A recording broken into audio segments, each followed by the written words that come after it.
Chapter 1. Infinite Reincarnation. A blood moon hangs in the sky, evoking a suffocating sensation. In a daze, an enigmatic divine tree emerges from nowhere, sweeping through the land, which is shattered into fragments. At the juncture of the land of fire and the land of lightning, the ground trembles with chaos. The ninja coalition, ordinary villagers, and even the feudal lords find themselves ensnared, with scarcely any escaping the calamity. Similar scenes unfold across the globe. Shadows are swiftly enveloped and dragged onto the tree trunks, bound tightly in silence. No one resists, as if their consciousness has been commandeered. The once tumultuous battlefield descends into an eerie stillness, all eyes fixed upon the blood moon suspended in the air that on one battlefield. The figure of Six Paths Madara hovers above, gazing down at the ninjas below with a chilling indifference, akin to observing mere ants. Black Zetsu, taken aback, regards Sasuke and his comrades, shielded by Suno, with a grave expression. Is the person's Rinnegan truly superior to this technique? He muses. This is the most formidable illusion, infinite Tsukuyami. I never anticipated it could be evaded so effortlessly. Meanwhile, scattered across the battlefield, members of the ninja coalition one after another succumb to the Rinnegan's influence, their eyes transforming as they allow the divine tree's branches to ensnare them, powerless to resist. Linyu is no exception. During the Fourth Great Ninja War, he single-handedly obliterated numerous white Zetsu forces and joined in defeating many of the reanimated foes. Yet, despite such illustrious achievements, he cannot escape the fate of grievous injury. The scale of this battle far exceeds his comprehension. The Ten Tails, the blood-red moon, overwhelming meteorite assaults, even the resurrected dead from the impure world reincarnation, all can annihilate him with but a mere hand sign. Yet, these considerations pale in comparison to his immediate concerns. This moment, his breath has grown faint, his body riddled with multiple shattered bones. A colossal meteorite lies heavily upon his chest, making each breath a luxury he can scarcely afford. Though it is night, the brightness is blinding, rendering his eyes unable to open. Infinite Tsukuyami. This is where it ends. Linyu murmurs softly, his gaze drifting to the Susanoo ablaze with purple flames, an overwhelming sense of helplessness washing over him. Clad in a light green ninja vest and adorned with the standard forehead protector, he stands out even amidst the countless pawns. In his weakened state, the branches of the divine tree surge forth, steadily wrapping around his form. At this moment, darkness clouds his vision, a weight settles in his heart, and despair floods his being as he begins to reminisce about the past 60 years in the Hidden Leaf Village. He had just graduated from the Ninja Academy, officially becoming a genin. With commendable talent, he ascended to Chunin in a mere 3 years, even receiving an olive branch from Danzo to join the foundation. Yet, reality proved that fodder remains fodder. The talent he once took pride in was overshadowed by a pair of eyes. Am I to perish? He inwardly questions. Meanwhile, his eyes transformed into the Rinnegan, and he completely lost consciousness. In the midst of this, a crisp, electronic mechanical sound roused him from his slumber. His bodily functions began to gradually restore. As his eyes fluttered open, a chaotic and pitch-black world unfolded before him.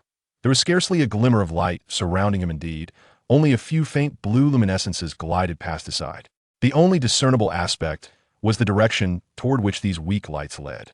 Though the details were obscured, he sensed that many souls traversed this path. There were men, children, both young and old, yet not a single word was uttered, as they numbly advanced without glancing back, appearing utterly wooden. It seemed as though they had lost their very essence.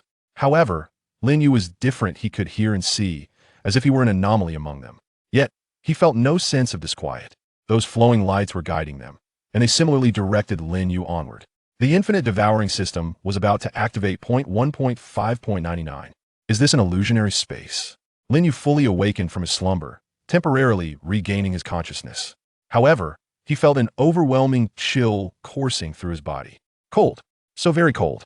He began to strive for movement, seeking warmth for his body. Yet, no matter how many squats he performed in place, the chill persisted. Nevertheless, he was unaware of when he had stepped onto that corridor, but he perceived that the further he ventured ahead, the warmer he felt. Indeed, even the fatigue seemed to dissipate. Ultimately, before a vast abyss, Linyu found himself inexplicably compelled to leap into the black vortex, without a second thought. In the very moment before he plunged into the swirling darkness, that electronic synthesized sound echoed once more in his ears. The infinite devouring system has been successfully activated. System? Gradually, it felt as though he lost consciousness once more. The pain was excruciating, as if his entire body were being torn apart. Suddenly, Lin Yu jolted awake from his dreams, suppressing the agony as he crawled up from the ground. He swiftly surveyed his surroundings with caution. Rusty iron cages and a moss-covered environment induced a wave of nausea. Most importantly, he found himself imprisoned within one. Where am I? Lin Yu suddenly froze, quickly appraising himself. His visage resembled that of a 6-year-old child, yet his body bore the scars of lashes. Before him stood two ninjas. Based on his observations of the environment and the ninja's attire, Lin Yu was convinced that this place was certainly not Konoha. Damn it, is this an illusionary space? Yet, he had no recollection whatsoever. Swish. Eat. Consume something to gain strength. This is how you will survive. The sound emanated from nearby, a child of 5 or 6 years, sharing a similar fate with Lin Yu, confined within a rusted cage adjacent to him, but he curled up in the corner, his clothes tattered and worn. However, a glimmer of despair flickered in his Aisa look Lin Yu had encountered on the battlefield. It was the gaze of one who had utterly lost the will to survive, an expression far too profound for a mere 5-year-old. Who are you? He murmured softly, yet received no response. The guard, a ninja, appeared increasingly impatient, striking the cage several times. Instinctively, Lin Yu understood the sentinel's intent. His gaze fell upon a half-piece of dry bread resting in a plate smeared with grime. Should I consume it? After a moment of contemplation, Lin Yu inspected the bread and tore away the untainted portion above. He began to eat. Simultaneously, a synthetic electronic voice echoed in his ears. Consumption in progress.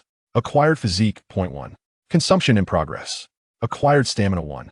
Congratulations, host, you have survived. Chapter 2. Activation. The Devouring System. Ding. Host, you have received the initial gift pack, Purification Elixir 1. Note, consuming the Purification Elixir can enhance the host's physique, strength, speed, and more. As the morsel of bread settled in his stomach, the mechanical, cold notification sound arrived as anticipated. Lin Yu regained his composure, slowly lifting the glass vial in his hand. The azure liquid swirled within the glass. At that moment, he also noticed that the prominent birthmark on his arm, an everlasting mark since birth, had mysteriously vanished. His body had morphed into that of a 6-year-old child imprisoned in this wretched place. And to add to his plight, his hands and feet were shackled by a weighty mallet of 100 kilograms. Now, he was certain he was no longer the person he once was. The infinite devouring system had inexplicably vanished after the notification. Soon, the outside world grew increasingly tumultuous, filled with a cacophony of voices. The sound of the cage being unlatched resonated. The guarding ninja adeptly opened Lin Yu's enclosure, though his leg restraints remained firmly locked. In a nearby square, a crowd had gathered, tightly packed. Hee, I heard that guy is up against 5 genin-level ninjas today. That fellow has been winning for so long, it's about time he meets his end here. Kill him. I bet 50 taels on this. 50 taels? That's nothing. I've wagered my entire family. No need to watch, that guy is as good as dead. Before the duel had even commenced, the members of the Takeburi clan could hardly conceal their grotesque faces as they began to bicker. Listening to the tolling bells outside, Lin Yu grew increasingly vigilant. What is this? He heard the sound of a horn.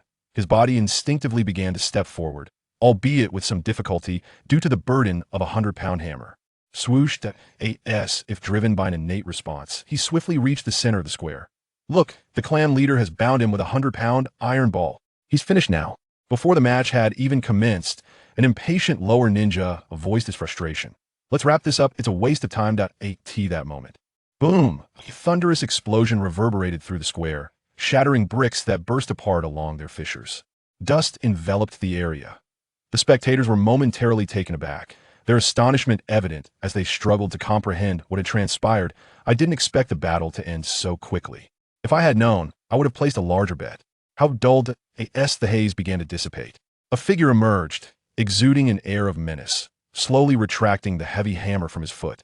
The unfortunate lower ninja, predictably, found every vital part of his body reduced to a saffron hue, scattered across the shattered bricks. After a brief moment of stunned silence, the crowd's expression shifted to one of horror as they gazed at the silhouette stepping forth from smoke. In an instant, they were gripped by an ominous premonition.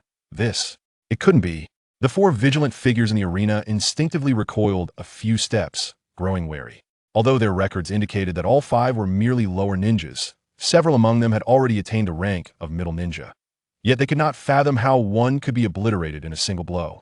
Even in defeat, it seemed implausible that the battle could conclude in just one round. Lin Yu emerged from the smoke, uncorking a vial and draining its contents in one swift motion.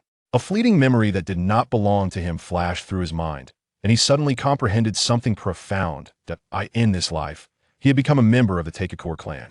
Moreover, his innate talents were extraordinary upon birth. He awakened the bloodline limit known as the corpse bone pulse, granting him the ability to manipulate his own bones at will.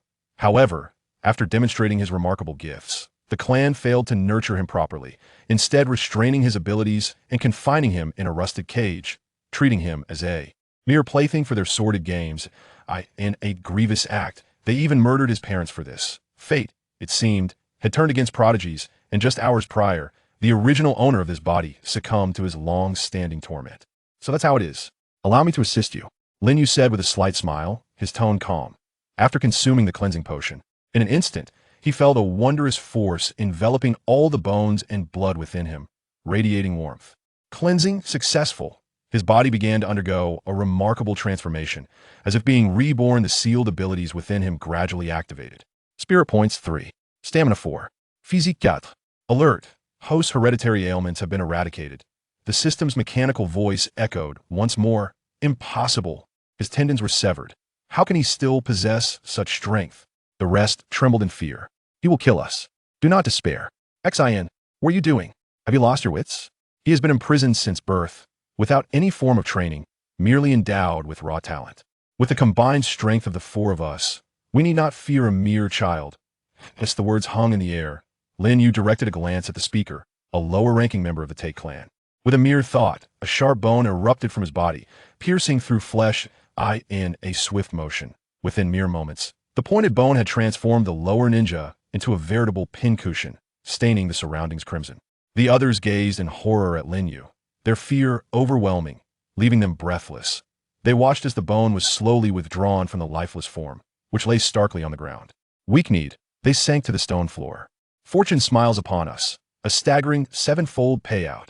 Truly, this fellow is unmatched among ninjas worldwide. What does it matter how formidable he is, if he ultimately becomes our plaything for amusement? He is but a dog. Do you truly take him seriously? When the time comes, we can simply have him disposed of. As always, the spectators were divided. Some rejoiced while others despaired. In stark contrast to the flourishing Hidden Leaf village, this clan appeared rather morbid. With a cold, unwavering gaze, Lin Yu returned to his cage without hesitation. As night fell, the guarding ninja seemed to have grown lax, with scarcely anyone around, save for the young man huddled in the corner, silent as ever. The night was eerily quiet. In that instant, countless members of the Take clan were jolted awake from their slumber. Undoubtedly, they all shared the same dream. The man awakening from hell was poised to return. Chapter 3. The night approaches.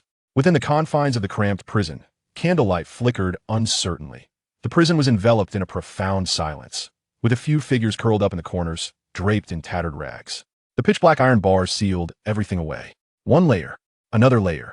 Not a sound could be heard, creating an almost suffocating atmosphere. In astonishment, Lin Yu opened his eyes, his hands trembling. Since the last time he had felt the sun's warmth, he had yearned to escape this prison. Who am I? Where am I? These questions echoed relentlessly in his mind, refusing to fade. And as the thought of escaping the prison took root, a new system prompt appeared before him. Do you wish to devour? Devour? Lin Yu pondered, his expression steeped in uncertainty. The first time this prompt manifested was while Lin Yu was indulging in bread. Following the completion of his devouring, he reaped the benefits of a profound transformation. Only he truly understood the immense impact the refining elixir had on him. Every flaw in his being was meticulously restored, and the lingering aches dissipated entirely. Indeed, he underwent a metamorphosis akin to being reborn. However, this time, Lin Yu found himself perplexed. Before him stood only iron bars, devoid of anything else. Previously, he had consumed bread. Now, was he to feast upon iron bars? He cast a bewildered glance around, but there was nothing but the iron confines. Before long, as a thought crossed his mind, his body instinctively bared its fangs and began to gnaw. Strangely enough, the seemingly impenetrable iron bars yielded as if they were mere sponge. A flash of cold light flickered. Astonishingly, even he was oblivious to the unfolding events. In an instant, the entire iron cage shattered into countless fragments. This is, he unconsciously uttered an exclamation. The devouring is complete. Power 2. Suddenly, it seemed he recalled something. turning around to shred the 200-pound iron balls with his sharp fangs. Devouring successful. Constitution point 3. Another constitution point? Upon hearing this prompt, Lin Yu smiled knowingly. A warm current flowing into his body. It coursed through his meridians, spreading throughout him. It was indescribable, a force distinct from chakra, yet undeniably palpable. It was a power he had never experienced before. Though the enhancement was not substantial, he understood that persistence, like water eroding stone, would ultimately yield significant results. If he were to max out his strength and constitution, could he stand shoulder to shoulder with the azure beast of Konoha? Lin Yu paused for a moment, then swiftly retracted the astonished smile from his face. Clang! A cacophony erupted nearby. Hey, get a new serving. Aren't you afraid that kid will kill you one day? Outside, two ninjas were bantering. One of them tossed the food that had fallen to the ground back into the lunchbox. Kill me? With that kid? After saying this, the ninja grabbed 2 handfuls of dirt and tossed them into the food. I'm gracious enough to give him food. Even if it's dung, he has to swallow it. With that, he lewdly sauntered towards the restroom. Hey you, if the clan leader finds out. Enough, enough. The clan leader won't care about this trifling matter. The Chunin from Take Dorai displayed a look of impatience, yet his hands continued their motion. Still, don't go too far. After all, that guy is also from our clan. He stirred the food incessantly with a stick, elevating the foul odor to a new level. Suddenly, he paused, his body beginning to tremble, and crimson lines of blood stood out starkly in the darkness. Who is the trifling one? Is it you referring to yourself? The Chunin's face twitched slightly, his body instinctively attempting to break free.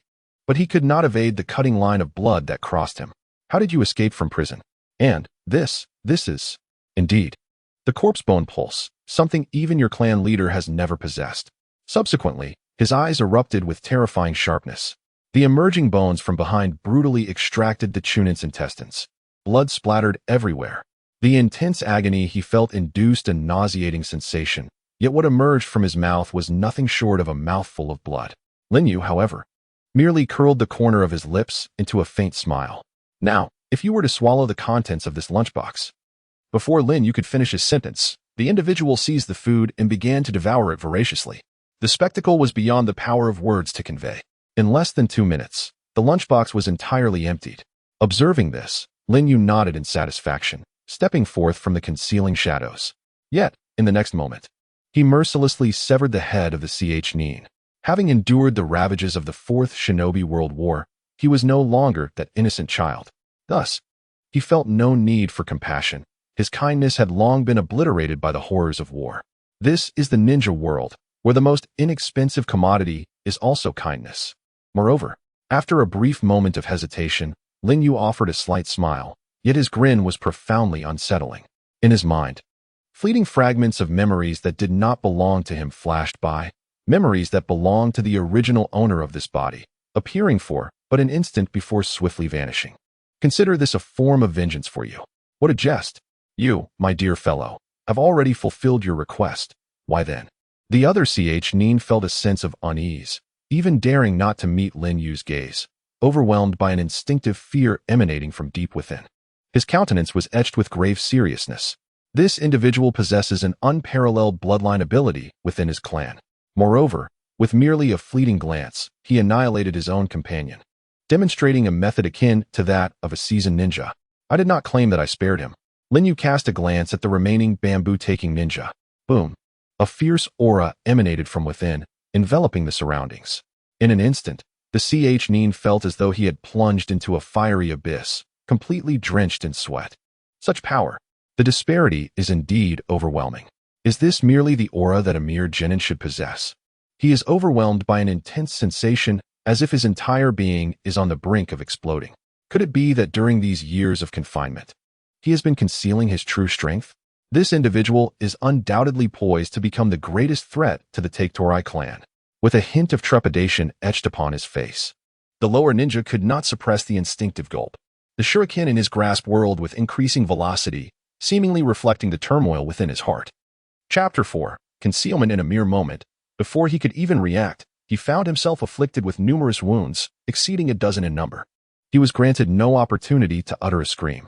In less than a second, the injuries began to unravel, blood gushing forth uncontrollably, and his body disintegrated before his very eyes, staining the ground beneath him. This is the power of the corpse bone pulse, capable of killing without a trace. Perhaps it has been recorded in some ancient tome. Its function lies in the mastery over one's skeletal strength, allowing for the transformation of bones and shapes, thus facilitating both defense and assault. For an ordinary individual, repeated use of the corpse bone pulse would inevitably inflict grave harm upon the body. Yet, Lin Yu is different. Through the process of marrow cleansing, he has completely liberated himself from this constraint, enabling him to wield it without limit, manipulating calcium concentration at will. In essence, his corpse bone pulse now rivals divine prowess. The figure before him lies sprawled on the ground, blood seeping from all 7 orifices, a most grotesque sight in death. It is reminiscent of the lingering memories within Lin Yu's own being. This is a morbid family, and thus, there is little to be pitied. Under the cover of night, he hastily concealed himself within the shadows, yearning to escape this place. Within the clan, his strength had surged beyond previous limits. Confronting 5 lower-ranked ninjas in succession, he exerted no effort whatsoever. It seemed his prowess now approached that of an elite chunin. Moreover, an elderly man, his face etched with wrinkles and a hint of malice between his brows, furrowed his brow slightly. In an instant, his countenance transformed into one of fury. Damn it. Several hundred taels of silver have vanished just like that, leaving me devoid of any enthusiasm for this evening. As one of the elders within the clan, he held considerable prestige. He had recently spent 50 taels on a few enchanting young women at the Bailey Pavilion. Their beauty was nothing short of breathtaking. Yet, age had taken its toll. While he still indulged, his body was beginning to falter, necessitating more movement and exercise. As was his custom, during his leisure, he lit a cigarette. "Sir, shall we arrange for the bets tomorrow?" A ninja nearby inquired respectfully. "Triple the wager. This time, I intend to reclaim everything in one fell swoop," the elder replied with unwavering confidence. Noticing the ninja's hesitation, he elaborated. "Tomorrow, find AJ Neen to disguise as a lower-ranked ninja and infiltrate their ranks. Eliminate him on the spot." That kind of individual, the ninja hesitated momentarily. The elder, however, merely smiled with a sinister air. "Do not meddle. Just remember, you are acting on my behalf. Upon completion of this task, I shall reward you handsomely." In an instant, a sudden chill surged from behind, causing the elder's face to tighten, his body swiftly darting to perch atop the eaves. It was the first time he felt such apprehension. Every hair on his body stood on end, while his eyes darted about, fearful of missing any detail. The accompanying ninja also drew his kunai, positioning himself protectively beside the elder. "There is an enemy," he declared. In the distance, atop the eaves, a cat yawned, clearly startled, before swiftly leaping down. Aside from a few birds flitting by, nothing seemed amiss. It appeared to be merely a cat. Several minutes later, when nothing seemed to happen, the ninja beside him let out a sigh of relief and glanced up at the elder. However, the elder's complexion was far from reassuring. It could aptly be described as resembling a deathly pallor. The night enveloped them like a protective shroud, while an eerie stillness pervaded the surroundings. The darkness seemed to stir with a menacing energy. The elder's gaze was fixated intently on some shadowy corners. With the absence of light, he dared not let his guard down, fearing that a sudden assault from those dim recesses could deliver a fatal blow. No, something was amiss. He quickly became aware of a troubling realization. This is undoubtedly a matter far more complex than merely a cat. That kind of murderous intent. It is a sensation only an experienced ninja can truly discern. It is an exceedingly pure form of lethal intent, simultaneously perilous. In fact, he had never exhibited such overwhelming killing aura throughout the myriad tasks he had undertaken. As an elder of the Take-Torai clan, he immediately recognized the gravity of the situation. Do not attempt to deceive me with tricks." The elder surveyed his surroundings. Concealed in the shadows, Lin Yu's lips curled slightly upwards. Although his eyes were narrowed, he could still distinctly sense the fear they harbored towards him.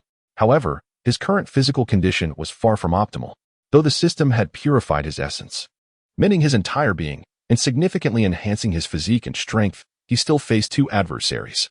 With the power of the corpse bone pulse at his disposal, battling them was not entirely impossible. Yet, he was still in the body of a child, and he knew he must exercise restraint. Even if he yearned to stretch his limbs, he was far from foolish. Should he act recklessly now? He might not only fail to escape the street, but could also jeopardize the entire Take-Torai clan. Therefore, he chose to bide his time, simultaneously retracting a portion of his murderous intent. "Vile creature, Show yourself at once. The elder's expression darkened, seemingly still convinced of his perceptions. He closed his eyes, focusing intently. The sound of droplets hitting the wall echoed softly. The rustling of leaves stirred in the forest. Each noise sent a shiver down the elder's spine. Was it a spy? Or perhaps an assassin sent by a great nation? Such occurrences had indeed transpired before, as the peculiarities of bloodline limits often drew other clans to send agents for reconnaissance. There, moments later, when the sapphire eyes glimmered once more in the darkness, the elder's pupils constricted slightly, his expression a complex tapestry of emotions, yet predominantly astonishment. Could it be that he was mistaken? He beheld a cat, stumbling forth. The nearby ninja, sensing the situation, sheathed his kunai and amusedly engaged with the feline. Had he truly misjudged the circumstances? The elder involuntarily inhaled sharply. Linyu observed their demeanor, suddenly laughing, though he was unaware of the reason behind his mirth. His laughter, in that moment, seemed somewhat out of place, evoking an unsettling feeling in others. Abruptly, he opened his azure eyes and gazed skyward, watching a shooting star traverse the heavens. His emergence was certainly not akin to that of a fleeting meteor, merely a transient appearance. At the very least, this time it was not so. Fate. What, then, is destiny? In his gaze, an ineffable emotion seemed to be expressing his dissatisfaction. Chapter 5. Passive Resistance. An escape? Within a conference room. A row of individuals sat side by side, with the one in the most prominent position narrowing his pupils and wearing a bitter smile. They were all distinguished members of the Take-Torai clan, possessing the highest authority. However, had it not been for pressing matters, they would not have assembled so completely. What a tumultuous season it is. Who would have expected that he would manage to escape at such a critical juncture? What, then, could he possibly intend to do? Chief, should we not increase our manpower to locate that individual? In the shadows, the speaker's face was scarcely visible. Yet it was evident that they were quite familiar with each other's identities. A lamp swayed, perhaps stirred by a gust of wind, or perhaps signaling something significant. After all, that individual's talent rivals that of Kimamuru, and may even surpass it. Surpassing Kimamuru? The others, upon hearing this, began to murmur among themselves, clearly astonished. Within the clan, Kimamuru's abilities were already considered exceptional, and it had been centuries since such a gifted individual had emerged, truly unparalleled in this era. Moreover, there was no thorough examination of the Shikatsu Myaku. How could they ascertain that another's talent exceeded Kimamuru's without a contest between the two? No, we have more pressing matters at hand. The chief emphasized the gravity of the situation, simultaneously reminding everyone of their priorities. Nevertheless, the chief of the Take-Torai clan felt a sense of unease deep within. An uncertain, ticking time bomb could detonate at any moment, especially at such a critical juncture. Yet, more than the potential upheaval he might bring to the village, the chief's greatest concern was the impending arrival of their era in 3 days, when the entire hidden mist. At this point, the chief paused abruptly before continuing. The 5 great nations will become our vassals. A figure in the corner appeared somewhat dissatisfied and attempted to interject, looking at the chief. Is it truly so simple? Let us not be overly arrogant. There are many matters that remain beyond our foresight. For instance, regarding this escape, are we truly willing to allow such a dangerous individual to roam freely within the village? The chief furrowed his brow, silently contemplating the speaker's words. I have heard that this individual effortlessly dispatched 5 lower-ranked ninjas. His strength has likely already reached that of an elite nin. Enough. The current situation is of utmost importance, the chief reminded them. What does it matter how strong he is? I can imprison him for 5 or 6 years. During this time, even if he enhances his abilities, he will remain within my grasp. Initially, I intended to use him and Junma Liu as pawns in my forthcoming scheme. Now that circumstances have unfolded as they have, I shall allow Junma Liu to take the lead. This is merely the inception of my grand ambitions. The organization's gaze glimmered ominously, and a chilling voice echoed. With the onset of night, a series of exclamations erupted. In the recesses of memory. This is a rather ordinary way station. However, it is not entirely mundane. In fact, it is an asset under the auspices of a prominent figure within the clan. Thus, as a resting place for merchants. This locale typically does not scrutinize the identities of its patrons too closely. At this moment, having indulged in a hearty meal, the system emitted another notification. Ding. Absorption successful. Stamina 3, Strength 1. The increase in strength was anticipated. Although still somewhat unfamiliar with the system, He understood that consuming items could enhance his attributes. Yet, having learned from his initial experience, Lin Yu would never again consume iron bars or similar items, as he still harbored some reluctance. He would no longer rely on ingesting bizarre substances to augment himself. Peering through the paper window, he observed a commotion in the village, as if something significant had transpired.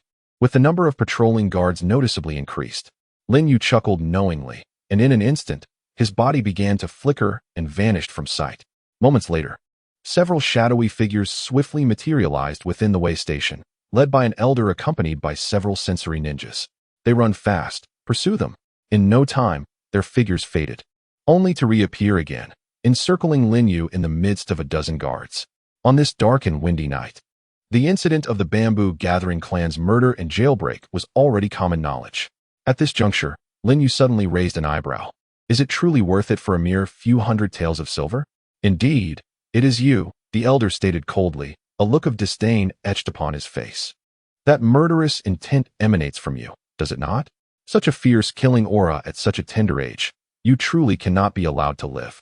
And then what? Lin Yu responded brazenly, as if he held all the cards, his gaze unwavering. Do you think you can leave here alive today? Even with your power? You shall meet your demise. Lin Yu scrutinized the figures surrounding him, and with the awareness of his previous life, he discerned that these individuals were merely of the ch level, with a few genin merely present for show. Is there no one left in the Bamboo Gathering clan? Lin Yu remarked with a cold smirk. In the next moment, crack! 634 sharp bones erupted from his body, enveloping him like a hedgehog, a terrifying force causing the onlookers to stagger backward. The elder's eyes widened in astonishment. What is the situation? Can this be played in such a manner? The elder swiftly formed seals, snake, horse, goat, rabbit, water release, water prison technique. A torrent of high-pressure water surged forth from the depths of the earth, creating a water cube that ensnared Lin Yu completely. However, in the next moment, a new prompt panel appeared before his eyes. Do you wish to devour? This time, Lin Yu resolutely chose to devour. Boom!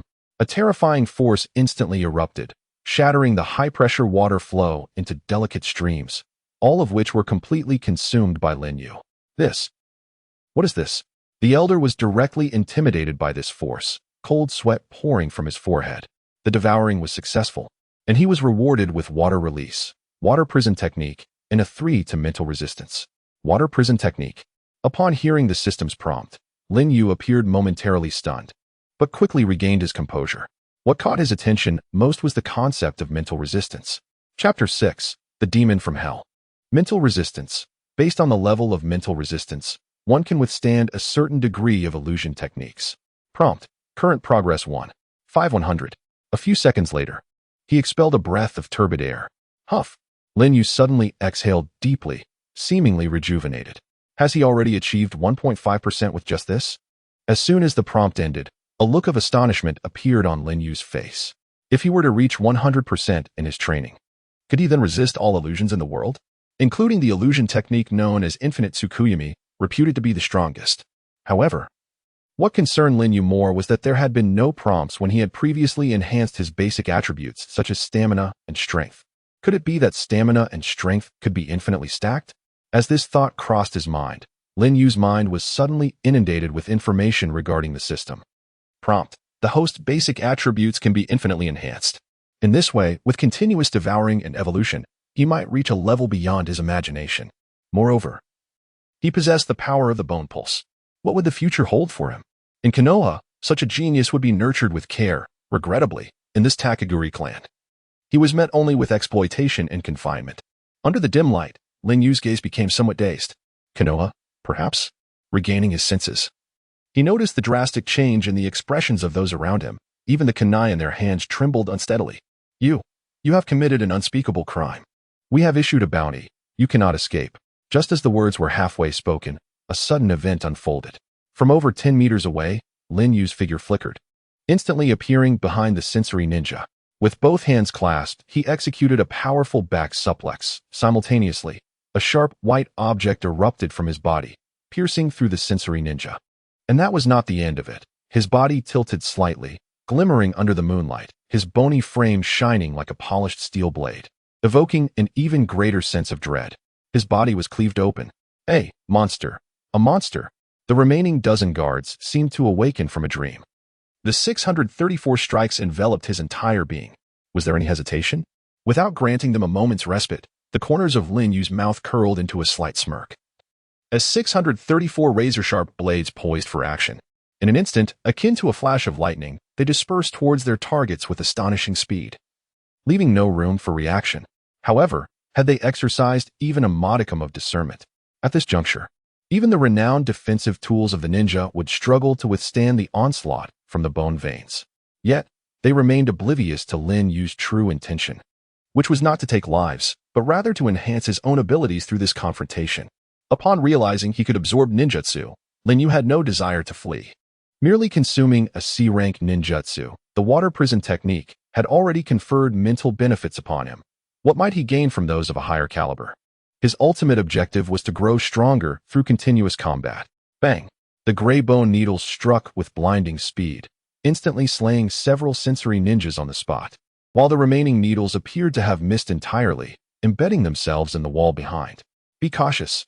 His bones. The elder shouted, seemingly struck by a revelation.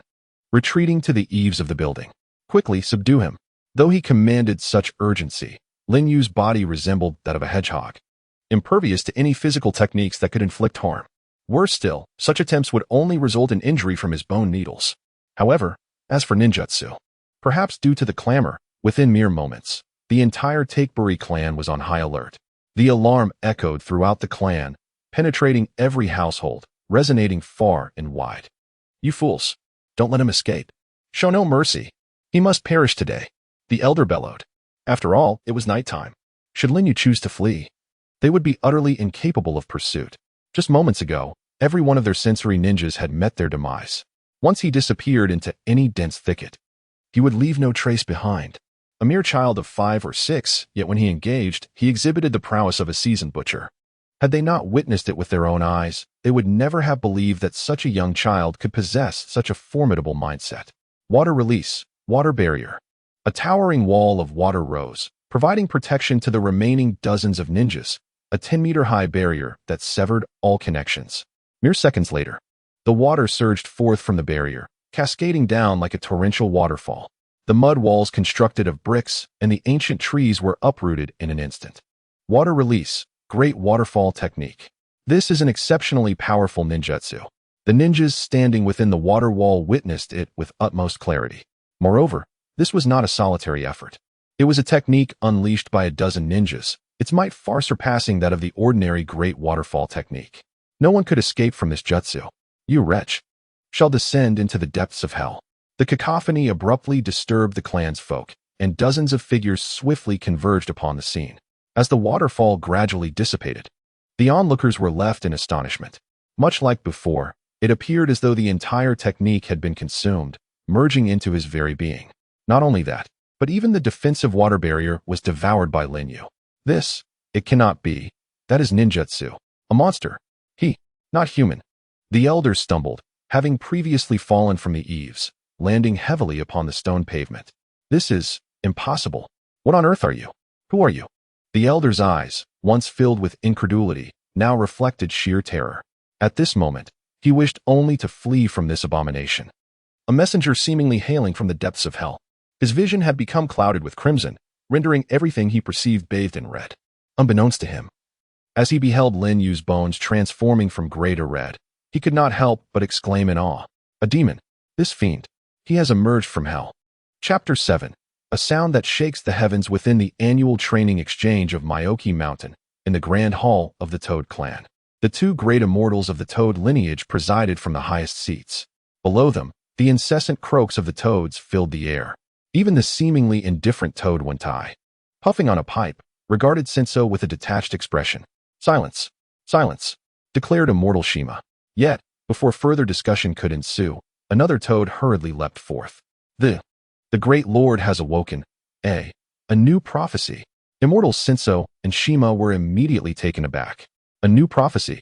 The great toad sage, a legendary being of the highest order, has existed since the dawn of creation, possessing within him an immense reservoir of chakra.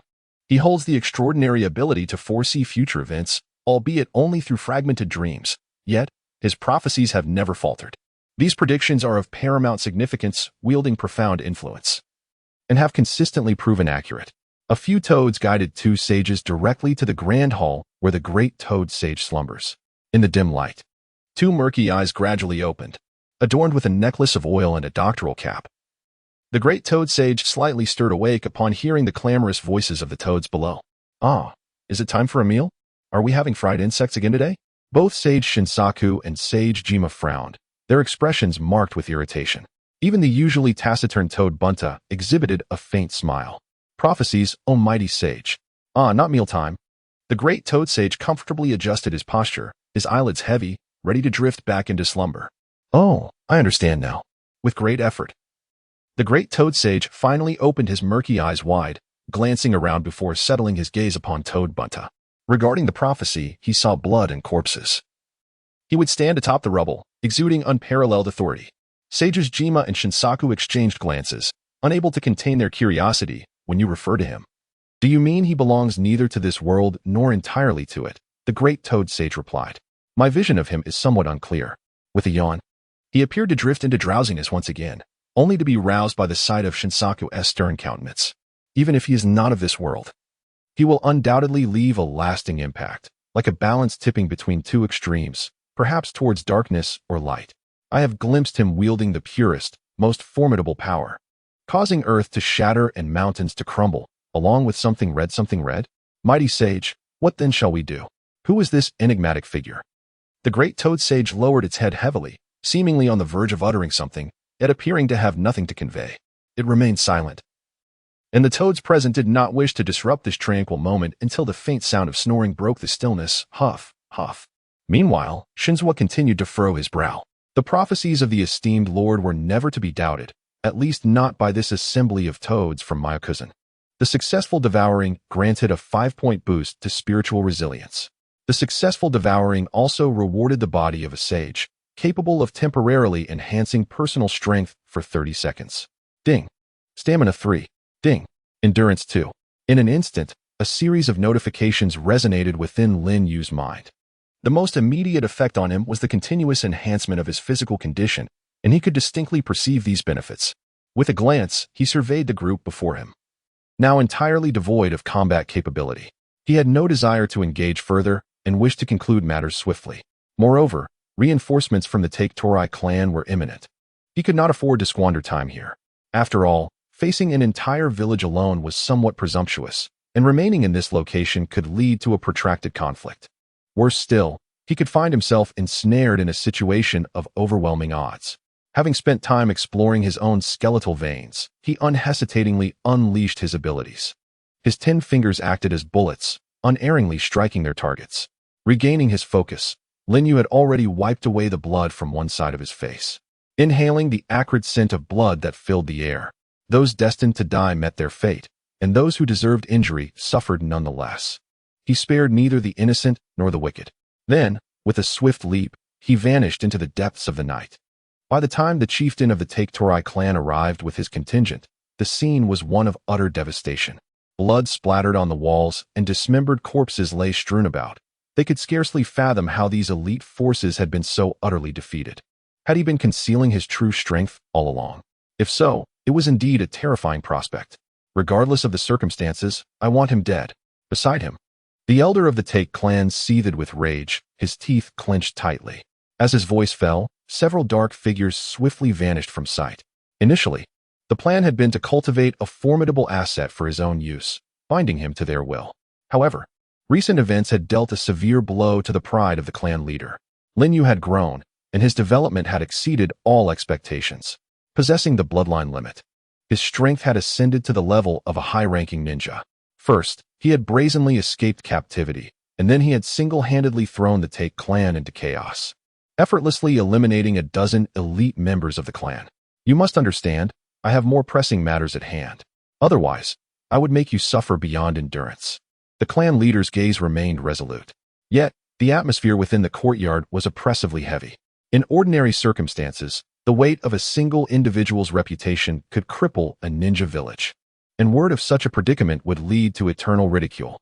Thus, even while planning to assault the Hidden Mist village the following day, The Take clan leader felt compelled to dispatch a contingent to capture Linyu, to uphold the clan's dignity in front of his subordinates.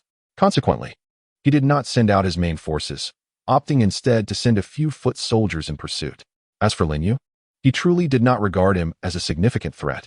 When the hidden mist fell, he would undoubtedly fall into his grasp. If necessary, he would don a Leaf Village forehead protector.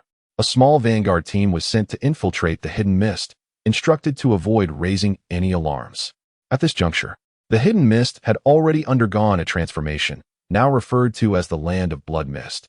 Its strength diminished from its former glory. Most of the village's ninjas had departed, rendering the hidden mist practically a foregone conclusion. Just then, a light rain began to fall from the sky, washing the earth anew. Standing in the rain, the world seemed to be reduced to the thunderous sound echoing around him. Boom. Chapter 8. Conspiracy Renegade Ninja. Linyu Abilities. Ominous Danger Level. A-Class Strength Evaluation. A-Class Note. Bloodline Limit User.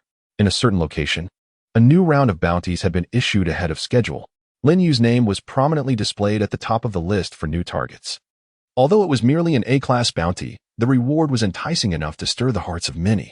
Simultaneously, not only bounty hunters, but also various factions were leveraging their intelligence networks to seek out the whereabouts of this newcomer. Drip, drip, drip. The rain fell upon the earth. Linyu strolled through the rain, the surroundings feeling somewhat desolate. Although this terrain was unfamiliar, he could still recall the general layout from the maps imprinted in his mind from his previous life. Forward he went.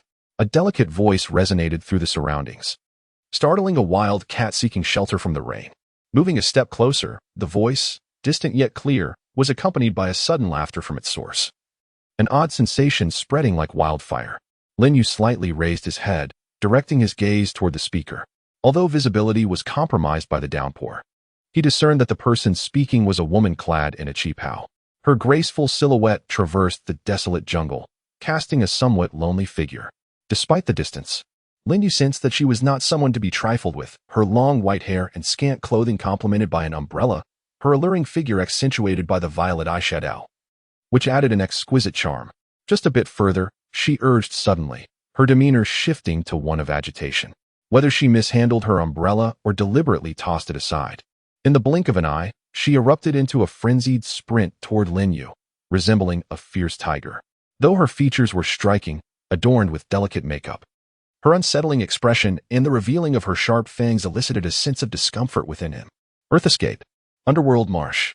Before Linyu could react, the woman swiftly formed hand seals in midair, her movements fluid and graceful, tracing a beautiful arc. The earth beneath him sank, binding his legs firmly to the ground, rendering him immobile. The rain-soaked soil clung together, enhancing the binding nature of her technique. The rain continued to pour, with her hands deftly weaving seals. It was evident she had been tempted by the bounty on Linyu's head. As a bounty hunter, the most lucrative targets were typically those newly listed on the wanted posters, and she could not afford to overlook a prize like Linyu, a mere sheep amidst the wolves. Yet, as she summoned her chakra to swiftly unleash her next jutsu, she hesitated. For the first time, she found the prospect of claiming the 10 million reward alarmingly easy. Someone who made it onto the black market's wanted list was undoubtedly no ordinary individual. This is beyond doubt. In fact, she discovered that since she unleashed her first technique, Linyu had remained utterly still in the swamp, his expression composed and heart unwavering. Could there be a hidden scheme at play? Upon realizing this, she swiftly retracted her stance and darted to a nearby branch for refuge. However, Linyu's subsequent action was utterly unexpected. Indeed, he seized a handful of the swamp surrounding him and stuffed it into his mouth, his speed increasing remarkably as he did so. How monstrous! The woman must have never encountered such a being in her lifetime. Echoing the sentiments of the previous three, yes, this marked the third attempt on her life today. Linyu appeared somewhat fatigued, and with the rain falling, he yearned for a place to settle down. Intriguing, truly intriguing. In the hidden mist village, within the office of the fourth Mizukage, a man adorned with a tiger-striped spiral mask surveyed the entirety of the village below. He placed the latest report on the table, unable to suppress a smile. Beside him, a figure with green hair and violet eyes, bearing a scar resembling a stitched wound beneath his left eye, sat rigidly, his gaze vacant, fixated ahead.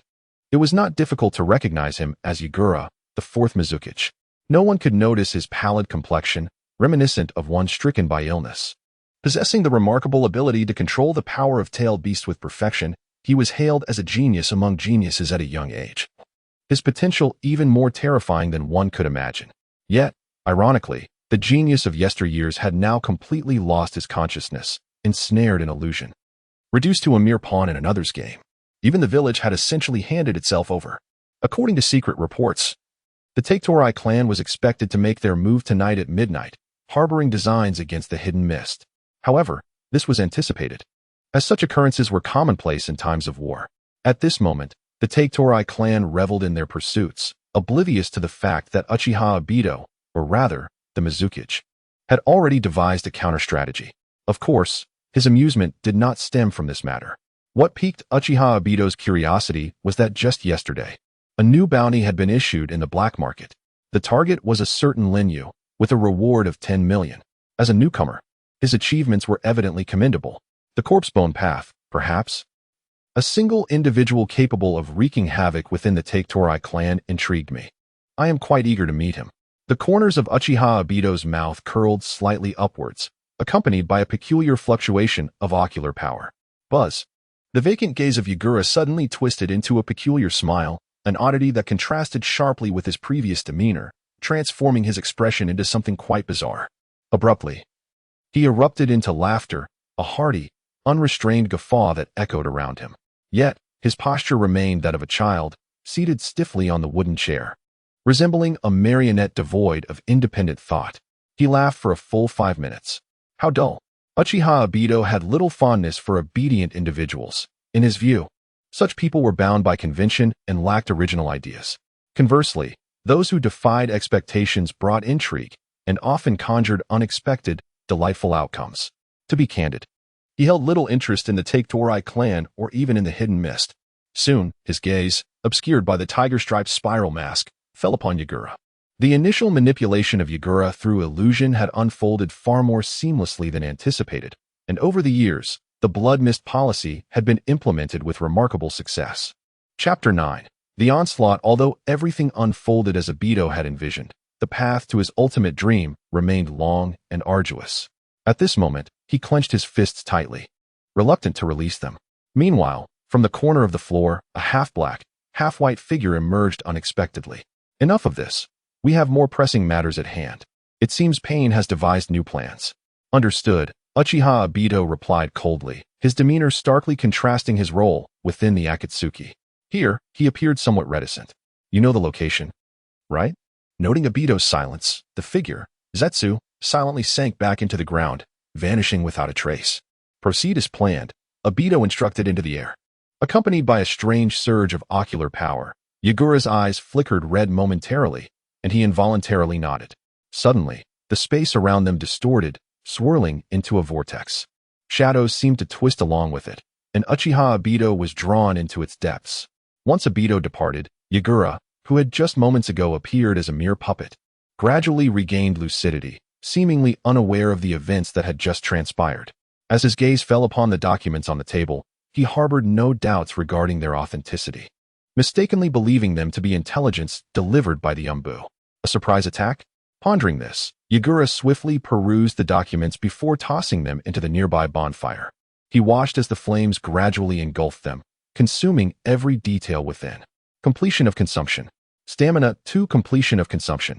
Poison resistance 4. It was abundantly clear. The system's prompt sound could only be perceived by Linyu. At this very moment, the woman clad in a qipao felt her pupils constrict, and her entire body trembled. Part of her trepidation stemmed from the chilly weather, while the other part was due to a deeper fear.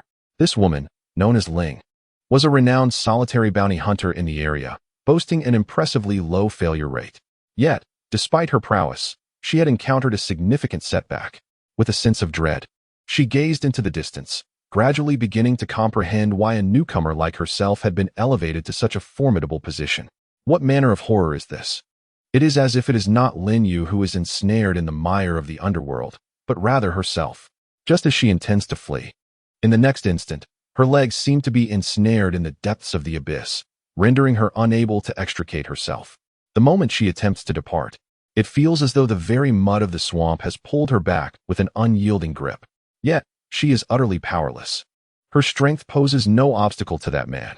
In an instant, Lin Yu erupts with terrifying speed. A part of his body transforms into a bone fist, hurtling towards her with ferocity, sending her flying. Were it not for her timely defense of her vital areas, she would surely have met her demise on the spot. A slight smirk graces Lin Yu's lips. Indeed, through the trials of combat, his abilities have surged rapidly. It is solely due to the enhancement of his physical prowess and strength that Lin Yu's power has transcended the realm of the ordinary. With a mere flick, it resembles the full force of a mighty strongman. Not to mention, Lin Yu exerts a modicum of effort. His entire physique is on the verge of disintegration. A relentless barrage follows, offering Zero no respite. It is a palpable and terrifying force. Is it the transformation of his own bones into fists? Is this truly his ability? The bloodline limit known as bone pulse. This is indeed recorded on the bounty list. Furthermore, his ability. Does it render all ninjutsu ineffective? Or is it a unique skill that allows him to wield others' techniques as his own? Regardless, these remain mere conjectures, devoid of any substantial evidence. To validate this theory, she resolutely unleashed a ninjutsu in the next moment. Fire release. Great fireball technique. Instantly, a 3-meter-high fireball soared into the heavens, its flames reaching an unimaginably high temperature. Meanwhile, Lin Yu discerned her intentions in an instant. He refrained from employing the power of the system to devour, instead relying on his agility to effortlessly evade this probing attack. In the next moment, the dance of Camellia. Boom. A tremendous explosion nearly buried Zero. From her body, several bone needles emerged. Under the release of such terrifying power, the trees behind the woman in the chi pao were utterly obliterated, splintered, and scattered upon the ground. Truly, a formidable newcomer. Zero's gaze was complex. At this moment, her thoughts were entirely divorced from the 10 million and instead fixated on how to swiftly escape this place. If time could be rewound, she would undoubtedly choose not to reappear here. The individual before her could rightly be described as a monster, with abilities that far exceeded her expectations. She could not help but swallow hard, fear glimmering in her eyes. This is hardly an A-level danger. It is even as formidable as the S-level challenges she has previously encountered. Lin Yu. She noted down the name. Just as she regained her composure, Lin Yu leaped from midair, harnessing the power of acceleration to deliver a forceful strike. Boom. The ground reverberated with an unusual sound, quaking slightly without causing much disturbance. The substitution technique. Lin Yu was momentarily astonished, for it was his first time witnessing someone wielding the substitution technique to such an extent. Damn. Does this guy only excel in physical techniques? Zero, straining slightly, sidestepped. Seemingly sensing Zero's gaze, Lin Yu couldn't help but glance back. What? Do you have something to say? After a prolonged silence, Lin Yu finally spoke. I just wanted to inquire if you have any interest in the profession of bounty hunting. Zero, displaying a keen sense of understanding, withdrew her hands. Indeed, I simply believe it would be a shame for your skills to go to waste if you don't pursue bounty hunting. Lin Yu remained silent, quietly observing the aftermath of the battle. Branches lay scattered, and stones were shattered into pieces. His gaze then fell upon the trembling girl, and he smiled. The rain began to cease. Gradually, the world regained its clarity, revealing sunlight rarely seen. However, unbeknownst to both parties, on a nearby hillside, a figure clad entirely in white was staring ahead. Truly an intriguing character. It seems he possesses abilities beyond just the bloodline limit. Yet, should such an individual prove useless to me, his existence would be rendered unnecessary. Chapter 10. The winter has arrived. Yes, if possible, I could team up with you in the future. As for the payment, let us split it 50-50. Lin Yu remained silent, his gaze turning icy. Sensing the situation was deteriorating, Zero quickly adjusted her offer. All right, how about 60-40 in my favor? That should be agreeable. Lin Yu said nothing, merely shook off the excess rainwater from his body. 70-30. No more haggling. He retracted his bone blade, still silent. If you don't speak, I'll take it as your agreement. Seeing Lin Yu sheathing his bone blade, Zero promptly jumped down from the tree, though she maintained a safe distance. For in case a confrontation arose again, she needed an escape route. In fact, a 70-30 split was quite reasonable. As a newcomer, it would spare you a great deal of trouble. At least I will handle the task assignments personally. You only need to focus on being the hunter. Zero lightly brushed her rain-soaked hair. Indeed, as Zero had mentioned, Lin Yu had contemplated becoming a bounty hunter. After all, given his current status, returning to Konoha seemed a daunting task, even if he were not regarded as a spy. he would likely be subjected to dissection by the village's elder statesman for scientific research. He understood that, while his current strength was commendable, it was merely adequate. Thus, pursuing a career as a bounty hunter would allow him to engage in battles that could enhance his abilities swiftly. It must be acknowledged that he was still relatively weak at this juncture. "Hey, can you at least respond?" Linyu pressed on, with Zero closely trailing him.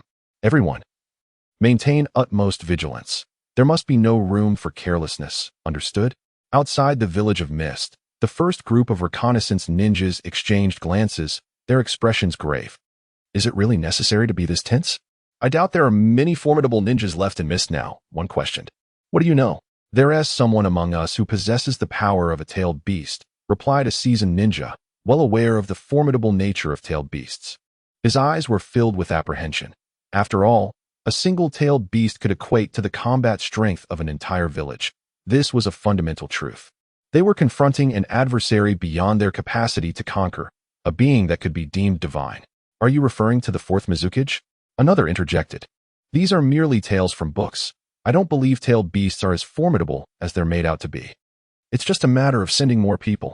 A seemingly youthful ninja spoke with unwarranted confidence. "Moreover, we are from the legendary clan. You can't possibly think we would fear a mere mist ninja, right?" His face bore a brazen smile, epitomizing the arrogance of the Take-Torai clan. The remaining ninjas fell silent, unsure whether they were in agreement or dissent. On the high walls within the Mist Village, several ninjas patrolled. It appeared that the guards were exceedingly lax. "What is going on? Is there no one guarding Mist?" "Even the gatekeepers are few and far between," the young ninja remarked, adding to the chatter. However, at that moment, boom. A thunderous explosion reverberated through the air. The iron gates of the Mist Village were forcefully blasted open, and the surrounding walls crumbled into rubble. "What the hell? What is happening?" The situation seems to have changed. The air was thick with smoke, obscuring all visibility and leaving only a sense of trepidation in its wake. Amidst the haze, a colossal figure loomed over the ground, while the vanguard squad of the Takakurai ninjas stared vacantly into the void above. Though the source of the disturbance remained shrouded, a palpable chill gripped their hearts. What kind of power could this be? Their expressions were frozen in a mix of astonishment and fear as an overwhelming chakra encircled them, rendering them immobile. As the smoke gradually dissipated, their terror intensified. No, it cannot be. "Quickly, retreat." The seasoned ninja, sensing the impending doom, urgently commanded. Yet, unbeknownst to him, his comrades remained transfixed, paralyzed as if ensnared in a nightmare. Indeed, faced with such formidable might, how could ordinary beings muster any resistance? They were merely lambs to the slaughter. It was the tailed beast of the hidden Mist Village. Even the mere glimpse of its two tails radiated an awe-inspiring terror. Moreover, he could feel it, the tyrannical chakra that seemed poised to consume them whole without hesitation. However, in the next instant, several ninjas were propelled like cannonballs by the chakra sphere. It was the fourth Mizukage. Suddenly, the hidden mist became illuminated, revealing not just a handful of ninjas, but an assembly of over 100 elite shinobi, with more arriving in a relentless tide. The veteran ninja staggered to his feet amidst the ruins, cursing himself for failing to recognize the conspiracy sooner. Regaining his senses, he realized that only he remained with a flicker of combat readiness. Yet, facing such an adversary, what hope did he have for survival? A mere glance exchanged between them, and in that fleeting moment, he felt the grim gaze of death upon him. An overwhelming pressure threatened to paralyze him with fear. Is this the power of the tailed beast? And has he truly unleashed his full might? The seasoned ninjas understand that this is undoubtedly but a fraction of his strength, as he has merely revealed two tails. "You shall perish," the fourth Mizukage languidly uttered, effortlessly sending him flying. In an instant, a sea of corpses lay scattered. With just a single encounter, and without breaking a sweat, he obliterated dozens of ninjas. Yet the Mist ninjas remained unfazed, their gazes cold and detached, as if they were already prepared for such an eventuality, merely observing with a chill in their eyes. The fourth Mizukage pointed forward with an icy demeanor, remaining silent. All the ninjas seemed to have coordinated their actions, vanishing into the darkness in unison, while the fourth Mizukage, having only revealed two tails, slowly opened his eyes. Wearing a nonchalant expression, "This night, the Takakuri clan shall be annihilated." Chapter 11, Flames of Fire. At last, the third tail began to emerge. The fourth Mizukage, Yagura, is one of the few individuals in the ninja world capable of perfectly controlling the power of the tailed beast. At this moment, he stood frozen in place. The earth trembled in layers, the ground fracturing repeatedly. Boom. Even the last glimmer of hope was shattered. What on earth is happening? Feeling the violent tremors beneath her feet, Zero could not help but inquire. She was trailing behind Linyu, walking through a corner of the jungle. After a brief period of continuous shaking, it soon subsided, as if nothing had ever occurred. Feeling her body weary and stiff, along with the energy coursing through her veins and chakra, she realized that with the system's continuous upgrades, she had become nearly as formidable as an adult, if not even stronger. Leaning against a tree, Linyu sat down directly. He too sensed the disturbance. Yet it seemed he paid it no mind, simply settling down. Just then, a cold expression crossed his face as he manipulated his bones. Sprouting bone spikes that extended several meters from his back. With a sickening sound, it was no longer tree sap that flowed, but rather, human blood. It was then that Zero realized the truth. The figure disguised as a tree had its pupils dilate, its brain barely registering the danger before Linyu pierced through its body. Linyu retracted the bone spikes, a torrent of blood gushing forth from the figure. Must you still evade? Damn it.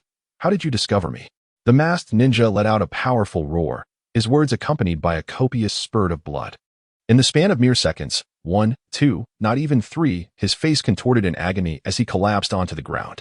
The companions, who had been lurking in the shadows, ceased their concealment and gradually emerged into the light. I had anticipated this mission to be a formidable challenge, only to discover it was merely a child.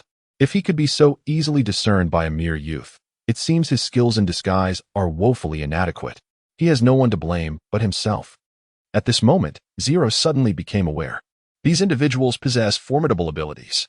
From the moment they concealed themselves, she remained utterly oblivious. Let alone the fact that behind Linyu stood someone transformed into a tree. She failed to notice this as well. In other words, Zero had always believed that Linyu relied on unique abilities and troublesome tactics, making him a challenging opponent. His thought process should be comparable to that of a Chunin. Yet, in such a dark environment, he could pinpoint the enemy's location with remarkable precision, leaving Zero somewhat perplexed. I initially thought a reward of 10 million Ryo would attract a truly formidable adversary, but judging by his appearance, he seemed no more than a Chunin at best. Truly a lucrative venture, don't you agree? Remarked the individual, taking a sip from the edge of his blade. Boring. I had briefly entertained the notion of encountering an interesting opponent. Subsequently, Shin cast a sidelong glance at Linyu. Aside from the bloodline limit known as the corpse bone pulse sparking a flicker of interest, there was nothing particularly remarkable about him. However, at that moment, Linyu made a slight movement. The bone spikes retracted back into his body, leaving everyone in a state of profound shock. The bounty hunters gazed at Linyu, especially the one named Shin, who, despite his typically fervent demeanor, had grown exceedingly serious. According to his assessment, the corpse bone pulse was meant to be Linyu's trump card. Yet, in the face of so many adversaries, Linyu seemed intent on refraining from utilizing this ability as his primary means of attack. What manner of confidence could possibly sustain such audacity? It has been quite some time since I last engaged in any activities. Trust, if I become overly exuberant later, do restrain me. For the price of a complete body tends to be somewhat greater.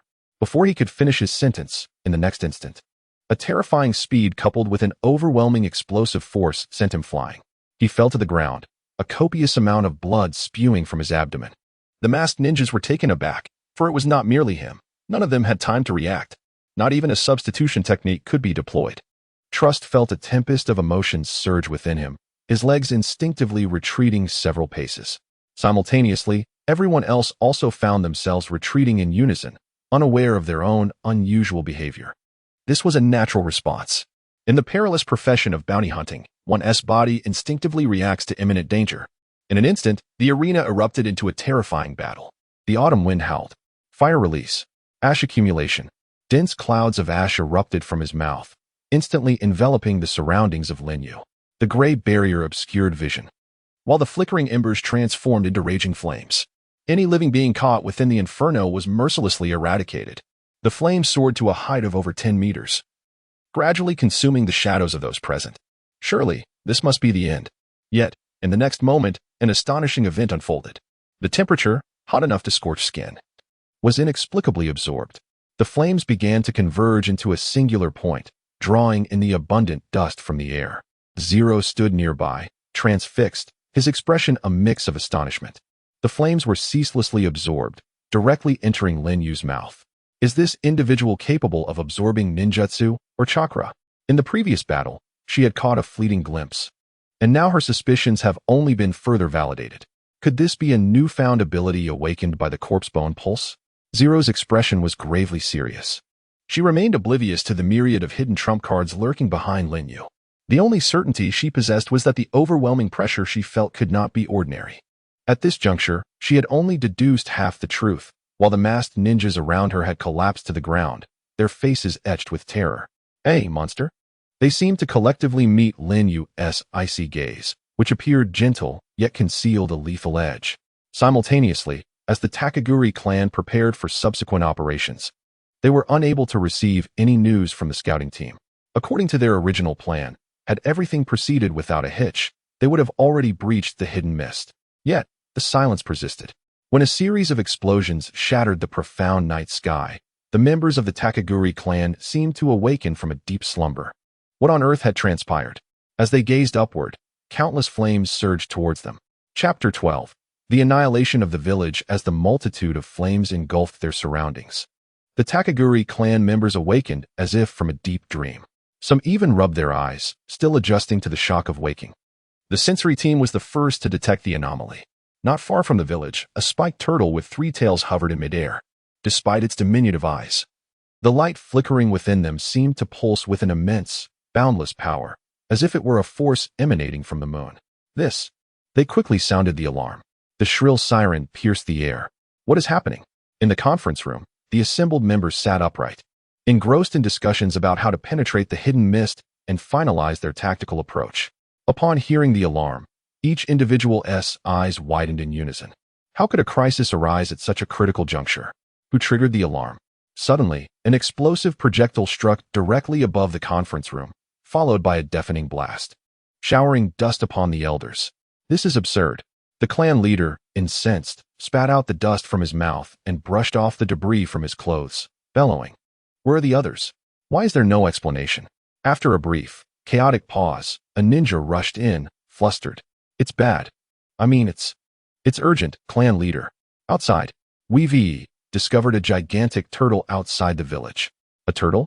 Just as the chieftain was lost in thought, a deafening roar jolted them awake as if from a nightmarish slumber. That was certainly not the cry of a human. The chieftain, taken aback, hurriedly rushed outside to witness a colossal tortoise swaying its 3 peculiar tails. This is the tailed beast transformation of the Jinchuriki, possessing the ability to obliterate the heavens and the earth. Soon after, within the maw of the 3 tails, the chakra of the tailed beast rapidly coalesced into a dense black energy sphere. With a resounding thud, the leader of the Taketorai clan could not suppress the shock in his eyes, collapsing to the ground. What on earth is that? A sense of dread enveloped him. His words remained unuttered, yet in the next instant, the turbulent energy erupted violently. The tailed beast bomb. The 3 tails swallowed the condensed energy sphere whole, leading to a linear explosion. Before they could react, the bodies of the Taketorai clan members had already disintegrated into ethereal white light, leaving not even ashes behind. That overwhelming energy consumed everything in its path, showing no mercy whatsoever. What manner of technique is this? Could it be that the hidden mist village possesses such formidable strength? That is, the 3-tailed Isabu. Boom, boom, boom. The sound of explosions echoed repeatedly, reverberating throughout the entirety of Takakure village. At this very moment, trees were being torn asunder, the earth trembled violently, and houses were swept skyward by the ferocious whirlwind. In the area where the 3 tails unleashed its assault, a colossal crater, several hundred meters in diameter, emerged. The pit was littered with the remnants of fallen ninja bodies, a sight too horrendous to behold. This is the power of the tailed beast. Even the hidden mist, known as the blood mist, can rely on this ultimate weapon to turn the tide of battle and achieve victory from the jaws of defeat. He could sense it. The 3 tails had not unleashed its full chakra. If it were to truly engage, the entire Taketorai clan would be obliterated by nightfall. Yet, to unleash such terrifying power without full force is indeed a source of dread. After a full 5 minutes, the Taketorai clan leader, hurled by the shockwave, slowly rose from the ground. A single-tailed beast bomb had utterly annihilated half of the village. The dead lay strewn about, the wounded cried out, with few spared from the devastation. At that moment, The Take-Torai clan was plunged into utter panic. Only now did they begin to comprehend the gravity of their plight. There is an enemy attack. The remaining ninjas hastily started to evacuate the villagers, urging them to flee the village. Yet how could they quell the rising tide of fear? That monster is coming to kill us. Escape? Where can we possibly flee? With a single strike, the entire Take-Torai village has been laid waste? What can we use to escape? It is a force beyond human resistance. The endless terror was incited by the creature hovering in the sky. Just then, it was uncertain what had prompted the fourth Mizukage, Yagura, to adopt a refined demeanor. As he relinquished his tailed beast transformation, manifesting in a form akin to a tailed beast cloak, suspended amidst the ruins, his gaze growing increasingly frigid. Do not let a single one escape. With this command, ninjas surged forth from all directions, armed with their kunai, their forehead protectors glaringly visible. Meanwhile, on the opposite side, having successfully devoured his prey, Linyu felt a wave of relief wash over him. The system's murmurs echoed once more. Yet the rewards bestowed after consuming ninjutsu were dismally meager. Typically, after devouring a ninjutsu, Linyu would garner 3 to 4 points, but this time, he received a mere solitary point. Just as he pondered this anomaly, the system promptly provided him with pertinent information. As his strength increased, the rewards for consuming lower-tier ninjutsu would correspondingly diminish. In simpler terms, Linyu's consistent consumption of the ninjutsu from lowly adversaries would yield increasingly scant rewards, potentially culminating in the absence of any rewards for devouring it all. Previously, Linyu could enhance himself by consuming food without resorting to ninjutsu, but now, eating would no longer confer any rewards, merely the act of eating itself. Thus, Linyu abandoned the notion of seeking a tranquil spot to leisurely consume food while gradually enhancing his statistics. Indeed, it was as he suspected. A cold voice emerged from Linyu. Suddenly, a tremor reverberated through the earth, pulling both Linyu and Zero out of their contemplative states. It was peculiar. This place was not within a seismic zone. Zero could not help but inquire. The tremor did not persist. It merely shook violently for an instant before tranquility swiftly returned.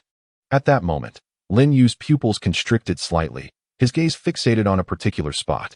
This is undoubtedly not an earthquake. He was entirely confident in his conviction. If it were an earthquake zone, the animals along the way would not be responding so normally. Moreover, he could sense a force calling him forth. Yet, for some inexplicable reason, his eyes began to tremble unnaturally. However, in the next moment, he did not hesitate, turning not a glance back as he hastened toward that place. Thanks to his heightened agility, although he still bore the appearance of a child, his speed surpassed that of an ordinary ninja. This is the benefit bestowed upon him by the system, and he can profoundly perceive this truth. Chapter 13. The Endless Devourer, a power akin to that of the divine. The strike of the tailed beast ball did not merely incapacitate the entire Take-Torai clan. It utterly obliterated their singular source of confidence. The heavens trembled and the earth quaked, reducing their spirit to mere fragments. Consequently, the Mist Ninja, propelled by an unstoppable momentum, swiftly encircled the members of the Take-Torai clan, leaving no one, be they villagers or shinobi, unscathed. In an instant, the explosive flames illuminated the night, transforming it into a brightness akin to day. It was inconceivable. They could never triumph over the mist. The clan leader stood frozen, his hands clenched tightly behind him, as if he had surrendered all will to resist. His pupils constricted with despair. As the leader of the Take-Torai clan, burdened with heavy responsibilities, this man named Junya K had proven to be woefully inadequate. Yet, what good would any further stratagems serve? He had intended to employ Junmaru as his secret weapon, but now he realized that his efforts were nothing more than a farcical jest. In the face of such formidable power, all tactics were rendered futile. This was the power of the divine. In that moment, he was enveloped in utter hopelessness, a sentiment shared by every member of the Take-Torai clan. The Mist Ninjas gathered everyone in the clan square. The shockwave had transformed the once familiar plaza into a desolate landscape, strewn with rubble and debris. Even the 4 stone pillars that stood within had collapsed. Yet, amidst the carnage, the pungent scent of blood allowed the onlookers to quickly discern their location. Indeed, this was the very place where they indulged in their twisted pleasures and gambled their fates. Alongside the metallic tang of blood, the air was tainted with the foul stench of money. This was the end. Once everyone was bound with ropes, the Mist Ninjas hastily retreated from the square, as if something monumental were afoot. As expected, when they looked up, A colossal energy projectile was aimed directly at them. Suigetsu was gathering strength. Though they had seldom encountered him, they could readily identify his presence. A massive energy sphere was charging. The Taketorai clan, stripped of their confidence, had succumbed to complete despondency. To flee? Where could they possibly escape to? Even if they possessed the art of time-space ninjutsu, there remains no assurance of a flawless escape in such circumstances. Moreover, they do not possess such abilities. The estimated explosion radius extends to an expanse of 8 squares, meaning that, regardless of the situation, evasion is utterly impossible. They can only await their demise in silence. Despair and helplessness surged within them. Yet, what purpose does this serve? Their expressions were complex. Previously, they had believed that, under the reign of Blood Mist, the ninjas of the Hidden Mist had nearly perished. It was only today that they realized the true means of victory did not hinge on the strength of the village's ninjas. The tailed beasts. The tailed beasts represent the genuine power of a village. Suddenly, the colossal energy orb was primed for launch. Yagura showed no mercy, directly casting the energy orb downward. The frenzied energy whipped up a tempest, engulfing everything in its vicinity. With a flash of purple light. What was that? The leader of the Kaniya tribe, momentarily taken aback, witnessed a figure emerge and intercept the energy sphere. However, the brilliance was blinding, preventing him from discerning the details. Meanwhile, Lin Yu audaciously consumed the entire energy orb within himself. Successful in his absorption, he received the reward of Amaterasu X3. Lin Yu felt a jolt of surprise. He had encountered this technique before. It could incinerate all to the brink of death. Moreover, it was a technique that could only be activated by the Kaleidoscope Sharingan. And now the system granted him unrestricted usage. He could utilize it consecutively 3 times. Normally, each use of Amaterasu inflicts significant mental and physical tolls. But the system's reward allowed for its free application. Although Lin Yu's current strength was commendable, should he encounter a true powerhouse, he would still find himself at a disadvantage. Thus, these 3 instances of Amaterasu could serve to safeguard his life. This revelation momentarily astonished Lin Yu, for he finally possessed a trump card. At that juncture, Zero approached at a leisurely pace. However, she could only behold a fleeting flash of intense violet light. Subsequently, the energy projectile vanished into nothingness, and tranquility once again enveloped the surroundings. Impossible. It is him. That wretch. Jun Yihuang was filled with rage. He had never anticipated that the very individual who had slain numerous elite ninjas of the Takahashi clan would return to this place. Moreover, he had withstood that formidable attack. This is inconceivable. That was a strike from a tailed beast. How could he, a mere mortal, possibly withstand it? This must be a dream. Jun Yihuang, in a fit of disbelief, slapped himself several times, only to discover that, regardless of how forcefully he struck, the pain radiating from his fingertips to his cheek was undeniably real, unchanged in the slightest. Thus, did this fellow truly withstand that impact? Has he grown to such a formidable extent in such a brief moment? Junya began to tremble. The gaze of Shueying Yizong was chilling, as an overwhelming aura was unleashed from his very being. You resemble them. Suddenly, his pupils constricted sharply. Then, you too shall meet your demise. In a fit of rage, Yizong transformed into his tailed beast form, the air thick with a searing scent. In a flicker, a furious energy seemed to spread wildly in all directions. The sky threatened to turn purple. A terrifying light loomed overhead, igniting the hearts of all who beheld it. Boom! A colossal turtle swung its tail amidst the dreadful thunder, swiftly striking forth. Did it hit? Is that fellow dead? Surely, he was not that formidable. All eyes widened in astonishment, gazing upward, for they understood that they would rather perish than accept the reality of being saved by Lin Yu. At that moment, their minds held onto a fleeting hope, wishing the tailed beast would strike him down. As fate would have it, Lin Yu was indeed struck. He was propelled through 2 large trees before finally coming to a halt. Surely, he must be dead now. I told you so. How could a mere genin withstand such a blow? He must have resorted to some underhanded means. Yet they were mistaken. In the next instant, amidst the swirling dust, a figure slowly rose. It was him. He was still alive. A blood-red gaze flickered, like a beacon in the night, shimmering intermittently. He had returned.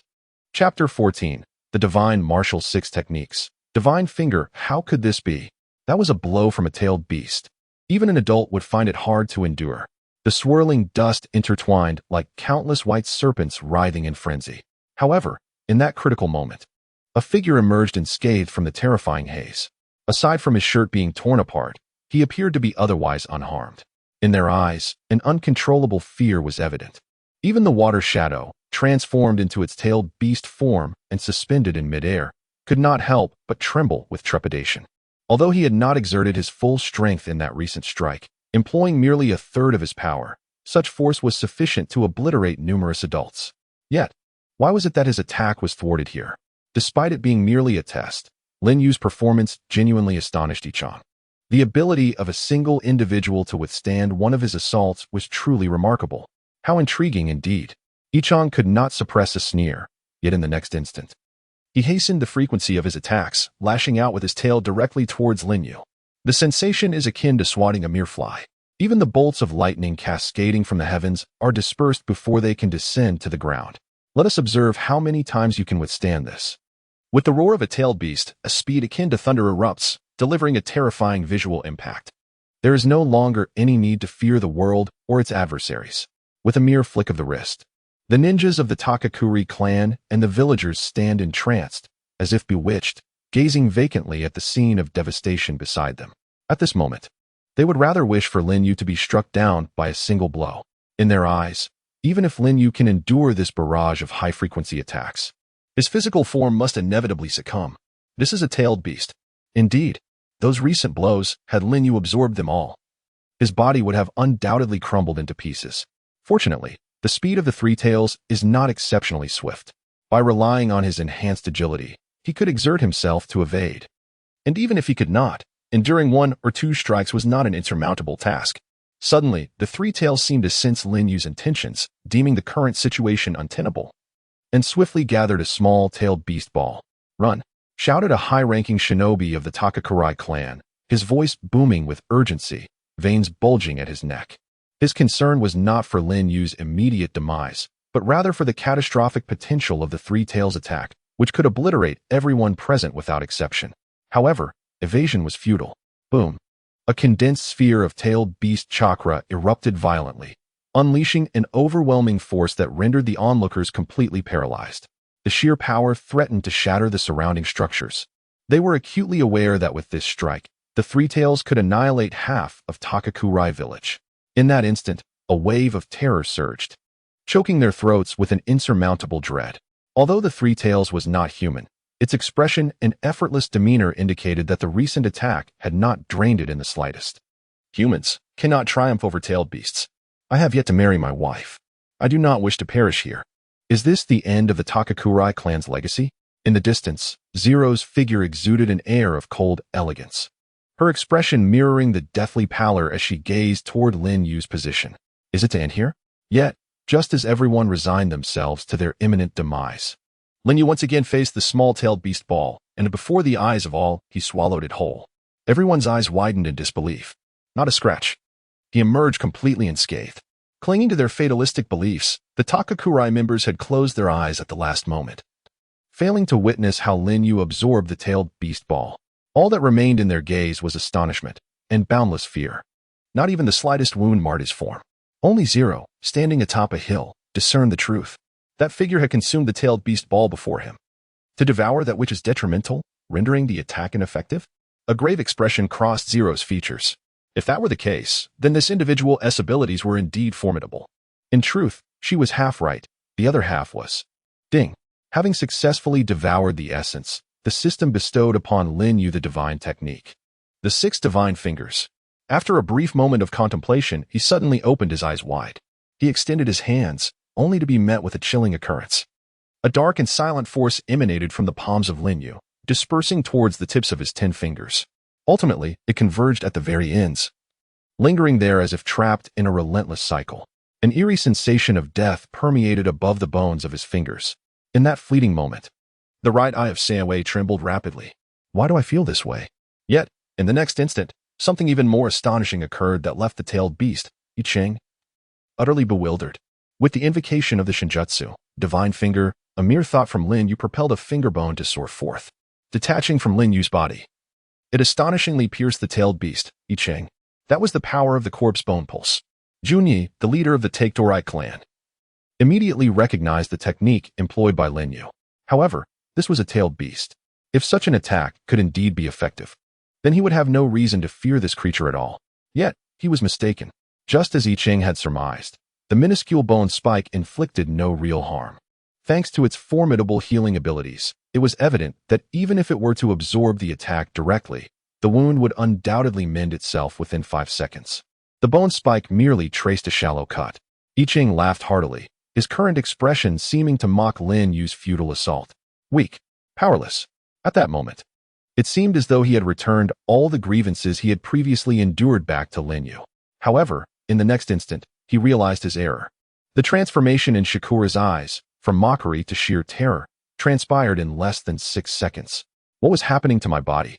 When he discovered that his wounds no longer healed, he stared in disbelief at the injury, which appeared to be the most horrifying sight he had ever witnessed. Merely a superficial cut, yet that force seemed to be devouring everything within him. His chakra, and his very body, were being gradually siphoned away. Chapter 15. Divine Insight. Amidst the swirling dust, no one noticed the subtle changes that had already begun to manifest in Lin Yu's body. A peculiar sensation, unlike anything he had ever experienced, coursed through him. It was a strange energy, faintly glowing with a black luminescence, clinging to him. More specifically, it enveloped his hands. Layers of bizarre black patterns spread across his fingers, only retracting to a point once the release concluded. Ding. Absorption successful. Stamina 1 point. Ding. Absorption successful. Agility 1 point. Ding. Absorption successful. Strength 1 point. Though the increments were modest, Lin Yu could sense his body continuously improving, with the system's notifications ringing incessantly, almost without pause.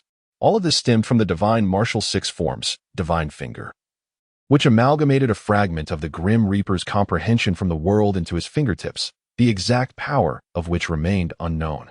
Passive ability grants a slight absorption effect. This meant he could cause wounds to facilitate inconspicuous absorption. Although the efficiency of this absorption was not particularly high, it nonetheless proved somewhat beneficial. Meanwhile, the ninjas of the Hidden Mist Village were entirely oblivious to what was transpiring. They could merely discern from the expression of the tailed beast that their water shadow was in great anguish, nothing more.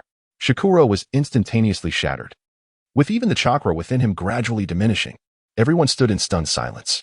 This is the power of the tailed beast. How could it be that against such a young adversary, I found myself utterly defenseless? Merely a single strike.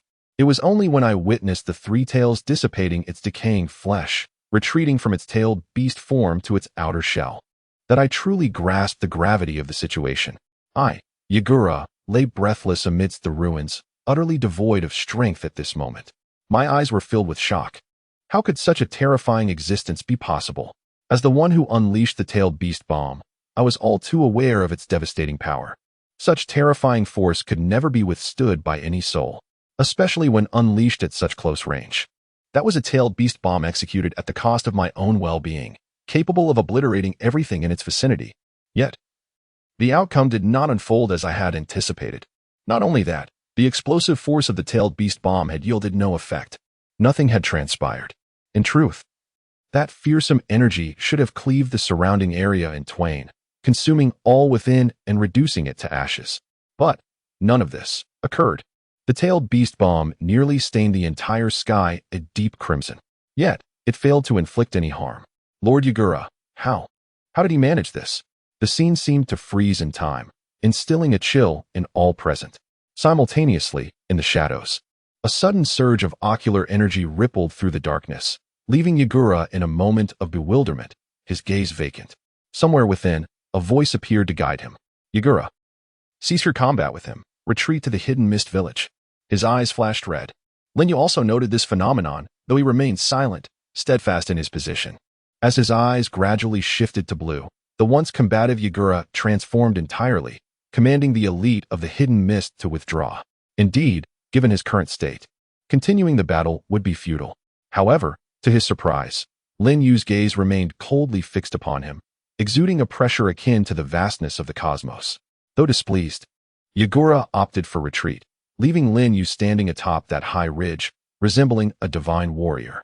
Yet, within the pitch-black cavern, shadows flickered, and several figures stood together, relying on the faint light within the cave to discern their forms.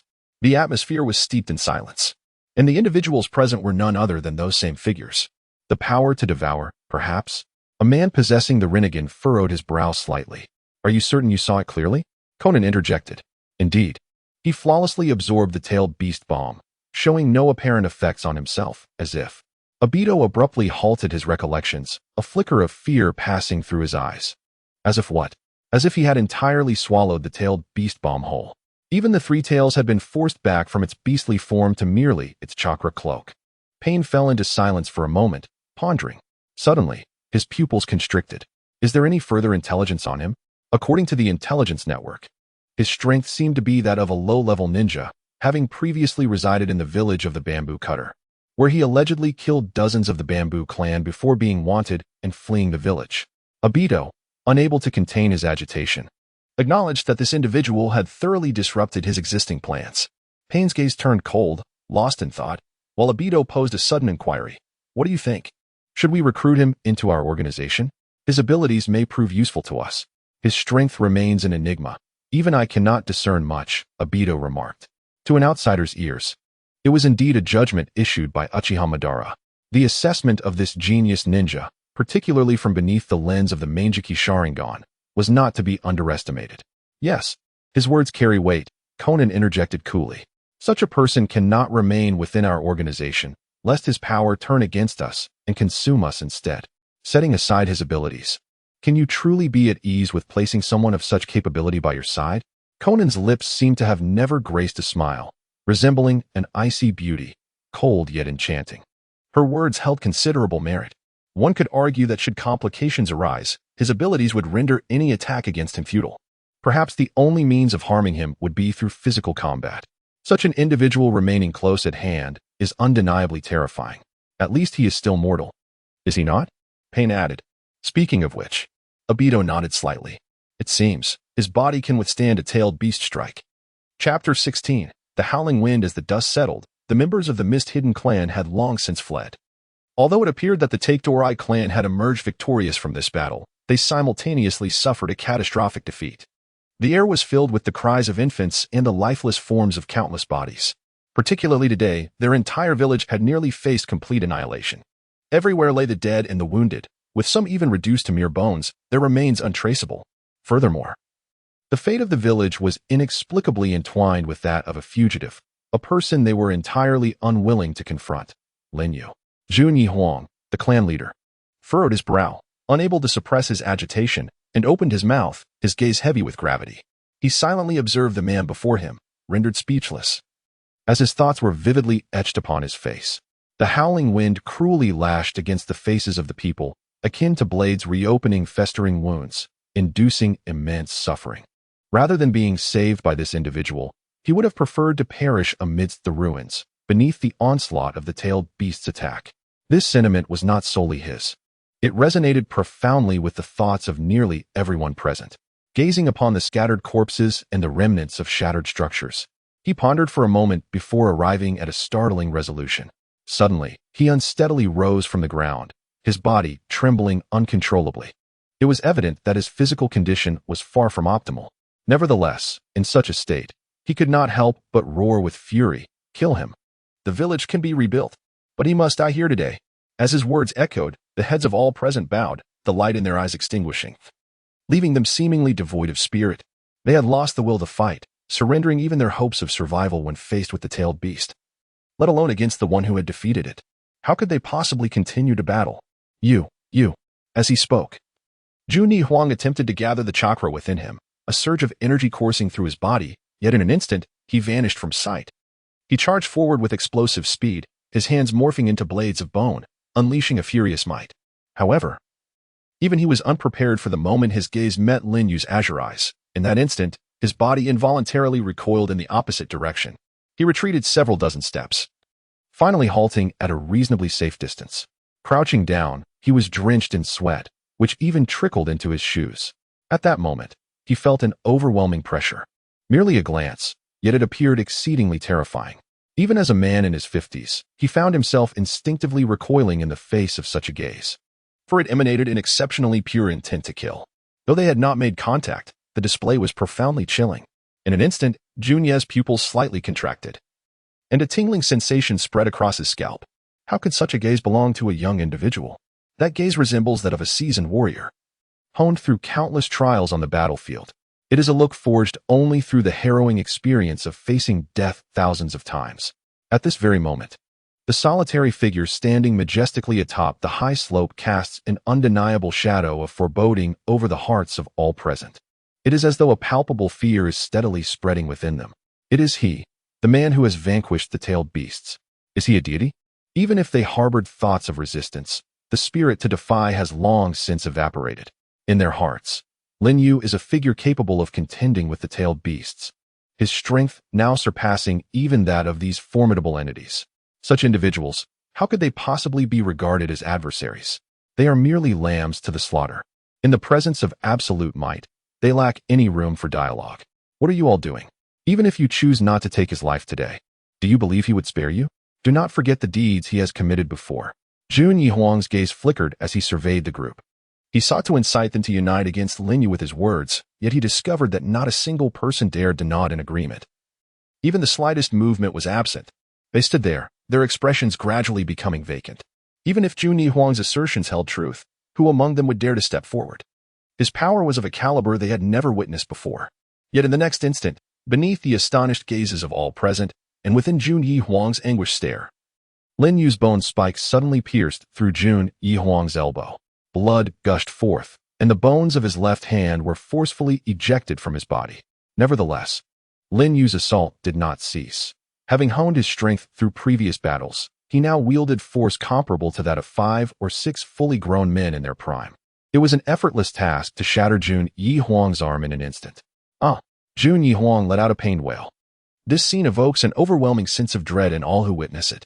Enduring excruciating pain, Lin Yu deftly extracted the bone spur from Jun Yihuang's body, inflicting a significant wound along with a multitude of smaller injuries. Yet, even with such brutality, he failed to eliminate Jun Yihuang on the spot, inadvertently granting him a reprieve.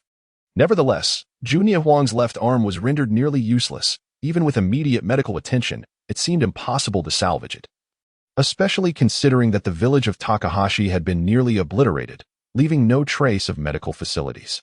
Lin Yu needed to assert his dominance within the village, establishing sufficient authority through decisive actions. The presence of Jun Yihuang undeniably affected his own standing, yet Lin Yu simultaneously required him to play the antagonist, creating a necessary equilibrium. This is an idea that Lin Yu has just conceived, to remain in Takaguri. After all, returning to Konoha is not an option in Takaguri village. Being the place of his upbringing, offers a strategically advantageous location. The opportunity for reconstruction presents itself splendidly. Through this battle, he could establish his own influence.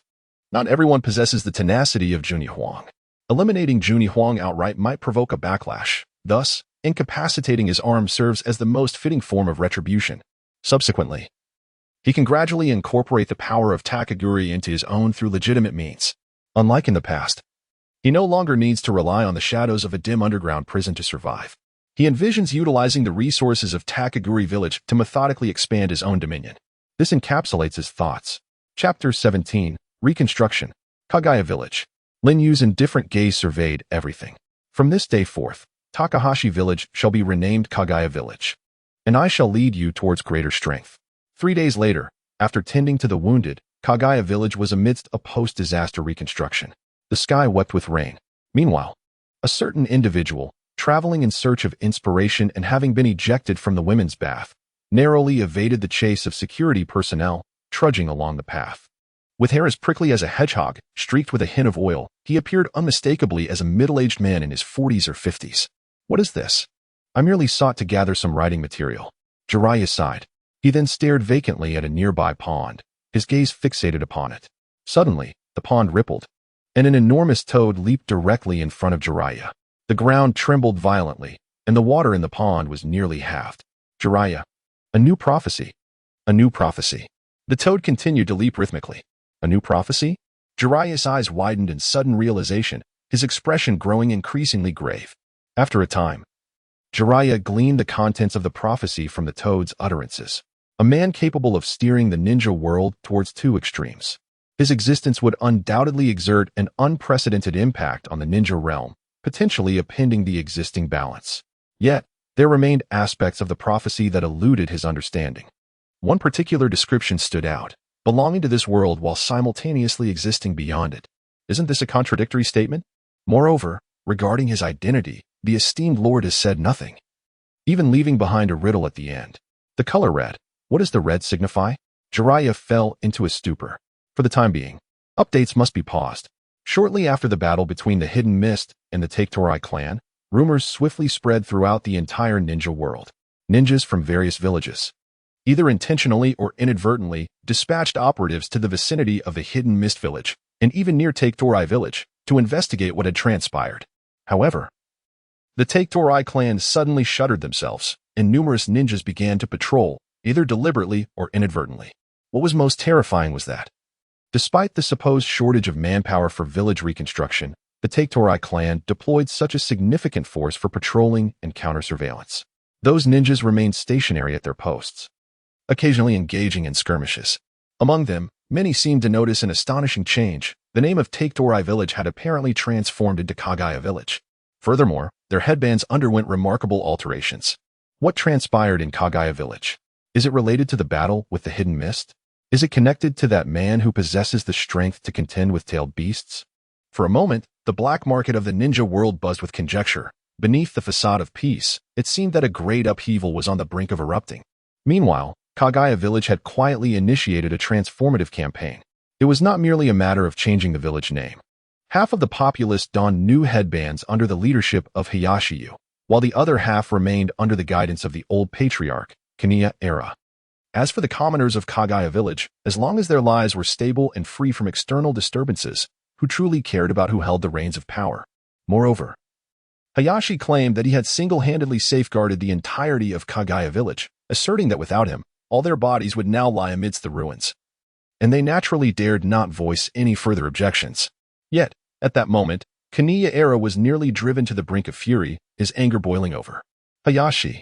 A small room, where Kaniya-era had seemingly gone days without sleep, bore witness to his pale visage as he suddenly spat forth a mouthful of blood. And his expression twisted into a grotesque mask of rage, resembling a wounded wild dog. I am the ruler of Take-Torai village.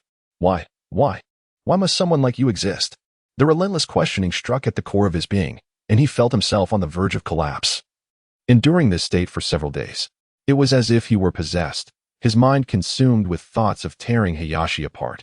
However, all of this was merely a manifestation of his hysteria. Kaniya-era.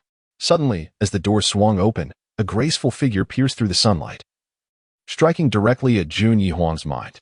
The sunlight illuminated the entire room, yet despite this brightness, the air remained stale after days of confinement.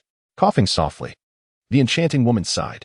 As one of the village elders, she appeared to be no more than 20 years old. Jun Yihuang took a deep breath, finally regaining some semblance of composure. However, the emptiness in his gaze betrayed a complete loss of spirit, akin to one who had surrendered entirely. He lay motionless on the floor, utterly defeated. Why doesn't he just make it clear? Why? Why has his presence shattered everything I held dear? My status. My arm. Suddenly, in a fit of madness, Jun Yihuang began to thrash about, relentlessly striking the beams of the house in search of liberation. His eyes trembled, as if witnessing something terrifying, and his body involuntarily quaked. Even the figure who had long remained hidden behind the scenes of their village. Perhaps even he would not stand a chance against him. Even he repeated. Jun Yihuang's gaze turned complex as he looked at Nan. You are useless. I had initially considered supporting you, but now I shall inform others to endorse Lin Yu as the new patriarch instead. Nan's expression grew intricate, her exquisite eyes reflecting a hint of hesitation as she regarded the despondent man before her. Perhaps she needed to reconsider her decision. Today, she had come only because she had received orders to ascertain Jun Yihuang's fate. Otherwise, she would have no desire to visit such a dismal place. Gazing at Jun Yihuang, a sense of uncertainty welled up within her. Was it truly necessary to rely on this man to shoulder the great responsibility? Yet, at the same time, she had been present during the events in Wu Yintu village. In her memories, Lin Yu's imposing figure frequently resurfaced. After a moment of contemplation, she began to comprehend Jun Yihuang's current state. Chapter 18. The Underground Black Market. At this very moment, Lin Yu sat regally at the forefront of Huiyi village, the room devoid of any presence. The reconstruction of the village was nearing completion. With Jun Yihuang neglecting his duties, the administration naturally fell to Lin Yu. Although dissenting voices existed within the village, most were prudent enough to refrain from taking a stand. Drawing upon his own prestige, he had garnered a measure of influence. Now, he gazed intently at his system interface. Lost in thought. Ding. Divine Martial 6 Styles. Divine Finger. Ding. The immortal body can temporarily transcend its own limits. Ding. The celestial body of Amaterasu X3 bears a resemblance to the 8 gates of his old friend, albeit with minimal impact on the physical form.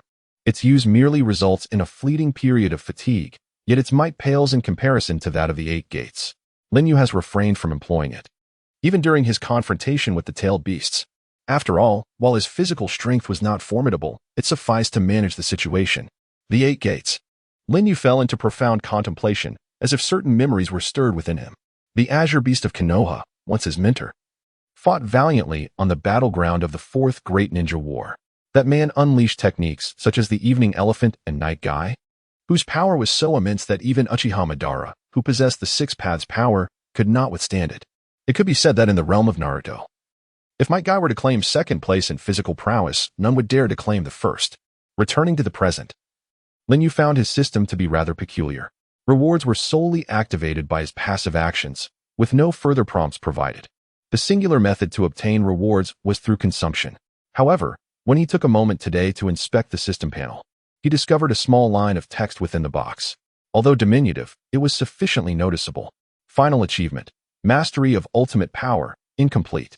The emphasis lies in the first half of the sentence. Yet, what constitutes this ultimate power remained a mystery to Lin Yu. Ultimate power, indeed. His pupils constricted as he gazed solemnly at the wall before him. Could it be the tailed beasts? Lin Yu hesitated to dismiss this notion outright. For after his prior experience, he understood that the tailed beasts could summon the 10 tails and attain unparalleled power. Nevertheless, after enduring so much, he felt an unsettling certainty that matters were far more complex. Beyond the tailed beasts, there must exist something else, an essence not of this world. What could it possibly be? Meanwhile, in a rather inconspicuous location on the map of the 5 great nations, the headquarters of the underground black market has unveiled a new round of bounty tasks. This place, feared by the 5 nations, remains untouched by direct violence, even amidst the gathering of nefarious individuals. Intelligence, contracts for hire, and various clandestine activities are all facilitated through the operations of the underground black market, subsequently published on a list known as the Bounty Board, from which hunters may accept assignments. Here, one's origins are of no concern. Even if you are a notorious villain, you would not attract attention. However, the arrival of a figure shattered this tranquility. With a cold gaze, he lifted the crimson scythe from his back. Merely revealing half of his form sent shivers down the spines of those present. Hurry up, present the tasks, he said impatiently. This individual was known as the Undying. Legend has it that he single-handedly exterminated the entire populace of Tangyin village, leaving no survivors, even as a bounty hunter. His interest lay in offering formidable opponents as sacrifices to his dark deity. After a prolonged silence, an elder finally spoke. Capture the rogue ninjas of Mist Hidden. Bounty of 10 million. The Shiki duo, bounty of 6 million. Upon hearing the bounty rewards, the Undying's expression darkened, his brow furrowing in irritation. Old fool, are you attempting to deceive me with such tasks? Do you look down upon me? As he spoke, he unfastened his crimson scythe and swung it a few times, causing the man before him to tremble in fear, cold sweat beading on his forehead. He was acutely aware that, despite the underground's constraints, the distance between his head and the scythe was less than a second away from severance. Moreover, a bounty originally set at 10 million had just been raised to 30 million by the main contractor, although it seemed there were some complications. Complications? In an instant, not only the Undying but also several idle onlookers turned their gazes towards the source of the disturbance, their expressions tinged with apprehension. Though the name had not yet been uttered, they had already made their guesses. They whispered amongst themselves, if the Undying encounters that individual, it could be quite a spectacle. That fellow, never mind. I fear for that one called Lin Yu. If he is the one accepting this contract, he may be in grave peril. TSK.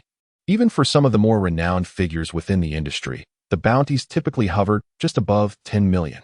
A contract worth 20 million is already regarded as rather prominent, challenging to secure. However, to see such a character posted with a bounty of 30 million is beyond Fei Duan's expectations. Could it be that this benefactor is a foolhardy spender? Fei Duan accepted the bounty notice, casting a casual glance over it. It doesn't appear to be anything extraordinary. His gaze sharpened. Linyu. As soon as the name was uttered, the once boisterous black market fell into an eerie silence.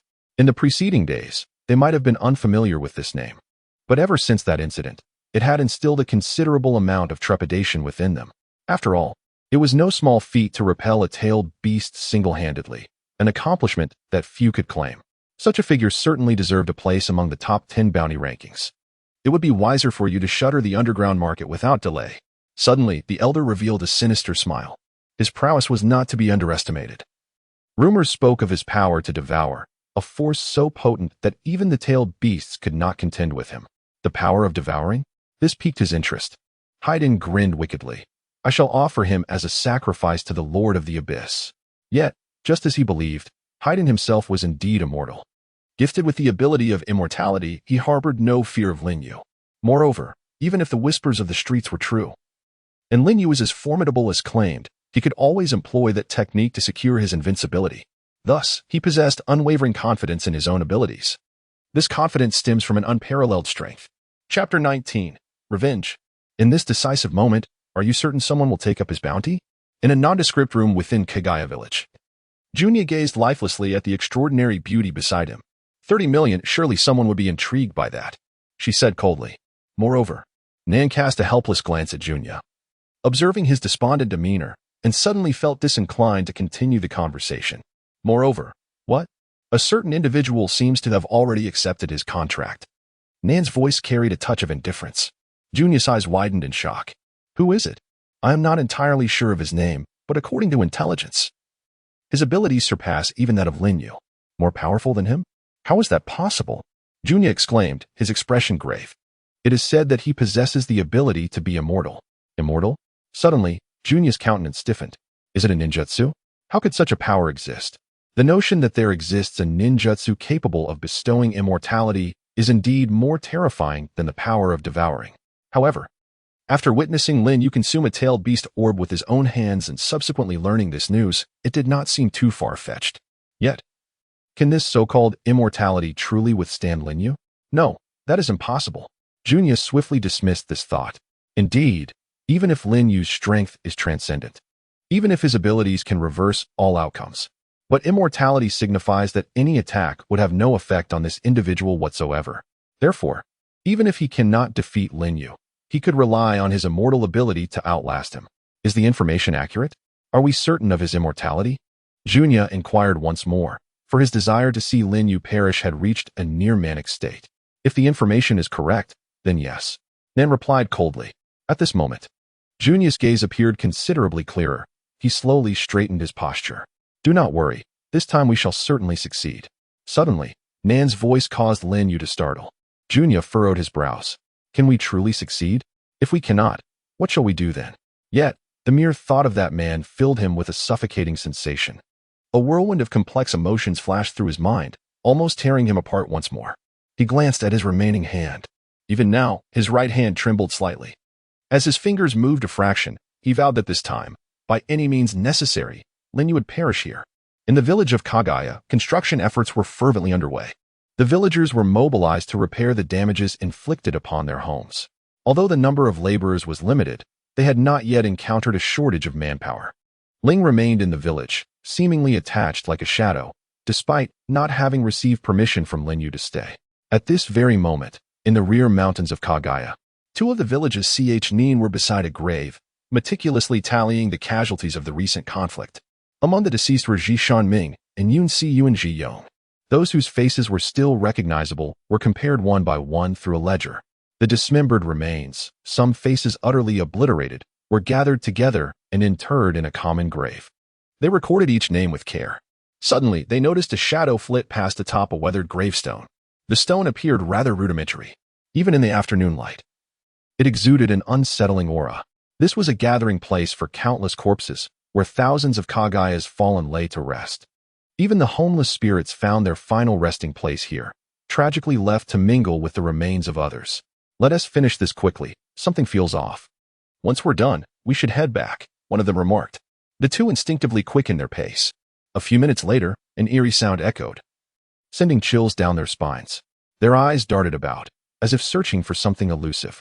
Yet, apart from the myriad tombstones and tangled trees, nothing seemed amiss. What could it be? Suddenly, a hand emerged from the top of the gravestone. The hand was gaunt, nearly skeletal, with earth caked beneath the fingers, sending a wave of dread through the two. Could it be?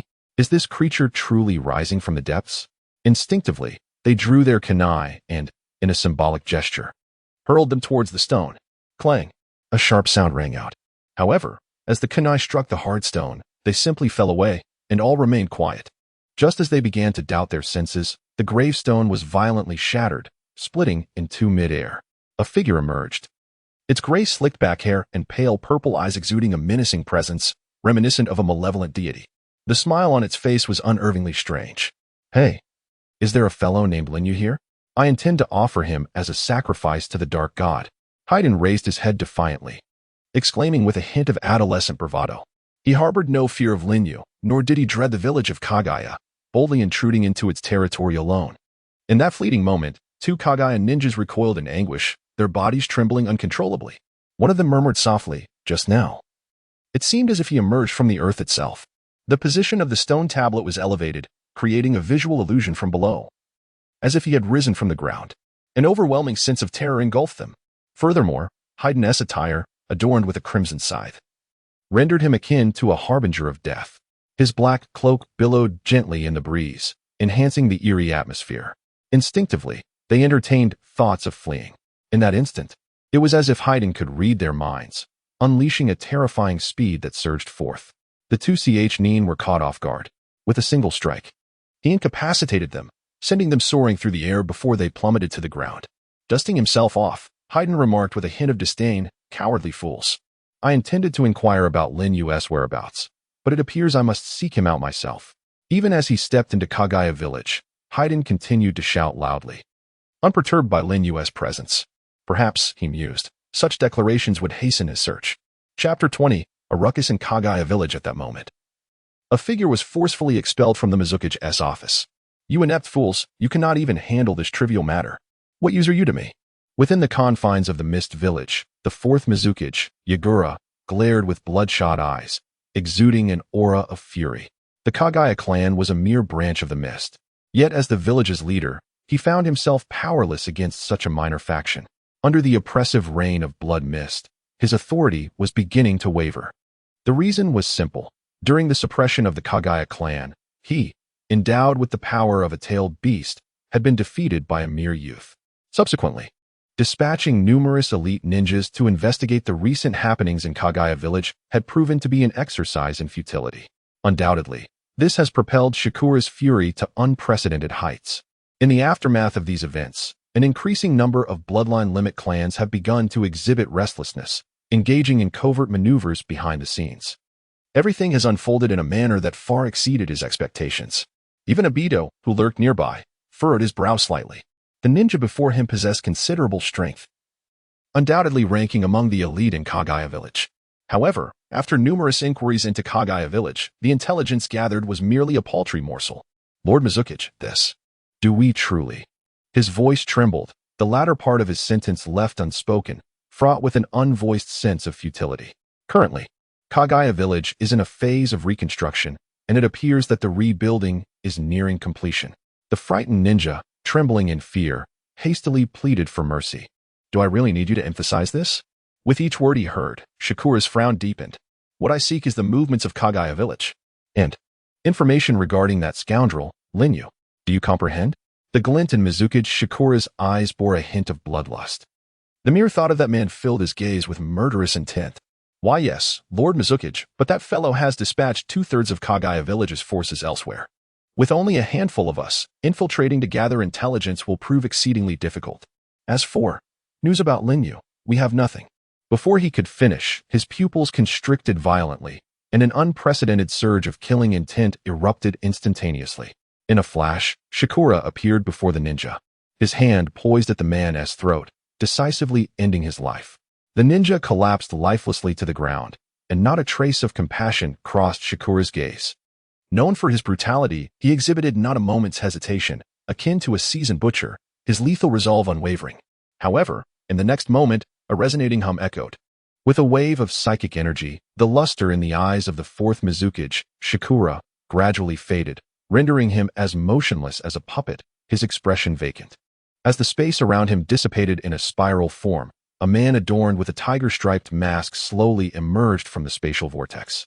Dusting off his attire, his gaze remained fixed on the lifeless body of the now-deceased Miss Ninja.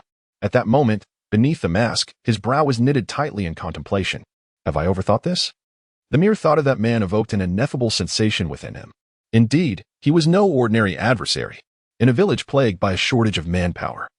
A rather unconventional decision was made to deploy 2/3 of the available forces for reconnaissance countermeasures. One cannot help but acknowledge that this man is becoming increasingly difficult to discern.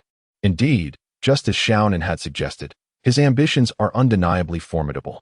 Such a person must be swiftly dealt with. Allowing him to flourish would only turn him into an insurmountable obstacle that could jeopardize the overarching plan.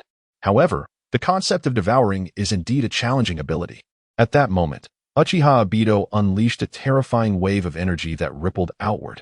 Hey, it's me," a pale figure behind him exclaimed, clearly on the verge of being harmed by the overwhelming force, hastily interjecting. "Are you serious? How did you know I was here?" I had concealed my chakra fluctuations.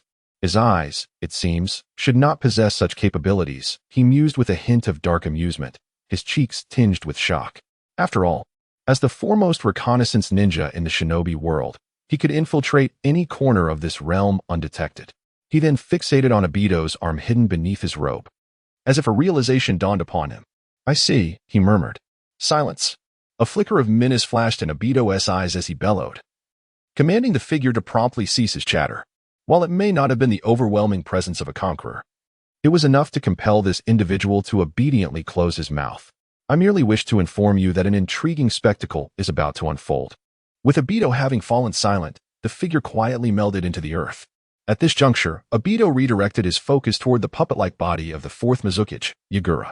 A disdainful smile graced Obito's lips. He had no desire to elaborate further until the vortex of space manifested once more, vanishing from sight. Meanwhile, the fourth Mizukage's eyes gradually regained their clarity. "People," a voice called out, and moments later, a ninja timidly entered, trembling. Upon glimpsing the lifeless form of his fallen comrade, he cast a cursory glance before respectfully kneeling. "Yes, Lord Mizukage, how may I serve you?" Such a scene was one he had long since grown accustomed to. The fourth Mizukage was known for his volatile temperament, and he dared not show any signs of negligence, for he certainly did not wish to meet a similar fate. "Seal off the village. Ensure that no insignificant fish slip through. Additionally, clear this area." On the other side, the self-proclaimed immortal Haiden was wreaking havoc throughout the Kagaya village. He forcefully withdrew his crimson scythe from the body of a Kagaya clan ninja, bellowing loudly, "Hey, bring forth that fellow named Linyu. I intend to offer him as a sacrifice to the great evil deity." Haiden traversed the village with reckless abandon, seemingly unrestrained. However, the elite ninjas of Kagaya village, positioned beneath the eaves, watched him with keen eyes, none daring to approach, their expressions gravely serious. They had all heard that name. A chill ran through them. Could it be the Linyu who single-handedly repelled the tailed beasts? The Hidden Mist village had always revered strength, and as one of its 3 prominent clans, the Kagaya clan held this belief even more dearly. Especially after Linyu had protected the Kagaya clan, he had garnered an undeniable brilliance. And he was no longer referred to as the rogue ninja Linyu, but rather as the esteemed Linyu. "Everyone retreat. Quickly inform Lord Linyu." Chapter 21. The Immortal Haiden. "Lord Zero, please relay this to Lord Linyu." 2 ninjas stood before Zero, bowing respectfully, not daring to show any sign of negligence. They seemed to have misunderstood something. In matters both great and small within the village, communication with this esteemed figure was always conducted through Zero. Another reason for this was that Linyu had remained in that room for a full month without emerging. Even his meals were delivered by Zero. Thus, they had no alternative. Even amidst such significant turmoil in the village, they had to adhere to this process. Yet, Zero found herself at a loss, as she too had not seen Linyu in a month. She had even fabricated the notion that Linyu was in seclusion, but with such a grave occurrence unfolding, she was unsure whom to turn to. At this moment, under the night sky, with the moon shining faintly and stars sparse, a weak light suddenly flickered in the heavens. "Damn it, we cannot contend with this foe. He is simply beyond our capabilities. How can his physical prowess be so formidable? Where's Lord Linyu? Has he not yet arrived? The battle had only recently concluded, and the majority of the village's forces had been dispatched for patrols, leaving very few ninjas to defend the village. Even though reinforcements had been called, they would not arrive in time. Retreat! Retreat! The ninjas of the Kagaya clan, fully aware of their inability to contend, began a strategic retreat. Meanwhile, Fade One had nearly reached the entrance, having advanced from the rear mountains of the Kagaya clan. Yet there was no sign of Linyu. His impatience grew palpable, and he swung his scythe with fervor, ruthlessly dispatching several Kagaya ninjas. The pressure he exerted was unmistakable. "Hey, is there not a single capable opponent? I lack the patience for this," he proclaimed. "Should I miss my opportunity, my Lord God will be displeased." At that moment, an icy voice echoed faintly. "Divine martial six forms, divine finger." Suddenly, a resounding crash accompanied by a whirlwind of dust engulfed Fade One's figure. What appeared to be a mere flick of the wrist carried an extraordinary force that felt as if it could obliterate anything in its path. There was no time to retaliate. "It's Lord Linyu." Before the crowd could erupt in cheers, Fade One's expression twisted in fury. Under the unleashed terror of that power, his cherished blood moon scythe was pierced, leaving a gaping hole. Although the strike did not penetrate Linyu's body, the Kagaya ninjas gazed upon him with reverence. How formidable," they murmured. "With just a single technique, he can shatter his opponent's weapon." What has transpired? Fade One's eyes widened in horror as he glanced toward a certain direction, a chilling sensation swiftly creeping up from the soles of his feet. What manner of situation is this? How could the scythe so effortlessly be pierced? Suddenly, a chilling breeze swept past from behind, prompting Fade One to turn around sharply. There stood a figure, a person perched at the very apex of the eaves. Beneath the tall silhouette, illuminated by the moonlight, Fade One could barely discern the contours of his form. Clad in gray attire, an aura of foreboding emanated from him, and upon merely locking eyes, Fade One was engulfed by an overwhelming sense of pressure. Yet, the figure appeared youthful. Could it be him, the one known as Linyu? A profound dread surged from the depths of Fade One's being, an instinctual response that caught him off guard. Nevertheless, even in such dire circumstances, Fade One's visage betrayed no fear. He felt no trepidation. In fact, he harbored no fear of any individual in this world. For he was the messenger of the divine, blessed by the protection of the gods. Immortality was his ultimate trump card. "Hey, are you Linyu?" he called out, unabashedly arrogant as ever. "If I were to deliver you to the Dark God, he would undoubtedly take great pleasure in your presence. You know who the Dark God is, don't you? In this realm, the Dark God reigns supreme." With boisterous laughter, Fade One's expression became increasingly bizarre and difficult to articulate as he fixated on Linyu, his emotions surging. He continued to chant, "Indeed, indeed." Yet, as he brandished the now damaged scythe, a surge of terrifying power erupted forth. Suddenly, the bystanders were oblivious to the unfolding events, witnessing only a swift figure abruptly vanish from sight. With a slight bend of the body, he lunged at Linyu with astonishing speed. It is said that should he acquire the blood of his opponent, he could invoke sorcery to bring about their demise. This is an extraordinarily terrifying power. In pursuit of it, Fade One has devoted all his energy to this endeavor. Consequently, his physical prowess far surpasses that of an ordinary individual by several magnitudes. However, Linyu's aura is also quite peculiar. In the course of this month, he had engaged in relentless consumption, battling against the surrounding bounty hunters and enigmatic members of an unidentified organization, thus evolving through the crucible of conflict. At this juncture, his physical condition had ascended to an extraordinary realm. Agility, strength, endurance, and resilience. Each attribute set him apart from the ordinary. Moreover, prior to his arrival, he had already unlocked the potential of a transcendent body, rendering him impervious to blades and bullets. This is... Fade One felt a shiver run down his spine, his eyes widening in disbelief. Linyu effortlessly deflected Fade One's crimson scythe with a single punch, his hand unscathed, devoid of any wounds, let alone blood. What nonsense is this? Could it be that this fellow had channeled chakra into his fist, creating a barrier akin to a chakra wall, thereby thwarting Fade One's lethal strike? No, it cannot be. Even so, it is impossible to sustain without a single wound. At this moment, Fade One was drenched in sweat, and an overwhelming sense of fear arose within him. He could not comprehend the means by which Linyu had achieved this. Even though the March scythe was not in its complete form, its sharpness remained undiminished. Normally, such a collision, even with the chakra wall as a protective barrier, would at least leave a cut on the skin. However, he had just observed clearly that there was not the slightest fluctuation of chakra emanating from Linyu, with merely a single punch. He had managed to thwart the crimson scythe. Trembling, Feiduan's hands were shaking slightly, and he struggled to suppress himself. Otherwise, that previous blow would have flown directly from his grasp. What a terrifying power this truly is.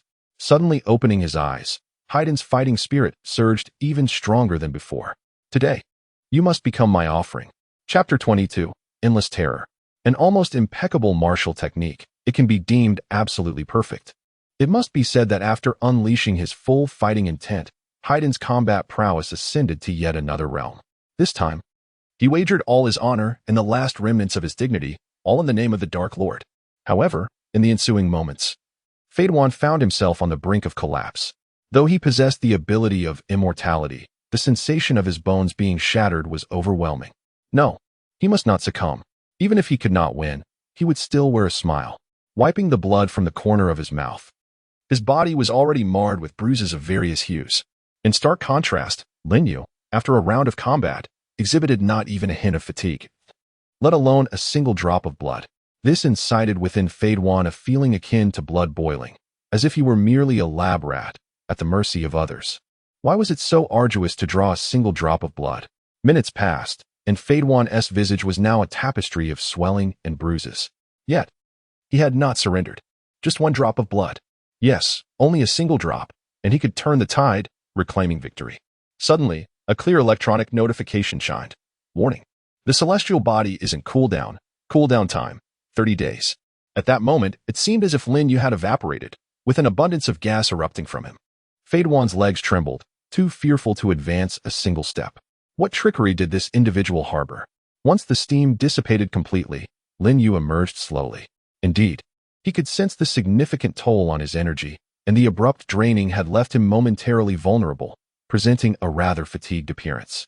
In the next instant, however, Feiduan resumed his peculiar grin, raising his bloodied scythe. Accompanied by the sound of thunder, he resembled the true harbinger of death. A realization dawned upon him. Feiduan was convinced that Linyu had employed some arcane technique to elevate his strength to an unnatural level. Yet, the time limit had expired, and his power should now be significantly diminished. At that moment, Linyu felt a fleeting surprise. Such a formidable skill, while largely devoid of after effects, also bore a lengthy cooldown. Just as the steam cleared, Feiduan discerned the weariness etched in Linyu's eyes. Now, it was the perfect opportunity to offer him as a sacrifice to the Dark Lord. Feiduan's battle spirit surged, even though he found himself at a temporary disadvantage.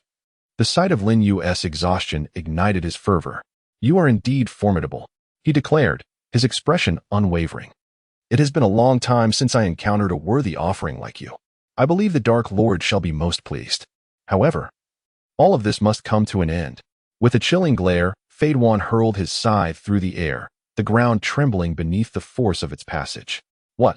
The emergence of the next scene left everyone in utter astonishment. From Linyu's eyes, a profound and chilling force gradually unfurled, relentlessly siphoning the life force from the surrounding beings. In that fleeting moment, Feiduan was engulfed by an unsettling chill. Despite the fact that he had no reason to fear death, an inexplicable sensation of mortality suddenly emerged within him, spreading throughout his entire being, his heart, liver, and even his kidneys. His eyes widened in terror as he beheld the black flames that had detached from Linyu's body. The horrific black fire surged forth like a tsunami, akin to a ravenous beast devouring its prey. Unquenchable and relentless, it embodied its name, Amaterasu. Wherever it went, not a blade of grass could survive, and all life was extinguished. Yet, no matter how swiftly he fled, the black inferno had already enveloped him, as if a silent force were mercilessly ravaging every inch of his body. He could scarcely believe the reality before him.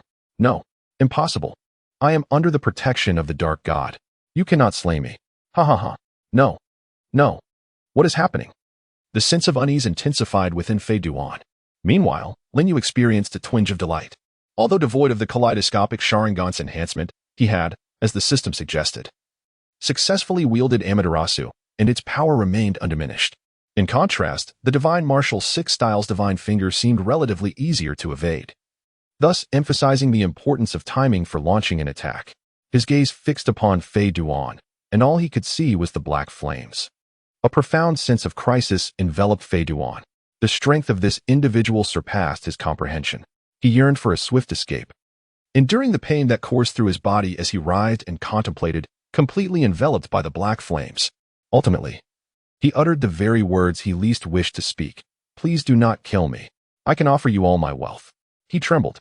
However, to his astonishment, Lin Yu regarded him with an icy gaze, his eyes perpetually radiating an oppressive aura. Wealth? Such triviality held no allure for him. A resounding explosion echoed through the air. Dense chakra coalesced, howling forth amidst a tempest. Earth release. Rock pillar prison. Drawing from his memories of a past life, Lin Yu swiftly formed hand seals. In response, columns of stone erupted from the ground, standing resolutely before the onlookers. At that moment, Zero arrived, her eyes flickering as they turned towards the swirling clouds of dust. Her delicate hands clenched tightly, filled with concern. The wind surged, leaving behind only faint ripples of chakra in the air. Silence. A chilling stillness enveloped the battlefield, rendering it eerily quiet. All eyes converged upon a singular point. The nearly completed Kagaya village would require yet another reconstruction. Had he perished? The ferocious Haiden, vanquished by Lin Yu's black flames? This scene sent tremors of fear coursing through the hearts of countless ninjas from the Kagaya clan, leaving their innermost thoughts in turmoil. The jest had begun. Even the immortal being found no advantage against Lin Yu, reduced to a mere target, suffering ignominy akin to that of a scurrying rat. Such incredulity was hard to fathom, yet the truth remained undeniable, compelling their belief. Meanwhile, an elder sat in the most prominent position of a chamber, exuding a solemn and commanding presence, illuminated by flickering lights. The others fixed their gazes upon him, awaiting his command. "Here it comes," the elder spoke suddenly as the wooden door behind him creaked open, then nodded slightly, bowing humbly beside him. "A life has been lost." At these words, the elder's previously narrowed eyes shot wide open. "He is finally dead. Let Jun Yao handle the aftermath. His prestige has suffered greatly during this time." Nan remained silent, her demeanor suggesting she hesitated to voice her thoughts. "Is there anything else to report?" Nan continued to hold her silence until, after a few moments, she spoke coldly. "The deceased is not Lin Yu, but rather the one who accepted the bounty." After a pause, she reluctantly conveyed the news. "He is dead." Chapter 23. The Fear of Obito Dead? The elder's expression transformed into one of sheer terror. Indeed, it appeared he had employed some peculiar techniques. Then blinked in surprise, then smiled, a smile that emanated a chilling aura. "Ah, that is indeed impressive." Suddenly, the elder narrowed his eyes slowly, and then burst into laughter, his voice raspy. "This person is far more useful than Junyao, is he not?" He rose to his feet, and those around him instinctively echoed, "Indeed." The others, who had been seated comfortably, stood as well. "Sit down, sit down." The elder sighed wearily, his back arched as he addressed the assembly. Nan, attuned to the moment, presented him with a cane. "I am growing old. Henceforth, I must rely on the capabilities of you young ones." The elder's expression was enigmatic, a subtle smile concealing a labyrinth of thoughts, as inscrutable as his demeanor. His words seemed directed at an unknown individual within the conference room, or perhaps not directed at anyone present at all, who could say. Observing Lin Yu's silhouette, an indescribable sensation began to emanate from within him. Meanwhile, in a corner outside Kagaya village, Uchiha Obito's eyes widened in disbelief as he beheld the formidable Lin Yu, a chill running down his spine. Even before his arrival, he had sensed an ominous foreboding, and indeed, events had surpassed his wildest imaginings, so much so that he could scarcely fathom them. As Obito's pupils constricted, the veins on his skin bulged ominously, the clarity of his blood vessels starkly visible. He yearned to intervene immediately, to confront Lin Yu and demand a resolution. How could he possibly wield Amaterasu? Did he possess the Manjiki Sharingan? Could it be that he was Uchiha Itachi? Obito's brow furrowed in concern. In the very next moment, Zetsu emerged from behind him. No, he was not Uchiha Itachi.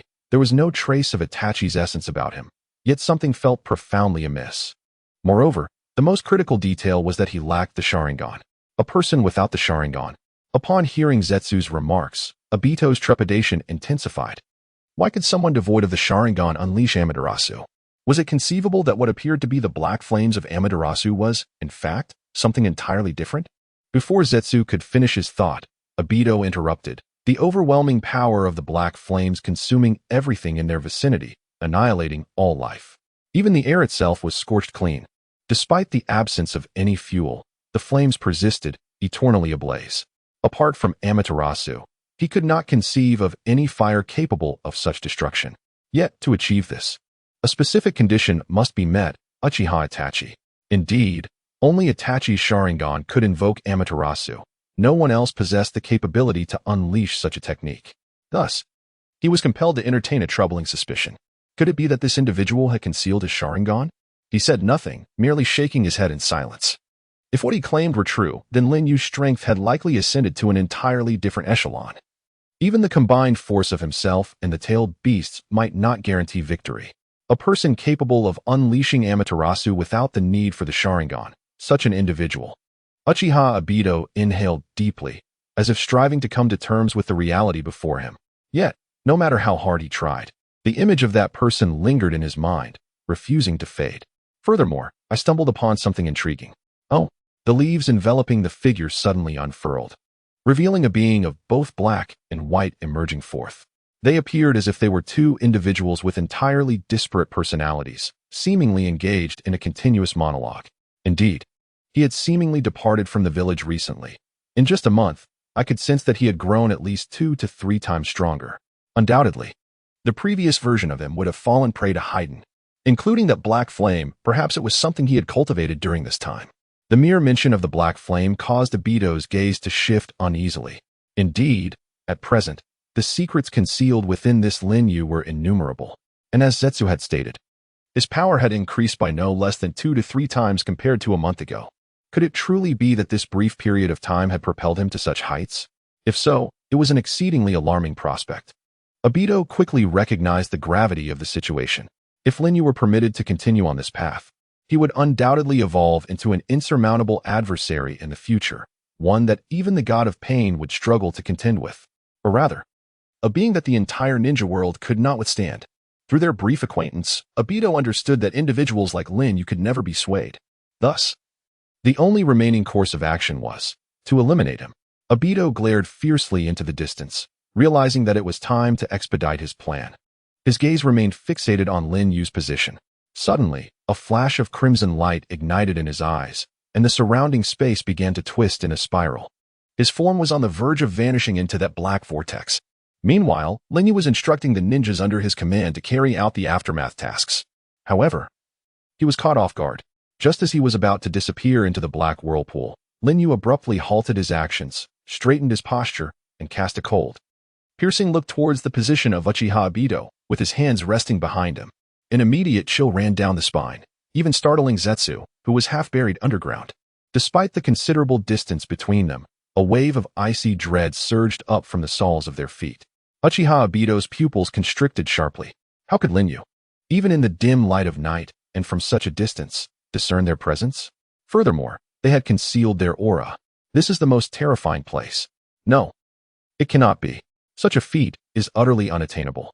At this moment, an overwhelming sense of terror envelopes him. Is it merely a coincidence? Obito gazes at the scene, his eyes nearly bulging from their sockets, until the black vortex gradually engulfs the last remnants of his being. Fear arises instinctively. Chapter 24. The ninja escaping from the hidden mist once the tasks were duly assigned and everyone became preoccupied with their respective duties. Lin Yu made his way to the secluded mountainside where the remains of the Kagaya clan lay buried. As he gazed upon the countless gravestones of the Kagaya clan, he felt not a trace of sorrow. Indeed, he harbored little emotional attachment to this family. In recent months, his demeanor has considerably mellowed. Let it go.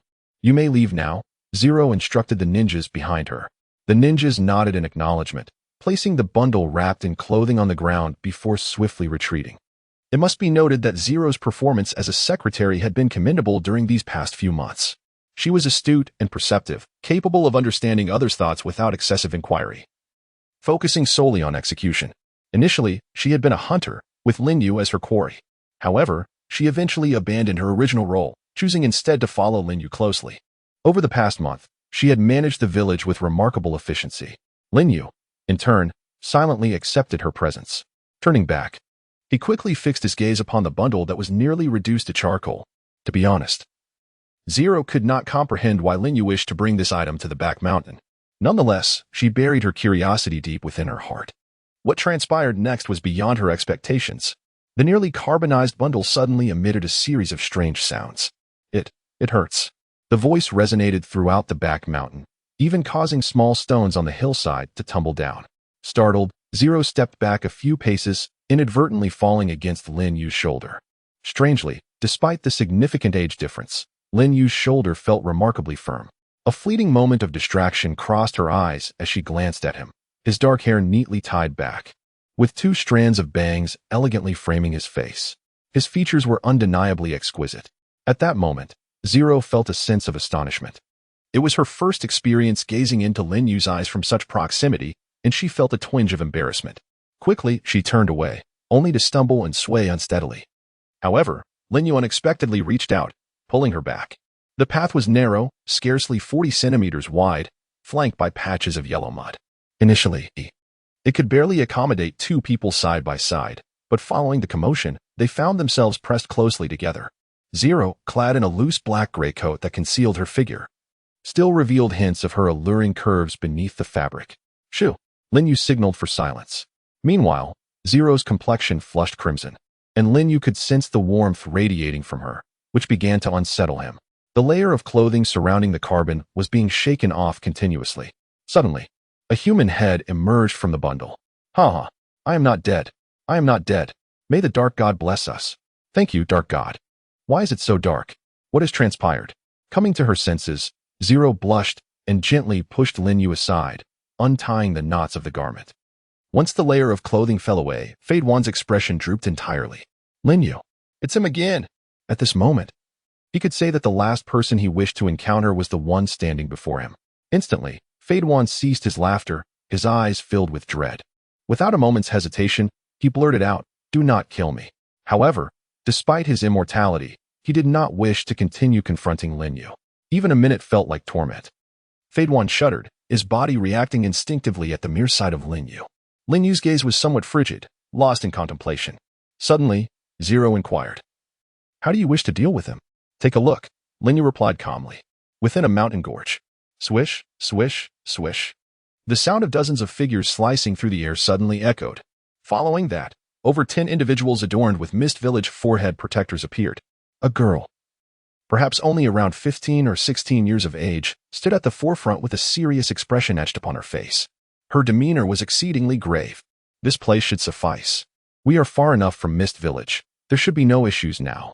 Occasionally, water from the rock formations would drip onto their heads, creating an unpleasantly sticky sensation. Several mist ninjas gazed at the empty gorge, unable to suppress their complaints. Yet, compared to Mist Village, they preferred to remain in such a desolate location. Indeed, this place felt remarkably more inviting than their village. Undoubtedly, they had seized the opportunity of a mission to escape the village. After all, whether they returned or not, it was a path leading to demise. Moreover, under the oppressive rule of the Fourth Mizukage, they had long harbored such thoughts. Regrettably, compared to better environments, this cave hidden in the gorge felt considerably safer. Astonishingly, they discovered that this cave held enough provisions for several months, as well as clean water stored in vessels, suggesting that someone had once resided here. The girl's eyes revealed a glimmer of surprise, yet she chose not to dwell on it, intending to settle in. The ninjas around her nodded in agreement. Look, there are even drumsticks here. Typically, the food stored is composed of dry goods or other easily preserved items. However, they unexpectedly discovered an exquisite iron box within a jar filled with well water. Inside the iron box lay a dozen or so chicken legs, remarkably still retaining a semblance of freshness, causing the gathered ninjas to swallow hard. Nonetheless, they proceeded to verify the safety of the food. Carefully, they controlled their fire techniques, collecting some twigs in the modest cave to ignite a flame. Perhaps due to their overwhelming hunger, they quickly consumed the meal. Only the 15 or 16-year-old girl remained, fixated on the jar of well water, lost in profound contemplation. The method of preservation was unprecedented, merely relying on a jar of well water. The food had been maintained in such perfect condition, a notion never before conceived in that era. She found it difficult to imagine the nature of the person who once inhabited this cave. Suddenly, she removed her forehead protector, grasped a shuriken in her right hand, and reluctantly etched a line across it. At least for tonight, she could sleep a little more soundly. Chapter 25. the joining of Haydn sensing Lin Yu's gaze. Haydn felt a chill run down his spine, a sense of impending doom enveloping him. Please don't kill me. I can give you anything you desire. I can help you eliminate the bounty of 30 million, as long as you spare my life. However, what Haydn did not realize was that his survival was not due to the protection of his sinister deity, but rather because Lin Yu had withdrawn Amaterasu just in time. Sparing Haydn's life. Lin Yu's intentions were clear. Inexplicably, upon meeting Haydn for the first time, he conceived a wildly imaginative idea. According to memories from his previous life, Haydn later joined the Akatsuki organization under the threat of being sealed alive by Orochimaru. What if Lin Yu forcibly recruited him, thereby disrupting the course of history? Could history then be altered? A minor influence might instigate a significant change. Lin Yu was not foolish. He understood this principle to some extent. Would the conclusion of Infinite Tsukuyomi be affected as a result? Hence, recruiting Haydn was merely a small experiment for him. However, having someone like Haydn nearby made Lin Yu somewhat uneasy, as he was not the type to obediently follow orders. Therefore, follow me from now on. In exchange for your life, Lin Yu stated calmly, his demeanor remaining composed. He then swiftly reattached Haydn's severed limbs. It hurts so much. Faden rose to his feet, rotating his arms a few times. His body bore the marks of black flames, yet fortunately, his rather handsome visage remained unscathed. Subsequently, he wore an expression of deep, rapturous devotion. As long as he could indulge in the thrill of slaughter, he deemed all else inconsequential. As a fervent disciple, he was relentless in his offerings to the divine. However, Lin Yu chose to disregard his words. For his purpose in this place was not to listen to such heretical musings. Yet, he could not allow this individual to run amok. If left unchecked, the 5 great nations would inevitably place a bounty on his head. Furthermore, Faden's demise was to remain a secret, buried until the world gradually forgot his existence. Even the Akatsuki organization was to consider him as one who had perished. Thus, to achieve this goal, a methodical approach must be adopted, progressing step by step in accordance with Lin Yu's objectives. After contemplating Faden's circumstances, Lin Yu made a decisive resolution. While he could not permit Faden to slaughter as he once did, he could provide him with offerings that met his requirements. After all, there were certain matters that he could not personally address. Now, it is time for you to reveal your choice, Lin Yu declared, thrusting his hands forward, his right finger transforming into a bony needle that pierced the skin. To live or to die? Surely, a rational individual would know how to choose. Moreover, Lin Yu had not forbidden him from killing, and by offering high-quality sacrifices, Faden had no grounds to refuse. After all, his very life rested in Lin Yu's hands. Faden raised his gaze to Lin Yu's figure. Should he dissent, he feared he would be turned into a pincushion on the spot. Thus, he quickly nodded. Understood, understood. Upon hearing this, Lin Yu tossed him a new robe for Faden to don. From this day forth, you shall work for me.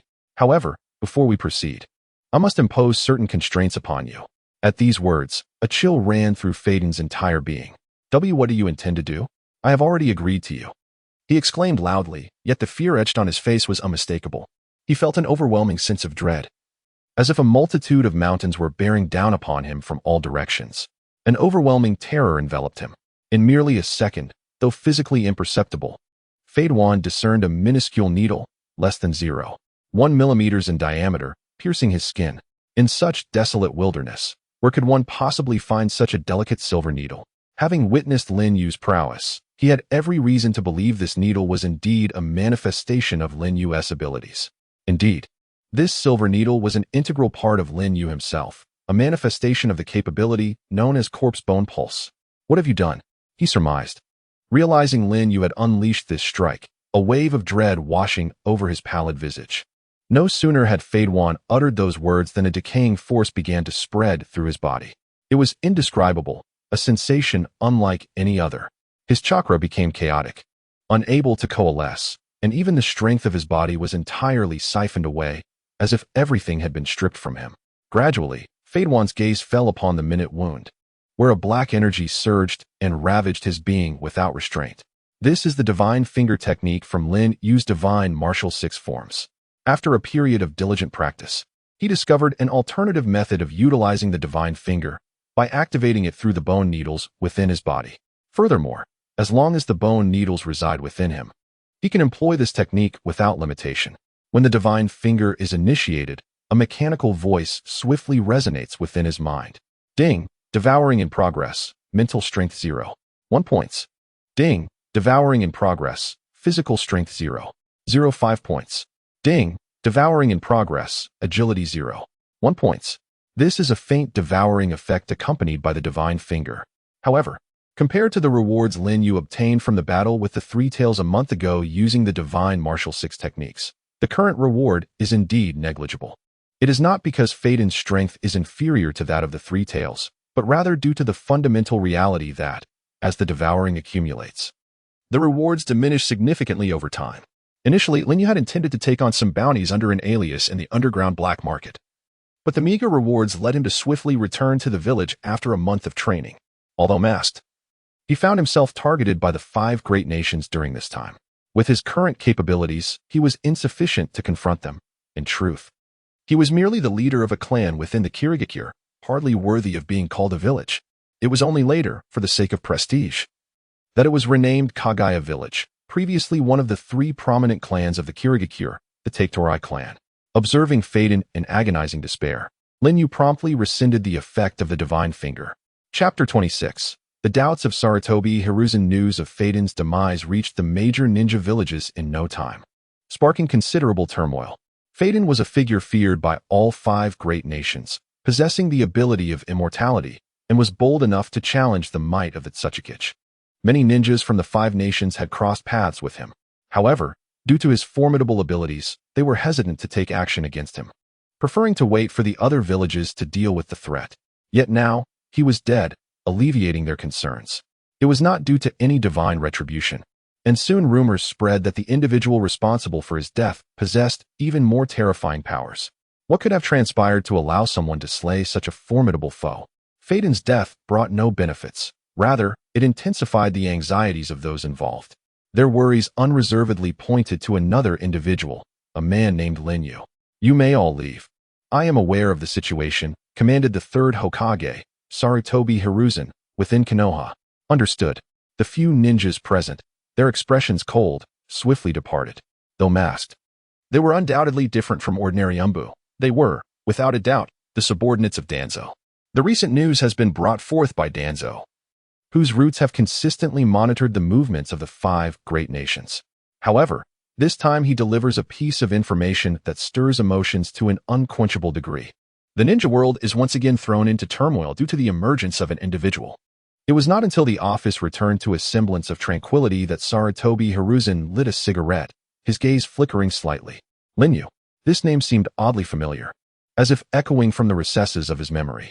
In that moment, he could not quite place it, yet an inexplicable sense of familiarity washed over him, akin to a fleeting recollection. Perhaps he was overthinking it. After a few puffs, Sarutobi placed the cigarette down on the table, his eyes momentarily vacant as he surveyed the entirety of Konoha. Observing a figure leaping about on the eaves with a paint bucket, he noted the individual's bright orange hair and a t-shirt emblazoned with the Leaf Village symbol. Behind him, several ninjas were in hot pursuit.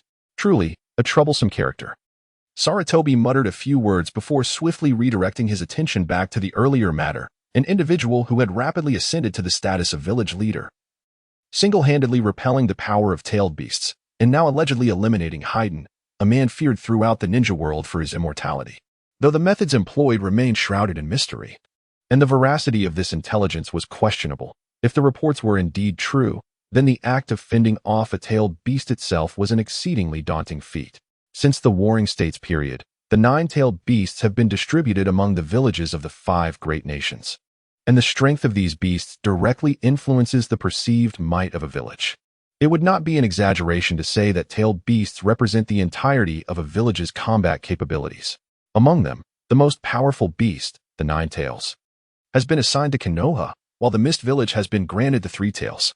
Even with just 3 tails, how could an ordinary person withstand such power? Even he, a man standing at the pinnacle of the ninja realm, would not dare to claim that he could contend with a tailed beast. Yet here was a young man who could achieve it with ease. Could such a person truly exist? Or was there a miscommunication in the intelligence? With these thoughts, Sarutobi's expression grew solemn. The emergence of a figure capable of embodying a village's combat strength? He picked up the cigarette from the table once more, taking several deep drags. Lin Yu, What profound impact would his arrival have on Konoha? What, indeed, is the true nature of such a person? Is he an adversary or an ally? If he is an enemy, then one must exercise caution. Yet, for some inexplicable reason, despite having never met him, there exists an unsettling sense of familiarity. In the village of Mist, a soft, ethereal fog envelopes the surroundings, rendering the streets nearly devoid of passers-by. It is rare to encounter merchants plying their trade. Only a few wander the streets, seemingly hurrying along, as though they are haunted by something ominous or fearful. The occasional sound of a meow startles these hurried souls.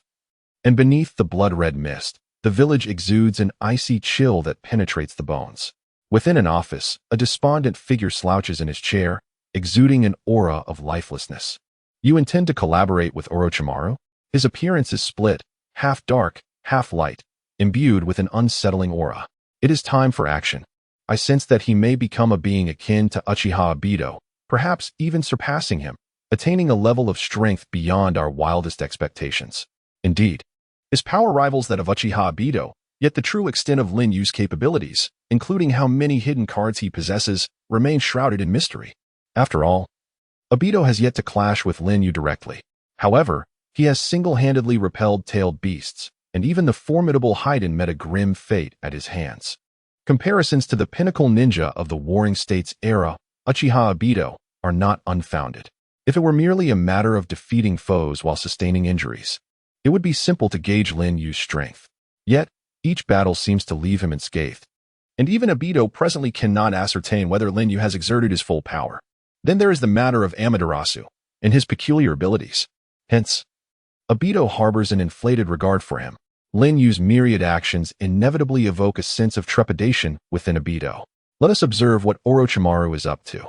The masked man remarked, his eyes betraying a hint of fear. He is likely engaged in yet another tedious scientific experiment. Nonetheless, your collaboration with him suggests that Lin Yu has indeed made an impression on you. But will you not inform Zero? Perhaps, should you harness his power? A sinister smile crept across his face. After all, those eyes are hailed as the eyes of a sage, a gift reserved for the divine. Enlisting a god to combat a mere mortal seems a tad excessive. Moreover, the unpredictable variables introduced by Lin Yu are considerable. Thus, Obito prefers to keep this information from Zero for the time being. Is it Lin Yu's affairs you refer to, or your impending collaboration with Orochimaru? After a few seconds, Ju gazed at Obito's face and quietly acknowledged his understanding, then stealthily glided along the floor. Only Obito's eyes flickered. Chapter 27, Crimson Lightning in the Dead of Night. Dark clouds obscured the waning moon. Danzo sat in the underground command room of Konoha, leaning back against his chair with his eyes closed, listening intently. Before him, ninjas continuously brought the latest intelligence. The lone eye not bound by bandages gleamed with a hint of satisfaction as he spoke calmly. Previously, he had dispatched a dozen ninjas to monitor Orochimaru's movements, and today, significant news had finally emerged. Orochimaru had ventured out. Furthermore, he had deliberately changed 3 or 4 hideouts to evade detection. Such elaborate efforts to conceal his movements aroused suspicion. Yet even so, the cunning Danzo and his associates had managed to uncover his activities. Drip, drip. The sound of water echoed in the secluded basement, accompanied by the flickering of lights. As the leader of the Root organization, Danzo possessed intelligence that surpassed even that of the third Hokage. Every secret since the founding of Konoha was meticulously documented in his files. One could say he held the entire information network of Konoha at his fingertips, including the dark sides of every individual.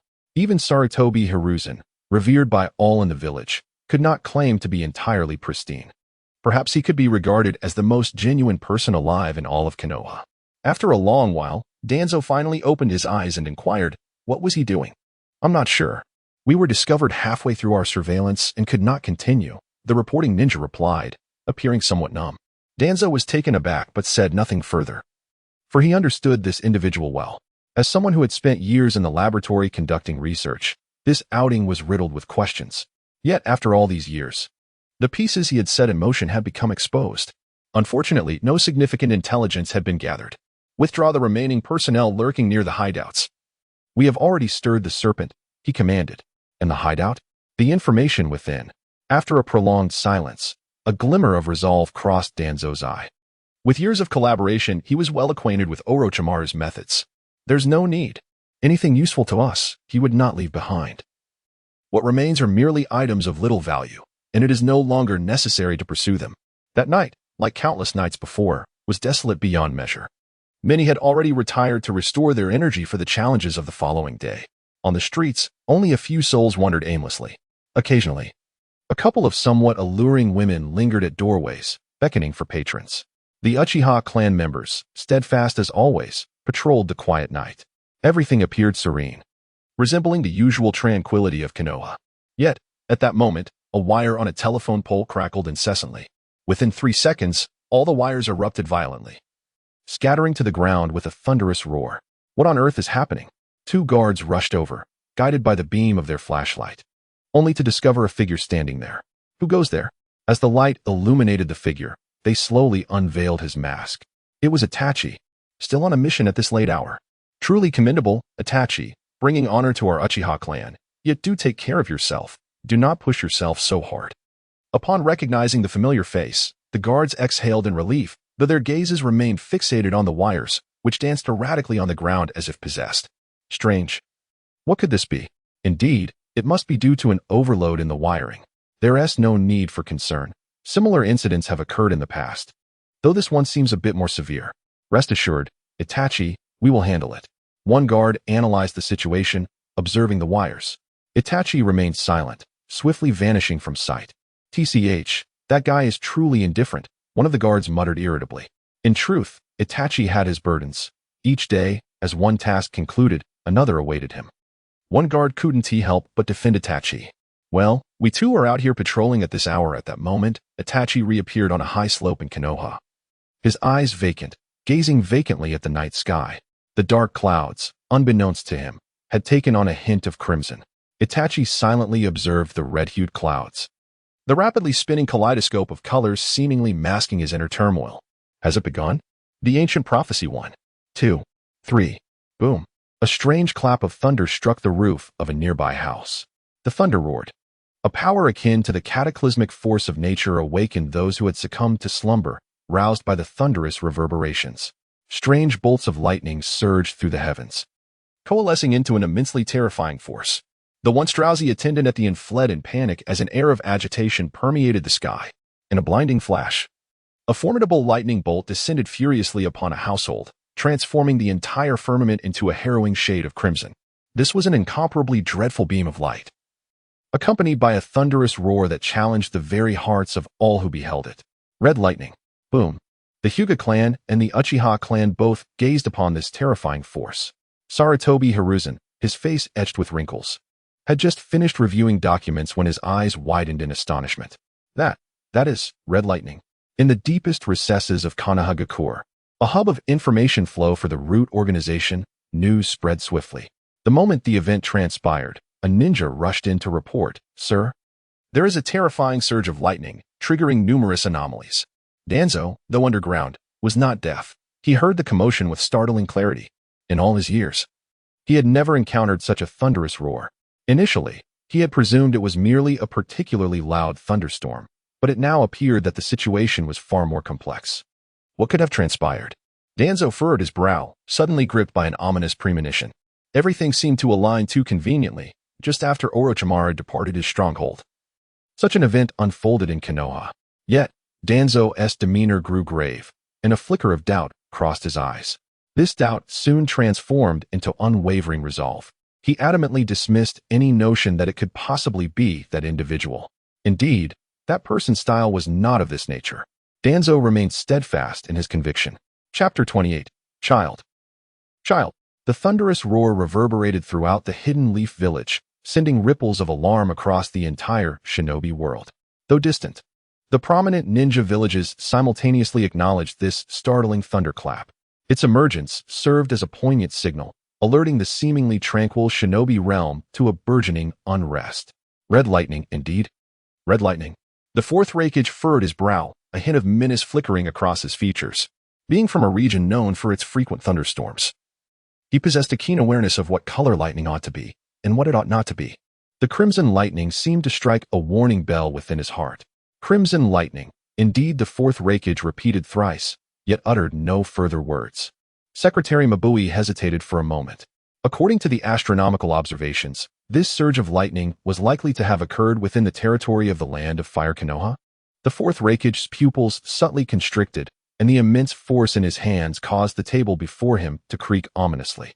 Meanwhile, beneath the swirling sands, a figure with skin composed of serpentine scales slightly curled the corners of his mouth, appearing rather intrigued.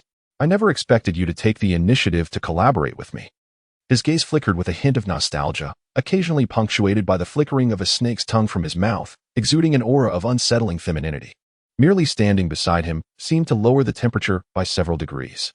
Orochimaru indeed emanated an eerie presence. Lin Yu's body truly captivates me. As a wielder of the bloodline limit, he possesses such formidable power. To be honest, he had long since taken note of this newly ignited star. Although he typically resided in the laboratory, he ought to have overlooked such matters, yet he remained aware. Even if the masked man did not seek him out, he found himself deeply intrigued by this individual. Having said that, Orochimaru coughed softly twice and added, however, the corpse-bone path, I wonder how it compares to the Sharingan in terms of strength TSK. Before Orochimaru stood two individuals, and even in such circumstances, he could not suppress his penchant for jest. He was suffused with a serpentine essence that was decidedly discomforting. At this moment, he offered a slight smile, directing his gaze towards the man adorned with the tiger-striped mask. However, including Orochimaru, they all donned black cloaks embroidered with red clouds. Under the cover of night, they appeared particularly imposing. Perhaps sensing the awkwardness, he proactively inquired, "So have you decided on the cooperation?" The pale, androgynous man merely smiled with an enchanting charm. "So, I shall assist you. What is the price? I must receive something in return." Beneath the mask, Uchiha Obito slightly furrowed his brow. "What is it that you desire?" "Orochimaru?" He replied coldly, his hands resting behind him. "Simply surrender your body to me." No sooner had he spoken than Obito instantly appeared before Orochimaru. The sudden surge of overwhelming presence rendered Orochimaru immobile. Although the man beneath the mask was Uchiha Obito, the name of Uchiha Madara still instilled a sense of trepidation within him. After all, that was a ninja from the Warring States period. And as a former denizen of Konoha, Orochimaru was acutely aware of the weight that name carried. While he had harbored doubts regarding his identity at this moment, Orochimaru entertained the notion of collaboration, deeming it unnecessary to escalate tensions. After exchanging a few glances, he did not refuse. "Just a jest, surrendering your body to me would suffice. I find myself quite eager." Suddenly, standing atop a hill, Obito's expression shifted to one of gravity as he gazed toward the distant crimson glow, followed by a profound and resounding noise. Boom! The thunder echoed throughout the vast sky. Under the moonlight, three figures observed the distant red phenomenon, a chill creeping down their spines. Even Orochimaru could not refrain from commenting, "That is, in the direction of Konoha. What has transpired?" As they beheld such an anomaly, the trio once again fell into an eerie silence. At this moment, a sudden flash of red lightning illuminated the scene, suggesting that something intriguing was unfolding in the Hidden Leaf Village. However, for reasons unknown, this crimson lightning instilled a sense of unease among the onlookers, even evoking a hint of fear. Despite the considerable distance, the thunder still resonated with a stirring intensity. "Who is that? Shoo, you don't even recognize Lord Danzo? He is the leader of the Root organization." Meanwhile, the vigilant Uchiha guard was taken aback as an elderly man, bandaged and leaning on a cane, emerged slowly from a nearby street. "Deploy 10 additional squads to scour the village within a 10-kilometer radius. Furthermore, investigate the identities of all outsiders in the village. Not a single person should be overlooked." Above the rooftops, dozens of ninjas soared swiftly, their figures flickering as they responded to the command and set off into the distance. Whoosh! 2 masked Root ninjas appeared from seemingly nowhere, acknowledging the situation. "Lord Danzo." Even Sarutobi Hiruzen's eyes betrayed a flicker of surprise. A figure, supported by a cane, emerged slowly from the shadows. "Third Hokage, you arrived before me." The two exchanged glances, both sensing the shock reflected in each other's eyes. What on earth has transpired? Danzo stood naturally beside Sarutobi, his body wrapped in bandages, as he gazed at the raging flames with astonishment and concern. A bolt of red lightning had struck a nearby house. A ninja promptly answered Hiruzen's inquiry. The energy of the lightning was overwhelmingly powerful. Although there was a lightning rod in place, it still caused considerable damage. Fortunately, It seems that only the house was affected and there were no casualties. Upon hearing this, the crowd collectively exhaled in relief. Saratobi set down his smoking pipe and instructed, quickly arrange accommodations for these individuals and ensure they are settled in. Also, verify if there are any other families that have suffered losses and report back promptly. As soon as he finished speaking, several onlookers praised, "Our Hokage truly is remarkable." Indeed, despite the calamity, our Hokage is the first to consider the victims. Danzo remained silent, absorbing the scene before him, his gaze betraying an air of discontent. Yet, he swiftly reined in that sentiment. In a corner, two individuals, trembling and curled up, were wailing in anguish. This is a manifestation of severe psychological distress. The overwhelming noise has rendered them temporarily deaf. As they entered, Sarutobi Hiruzen quietly observed the two individuals, a hint of sympathy in his gaze, striving to place them in a quieter environment. However, just as he intended to depart, the woman suddenly leaped up and dashed towards the house, her eyes vacant, murmuring, "Child. Child." Chapter 29. The Trajectory of the Divine? Child. Does this family still have a child? Sarutobi Hiruzen immediately commanded the ninjas to investigate the interior of the dwelling. The charred timber was still somewhat warm to the touch, but there was no time to dwell on that. The group began to search rapidly through the collapsed structure, surrounded by shattered ceramics. After considerable effort in moving the fallen stones, all they discovered was disappointment. Not even a corpse, which might have provided some closure. Yet, despite the ninjas scouring every corner of the house, they found nothing. "Child. Where are you, child?" The woman rushed toward the ruins, relentlessly searching with her bloodied hands. The other ninjas were about to intervene, but Sarutobi Hiruzen restrained them. Let her be. The deeper she dug, the more despair filled her heart. Sharp porcelain shards grazed her palms, causing blood to flow.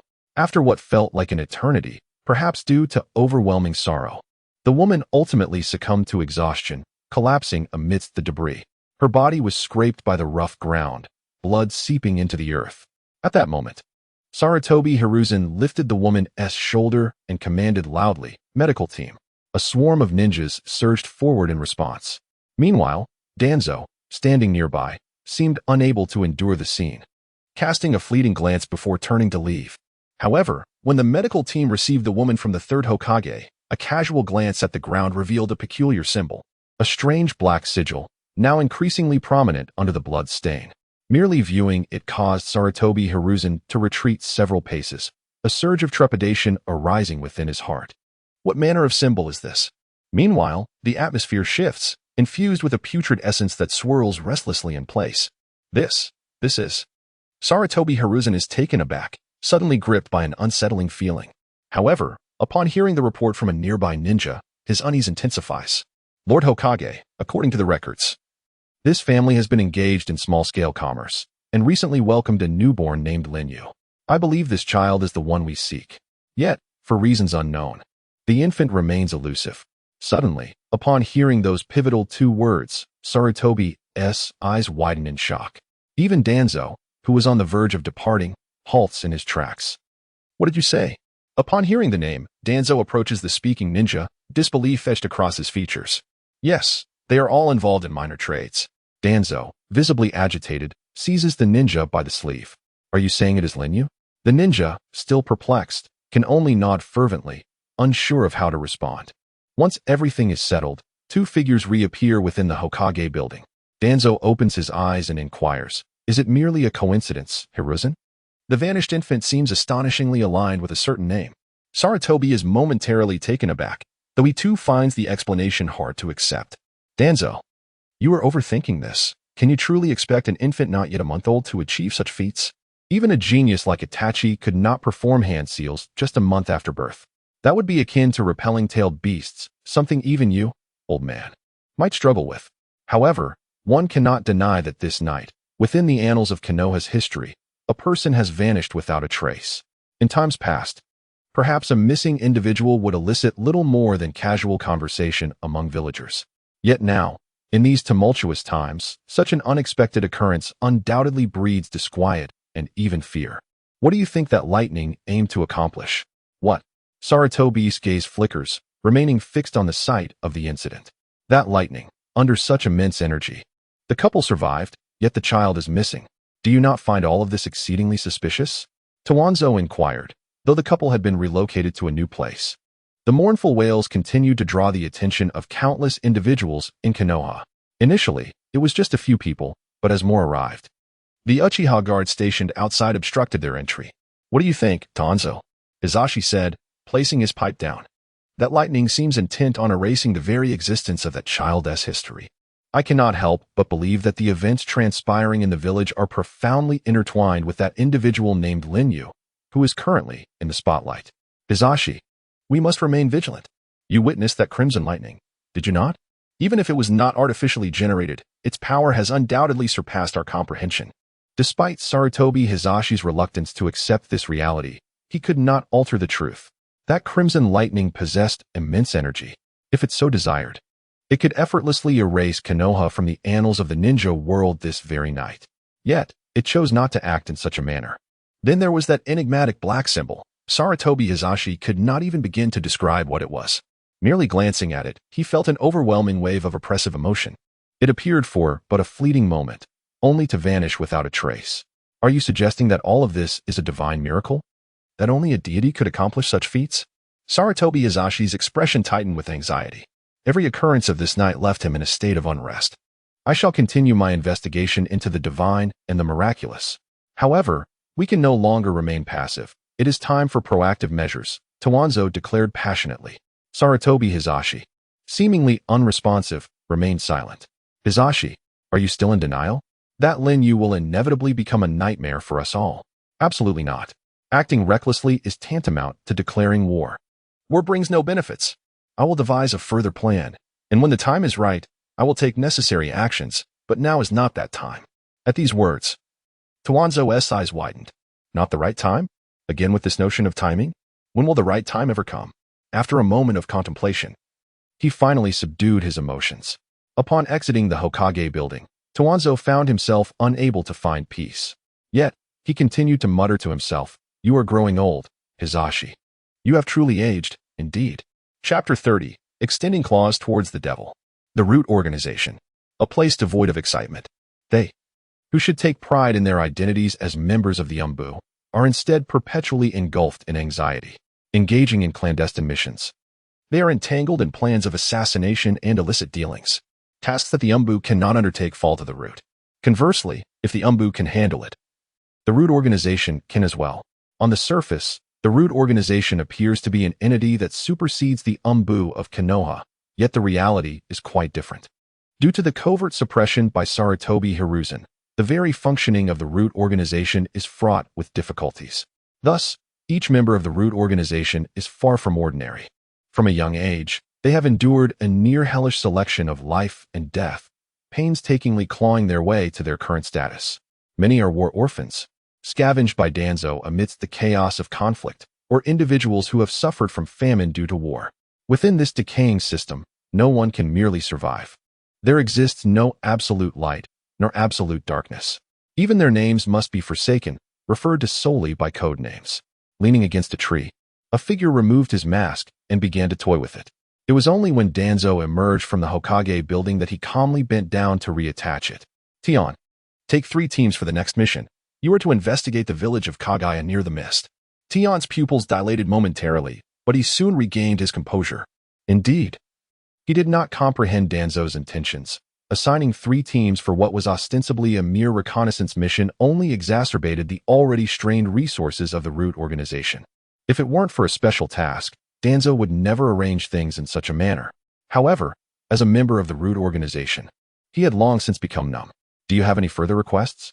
It was a perfectly ordinary inquiry, yet Tion sought to uncover more than just this. There was an additional plan, one that only you, as the team leader, could be privy to. What? Tion narrowed his eyes. I need you to assassinate the 4th Mizukage.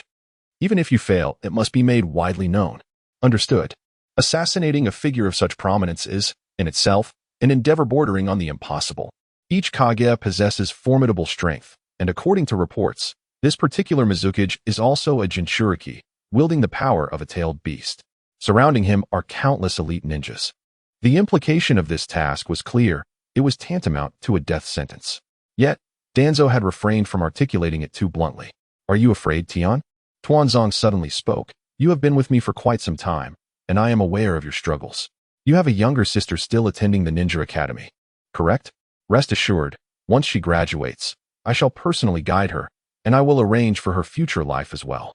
Tian and his sister were both orphans of the battlefield. Although they were not bound by blood, Tian had always regarded her as a beloved kin, even dearer than a biological sister. In fact, Tian's diligence in his work was primarily motivated by the desire for his sister to lead a better life. As he expressed this, Tian paused momentarily, his brow furrowing beneath his mask. Lord Tuanzong, I implore you to take good care of my sister. I do not wish for her to become a ninja in the future. This is my final request. Keep her away from the world of ninjas. Even if she leads a simple life, as long as she can make a living, that is sufficient. Upon finishing, he returned the forehead protector from his waist back into Tuanzang's hands. By relinquishing this protector, he symbolically forsook his identity as a member of Konoha. Also reflecting his stance publicly, Tian did not hesitate, for his life had been granted by Lord Tuanzong, who had, in many ways, played the role of a father throughout his journey, even though he recognized that he was merely a pawn in Tuanzang's game. His membership in the root organization meant that he had set aside the thought of death from that moment onward. Yet, who does not desire to live in this world? Gazing at the forehead protector in his hands, Tuanzong remained silent for a brief moment. In this world, no one can exist in isolation. Not even he is an exception. Go now, Tian. I shall honor our agreement, Tuanzong said coldly. Understood. In the darkness of night, another figure gradually vanished from the scene, leaving behind a hoarse whisper that cast a shadow over what appeared to be a simple task. With a gentle gesture of his fingers, a raven took flight from a branch. However, this raven's eyes seemed distinct from those of other crows. Ah, the raven. It was the embodiment of Uchiha Itachi. In the dimly lit jungle, a group of ninjas descended quietly. Beside a campfire, within an unassuming tent, a few ordinary villagers were seen preparing to smoke. A closer inspection revealed their eyes betraying their true identities. Shadows shifted as, concealed by the night, the ninjas swiftly approached. To their astonishment, without any warning, war had broken out. There was little to anticipate in this conflict. Only the piercing of kunai into abdomens and pools of blood staining the ground. Within a minute, the battle was over. Emerging from the darkness were several figures, their sharp gazes fixed upon the lifeless bodies before them. Have all been dealt with? All taken care of, Lord Junya. In response to him, a young boy slowly stepped forward, driving a kunai once more into the heart of an enemy disguised as a corpse. Blood gushed forth, staining half of his face of vivid crimson, which stood out starkly against the night. Subsequently, he retrieved a pristine white cloth, using it to wipe the blood from the stained side of his face. Indeed, he addressed Lord Junyi, acknowledging that were it not for his understanding of the village's defenses, it would have been difficult to discern that those lying on the ground were, in fact, scouts arranged by Lin Yu, masquerading as a merchant convoy. Alas, a miscalculation had occurred. Junyi considered himself to be a few degrees more astute than Lin Yu. This night, he had summoned a multitude of ninjas, including elite jonin, all to achieve a singular objective. A smirk appeared, revealing a hint of derision in his eyes. Yes, his confidence had once been shattered by Lin Yu, yet this time, he had reclaimed it. Rather than merely regaining confidence, it was more accurate to say he was wagering everything he possessed. Failure would lead to his demise. Such was the plan of Junyi. However, he had initially thought to remain in the village, gradually contesting power with Lin Yu, yet events had not unfolded as he had anticipated.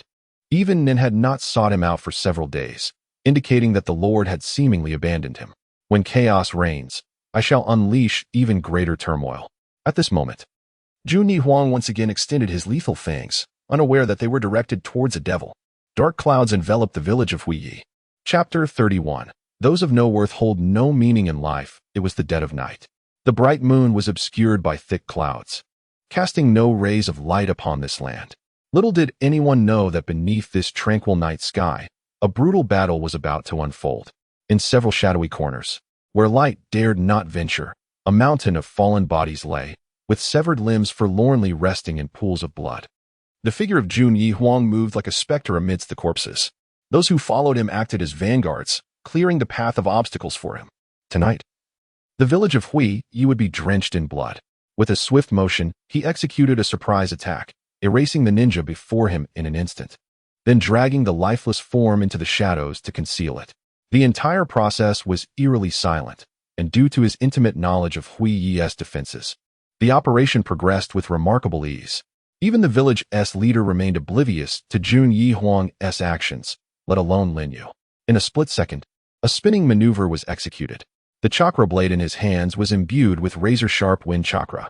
Even the leaves that accidentally fell upon it were cleaved in twain within moments, let alone human flesh. A mere brush of the blade could unleash a torrent of blood. Although many of the deceased were comrades or friends, some of whom had shared laughter and jest during the day, sacrifices were deemed necessary for the greater cause. They were ninjas, self-proclaimed warriors dedicated to the protection of Hui Yi. By the time midnight had passed, the village was already littered with thousands of corpses, some with their eyes left wide open. Their faces bore expressions of disbelief even in death. In truth, such a loss of life was unnecessary. Yet, a fierce glint flashed in Jun Yi Huang's eyes. This event is a sweeping operation aimed at eliminating all those who stand against him. Even if it means inflicting severe damage upon the entire Kagaya, he is willing to do whatever it takes. Those who betray him have never met a favorable fate. He intends to launch a surprise attack while Lin Yu is deep in slumber, plunging the wind blade in his grasp into his heart. Thus, even if he possessed unmatched strength, it would prove futile. Indeed, as long as the body is obliterated, it matters not how formidable Lin Yu might be. It would be of no consequence. However, not long ago, another individual shared the same sentiment. He approached the vicinity where Lin Yu resided. Aside from two flickering lights, there was nothing particularly noteworthy. Even more perplexing to Jun Yi Huang was the absence of any guarding ninja within the vast residence. Truth be told, he had expected Lin Yu to assign several vigilant jonin to ensure his safety. Such a task, if executed discreetly, was no small feat yet. Upon witnessing this seemingly lax defense, he harbored no further doubts and completely lowered his guard. The parched mire was littered with a multitude of corpses.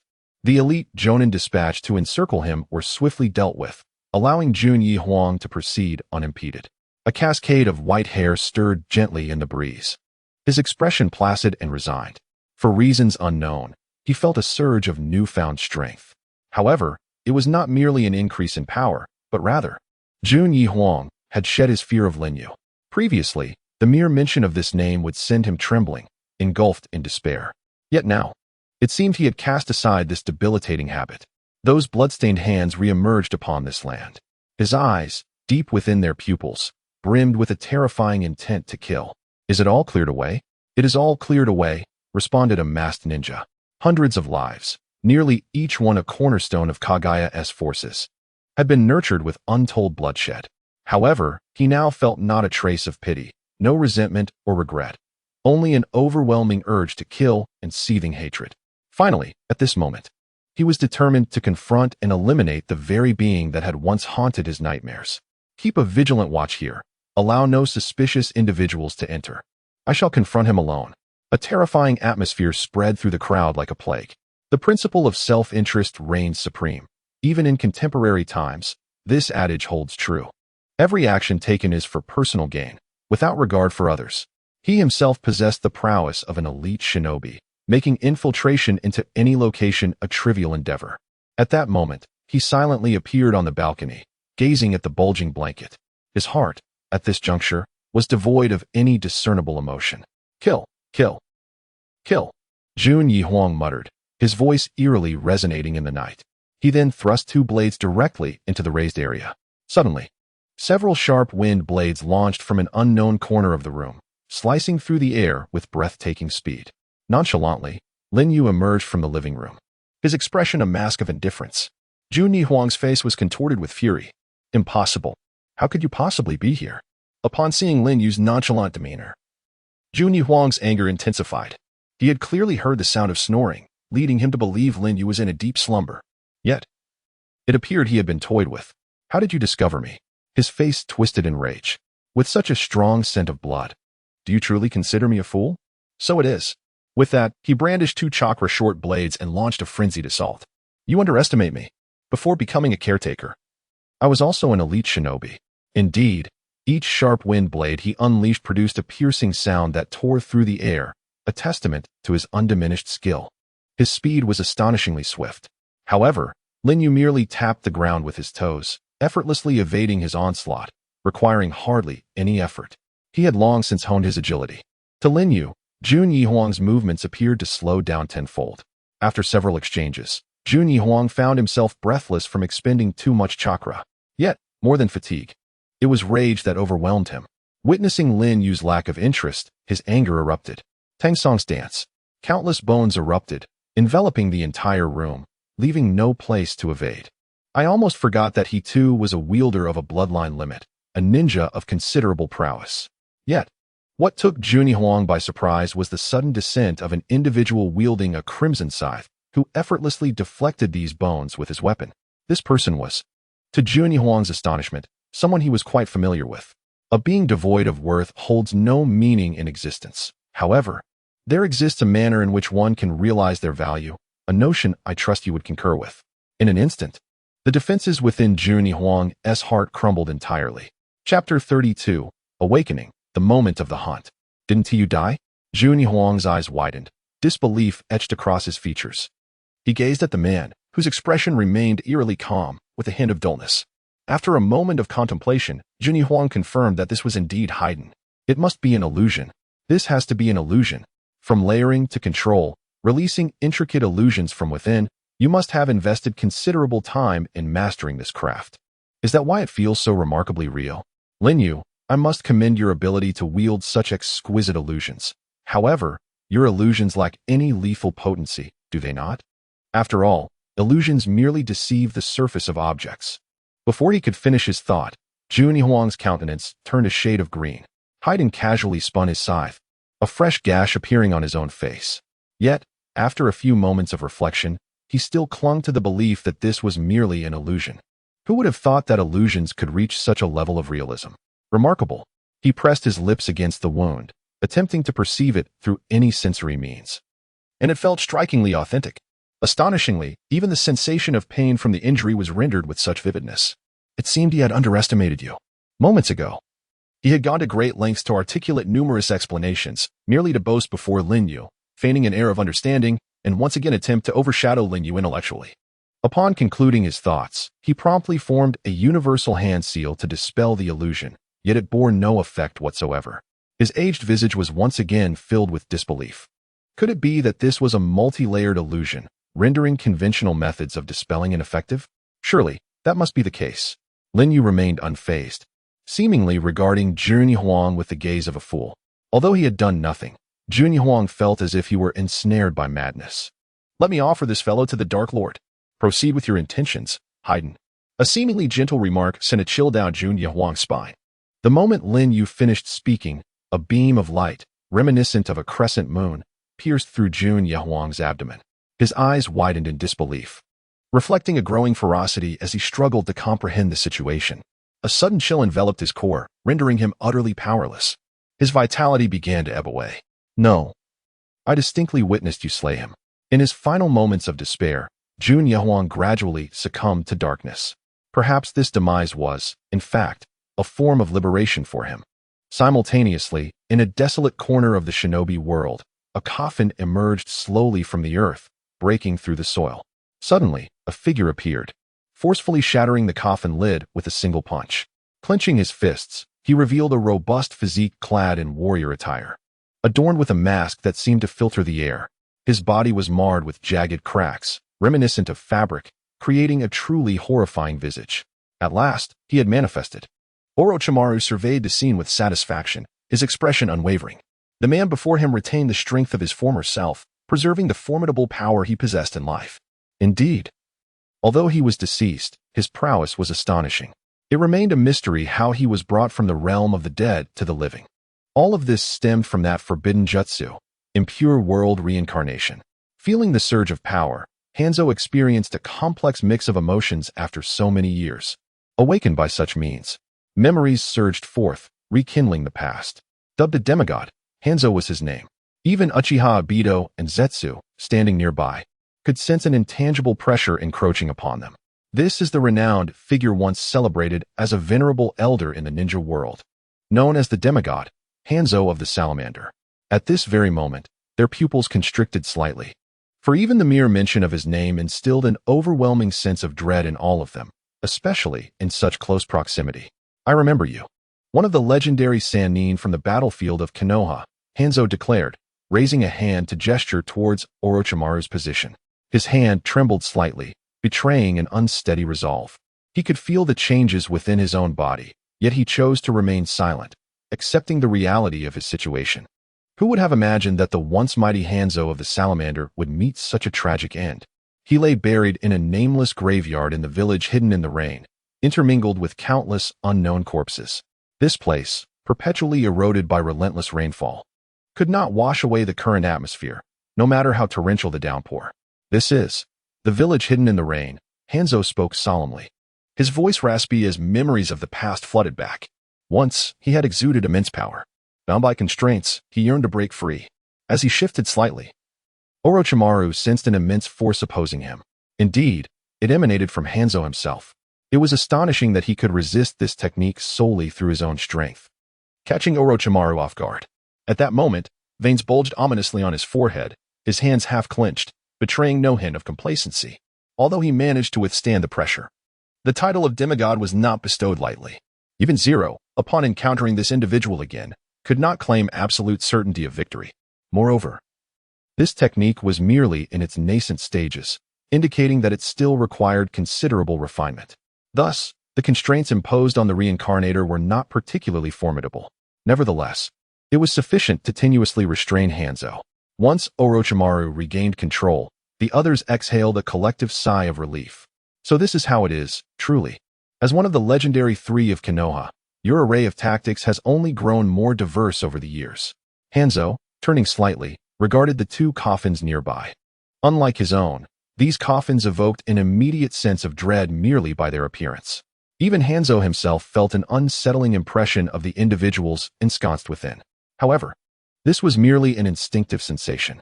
Then, with a deft flick of his wrist, Orochimaru caused the two coffins beside Hanzo to sink back into the earth, leaving behind two profound depressions.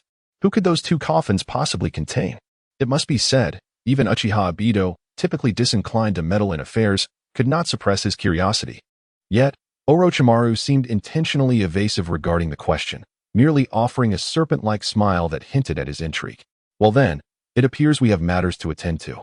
Chapter 33. Does effort truly pale in comparison to talent? Bang! In a training ground newly established by the Kagaya clan, the daily training session was underway. Cha! A slender figure was swiftly hurling shurikens at a moving target. Although the force was not substantial, each strike caused a noticeable tremor at the connection point. Perhaps fatigue from prolonged training led to a misstep. Zero stumbled and fell. A hand reached out, aiding her to her feet once more. Thank you. Wiping the sweat from her brow, Zero smiled at the man before her. Take a deep breath. Focus on the angle of your shuriken. The previously composed expression momentarily shifted to seriousness, and without even focusing on the target, he suddenly launched the shuriken with fervor. Buzz! 3 or 4 distinct shurikens collided mid-air, altering their trajectories, yet their spinning velocity remained unabated. In the next moment, the already battered target was instantaneously pierced. Upon closer inspection, each shuriken, without exception, struck the bullseye. Indeed, these were fundamental skills, yet they were not techniques one would expect a youth of Lin Yu's age to master. In a remarkably brief span, he had transformed from a renegade ninja into a clan leader, showcasing extraordinary prowess at such a tender age. One cannot help but feel a twinge of envy at Lin Yu's remarkable metamorphosis. Although she now finds herself in Kagaya village for work, her dedication to honing her own skills remains unwavering. The world is indeed harsh. For a ninja lacking innate talent, the ceiling of their potential remains disappointingly low, while talent itself often dictates one's upper limits. From this perspective, the circumstances of one's birth become exceedingly significant. With such formidable talent at such a tender age, Zero firmly believes that the future Lin Yu holds boundless potential. That day, by sheer physical strength, he withstood a blow from a tailed beast, leaving Zero utterly astounded. Yet, despite this extraordinary feat, Lin Yu remained steadfast in his ninja way. He offered Zero a drink of water, seamlessly fulfilling the role of a mentor. Lin Yu, do you possess any training secrets? Zero inquired, seated on the ground, increasingly captivated by the enigmatic figure before him. The remarkable reflexes and agility that Lin Yu exhibited were far beyond what one might expect from someone of his age, overshadowing not only his peers, but also many adults. To relive one's life anew, Lin Yu stated nonchalantly, though it was evident that Zero did not grasp the full meaning behind his words. He merely nodded in vague comprehension.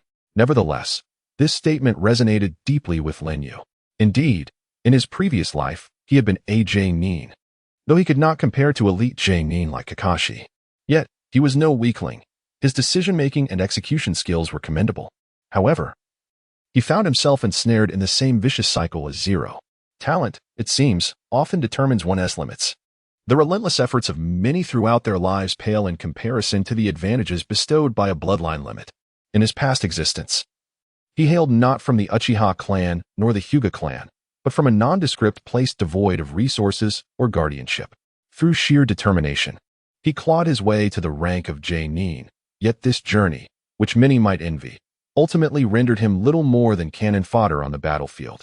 Can sheer effort truly surpass innate genius? Once, Lin Yu believed it could, even if an anomaly like Might Guy emerged, earning the respect of all, including the likes of Six Paths Obito. It still required the sacrifice of life and the use of ninjutsu to unlock one's infinite potential. Lin Yu could not fully endorse this notion. Perhaps out of a sense of injustice, he was granted a second chance at life, even gaining access to a system of sorts. In other words, Lin Yu's new beginning was quite promising. After his rebirth, he finally discovered the meaning of existence. He was content with the power he currently possessed, for the sole secret to his enhancement lay in his relentless consumption. Everything was fair game for devouring, every blade of grass, every tree, and even animals. At this moment, he is experiencing astonishing growth at an incredible pace, even reaching the realm of the extraordinary. However, despite this rapid development, a significant drawback has also become apparent. During this period, he encountered a formidable bottleneck. Through his own exploration, he unearthed a critical issue. When facing ordinary ninjas, even the system ceased to offer additional devouring rewards.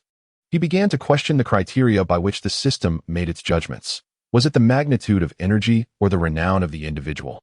Nevertheless, Lin Yu gleaned some insights.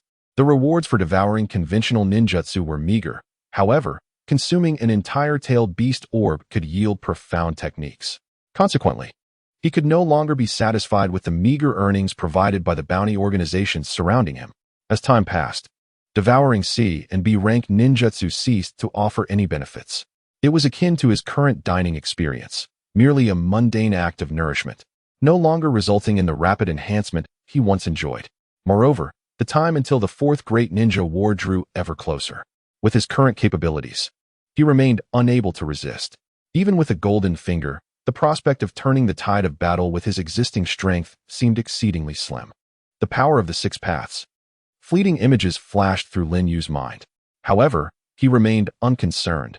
His scheming had commenced upon his rebirth in this world. Everything was well within his grasp. At present, he simply lacked suitable prey.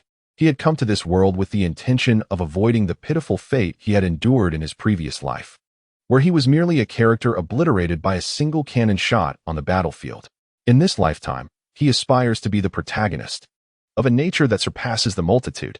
Thus, to achieve this lofty ambition, he must incessantly engage in devouring. What is he contemplating?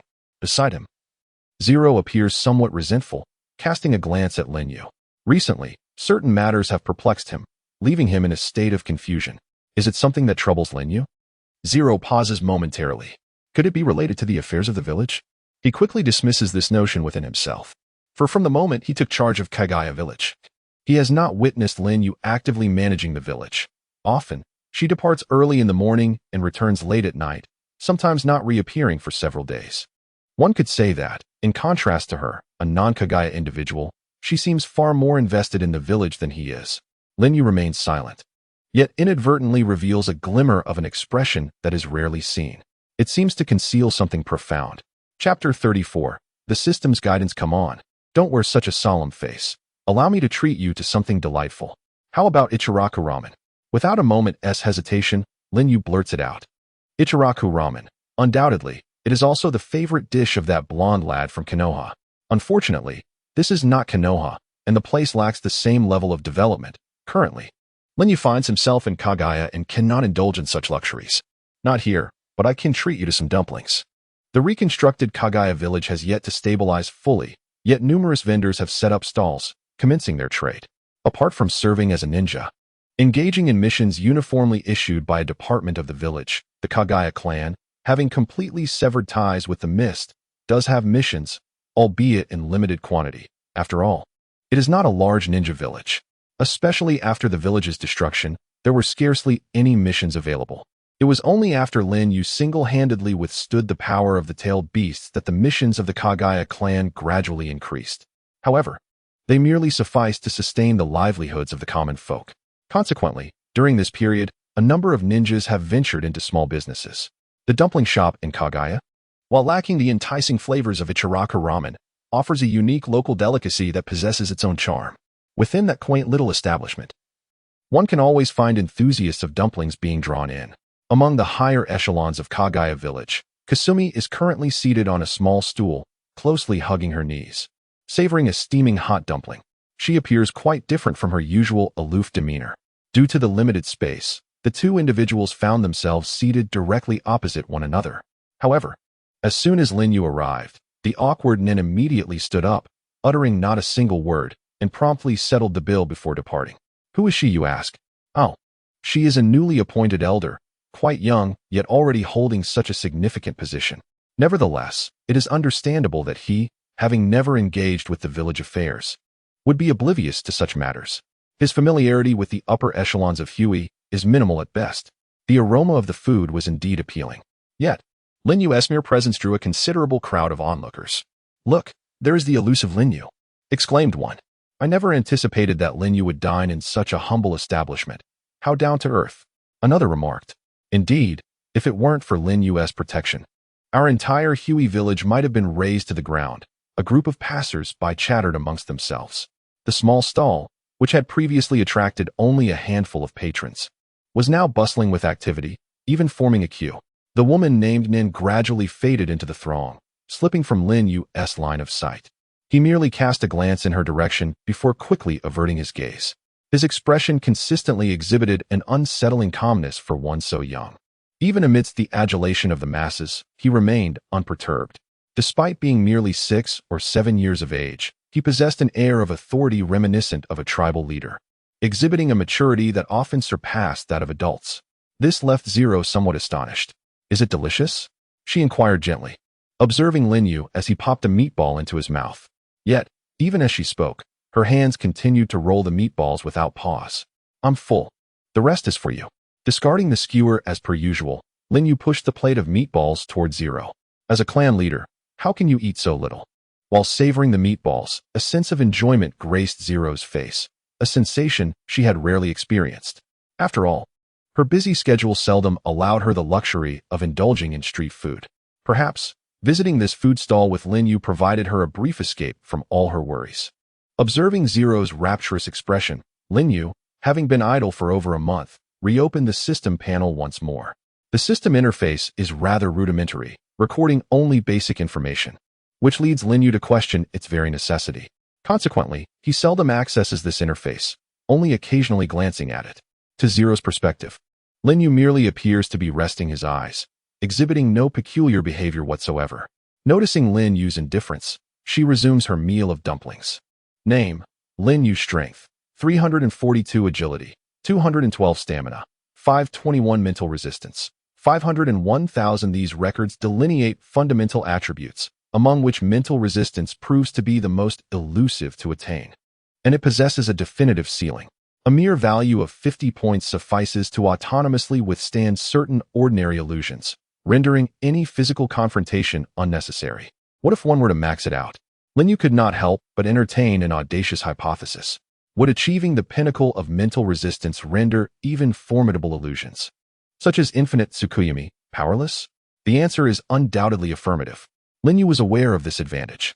However, mental resilience is not easily attained. Subsequently, Lin Yu continued to read on. Techniques unlocked: Divine Martial 6 styles, Divine Finger, Amaterasu 2, Immortal Body.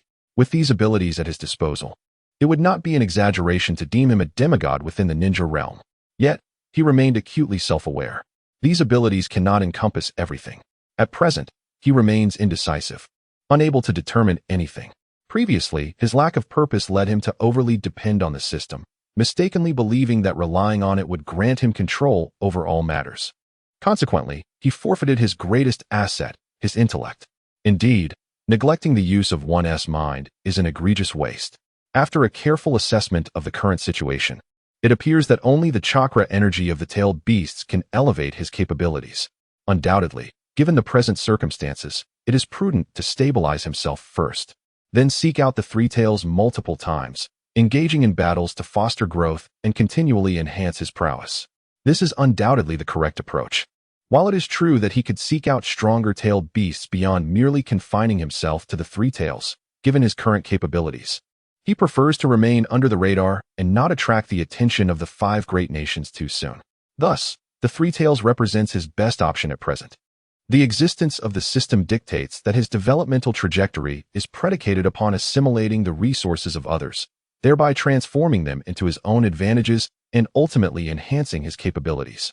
Furthermore, the techniques he employs can evolve over time, allowing for various innovative applications. For instance, Lin Yu's method used on Fadewan involved transforming one of his own bones into a bone spike and injecting it into Fadewan's body.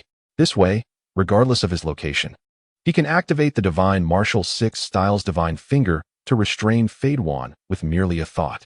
Therefore, Lin Yu continues to explore the myriad uses of his techniques. By mere nomenclature, he has only activated one of the six styles thus far, suggesting that five remain unexplored. The small gray text below still reads, Ultimate Achievement, Mastery of the World's Ultimate Power, Incomplete. What, precisely, is this ultimate power? Lin Yu increasingly sensed something amiss. For months, the system had offered no hints, akin to being lifeless, relying solely on his own exploration. He remains perplexed about the nature of this ultimate power.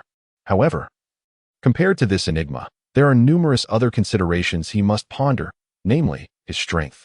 Releasing his clenched fist only to grasp it tightly again, Lin Yu's gaze gradually brightened. Chapter 35. The terrifying fire monster at the edge of a smooth cliff, an inconspicuous protrusion emerged.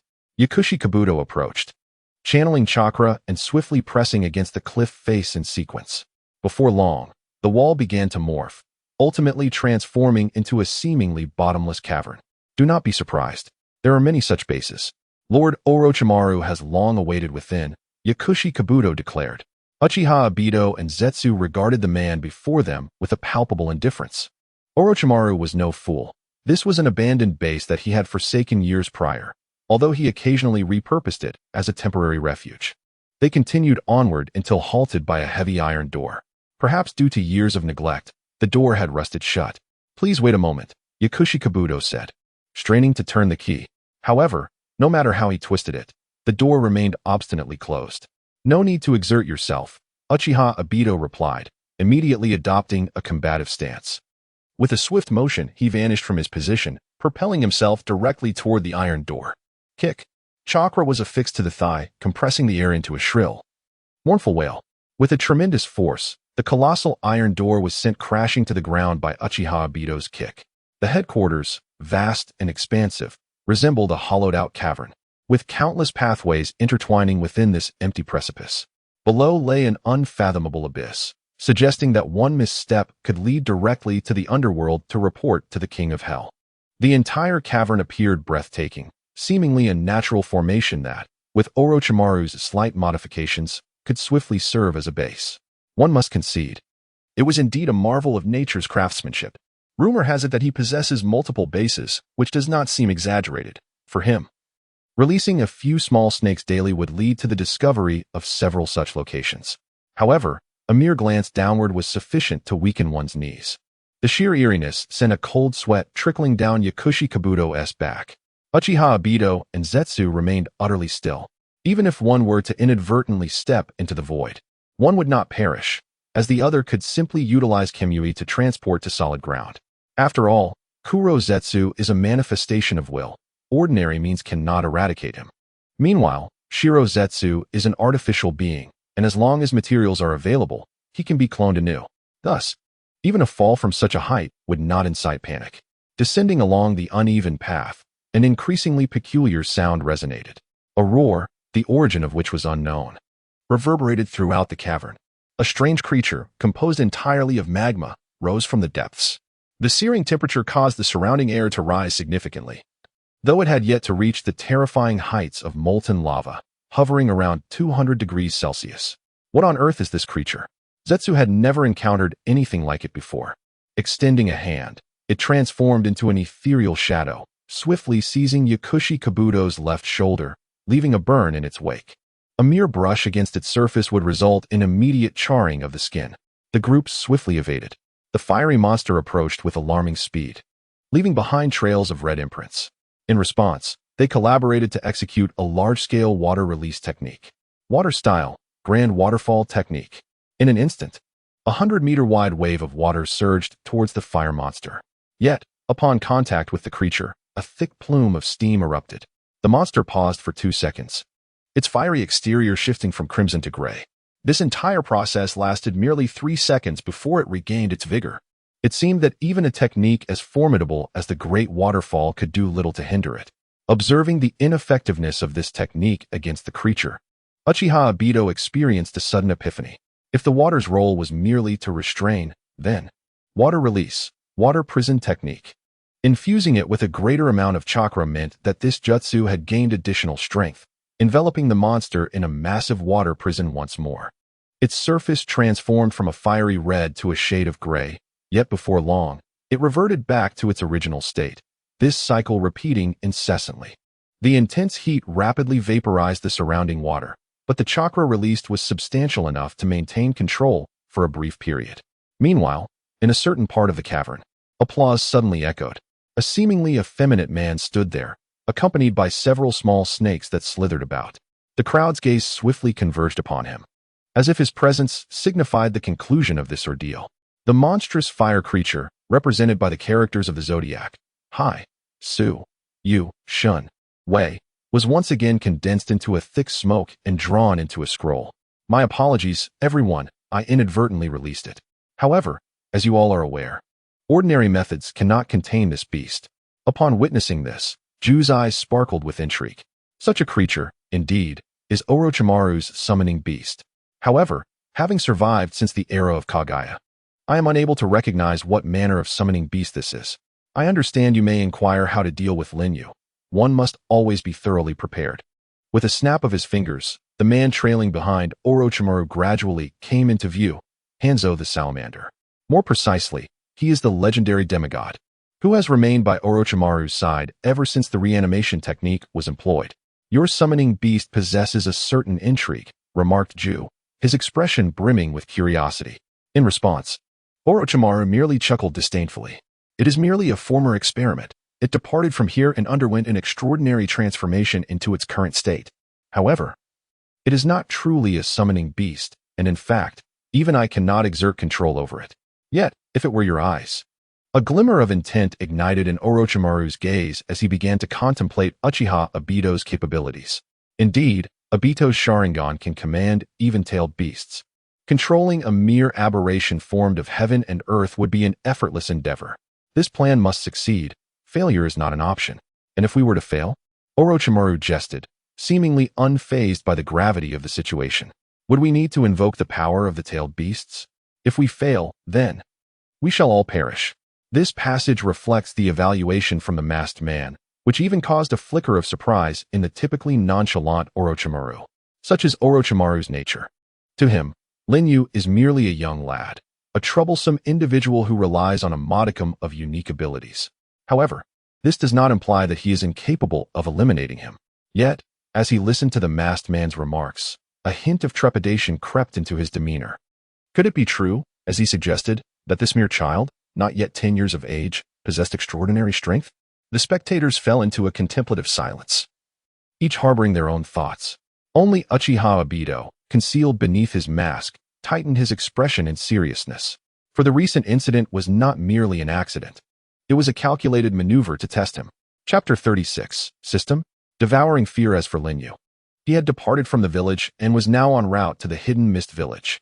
Based on his knowledge from a previous life, the current figure in power there was a man known as Mizuki Jigura, a formidable being endowed with the power of a tailed beast. Having faced an extended period of stagnation, Linyu felt an impatient urge to acquire his rewards. However, the sensory unit of the Hidden Mist was no trifling matter. Not only beasts but also ordinary infiltrating ninjas could be easily detected within a 10-mile radius. The sensory team gazed in astonishment at the solitary figure traversing the main road. Utterly surprised. They had never witnessed anyone audacious enough to enter the territory of another village so openly, which left them utterly astounded. Did they see correctly? Just one individual? Indeed, there was only one. Wait, he is the man who repelled Lord Mizuki's. This has instilled a profound sense of dread in everyone. Hurry, inform Lord Mizuki at once. It may already be too late. He has entered within a radius of 5 miles. Could it be that he intends to massacre the village? If so, we must devise a plan for our escape. In an instant, chaos erupted throughout the hidden mist village, all in response to the notorious name of a certain individual. At that moment, Lin Yu, who was traversing the path, suddenly opened his eyes wide. At long last, the long-dormant system emitted a sound once more. Ding. Successfully absorbed the fear emanating from Kitsuya Mukimura. Reward: 5 points to mental resistance. Ding. Successfully absorbed the fear emanating from Outer Man. Reward: 12 points to physical strength. He swiftly accessed the system panel, where astonishing changes in the values were unfolding before him. No longer was it the paltry 0.02 points obtained from absorbing a mere ninjutsu. Now, the rewards he received had escalated from the decimal places to whole numbers, even reaching the tens. Such an unprecedented occurrence left Lin Yu increasingly astonished. However, what exactly was this sudden wave of fear? Could he truly absorb the fears of others as well? Lin Yu felt a sense of wonder, and as his gaze swept around to confirm that he was alone, he refocused on his intended target. It seemed he had already been discovered. Nevertheless, Lin Yu felt an overwhelming sense of satisfaction. With this sudden influx of fortune, Lin Yu could distinctly sense his strength escalating at a rapid pace. A warm sensation was steadily coalescing within his body.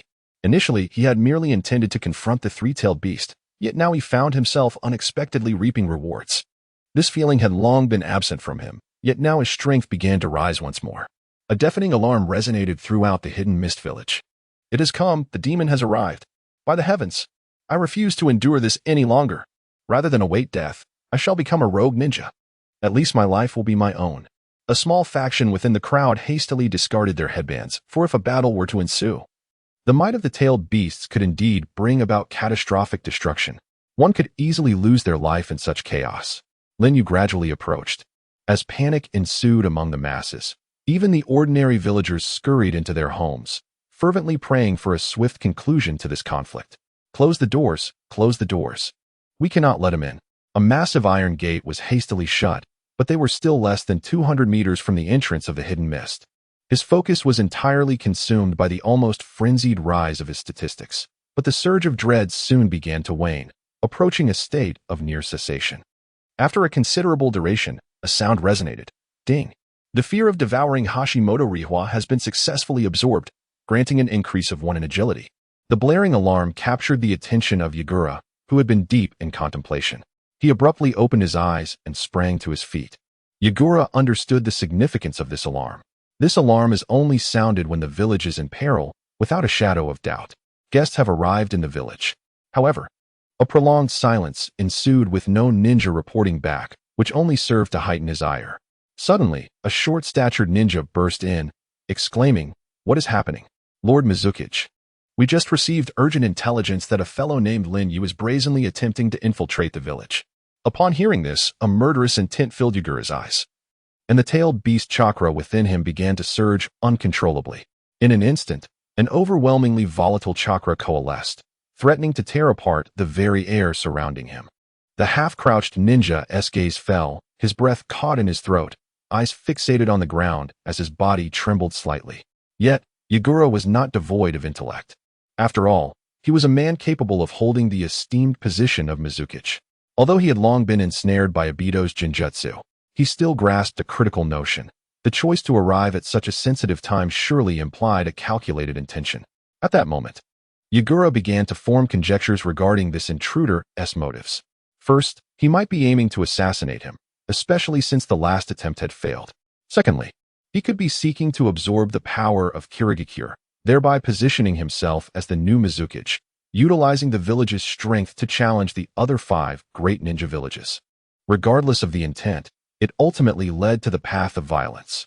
With a creak, Yagura twisted his neck, having sat in his office for too long without proper movement. Donning the Mizukage cloak, he vanished in the blink of an eye. Meanwhile, Lin Yu stood at the village gate, astonishing the onlookers once more. Without hesitation, he kicked with his left foot, and the once intact iron gate crumpled under the force, soaring several dozen meters away. It crashed down upon a nearby building, causing the pillars to splinter and dust to billow. Even the homeowner, whose residence had been destroyed, cowered in their cellar, trembling in fear. Everyone was stunned.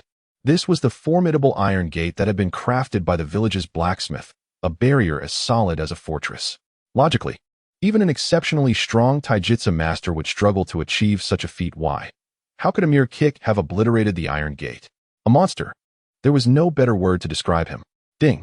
Devouring the fear of Kirigakure citizens has yielded a reward of 31 speed points. Upon hearing this, Lin Yu was utterly astonished. He had never witnessed such a meteoric rise in statistics. As his body began to emanate a faint luminescence, accompanied by a warm sensation, it became evident that the system was in the process of enhancing itself. His speed surged once more. However, the numerical increase of 31 points did not signify a significant change for him. Only through the gradual accumulation of such increments would he realize that he had indeed grown considerably stronger than before. That individual seemed to have improved substantially as well. As the smoke dissipated, only a familiar visage remained, coupled with an overwhelming sense of dread. Their faces were all etched with expressions of disbelief. With each step Lin Yu took forward, they retreated, fully aware that advancing even a single step could lead to certain death. Chapter 37. The remaining warmth, the very air trembled with an invisible pressure that permeated the atmosphere. A mere movement from Lin Yu set them on edge. Even though he had not taken any aggressive action, their eyes widened in astonishment, brimming with incredulity. Only Lin Yu, gazing at the figures displayed on the system panel, could not help but smile faintly. Ding. Fear of devouring Harada Miki. Reward, 2 power. Wait a moment, Harada Miki? That name seemed familiar. However, Lin Yu also discerned a crucial issue. The numbers he was rewarded with were inexplicably diminishing. Just moments ago, he had experienced a staggering increase of 31 points, yet now the disparity was stark. At this moment, Lin Yu ventured a bold hypothesis. They had resigned themselves to their fate, thereby substituting their inner fears. Thus, the diminished fear values resulted in such meager rewards. Just then, Yagura, cloaked in the garb of the tailed beast, descended slowly from the air, enveloped in a frenzied chakra. Fixing his gaze upon the spot where the iron gate would crash down. Seeking death, are we? He rotated his joints, seemingly preparing his body for combat. The previous you was merely a result of my underestimation. However, since you have dared to step alone into the hidden mist, I believe you have made peace with your impending demise. In response to the provocation from Yagura, Lin Yu stood still, motionless, gazing at Yagura clad in the guise of a tailed beast. Initially, his intention was indeed to confront Yagura, yet now he harbored a more elaborate scheme. He could even foresee that he could no longer extract any further points from Yagura. Even if there were any, they would not yield the same lucrative return as before. Yagura maintained a steady gaze upon Lin Yu, not daring to relax for a moment. In fact, he sensed no fluctuations of chakra emanating from Lin Yu, as though he bore no defenses at all. However, the more relaxed Lin Yu appeared, the more cautious Yagura became. Having witnessed Lin Yu's formidable prowess, he grew increasingly vigilant, replaying countless imagined confrontations with him in his mind. This is indeed a being capable of consuming its entire tailed beast orb. Undoubtedly, the most effective approach to confront this entity is through physical combat. Moreover, do not be deceived by its current tranquil demeanor. One cannot fathom the machinations it may be plotting behind the scenes.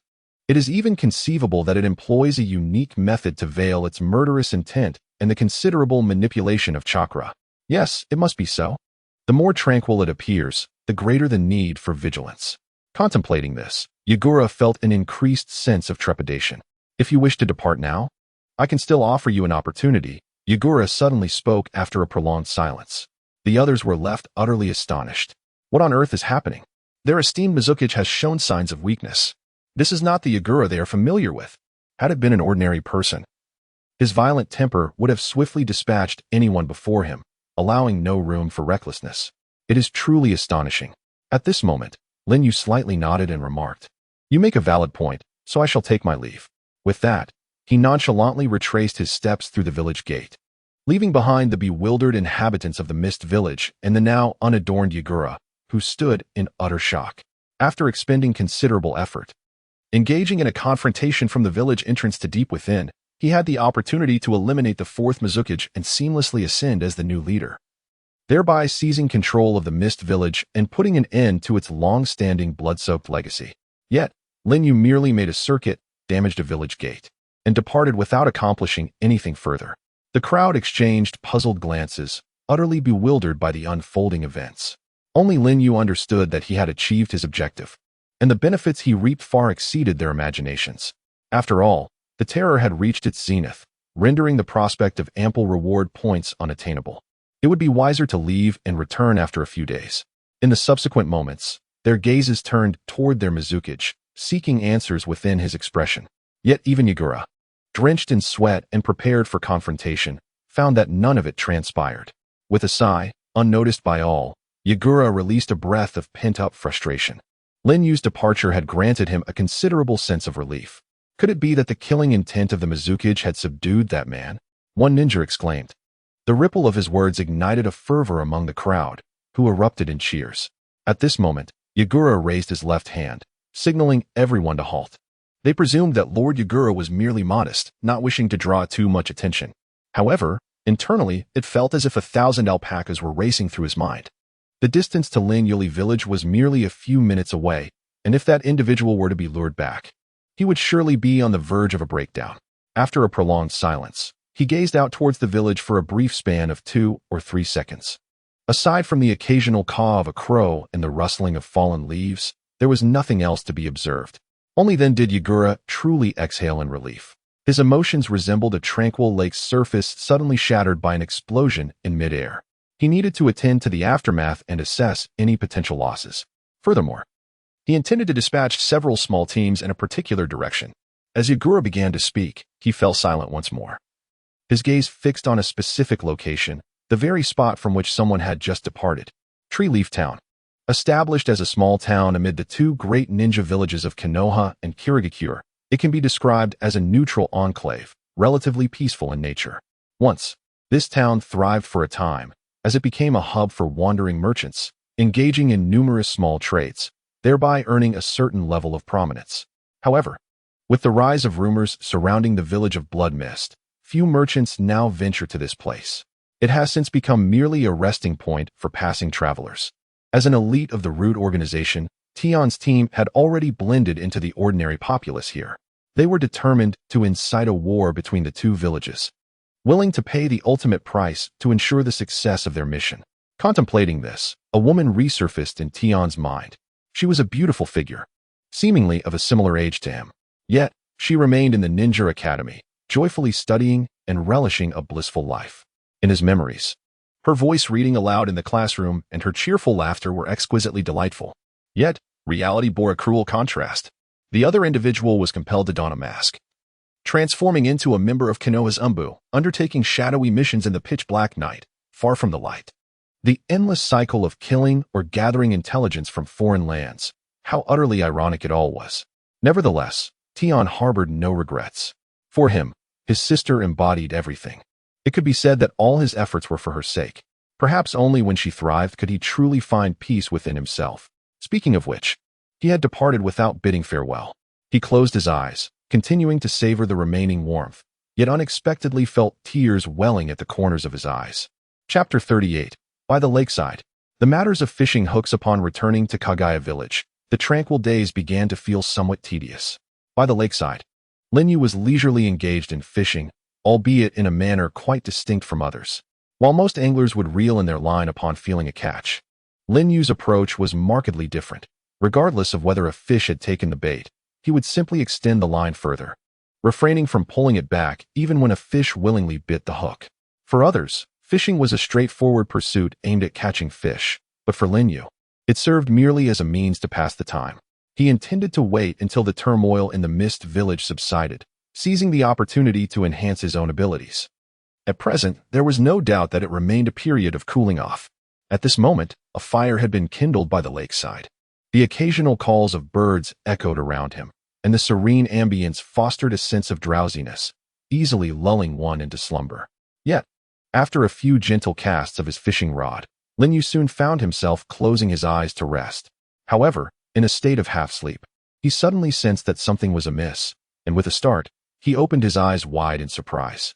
This sensation, it seemed as though he had snagged something substantial. Suddenly, his eyes widened exponentially. What had he caught?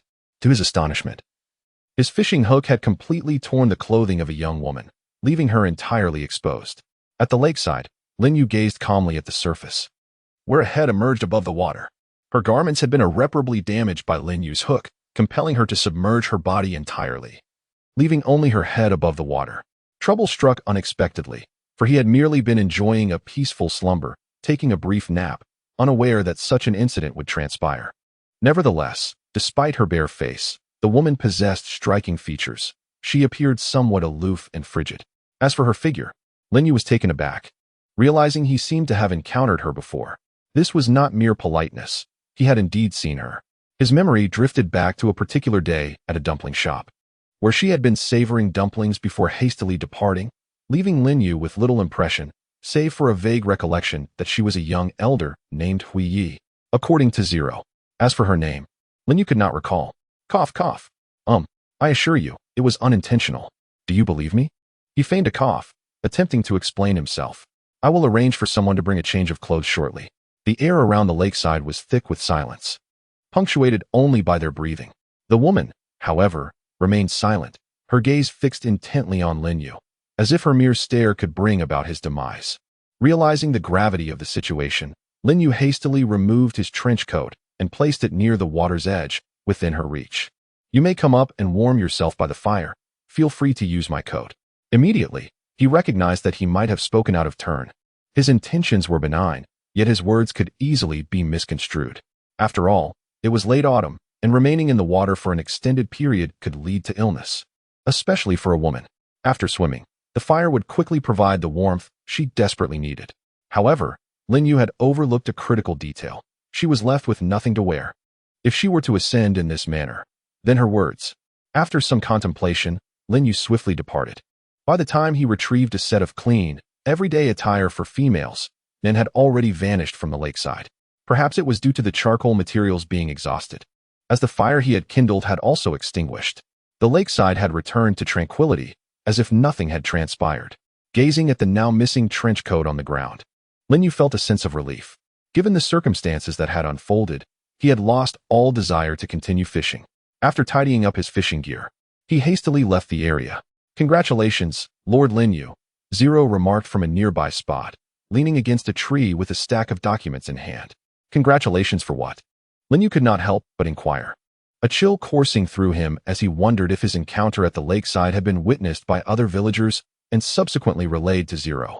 If that were the case, then the smile on Zero's face was indeed unsettling. According to an anonymous background check conducted by the village, your support rating has risen to 78. 63. By the decision of the village elders, you are now the new clan leader of the Hui Yi clan. Lin Yu finally exhaled in relief, his expression returning to a neutral state. 78. Not particularly high. According to historical data from the village, the support ratings of the last two clan leaders of the Junyi clan did not exceed 60, and even Junyi himself barely reached 65, which is considered commendable. Upon hearing this, Zero exhibited a flicker of interest. Whatever, Lin Yu replied listlessly. He felt little sense of belonging to this village, thus lacking any enthusiasm for it. Consequently, he had entrusted the management of the village entirely to his subordinates. More pressing matters occupied his thoughts. Gazing into the distance, Lin Yu fell into contemplation once more. By the current timeline, it should be the 56th year of Konoha. It was certain that the annihilation of the Uchiha clan was imminent, potentially arriving on any night.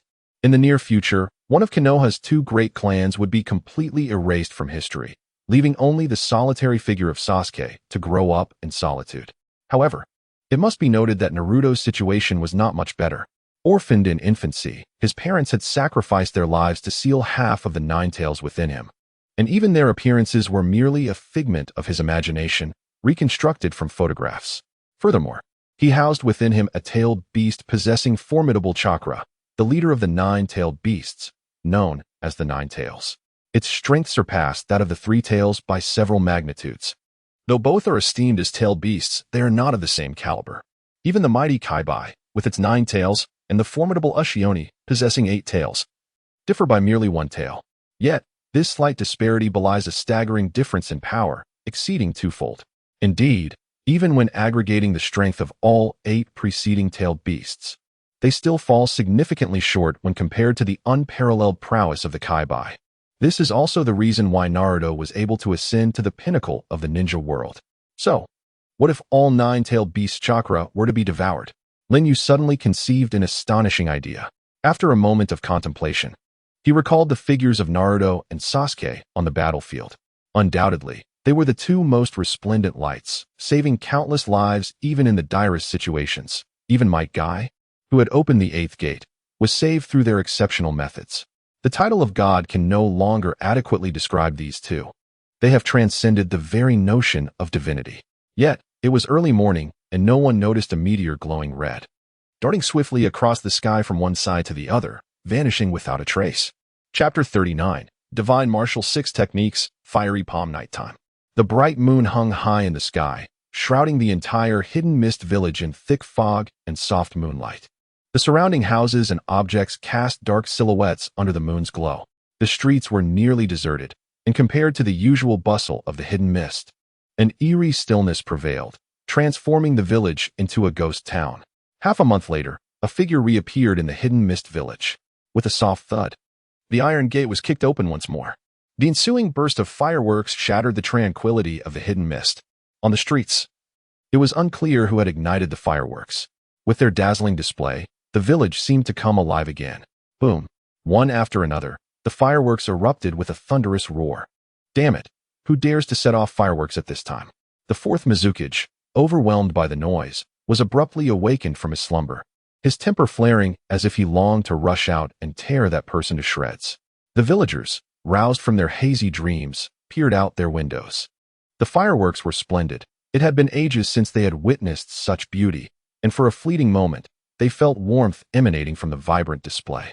With a match, Lin Yu ignited the last firework, and in an instant, his figure leaped forth like an agile creature, landing atop a telephone pole. His seemingly ordinary blue eyes captured the entire hidden mist village with clarity. Thanks to the light of the fireworks, they finally recognized him. It was that person. Until the moment he caught sight of that figure, the villagers who had been engrossed in the performance suddenly retreated to their homes, securing every door and window with urgency. Those with children hastily ushered them into the basements they had constructed. No one dared to meet his gaze, even though his eyes were not filled with malice like the Byakugan or the Sharingan. Yet, for those who might have mustered the courage to look directly into those eyes, it felt as though they would meet an inexplicable demise in the next instant, as if he were the very harbinger of death for the village of Hidden Mist. Blood stained the ground in his wake. However, compared to the shock of his first arrival, their astonishment had significantly diminished. For this marked Lin Yu's 3rd visit to the Hidden Mist. They were merely left feeling a sense of annoyance. Each time Lin Yu chose to arrive in the dead of night, disrupting the tranquility of the village. An alarm blared once more, but this time, no one dared to respond. Whether their village faced annihilation or not, they had grown indifferent. Some simply reclined on their sofas, surrendering to slumber. Meanwhile, atop the highest hill, a figure clad in a black robe adorned with red clouds observed all that transpired with a cold, discerning eye. Behind the mask, a singular Sharingan glimmered quietly, taking in every movement. His purpose for being there was to ascertain Lin Yu's intentions, ready to act should circumstances demand it. However, in his line of sight, alongside Lin Yu, was a small team from the Leaf Village, lurking in secrecy. Their intent to remain hidden suggested they were no benign presence. It appeared that the Leaf had begun to take action. With a glance, he recognized them as part of Danzo's rude organization, tasked with monitoring Lin Yu's movements. After all, they were ninjas brought forth by that very Danzo. A faint smile crept across his face, though he refrained from further commentary. In that moment, he raised his hand. His icy gaze seemed capable of inflicting harm directly. A tremendous surge of ocular power was unleashed. Let us engage, then. Meanwhile, within his home, the Mizukage, Yagura, remained oblivious to the unfolding events. Suddenly, he collapsed, bracing himself against the wall as labored breaths escaped his lips. It felt as though his very strength had been siphoned away. The dark orbs within his eyes shrank to mere pinpricks, and his body temperature began an alarming ascent. 37 degrees, 38 degrees, 39, 5 degrees, 40 degrees. The temperature continued to rise as Yagura's body broke through the threshold of 40 degrees.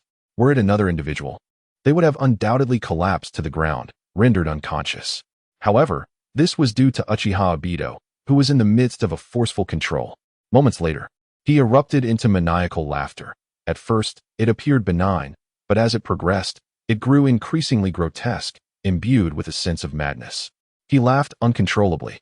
Yet, after merely a few seconds, Yagura returned to his normal state, the temperature of his body gradually decreasing, appearing as he usually did. Nevertheless, no one would notice that his eyes had completely transformed into a vivid crimson hue, shot through with blood vessels. The state of reckless abandon had already been reached. The turbulent chakra coursing through him was uncontrollably spilling forth. The metallic scent of blood carried by the chakra infiltrated the nostrils of those nearby, provoking an inexplicable nausea in their throats. Go! With his hands clasped, Obito formed a series of seals. In an instant, Ichang shattered the window of his home and leaped from the balcony. The frenzied chakra enveloped him completely, gradually revealing the first of his tails. At that moment, however, Lin Yu's figure appeared out of nowhere. Grasping Ichang's sleeve tightly, he executed a swift over-the-shoulder throw, following it with a powerful punch that rendered Ichang unconscious. Afterward, he dusted off his hands, as if nothing had transpired. Meanwhile, from a distance, Obito Uchiha's pupils widened in disbelief as he took hesitant steps backward, as if struggling to maintain his footing, his expression reflecting utter incredulity. Was it merely a simple over-the-shoulder throw? Indeed, it was just that. Yet, the astonishment Obito felt was rooted in more than this. The chaotic energy of the tailed beast, if encountered by an ordinary person, would cause immediate decay upon mere contact. Yet, Lin Yu stood there unscathed, as if nothing had happened. Ding! Successfully devoured the fear emanating from Obito Uchiha, rewarded with 3 points in mental resistance. Obito Uchiha? Lin Yu scanned his surroundings and then noticed a figure swiftly disappearing into a spatial vortex atop a hill.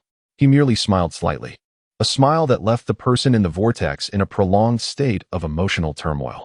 Despite the considerable distance and the concealment of his aura, that individual had been effortlessly perceived by Lin Yu. To say that his perceptive abilities were exceptional would be an understatement. Obito Uchiha trembled uncontrollably, the sweat pouring from him soaking his clothes. He, Kagaya Lin Yu, was truly terrifying. An invisible dread surged within his heart. At that moment, Lin Yu's system emitted a soft notification. Ding! Successfully devoured the fear from Obito Uchiha, rewarded with the divine martial 6 forms, burning palm. Upon hearing this, Lin Yu couldn't help but feel a surge of delight. Chapter 40, Brother, you, the King of Doves. Subsequently, Lin Yu turned and departed without the slightest hesitation. Everything seemed as though it had never transpired. A full moon hung in the sky, slowly obscured by drifting clouds that veiled half of its luminous glow. In the village, the blacksmith toiled through the night, resolutely re-welding the imposing iron gate of Mist Hidden, striving to complete the last remaining section of the construction. At that moment, he was gasping for breath, sweat cascading down his exposed skin in rivulets. Just one final area remained. There was no need to overexert oneself. It was already around 3 or 4 in the morning, and the patrolling ninja continually cautioned him. Should that individual return, all of your efforts would be in vain. The patrolling ninja reminded him. To his surprise, the older man replied without concern, stating that as long as the wages were delivered, everything would be fine. However, unbeknownst to them, at that very moment in Mist-Hidden Village, a spatial vortex unfolded within the office of the Water Shadow. A masked figure clad in a black coat adorned with auspicious clouds was scrutinizing the situation. Through his inquiries, he had become aware of the events that transpired during his absence from Mist-Hidden Village. That shadow had repeatedly breached the gates of Mist-Hidden, penetrating through with relentless force, even departing without taking a single life. Particularly, this shadow originated from that individual in Kagaya Village. A chilling sense of dread enveloped him. But what was the purpose behind it all? He could easily replace Yagura and ascend as the next Water Shadow. Surely, such an enticing prospect would stir his heart. In this world, there still exist individuals who remain unyielding to the allure of power. The mere thought of Lin Yu's capabilities sends a chill of apprehension coursing through him. Analyzing the current circumstances, if it were Lin Yu, he would undoubtedly. His mind falters, leaving him gazing blankly at the 4th-generation Water Shadow, Yagura, who resembles a marionette, now completely devoid of consciousness. Indeed, Yagura was rendered unconscious by a single, unexpected blow. How terrifying! Based on his understanding of Linyu, it is utterly inconceivable that he would retreat in the manner suggested by the current narrative. It is simply impossible. This is utterly impossible. There must be a grander conspiracy at play. Uchiha Obito let out a chilling laugh, his hands sweeping dramatically. However, even if Linyu harbored some ulterior motives, they would prove futile. This very night, he would wager everything to eradicate that individual from the annals of the shinobi world. As his tone escalated, the very ground beneath him seemed to tremble, as though a terrifying force was poised to unleash itself. The conflict intensified. The Crimson Sharingan spun rapidly, seemingly articulating its own tumultuous emotions. Approaching Yagura, Uchiha Obito glared fiercely, forcefully prying open Yagura's eyelids. Awaken. The hour of the hunt has come. There were no fluctuations of emotion. An invisible force enveloped Yagura completely. Kill, kill, kill. A moment later, a roar echoed throughout the hidden mist village. Brother, could you teach me the great fireball technique? A youthful voice called out from behind. In the land of fire, Konoha. A young boy clad in Uchiha clan attire bounced eagerly before Uchiha Itachi, who had just returned home. Judging by his expression, he had been waiting there for several hours. Alas, his plans were about to unravel. The young man before him gently stroked Sasuke's hair, a hint of warmth in his demeanor, and shook his head softly. Perhaps next time, Sasuke. With that, he tapped Sasuke's forehead lightly with his fingers, once again revealing a refined smile. Next time for sure. Without waiting for Sasuke's response, Itachi simply gazed at him in silence. It has indeed been quite some time since I last exchanged a few words with Sasuke. Each day, I return home at the crack of dawn, only to venture out again early in the morning, leaving me at home far less than the hours he spends outside. It is difficult to even predict when we might next meet. Nevertheless, he too feels a sense of helplessness regarding this situation. Once one has tasted the warmth of familial affection, the loss of it, or even the deliberate severance of such ties, can be profoundly disheartening. This sentiment is one only Itachi Uchiha truly comprehends. Moreover, it is his younger brother, whom he worries about the most. With narrowed eyes, he gazes upon Sasuke. Brother, you king of procrastination, how many times have you promised to make it up to me? Last time, on my birthday, you also vowed to do better.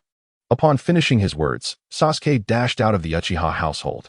Just as he contemplated calling Sasuke back, Itachi refrained, his heart a tumult of conflicting emotions.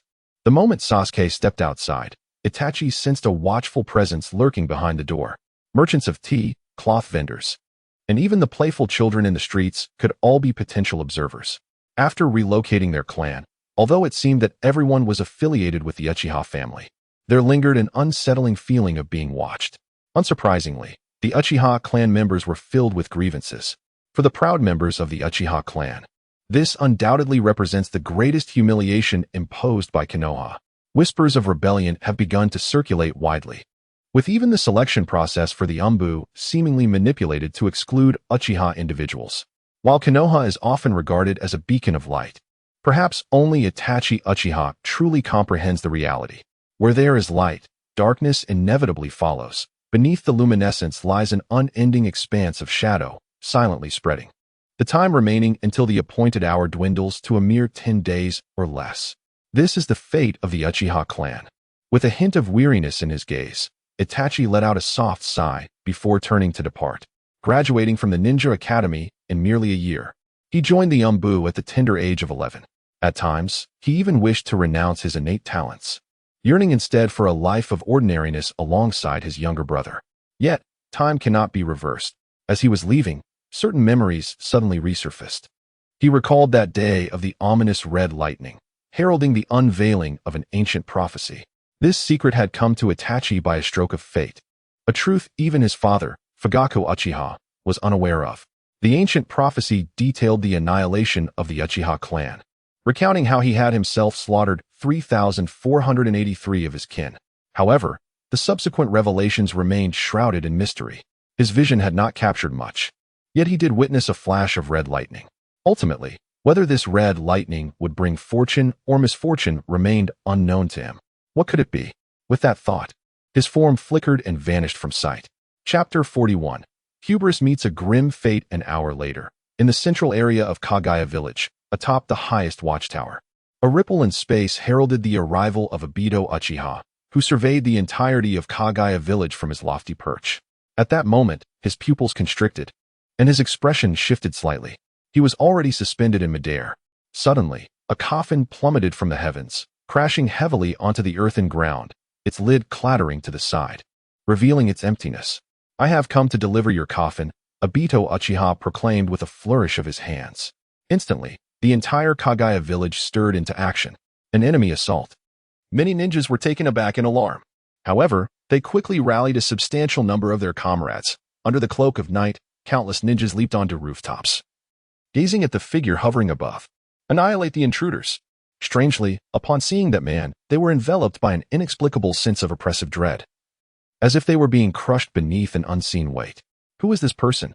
This is the domain of the Kagaya clan. If you do not depart, you shall remain here for eternity, they proclaimed loudly.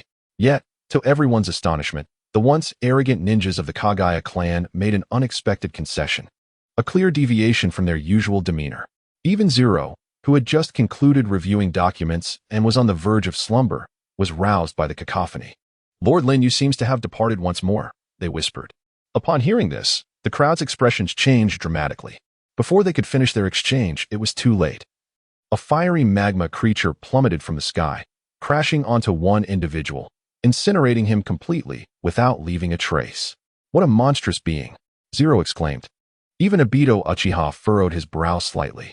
Compared to the last encounter, the terrifying temperature of this creature had escalated several-fold. Previously, it could only inflict burns. Yet now it could incinerate a living person to ashes. This indicated that its temperature had likely surpassed 1,000 degrees. Orochimaru's handiwork, perhaps?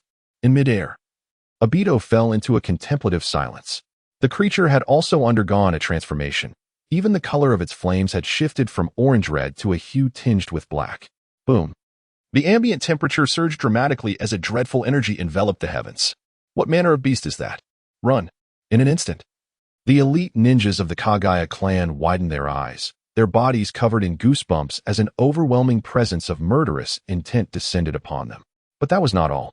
Before their very eyes, an unknown entity emerged, violently tearing apart a coffin, its crimson-tailed beast cloak enveloping the entire body of Yagura. With 3 tails spontaneously sprouting from his back, an astonishing surge of tailed beast chakra erupted from him. His body swelled, expanding and expanding until he transformed into a gray mud turtle with 3 tails. His figure occupied a tenth of Kagaya village's territory. Countless ninjas, beneath this colossal form, were crushed without any chance to breathe. They all recognized him. This is a fully realized manifestation of the tailed beast, yet in comparison to that time, the current incarnation of the beast exhibits an even more formidable power. Its movements and strength are no longer of the same caliber as before. With just a gentle sweep of one of its 3 tails, it can mercilessly annihilate 2 or 3 dozen of Kagaya's nin. However, what remains unnoticed by all is the profound agony endured by the beast in its transformed state. It howls in torment, brandishing its lethal claws, while its eyes have long been stained crimson with blood, dripping incessantly from its pupils. It has become indistinguishable to him whether the blood is his own or that of others. Nevertheless, he remains unable to cease the slaughter. Killing has become his foremost objective. Such terrifying power is almost beyond his own endurance, and he is engulfed in suffering. This is due to Uchiha Obito compelling the 3 tails to unleash its full power, exceeding the limits of its physical capacity, in exchange for an unexpectedly astonishing effect. Perhaps it is the sheer enormity of its form that causes the earth to tremble violently with each step it takes. Those ninjas with weak foundations struggle to maintain their footing, let alone engage in battle. Furthermore, under the relentless assault of this monstrous force, the current state of Kagaya resembles a hellish landscape, ripe for slaughter. At this juncture, Obito chuckled, reflecting that had he known this would be the outcome, he might as well have enacted his plan from the very beginning. A manic smile spread across his face, but it abruptly faded, for the person he awaited had yet to make an appearance. In that instant, the entire Kagaya village seemed to shudder, evoking a sense of dread. "Still not showing yourself? Then I shall force you to reveal yourself." Just as Obito was about to utter more words, the smile on his face froze. He beheld the 3 tails gathering an extraordinarily terrifying tailed beast bomb. The black sphere, compressed to its utmost limits, continued to shrink, rapidly approaching a stage of terrifying potency.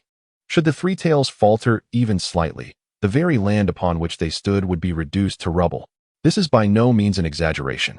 The chakra continued to coalesce, instilling a twinge of fear even within Obito. How much more so for the ninjas, countless of whom trembled in trepidation. What? What is that? Retreat. Leave the village. Everyone, hasten your escape. Upon witnessing this technique, regardless of who it was, their faces turned ashen, and their eyes were filled only with boundless despair. What a terrifying force this is. They have even lost the will to survive. No one can endure under such an attack. Immediately following the sensation of this formidable power, the very ground shattered, and countless streams of water surged forth from below. These were the rivers that lay hidden beneath the earth, now erupting forth. In that instant, centered around the three tails, the entire village was nearly engulfed. Moreover, the expelled water continued to increase exponentially. At that moment, the energy had fully converged, and the sheer terror of that power was beyond description. With utmost compression, the three tails hurled the orb forward. An extraordinary force stirred the winds of the heavens and earth, sweeping towards the crowd. Hiss. Merely the accompanying tempest transformed into razor-sharp blades of wind, slicing through their skin. What profound fear. Boom. Chapter 42. The Emergence of the Salamander Hans. An eerie energy erupted forth, accompanied by the strange disturbances of the world. Yet, just as the tailed beast orb was on the verge of exploding, a pitch-black figure materialized from the sky, as if summoned by thunder, directly opening its mouth to consume the entire tailed beast orb. In an instant, the tempest subsided, and everything fell silent, as if nothing had ever transpired. Such tranquility, however, witnessing such colossal energy being swallowed by Lin Yu, seemingly unfazed, caused Toby in midair to feel as if he might vomit blood. This is indeed the most formidable technique of the tailed beasts, possessing a terrifying power that could effortlessly obliterate not only ninja villages, but even a multitude of mountains clustered together. The energy orb, concentrated according to the yin-yang ratio of 2:8, can be deemed the most potent technique in the world at present. At this moment, Obito's psychological defenses have completely shattered. Even the three tails Isabu, rising in agitation, vocalizes its discontent with fervor. It is only in the presence of water that one can unleash their utmost strength. However, the recent attack was executed while Isabu was submerged in water, and it had nearly exhausted the majority of its chakra. At this juncture, it can no longer manifest a tailed beast bomb of such magnitude. Yet, why is it that Lin Yu merely swallowed it whole, emerging unscathed? At this moment, gazing at everything in the arena, the Kagaya clan's ninjas, utterly engulfed in despair, instinctively shrank their heads. They had grown rather numb to this scene. It seemed reminiscent of their previous encounter. Ding successfully devoured the colossal tailed beast orb, a reward of one lottery opportunity. Subsequently, the system panel abruptly appeared without hesitation, presenting a series of options directly before Lin Yu, forming a semblance of a spinning wheel, with a pointer poised in the center. The unexpected reward sent Lin Yu into a frenzy of joy. However, since it was a lottery, he could not simply make a choice at will. With a sudden thought, Lin Yu unhesitatingly opted for the draw. Yet to others, he appeared as one with closed eyes, a wild spectacle indeed. Continue the revelry. Our esteemed leader has returned. Your doom is nigh, many ninjas exclaimed. Yet, this only served to inflame the fury of the three tails and Obito, especially upon witnessing Lin Yu shutting both eyes completely. However, taunting had no effect on that monstrous creature of fire. After all, it was not human, but rather a being birthed from the earth and sky, later mutated through Orochimaru's enhancements. At that moment, it was bouncing about, surrounded by a crimson haze, indicative of an excessively high temperature. Infinite rage surged. In an instant, Lin Yu abruptly opened his eyes. With a chime from the system, clarity returned to his gaze. Ding. Congratulations, host. You have drawn the sword intent of the great swordsman. Unlock progress. 0. Lin Yu was momentarily stunned, his intuition telling him that this power was far from ordinary, possibly even more formidable than the techniques he had previously acquired. However, this unlocking mechanism seemed to require gradual achievement, only fully revealing its might once the progress reached 100. Of course, following those two prompts, the system quickly fell into silence. Yet, before he could bask in his triumph, the three tails let out a thunderous roar, angrily swinging its tail toward Lin Yu. Three tails swiftly lunged in his direction. That massive tail, propelled by an acceleration, had morphed into a terrifying strike, leaving no room for reaction. Be careful. Gazing at the figure in the sky, Zero felt an inexplicable sense of disparity within. That terrifying force came crashing down towards Lin Yu's crown. However, amidst a cloud of smoke, the onlookers were stunned to see that figure plummeting to the ground. Witnessing this, Zero's pupils constricted to mere pinpoints, his face reflecting sheer terror. Ha ha ha, look at you now. Aren't you strong? Get up. In midair, the masked man laughed maniacally, the grin beneath the mask growing increasingly sinister. Yet, at this critical moment, another figure descended from the heavens. At that moment, the ninjas of Kagaya experienced a sudden contraction of their pupils, their bodies trembling uncontrollably.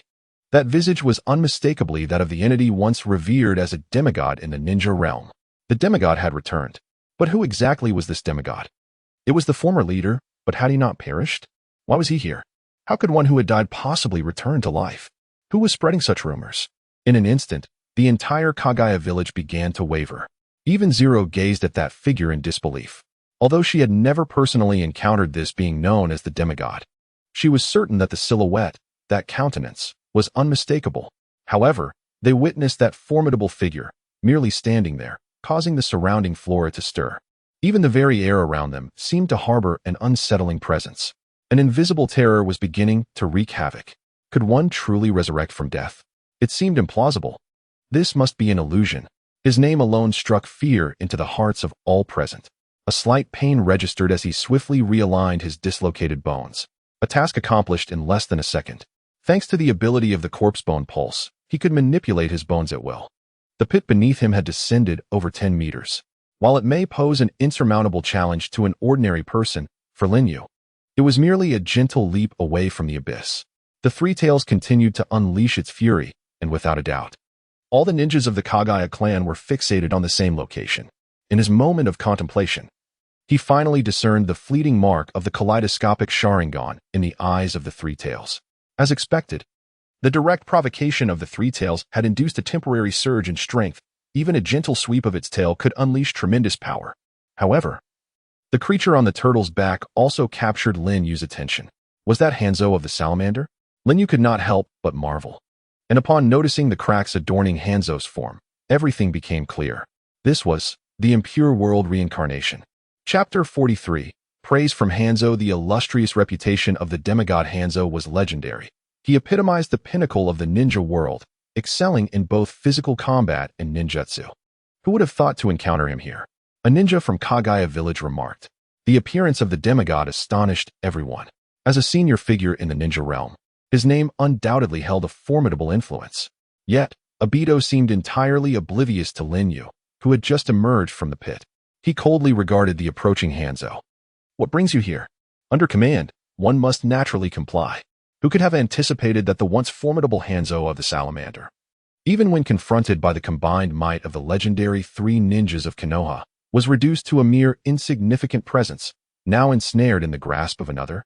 Controlled by a technique known as impure world reincarnation, everything was dictated by it. His fragmented body seemed to be sustained by an unknown force, appearing as if it could shatter at any moment.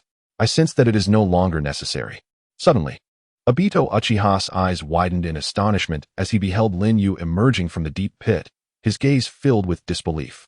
Wasn't his weakness supposed to be physical attacks? Why did he appear as though nothing had transpired? That was a strike from a tailed beast. Had he been an ordinary person, he would have been crushed into mere pulp under such an assault. In contrast, Lin Yu's condition seemed remarkably better. Although he bore signs of skin ruptures and a fractured left hand, he fortunately suffered no grave injuries. Drawing upon the power of the corpse bone pulse, he swiftly began to heal. Hanzo turned to regard the youth, then faced Obito Uchiha, stating, "It seems you require my assistance." With that, he vanished from his location in an instant. His hands swiftly formed seals, and he cast forth a scroll which, accompanied by a billowing cloud of smoke, summoned forth a grotesque creature, a salamander with a body covered in warts. This creature, possessing deadly toxins, had once incapacitated Kankuro, who bore antibodies to such venom, attesting to the potency of its poison. A tremendous pressure radiated outward, as if each person's heart was weighed down by layers upon layers of dread. Before anyone could ponder the situation, the salamander unleashed a toxic mist, rapidly dispersing a thick cloud of poisonous gas. At that moment, The figure standing atop the salamander's head exuded an overwhelming aura of authority. "This is poison. Everyone, cover your mouths and noses," the ninjas of Kagaya village cried out. A scene witnessed by Hanzo. However, the venomous mist of the salamander, even when one covers their mouth and nose, does nothing to impede the speed of the invasion. His strategy was to first poison the enemy and then unexpectedly deliver a lethal strike with his scythe. It must be said, this veteran of the ninja world indeed executed his offensive tactics with remarkable decisiveness, leaving no opportunity for his adversaries to catch their breath. Those poisoned ninjas writhed in agony, soon foaming at the mouth and descending into madness. The salamander continued to release copious amounts of toxic gas.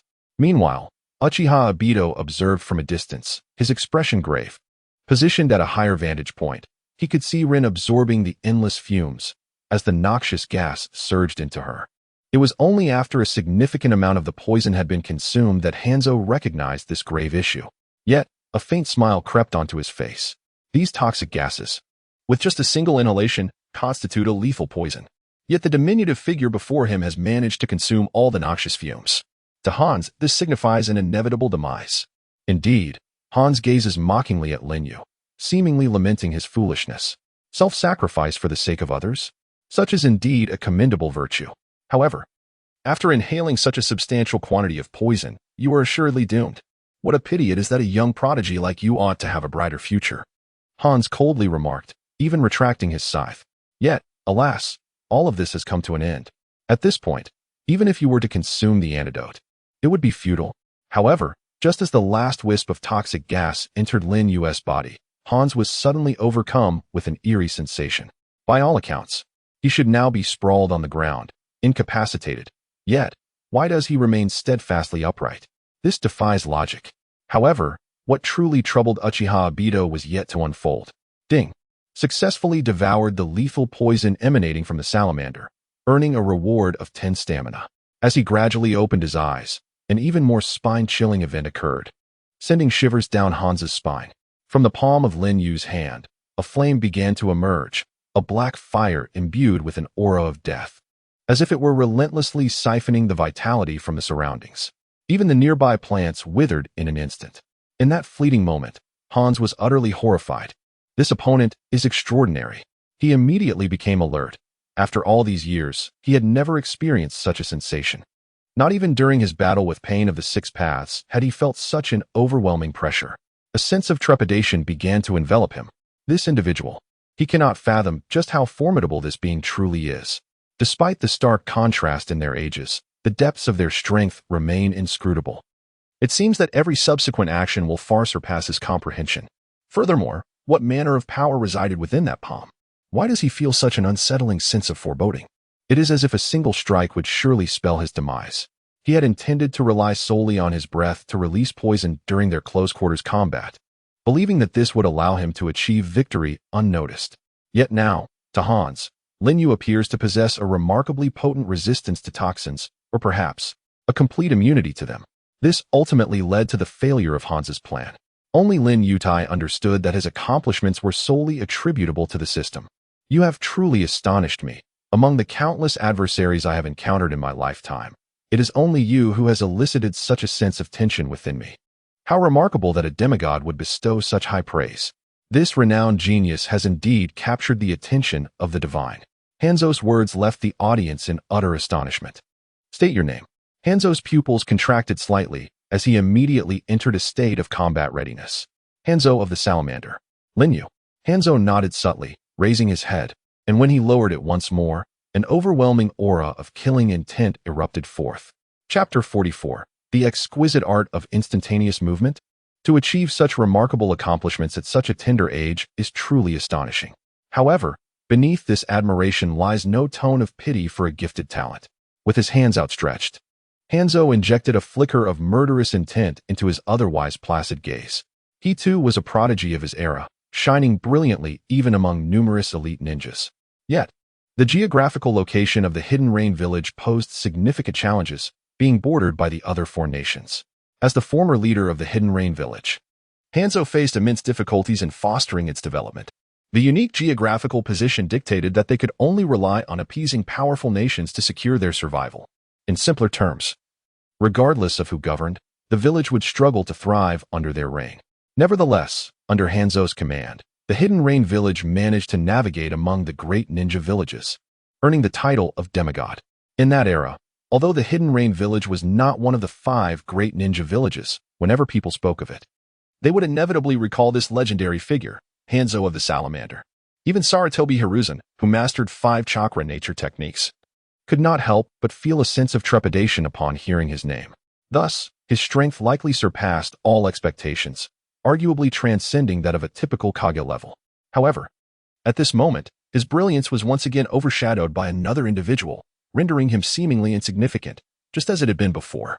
Indeed, this legendary figure, once feared, now found himself apprehensive. His fear did not stem from Lin Yu's current strength. Rather, it was the unique abilities possessed by Lin Yu, along with his insatiable capacity for absorption, that truly unsettled him. This is precisely what he fears. Such individuals, if not swiftly brought down, are destined to ascend to great heights, perhaps even to the point of standing upon their own heads. This is something that a man at the pinnacle of the shinobi world cannot tolerate, even if he currently exists merely as a reincarnated being. In an instant, Hanzo appeared directly before Lin Yu, wielding a scythe imbued with lethal poison.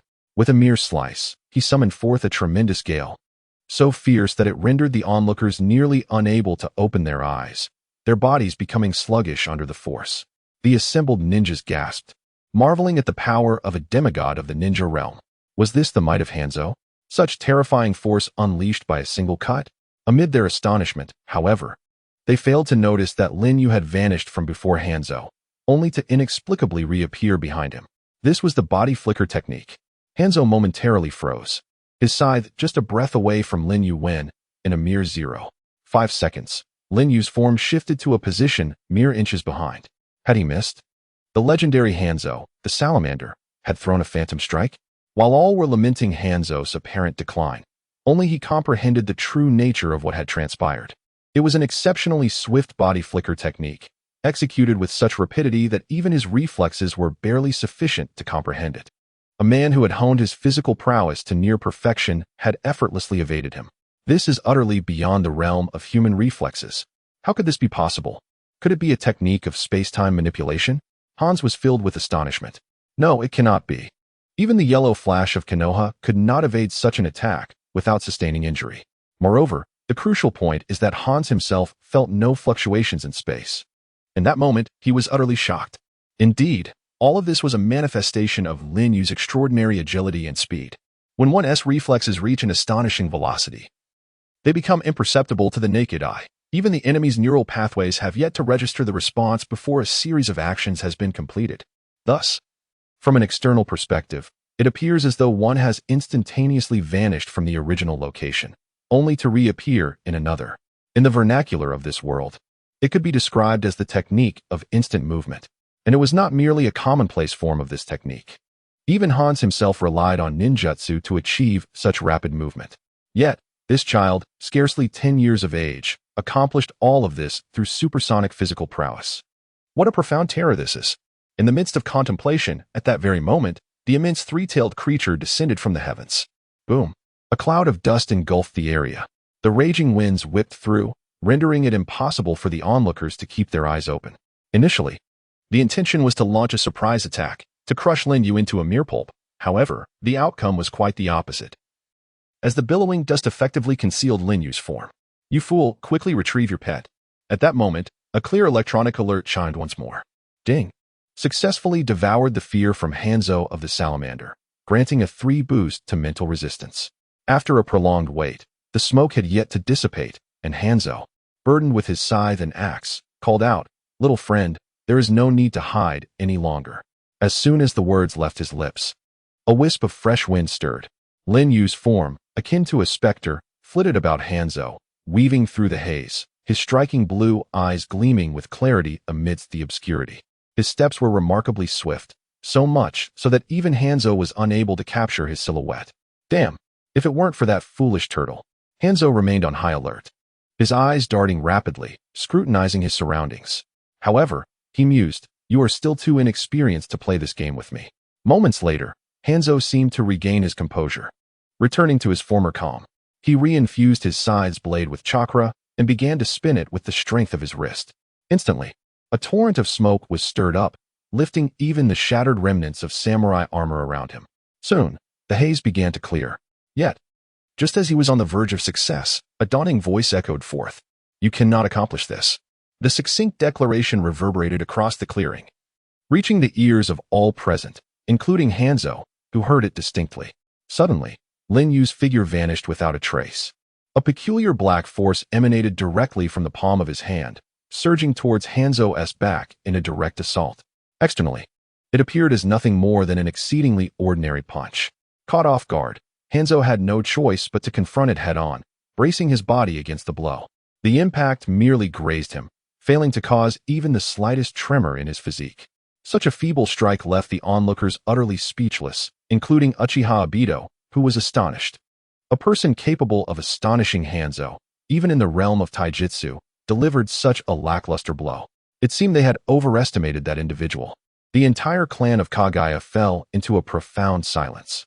Whoosh! The sound of rushing wind swept through as a group of masked Konoha Umbu ninjas lay in wait on a nearby high slope, observing the spectacle. Their commanding leader, Ten, watched from a distance, showing no inclination to intervene. It appeared that the outcome had already been determined. The heavens gazed upon the unfolding scene, deliberating profoundly. However, his attention was entirely diverted from the confrontation between Lin Yu and the formidable mantis shrimp Hans. Before him lay the already rampaging Three Tails, its frenzied energy seeping incessantly from its tailed beast form. For reasons unknown, he was gripped by an ominous premonition. Chapter 45, Departing Without a Word? Thud.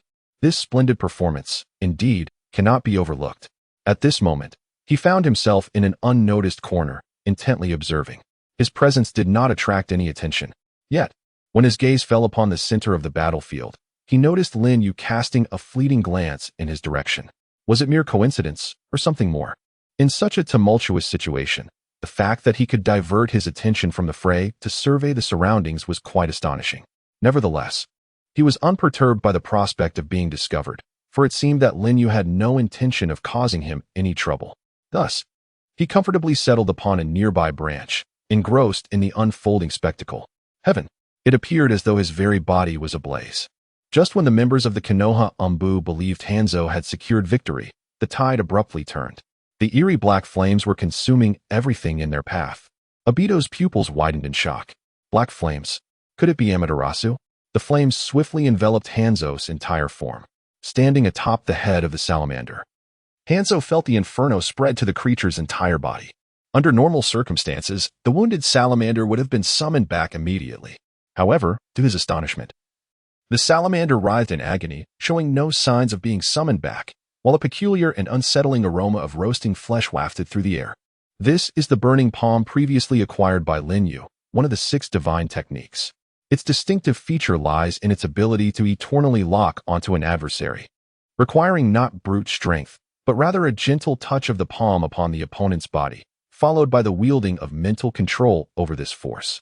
True to its name, it incinerates the foe completely, and unlike Amaterasu, it embodies a far more terrifying power, as it represents a dual assault on both the soul and the body. Before long, the scent begins to dissipate. Although somewhat peculiar, it is still flesh, and soon the air is filled with the tantalizing aroma of meat. How delightful! Merely catching a whiff ignites an insatiable appetite. The mountain pepper fish. Hans cries out in anguish, desperately attempting to summon back the mountain pepper fish with the last vestiges of his life, only to find that it cannot be summoned back, no matter the effort.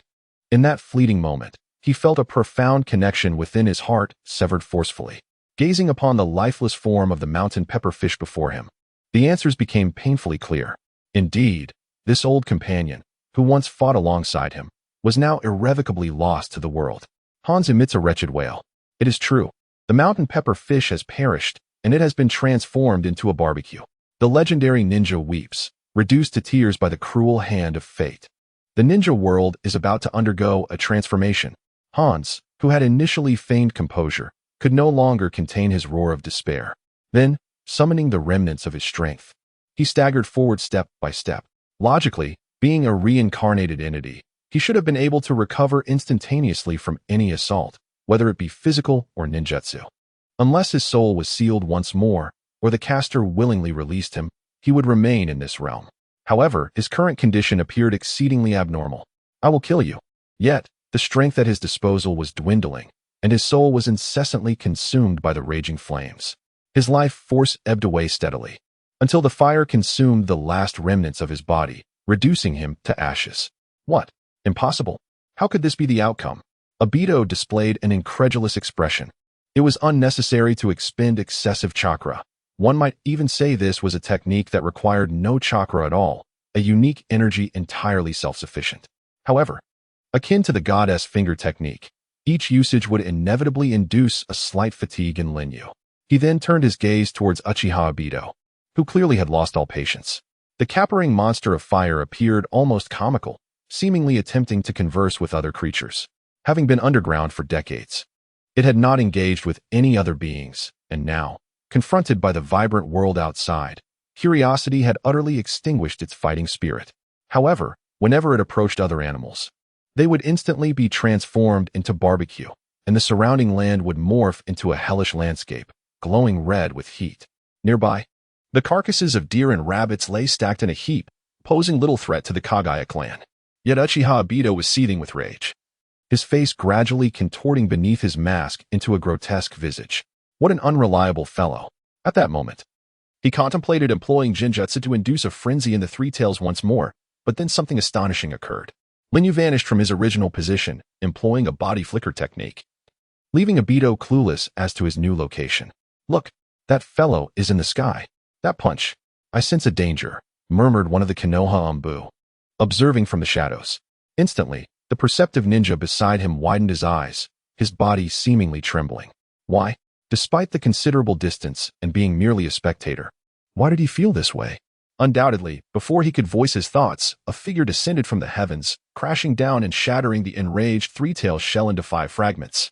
With a violent shockwave, many witnessed Linyu standing atop the turtle's shell, his fist clashing violently against it. Although the Three Tails was not particularly formidable, its defensive capabilities ranked among the best of the tailed beasts. Such formidable defense was astonishingly crushed by a single punch. Terrifying indeed. The Three Tails collapsed in agony upon the ground. Initially, it had only bled from its eyes, but now, blood oozed from various parts of its body, and its shell bore numerous cracks. Run, flee. The words had barely escaped his lips when the Umbu's legs turned to jelly. Yet, in a corner unseen by all, a crimson glimmer flickered in Lin Yu's eyes, an ability that could only be momentarily harnessed by the sage body. Flee. This individual is truly terrifying. The words swiftly emerged in Uchiha Obito's mind. Before he could make a decision, his body instinctively reacted, and a black vortex once again opened in the air. Uchiha Obito plunged half of his body into it. However, just as he was about to fully escape, Linyu appeared like a deity, disrupting Obito's thoughts once more. Following this, a swift maneuver ensued, and Obito was forcefully pulled out and crashed to the ground. Boom. Suddenly, thick smoke billowed upwards. Chapter 46. The new master of the hidden mist village outside. Witnessing Uchiha Obito's eyes suddenly clouded with despair, a smirk crept upon Ju's lips. Such terrifying power. Nonetheless, it served as a lesson. At least it could temper his arrogant disposition. As the smoke dissipated, Linyu observed Obito's disappearance through chime. Feeling no anger in his heart, he had intentionally allowed him to escape. Amidst the chaos, the Three Tails also made a hasty retreat into the distance, moving with a heavy gait that appeared somewhat endearing. Turning to face the entire Kagaya clan, they knelt in unison. This is the utmost respect accorded to the Kagaya clan. After all, as a family characterized by arrogance, each individual here prides themselves on their superiority. Even during Jun's reign, when one had the privilege of an audience with him, such ceremonial decorum was seldom observed. Nevertheless, this scene serves to illustrate that Linyu has garnered the respect of countless individuals. In this battle, Linyu reaped numerous rewards. Although he felt a degree of physical fatigue, he closed his eyes and summoned from his mind the essence of the sword intent of the great swordsman. Merely catching a glimpse, he could sense the energy embedded within it, a sword intent of exquisite mastery. It bore a resemblance to the conqueror's haki, emanating from a formidable swordsman, capable of intimidating and instilling fear in adversaries without the need for physical confrontation. At least on the surface, this appeared to be the case. The true extent of its utility would only be revealed through further exploration. Ding. The sword intent from the Great Swordsman, unlock level 0. Although it was merely at 0%, the overwhelming sword intent lingered persistently in Lin Yu's mind. However, the vast Kagaya village had once again been reduced to rubble due to this war, littered with debris and shattered tiles. Gazing at the scene before him, he felt utterly powerless. Hours later, the Kagaya army pressed forth, and devoid of the deterrent presence of the Mizuka Jigura, the village of Kirigakure resembled a lost dog, vulnerable to slaughter. As a base, this location had expanded to more than double its original size, with all facilities in reasonable condition. Yet, in comparison to the Kagaya clan, it appeared somewhat desolate. The ninjas of the Kagaya clan roamed outside the village, incessantly muttering Yoshi, Yoshi. The iron gate was once again kicked open, triggering the alarm. The blacksmith, who should have been anticipating a profitable repair job, could find no joy in the situation. Beyond the gate, countless pale figures surged toward them. The people of Kirigakure gathered in haste, rushing from their homes, fully aware that their lives were undoubtedly in peril. This was an experience that was far from pleasant. This is the plight of the vanquished in war. Once defeated, they become mere playthings for their victors. Yet, as the formidable army approaches, the mysterious disappearance of the fourth Mizukage only reinforces a collective notion among the onlookers. Infants cradled in the arms of anxious parents seem unable to withstand the weight of such terror, bursting into inconsolable cries, regardless of the soothing attempts made by their caretakers. Kneel, all of you, kneel before Lord Lin Yu. Before any further instructions could be given, a Kagaya ninja's command rang out. The denizens of the hidden mist turned to gaze upon the speaker, their voices silenced, and instinctively, their legs bent in submission. Even the elderly, disregarding their dignity, laid down their walking sticks and knelt as if in reverence to an emperor. However, at that moment, the crowd found themselves unable to comply. Beneath their knees lingered traces of wind-based chakra. A resounding voice echoed throughout the hidden mist village. Rise, there is no need to kneel. Meanwhile, in a clandestine chamber within the Leaf Village, even in the dead of night, a multitude congregated, transforming the once spacious room into a rather cramped setting. As members of the Hokage's elite Umbu, the majority were operatives of the Dark Faction, with only a few from the Root organization mingling among them. Yet, when matters of significant import arose, it was invariably the Umbu members directly under the Hokage's command who took charge. The intelligence they possessed often dealt with unspeakable affairs, as it was the Umbu's duty to manage such sordid matters. In that moment, the unexpected arrival of Hanzo rendered everyone speechless. The previously bustling environment, laden with the sounds of busy discussion, fell into a profound silence upon his entrance. He stepped through a door, gently closing it behind him, and his presence faded once more. What have you been up to? Sarutobi Hiruzen, with his back turned to Danzo, donned the cloak that symbolized the will of fire. Clenching a pipe between his lips, he epitomized the archetype of a seasoned smoker. Withdraw all three of your squads. Despite Hiruzen's reluctance to face Danzo, his expression betrayed a deep-seated gravity. I permit the existence of the Root organization because certain matters necessitate extreme measures, not so you can indulge in the whims of your personal authority. You are gradually leading Konoha into an abyss. The room fell silent at these words. Everything I do is for the sake of Konoha. Moreover, Third Hokage, you have grown old. Your blade has dulled. Your vision no longer extends far enough. Tobarama's gaze was resolute. For many years, he had engaged in disputes with the third Hokage in this very manner.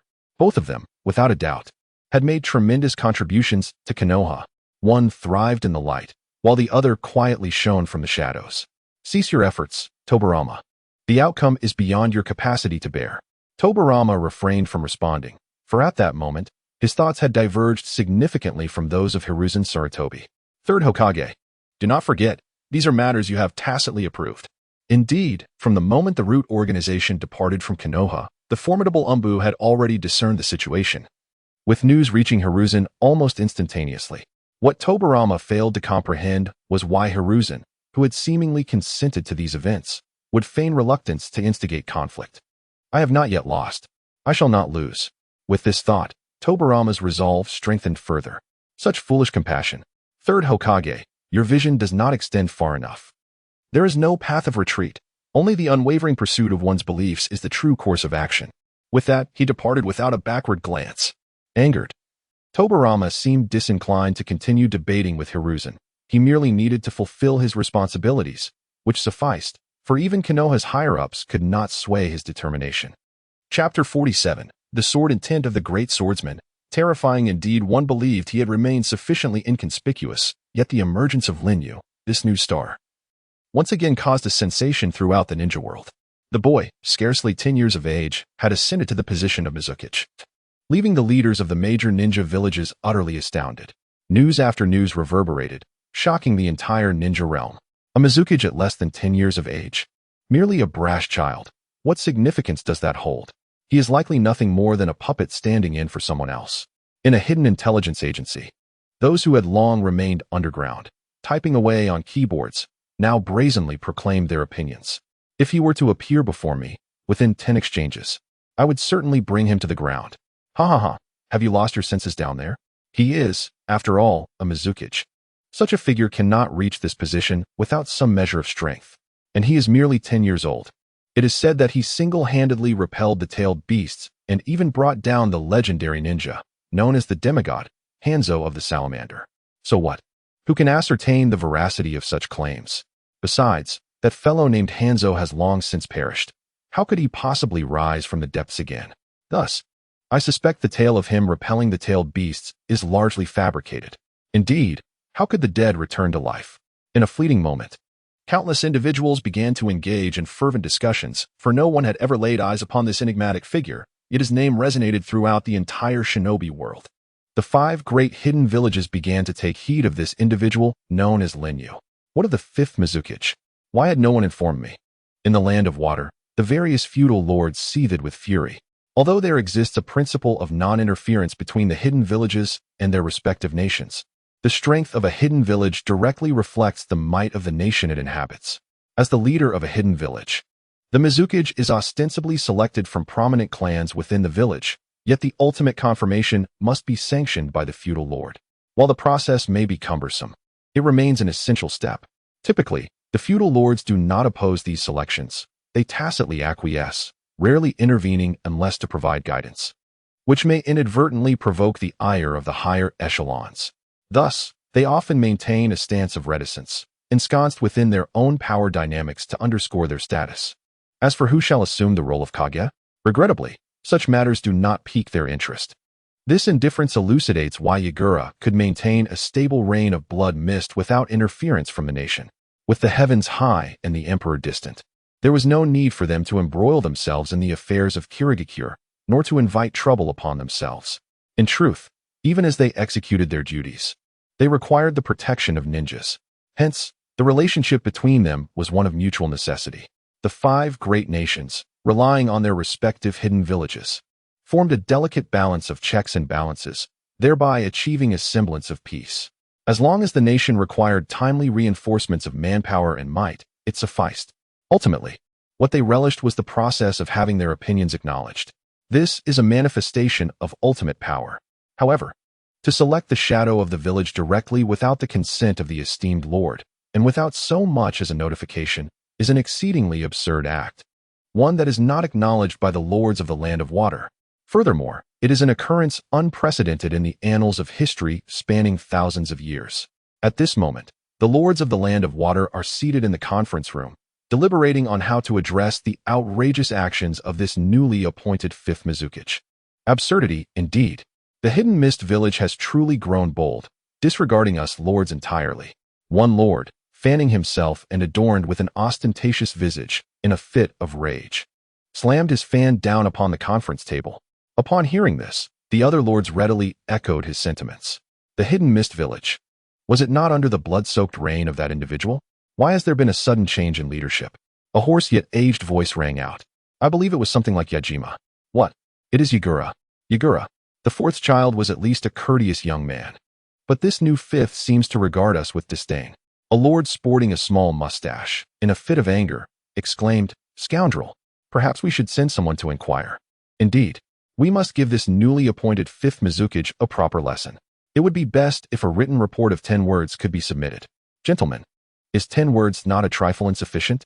A voice, seemingly from nowhere, interjected.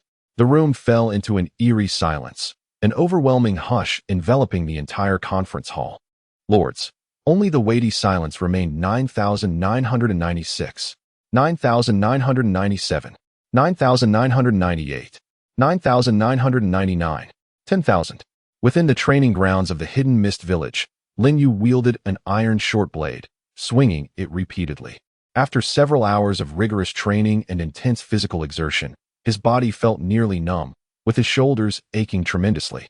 With a sigh of relief, Lin Yu set down the iron dagger and, fatigued, settled into a meditative position. It was only since yesterday that he had begun to realize this is a task issued by the system. As the templates are unlocked, the system begins to release daily tasks aimed at enhancing the unlocking degree. After a day of rigorous training, he is drenched in sweat, and amidst his murmurs, a glimmer of anticipation shines in his eyes. Finally, after completing the daily task of wielding the sword 10,000 times, the crisp electronic voice sounds once more. Ding! Congratulations on completing the daily task, successfully increasing the unlocking degree by 1. Ding! The sword intent of the great swordsman has been enhanced, and the unlocking degree has now been successfully elevated to 1. In the next moment, a sudden, intense pain pierces Lin Yu's mind, accompanied by a flurry of rapidly flashing images. The overwhelming agony, coupled with significant physical exertion, begins to push Lin Yu to his limits. Yet, it is often at such moments that sleep is elusive. Among the images, there appears a figure of exquisite beauty. Though veiled, one can still sense the stunning visage beneath, radiating a serene and sweet smile. The woman, wielding a serpentine curved blade, practiced the art of swordsmanship within the depths of an elongated tunnel. A grand swordsman? Lin Yu exclaimed in terror.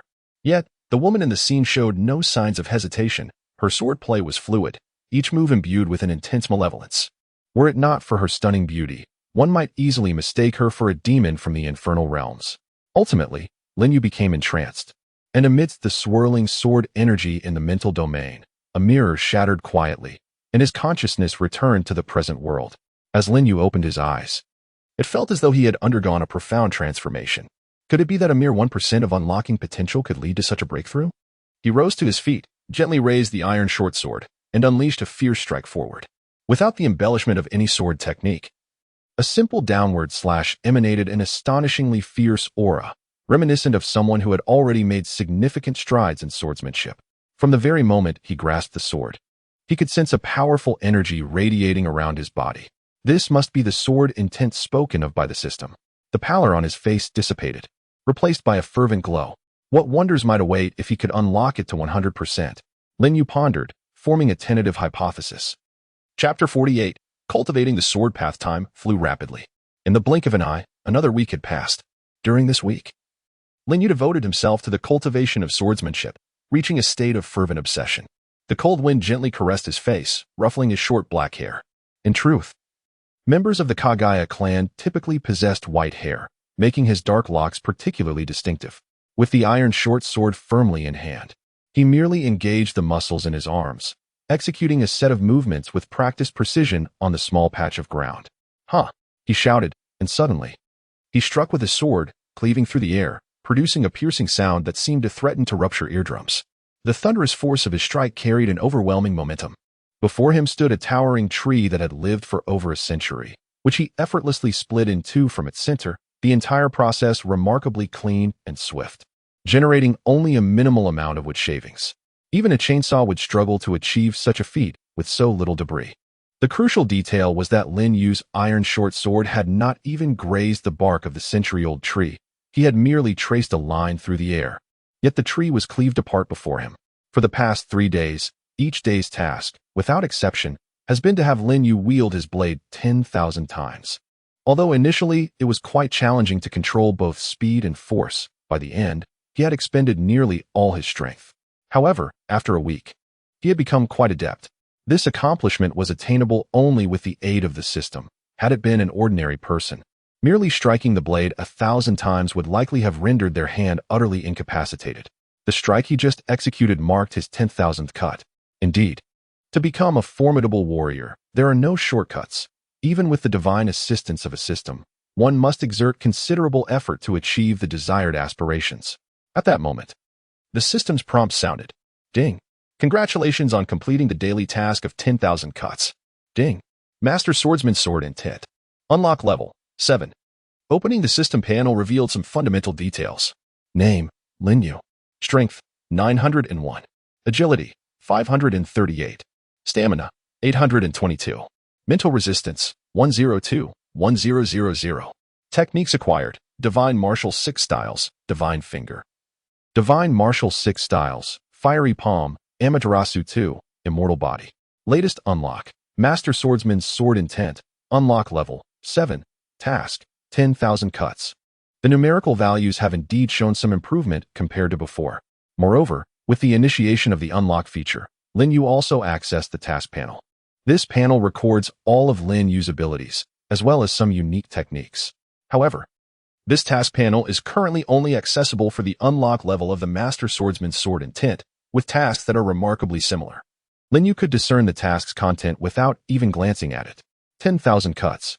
Even if he were to complete the daily task alone, maintaining that rate of 10,000 cuts after 100 days, he would have no cause for concern.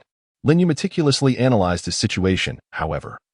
The relentless strikes over the span of 100 days were exhausting, requiring an amount of time and energy that would be unimaginable to an ordinary person. It was inconceivable that he would spend these 100 days merely hacking at a tree, engaging in monotonous practice. Even though he had become quite adept, he still dedicated at least 10 hours each day to this endeavor. To say that after a month of such rigorous training one might not face mental collapse would be folly. Thus, while the prospect of becoming a master of the sword was enticing, the toll on his psyche would render such an achievement moot. Consequently, he gradually came to understand the importance of balancing work and rest during this period. Nevertheless, the benefits of achieving a complete mastery were undoubtedly significant. And this method of training was, without question, a form of torment. As evening descended, Lin Yu reclined comfortably amidst the grass, relishing this rare moment of leisure. Nearby, a campfire crackled, emanating the aroma of delightful barbecued meat, which Zero was diligently preparing. Lin Yu, the meat is ready. You may come and eat now. The gentle patter of rain fell upon the lake, creating countless ripples. A strange force seemed to be manipulating the surroundings. Finally, illuminated by a flicker of light, shadows danced within a cold, dark rocky cave. Suddenly, a final silhouette flashed across the scene, revealing a corresponding face. Is everyone present? A figure clad in a black robe adorned with crimson clouds, with black rods piercing his nose and various parts of his body, posed the question in a chilling tone. The fourth Mizuki's has been replaced. Do any of you have something to convey to me? After a prolonged silence, not a single member of the Akatsuki spoke. Very well. Since none of you wish to speak, allow me to voice it for you. A rare flicker of emotion crossed the cold visage of Pain as he solemnly declared. The Mist Village has undergone a change. The individual named Lin Yu has ascended to the position of fifth Mizuki's. With that, Pain cast a glance at the masked man. In his eyes, as a legendary ninja, Uchiha Obito should have been the one wielding ultimate control, yet he had so easily fallen to him, losing the village in the process. Although he had remained in the Rain Village, detached from such matters, it did not imply that he was oblivious to the occurrences. These actions led Pain to begin questioning Obito's true identity. Lin Yu? Is he the one who has recently been making waves in the ninja world? As the usually reticent puppeteer Scorpion unexpectedly spoke, I found myself captivated by his words. When my gaze fell upon him, he shimmered like a star, dazzling and ephemeral. In just a few months, he had risen to a level of prominence that was remarkable, barely 10 years old, yet already achieving a status akin to that of a cinematic icon. Such talent is rare even throughout the annals of the ninja world, reaching back to the Warring States period, where no one has quite matched his prowess. Orochimaru, standing by, listened intently. Although he had also been rebuffed, he occasionally flicked his serpent-like tongue, feigning interest. Yet, beneath his facade lay a deep-seated fear. Whom could he confide in? He was acutely aware of Lin Yu's formidable reputation, though he had not yet encountered him face to face. Hearing of even the fearsome Hanzo the Salamander's demise at Lin Yu's hands was enough to illustrate the gravity of his strength. It was said that Lin possessed the power of consumption, having absorbed a tailed beast bomb unleashed at full force by the Three Tails. Scorpion regarded Pain of the Akatsuki with a grave expression. Could Lin's meteoric rise be attributed to his ability to assimilate the powers of those he devours? If that were indeed the case, he would become an overwhelmingly terrifying entity. The more he grows, the more formidable he will become. Uchiha Obito, typically a vocal presence within the organization, now sat in silence, contemplating a pressing dilemma. Lin Yu was proving to be an exceptionally challenging opponent.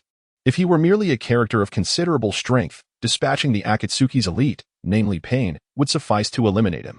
However, Lin Yu's unpredictable nature and his extraordinary ability to consume posed a significant risk.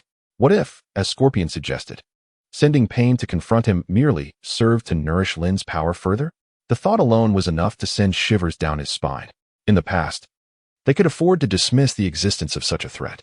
Yet, as time progressed, they were compelled to confront the reality of Lin Yu's presence. Chapter 49, Brother-in-Law? What brings you here? Inside the office of the Hidden Mist, Lin Yu wore an expression of bewilderment. In truth, upon receiving the news, he felt a sense of confusion. The assassination unit from Konoha had brazenly entered Mist Village, publicly executing several ninjas and civilians. The number of assailants was roughly 3 teams. Historically, an incursion of this scale, with ninjas entering another village and openly slaying its inhabitants, would be perceived as a blatant provocation of war. Such acts would typically provoke swift retribution from the other 5 great shinobi villages. Moreover, as Lin gazed through the glass, he witnessed them shouting boisterously in the square. Was there truly no one left to defend the village? They had sent forth this motley crew of subpar warriors. Quick, summon your leader to present himself before me. Behold, you people of the mist, you are nothing but a collection of ineptitude, a ninja proclaimed with a mocking tone, exuding an air of frivolity. Lin Yu smirked coldly, his divine finger poised and ready in his grasp. Then, with a sweeping motion through the glass, he transformed into a bone needle. Thunderous shattering ensued as the entire pane splintered into pieces. Before anyone could react, Lin Yu had already descended from above. He leapt from the heights of several towering edifices, a thick plume of smoke rising in his wake, the ensuing gale obscuring the vision of the onlookers. Who dares? They questioned. Amidst the swirling yellow smoke, a figure stood shrouded within. Is that you, Baitian? Lin Yu remarked with a chilling laugh, seemingly recognizing a former comrade. Yet, the gathered crowd remained oblivious to the fate of the Konoha ninja, whose body had succumbed to decay, leaving naught but remnants of bone.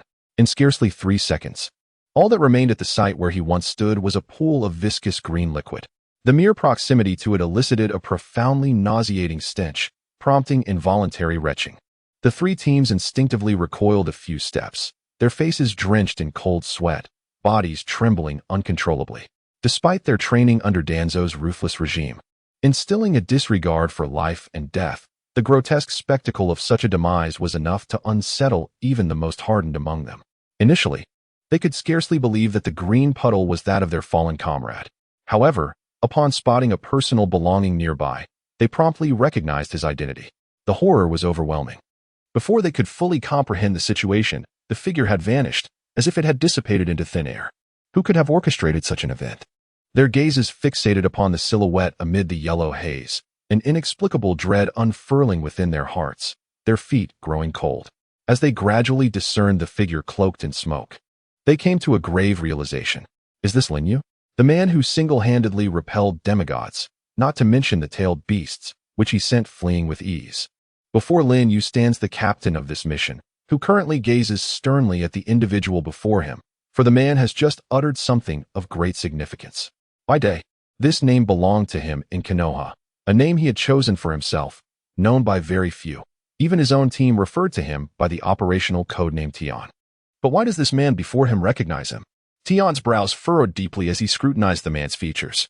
Beneath the black hair lay a delicate visage, appearing only 10 years old, yet the scars adorning his body imparted an air of maturity. Nevertheless, Tian could not recall having known such a figure. Could he also be an orphan left behind on the battlefield? Yet, he quickly dismissed this thought, for this name was one he had adopted upon arriving in Konoha. An orphan from the battlefield would have no knowledge of it. Standing nearby, Lin Yu seemed to see through his suspicions. There was no need for speculation. With my current appearance, it is impossible for you to recognize me. Who exactly are you? Tian lowered his kunai, gradually revealing a gentler demeanor. Just remember, I am someone who was once very familiar to you. Lin Yu merely stood there, refraining from revealing that he was the brother-in-law of Bai Tian. In truth, had it not been for his connection to Bai Tian's sister, he might have directed the formidable 6 paths of shinobi at not just the boastful individual, but at them all. As Bai Tian had surmised, his name was largely unknown among the people of Konoha, save for his sister and Danzo, with Lin Yu being the only one aware of his true name. However, according to the original narrative, Bai Tian's sister was on the verge of graduating from the Ninja Academy at this time. As for matters of courtship, those would only arise after she turned 18. Reflecting on this, Lin Yu was reminded of the past. She was a remarkably gentle girl, always there to support him through any circumstance. Yet, all of that was altered by the blood-red moon. He, who should have been trapped in the infinite cycles of Tsuki no Mi, had returned to the past. How is your sister? Suddenly, Lin Yu's inquiry intensified by Tian's suspicions regarding his identity. Could it be? Are you also from Konoha? Who on earth are you? Should we know each other? The trio of questions posed during the day undoubtedly struck at the heart of the matter, each inquiry piercing precisely to the core. Yet, Lin Yu remained enveloped in silence, unwilling to elucidate any of the queries. In truth, even if he attempted to explain, it would prove futile. For no one would believe that he was a traveler from another time, fortuitously returned to the present. Was it Danzo's directive that compelled you to instigate such discord between the two ninja villages, thereby igniting war? This hardly aligns with your character, dear uncle. Daytime. In his moment of contemplation, Lin Yu almost let slip his thoughts, but thankfully, Daytime's expression suggested no hint of suspicion. Who are you? And how do you possess knowledge of these matters? Daytime's apprehension intensified, for he could not fathom the man before him. Every intention seemed to be anticipated by Lin Yu. He could even surmise the general outline of the mission at hand. Moreover, from his words, it became apparent that he appeared quite familiar with Daytime, conversing as if they were old friends. Chapter 50. Dear uncle, sit down for a cup of tea. In the world as it once was, such events had never transpired. Even until his sister reached adulthood, he remained entrenched within the organization. Danzo would never dispatch someone like Daytime to undertake a mission tantamount to seeking one's own demise. This left Lin Yu in a state of perplexity. Why would someone as valued by Danzo as Daytime be assigned to such a perilous task? An assassination mission aimed at inciting war between two ninja villages was, in essence, a path to self-destruction. In such circumstances, merely deploying a multitude of foot soldiers would suffice to achieve the objective. Why select such a talented individual for this endeavor? In his previous life, though he was not intimately acquainted with Danzo, he had rarely encountered this enigmatic figure from Konoha's shadows. Yet, based on his understanding of Danzo's style, this operation raised numerous red flags, exceeding all expectations. He had not anticipated encountering an old friend in this place. Could it be that his very existence had begun to unwittingly influence the abnormal course of the entire ninja world? Thus far, however, only minor changes had occurred, rendering them imperceptible. Even during the time of Haiden, the alterations had been minimal. Everything continued to unfold according to the original narrative. I'll fight you. Lost in thought, a Konoha ninja charged forward with remarkable speed. However, his approach did not resemble the tactics of an elite ninja. As Lin Yu effortlessly sent him flying, he cast a glance around. Aside from the leading uncle, the other individuals present were, without exception, mere cannon fodder, not even the mainstay of the root organization. Lin Yu merely offered a slight smile, but soon thereafter, a chilling aura emanated from him. Has Danzo once again used your sister as leverage against you? At that moment, Lin Yu became exceedingly grave. Even from several dozen meters away, the ordinary crowd of fog concealed behind him could sense a palpable aura of murderous intent emanating from him. A ferocity that suggested he longed to annihilate everyone present in an instant without hesitation. How could such a gentle soul, typically so mild-mannered, undergo such a complete transformation? No one understood the reason behind his drastic change in demeanor, nor could they fathom the thoughts swirling in his mind. His use of the word also was particularly apartment. In his previous life, he had been aware that Danzo consistently used the matter concerning his sister to manipulate Bai Tian into undertaking perilous missions fraught with difficulty. Each time, the implication was clear, though never explicitly stated. Should you fail to comply, I cannot guarantee the safety of your sister. In the past, he had harbored resentment towards Danzo due to her plight. However, the tides had turned. Lin Yu now possessed a power formidable enough to instill fear in all the ninja villages, rendering a mere Danzo insignificant. This vendetta was one he could not ignore. At this juncture, he had begun to formulate a few thoughts.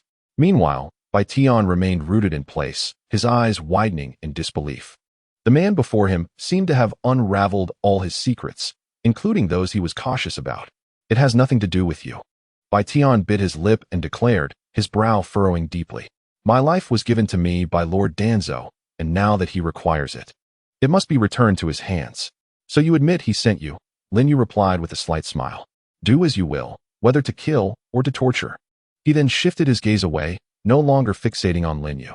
In just a few brief exchanges, he had divulged information, and he could no longer bear to look directly at the man before him. Fear began to creep in. Every passing minute could yield more valuable insights. Yet, Lin Yu's next utterance left everyone astounded, their jaws nearly dropping to the ground. Indeed, shall we share a cup of tea sometime? Upon hearing this, the members of the Kagaya clan anticipated that their esteemed Lin Yu would unveil some astonishing method of assassination. The square began to murmur among themselves. Tea? Could it be a newly developed poison by Lord Lin Yu? Surely, he cannot be Lord Lin Yu. Such an unusual method of killing could only be conceived by him. But would human experimentation not be excessively cruel? Perhaps it is intended to lull the opponent into a false sense of security before delivering a swift, lethal blow. That would indeed be a more humane approach. The members of the Kagaya clan were simultaneously filled with excitement, their eyes fixated on the square, fearing they might miss a captivating moment. An increasing number of onlookers gathered, eager to witness the unfolding events. Suddenly, Zero brought forth a set of exquisite tea utensils. Look, the tea set in Lord Zero's hands is surely extraordinary. Do you think the poison might not be in the tea, but rather smeared on the teacup, striking lethally without warning? Shoo, do be quiet. Your noise is disturbing me. Though the stage had yet to engage, tensions escalated among the audience, nearly sparking a confrontation. Meanwhile, Lin Yu sat on the ground, prepared a cup of tea, and immediately offered it up. Drink. Bai Tian, without a moment's hesitation, consumed the steaming tea in one gulp. He embraced the conviction of impending death, as he understood the gravity of crossing boundaries. Such provocations between villages were taboo among all shinobi. Moreover, they had brazenly executed several citizens of the Mist Village in public. Undoubtedly, his fate was sealed. Aware of Lin Yu's formidable strength, he chose to forego any complications and headed straight for his inevitable conclusion. Death was his finest refuge. Yet, from this moment forth, his sister would have to traverse her path in solitude. For reasons unknown, a tinge of melancholy clouded his gaze. A grown man, shedding tears at such a moment. The tears traced down his cheeks, pooling at his collar. A distinct tear mark was evident. His purpose had been fulfilled, and he had provided an explanation to Lord Danzo. Though the one thing left unaddressed was his sister. Indeed, how he wished to continue by her side, indulging her whims and allowing her to act spoiled. Even though, in her eyes, he appeared to be a strict brother, always forbidding her from becoming a shinobi. He pondered whether she would grieve upon receiving the tragic news. Lon. He had not even taken the opportunity to bid her farewell before embarking on this mission. It is time to say goodbye, Lon. The teacup shattered upon the ground, splintering into pieces. Yet, nothing transpired. Bai Tian remained standing there. Cease your chatter. True potent poison quietly erodes the body, unnoticed. That is Lin Yu we are speaking of. His thoughts are beyond our comprehension. Surely, something extraordinary will occur. We simply do not yet know what it is. Chapter 51. The first display of sword intent in stark contrast. The crowd of the hidden mist remained eerily silent. The voices that broke the stillness primarily belonged to members of the Huiyi clan, driven by their inherent belligerence and cold-bloodedness. Little did they know that were it not for Lin Yu's intervention, their clan would have faced annihilation twice over. With the acquisition of the hidden mist village, their audacity grew, justifying their usurpation of the village's land. At this moment, the Huiyi clan had undeniably ascended to become the foremost family in the hidden mist. Yet, even at the pinnacle, no one dared to claim a position of second or even third. Most individuals merely sought the means to survive. Even the illustrious Kagaya clan, high and mighty, refrained from overstepping their bounds in this matter.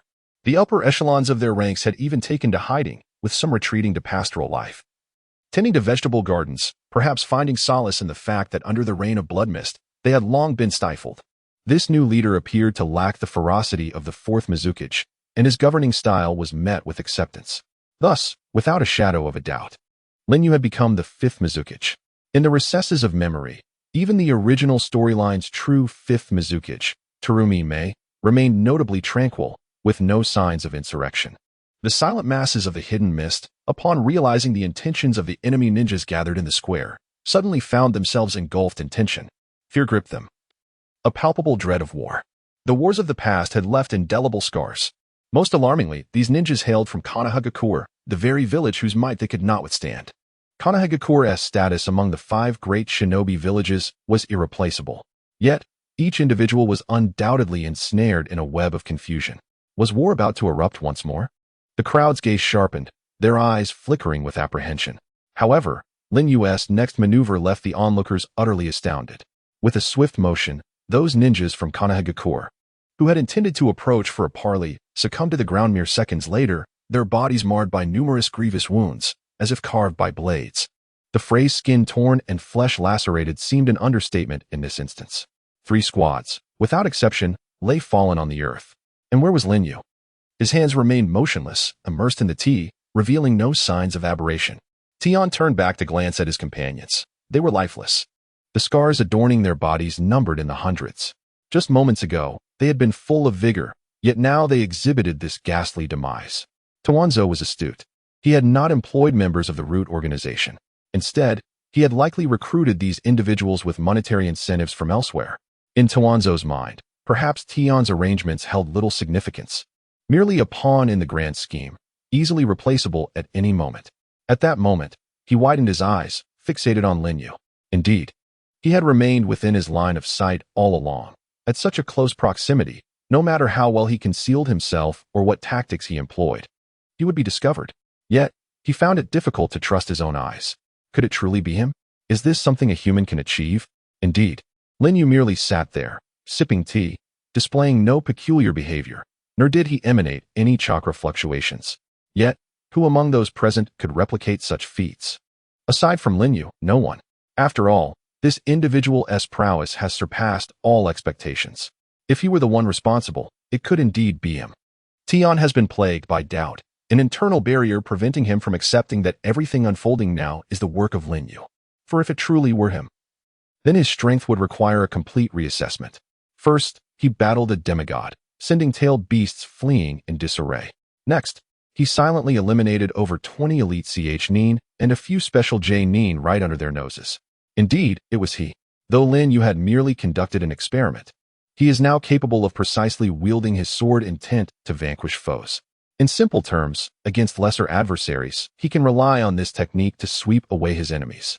This is a technique that can only be mastered by a grand swordsman who has attained the pinnacle of swordsmanship. Yet now, merely reaching a level of 7 in unlocking this skill has yielded such astonishing results. The essence of the grand swordsman's sword intent seems to serve a purpose beyond merely intimidating foes. Even Lin Yu, who was casually sipping tea nearby, was momentarily taken aback. However, he simultaneously felt a sense of dread. If reaching 100 results in an invincible state, he could hardly fathom it. Even without attaining the full 100, simply achieving half of that would enable one to effortlessly obliterate an elite jonin, or even a figure of shadow status. I apologize for inadvertently taking so many lives, but you have also claimed numerous victims. I suppose we are even. Upon hearing these words, Bai Tian was engulfed in profound fear, for such a statement was tantamount to admitting his culpability in the recent events. Yet, why did he not take his own life? This simultaneously arouses suspicion, including the way he appeared to be so familiar with himself. Could it be that he truly remembers who he is, which is why he refrained from delivering a fatal blow? No, that cannot be the case.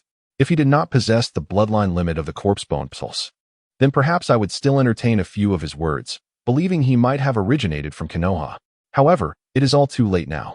Undoubtedly, he hails from the hidden mist. The bloodline limit is an indelible mark he cannot erase. After a prolonged period of contemplation, I am utterly convinced that the cup I just drank from contained nothing but ordinary tea, devoid of any toxins. I can even sense a refreshing quality within it. This sensation is one of long-lost nostalgia. I recall the last occasion he sipped tea, which was many years ago, seated in the courtyard with my sister, relishing a few cups. However, at that time, due to an impending mission, he had to depart in haste, leaving my sister quite miffed for an extended period. Now, if the brew is not poison, a question arises. Why would Lin Yu grant himself a reprieve? He shares no familial ties with him. So why spare his life after such transgressions? Only Lin Yu is aware that this man is, in fact, his brother-in-law. Thus, rather than executing him on the spot, he even offered him tea. Please convey a message to Sarutobi Hiruzen, informing him that I shall personally visit Kanahagakure in 3 days to engage in a detailed discussion concerning the friendship between our villages. Kindly ensure that he prepares tea for the occasion. Upon finishing, Lin Yu's demeanor turned frosty once more. Furthermore, it was imperative to relay a message to Danzo. Lin Yu murmured, lowering his voice to a tone audible only to the two of them. I intend to take his life. Urge him to summon more accomplices. Chapter 52. The dark side. The repercussions of the Kirigakure incident were far more extensive than Sarutobi Hiruzen had anticipated. The intelligence networks of various nations, inexplicably, became remarkably astute at this juncture, and within a few days, the news had spread like wildfire. As the third Hokage, he bore undeniable responsibility for this incident. Many would presume he was the instigator behind it. In just a matter of days, the shinobi villages of the world had become aware of the situation. Now, unrest was brewing throughout the shinobi realm, with major villages plotting their strategies and amassing military strength, seemingly with their own ulterior motives. Even the Land of Lightning, known for its territorial ambitions, appeared to be subtly attempting to incite conflict through this affair. Prominent shinobi villages issued proclamations condemning Konohagakure, casting it into the role of a scapegoat. The third Hokage understood that this might very well become the spark for the fourth Great Ninja War. Moreover, the other shinobi villages were not motivated by righteousness. In this chaotic era, each was driven by self-interest, seeking to exploit the resources of the ninja world. Had it not been for the rumors of the fifth Mizukage's desire for reconciliation, the situation's trajectory would likely have exceeded Sarutobi Hiruzen's imagination.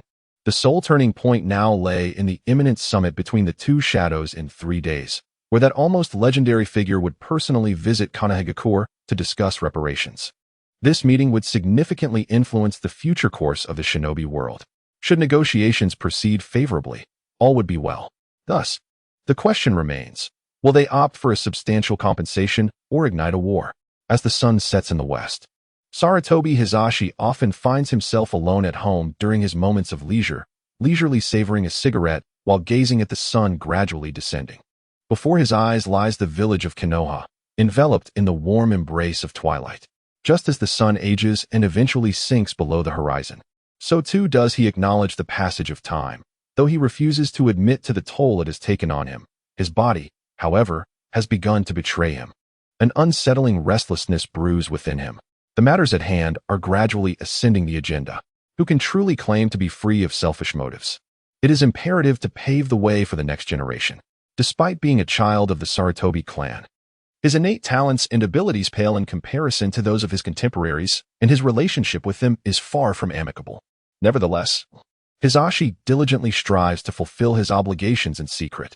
He leverages connections to establish the 12 Guardians of the Land, a ninja organization directly under the Daimi's command. If he can communicate with the Daimi, he may wield some influence over the impending election of the Hokage. In truth, Hizashi harbors an intention for Asuma Sarutobi to inherit his legacy, though he remains unaware of this inclination. Asuma embodies the will of fire and is perhaps the one most capable of guiding Konoha along the righteous path. Where the leaves dance, the fire endures. The flame shall continue to illuminate the village and nurture the emergence of new leaves. Time is drawing near, Hizashi. Make arrangements promptly. Recall the ninjas dispatched on missions for unforeseen circumstances. A figure of an elderly man suddenly appeared behind him, speaking softly, but with a tone laced with urgency.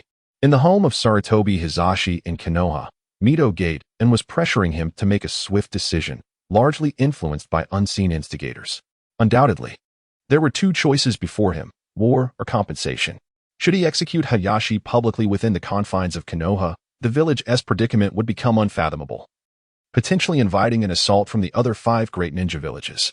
Such a course of action would undoubtedly complicate matters. Alternatively, the other option would be to concede to Hayashi's exorbitant demands.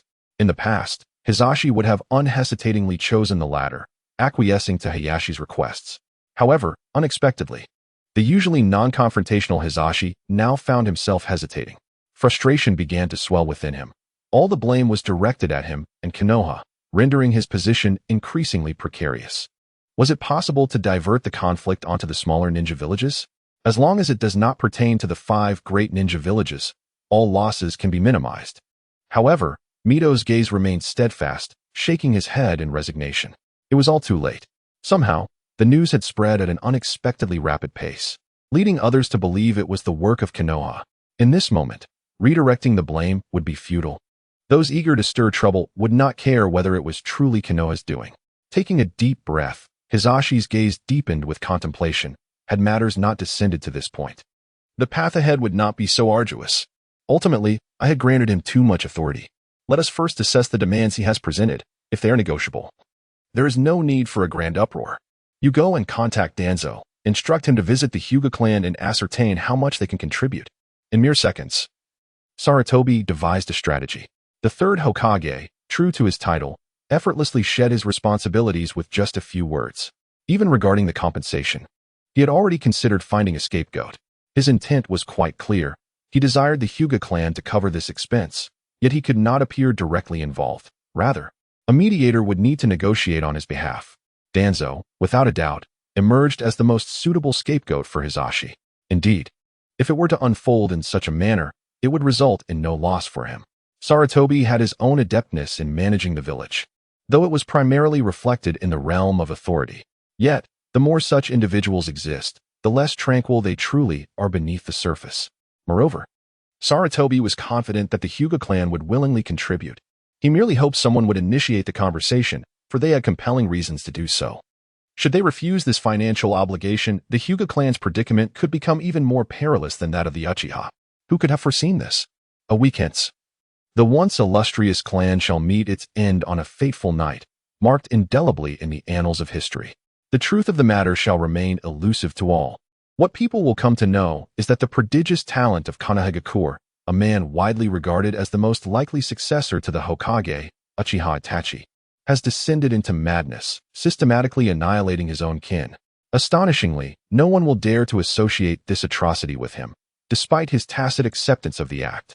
Yet, the legacy of the Sharingan bloodline shall endure, and Konoha will persist as the bastion of absolute power.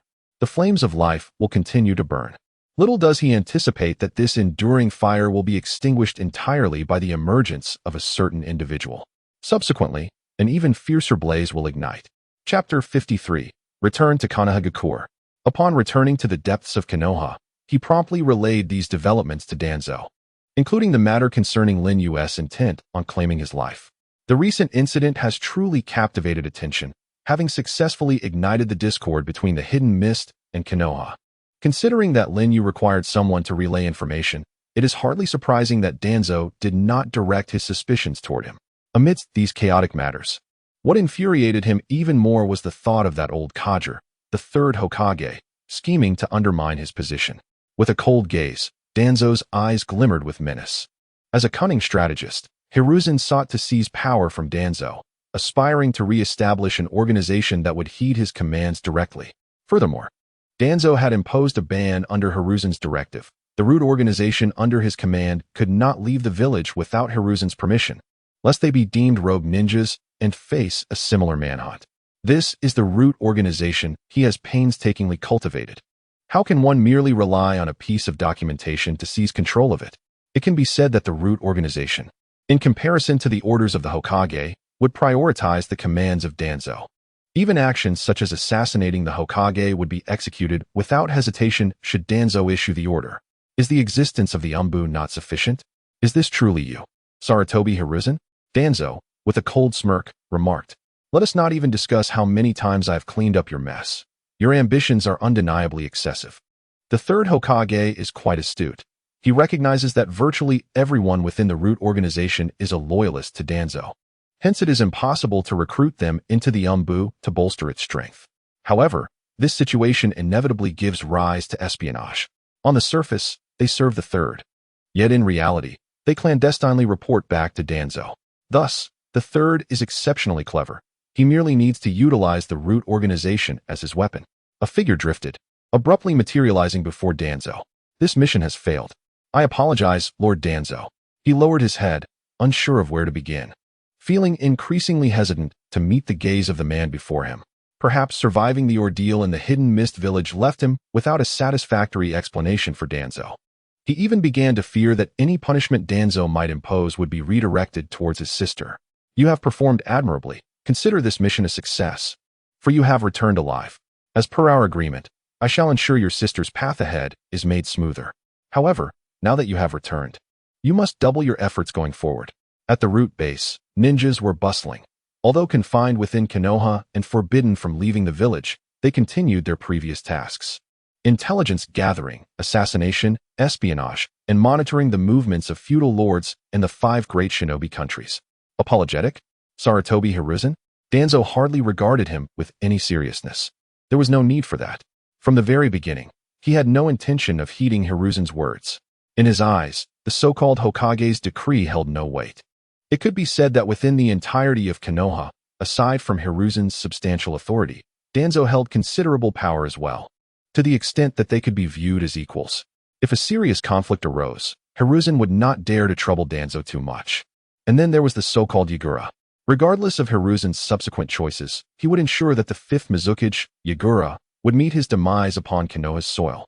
Even if this led to the outbreak of war, Danzo would remain indifferent. Compared to allowing such a dangerous individual to roam free, the potential for war seemed trivial. As night fell, Yagura was set to depart. The plan was to arrive by dawn the following day, allowing ample time to prepare. It was already nighttime. Yagura made another visit to the Mizukage building. Though it was only 8 o'clock, Zero was utterly exhausted and had succumbed to sleep at her desk. Casting a glance at Zero, who had dozed off amidst the paperwork, Yagura turned his gaze towards the window. At this moment, the village outside appeared remarkably tranquil. The time was nearly upon them. He shed his windbreaker and draped it over her shoulders. Casting a glance at the table, cluttered with a pile of documents, he mused that, were it not for Zero, he would hardly be able to enjoy such leisure. These responsibilities were indeed his own to bear. Yet, Zero remained ever diligent, uttering not a single word of complaint. Thus, he resumed his task, diligently correcting the unfinished documents and neatly arranging them back on the table. With a flick of his hand, he extinguished the lights in the room, and Lin Yu's silhouette was once again enveloped in darkness. Beneath the moonlight, his figure became increasingly conspicuous. Following the river led to the path toward Konoha. The notions of peace and his desire to eliminate Danzo were indeed true, but they did not encapsulate his true intentions. His genuine aim was to alter the tragic fate of the Uchiha clan. He yearned to resurrect the souls of thousands, those who were destined for another realm, and change history, allowing them to relive their lives in this world. In doing so, perhaps he could incite a new wave of change, potentially averting the 4th Great Ninja War. At this moment, Lin Yu's heart surged with tumultuous waves. Such audacious thoughts left him bewildered as to how they had materialized. Suddenly, a figure flashed through his mind. Uchiha Itachi, also known as the God of the Weasel.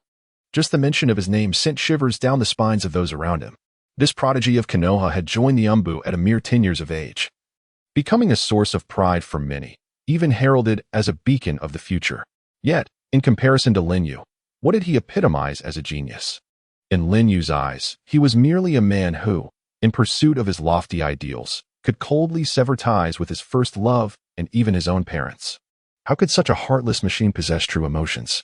He was not but a pitiable soul, ensnared in self-deception, forever seeking excuses. Gradually, Lin Yu's blue eyes cleared, and as he gazed at the sky, a dark, decaying power manifested in his left hand. I have returned. Unexpectedly, this return has come about in such a manner. Nevertheless, Lin Yu is quite content with this new identity. In the past, he often felt that his own strength was insufficient, and the actions he could undertake were limited. Now, however, the possibilities before him have gradually expanded. A black bird perched upon a tree slowly ascended into the sky, emitting a hoarse cry that cast a fresh layer of gloom over the world. Chapter 54. When turbulence becomes the norm, the fire shall continue to illuminate the village, nurturing new leaves to take root and flourish. This embodies the will of fire. Despite the arduous nature of the journey, there is hope that you will become the beacon of the village, safeguarding the future of Konohagakure. An indispensable ritual at the end of each year is the indoctrination session conducted by Hiruzen Sarutobi, aimed at cultivating unwavering loyalty to the village and contributing a new generation of strength. These young sprouts gradually transform into towering trees, a testament to the elders' evident dedication. The so-called will of fire is merely a form of indoctrination aimed at ensuring the village's continued prosperity. Even the majestic eagle soaring through the skies must, in its youth, learn not only to fly and hunt, but also the harsh lessons of survival imparted by a mother's fierce love. However, Hiruzen Sarutobi is not in the wrong. As a leader, he possesses the requisite strength and consideration for the village's development, which is commendable. In contrast to those who fail to see the workings of the world, he emerges as a shrewd leader. Thus, even on this momentous occasion, he has taken the time to deliver a speech. After recounting the history of Konohagakure, Sarutobi proceeded to introduce the potential futures awaiting the graduates. For instance, they may continue their journey as ninjas, immediately assigned to a J-Nin instructor upon graduation, executing missions until they advance to Ch-Nin and eventually J-Nin. Alternatively, some may choose to entirely shift their career paths, venturing into business or clerical work. Regardless of the roads you choose, you shall all become a source of pride for Konohagakure. Next came the annual commendation segment. It was none other than a member of the Uchiha clan. With a nod towards Sasuke, the third Hokage, with a kindly expression, summoned him to the stage. Despite the seriousness that adorned his kindly visage, the smile that frequently graced his face served as his greatest disguise. As the top student of the class, do not become complacent. I believe you will undoubtedly become a radiant and impactful ninja in the future. As nearly all the girls in the school gazed dreamily at the podium, one girl stood apart. The princess from the Hinata family, although born into a prestigious lineage, was often overlooked due to her lack of remarkable abilities. At that moment, she shyly observed a blonde boy who was incessantly tugging at his hair. How infuriating! Sasuke, I shall undoubtedly surpass you next time. Naruto was in a frenzy. First, they produced a prodigy like Itachi Uchiha, and now, his younger brother, Sasuke Uchiha, had repeatedly secured the top rank in the entire grade. It was evident that the Uchiha influence would soon permeate all of Konoha. One could easily envision a future where the village would be entirely dominated by the Uchiha name. Thus, he silently acquiesced to that plan. With less than 4 days remaining until the fated night of the massacre, the Uchiha clan was destined to meet its tragic end. After all, a single individual, no matter how powerful, could not create significant waves in the vast ocean. It was apparent to all that Sasuke's talent fell considerably short of Itachi's. Just one wave could easily wash him away to the desolate shore. On the stage, a ninja donning a raccoon mask suddenly flickered into the space behind Hiruzen Sarutobi, performed a bow, and whispered something to him. Kakashi, leaning against the wall, raised an eyebrow, seemingly anticipating the unfolding events. Is the information accurate? Sarutobi inquired abruptly. Indeed, came the reply, and upon hearing this, the smile on Sarutobi's face vanished without a trace. At that moment, his pupils contracted.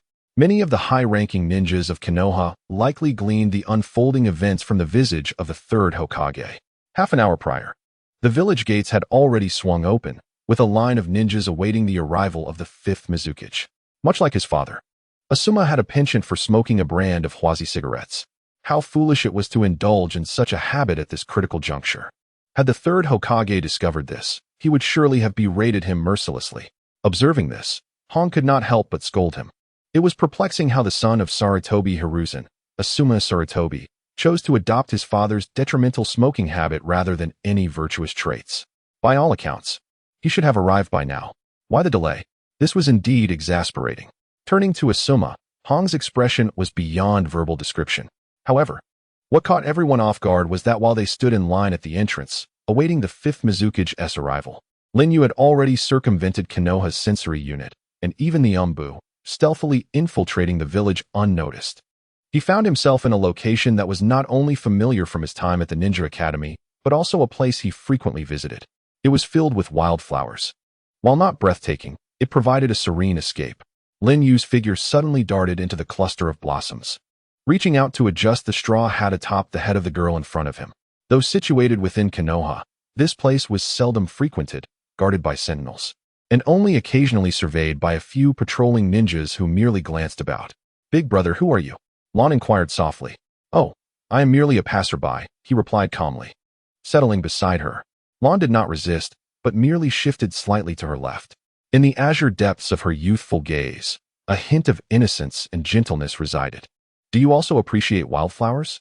"Indeed," Lin Yu replied with a smile, recalling that Blue had posed the same question to him once. Though she was merely an ordinary blossom, akin to the ninjas among us, she quietly emanated her own unique radiance. Even if it appeared faint, she had made her efforts. In truth, Blue was profoundly lonely. Having lost her parents at a tender age, and her brother was often away on missions, rarely returning home. Consequently, Blue frequently found herself alone, dining solo, practicing shuriken in solitude. She always seemed out of place. Perhaps due to her disposition, she had struggled to forge meaningful friendships at the Ninja Academy. Yet, Lin Yu understood the underlying reasons for this. Born into tumultuous times, even within the seemingly untroubled confines of a ninja school, the greatest troubles often lurked. Children as young as 5 or 6 began to discern standards and aspirations for companionship within the academy. The less fortunate aspired to ascend, while the more privileged sought even loftier heights. This is precisely why Uchiha Sasuke was so esteemed during his time at school.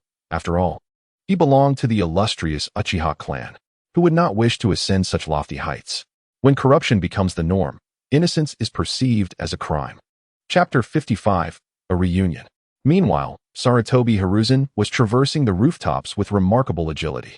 His speed was so swift that had his skin been any thinner, the rushing wind would have inflicted wounds upon him. No one anticipated that this fellow, Lin Yu, could evade Konoha's patrols and stealthily infiltrate the village. No, still nothing. After searching high and low, Sarutobi Hiruzen, now revealing his true nature, was no longer the amiable figure he once was. A hint of irritation began to surface. The shock was not confined to those privy to the information. Even Sarutobi himself felt an unexpected dismay.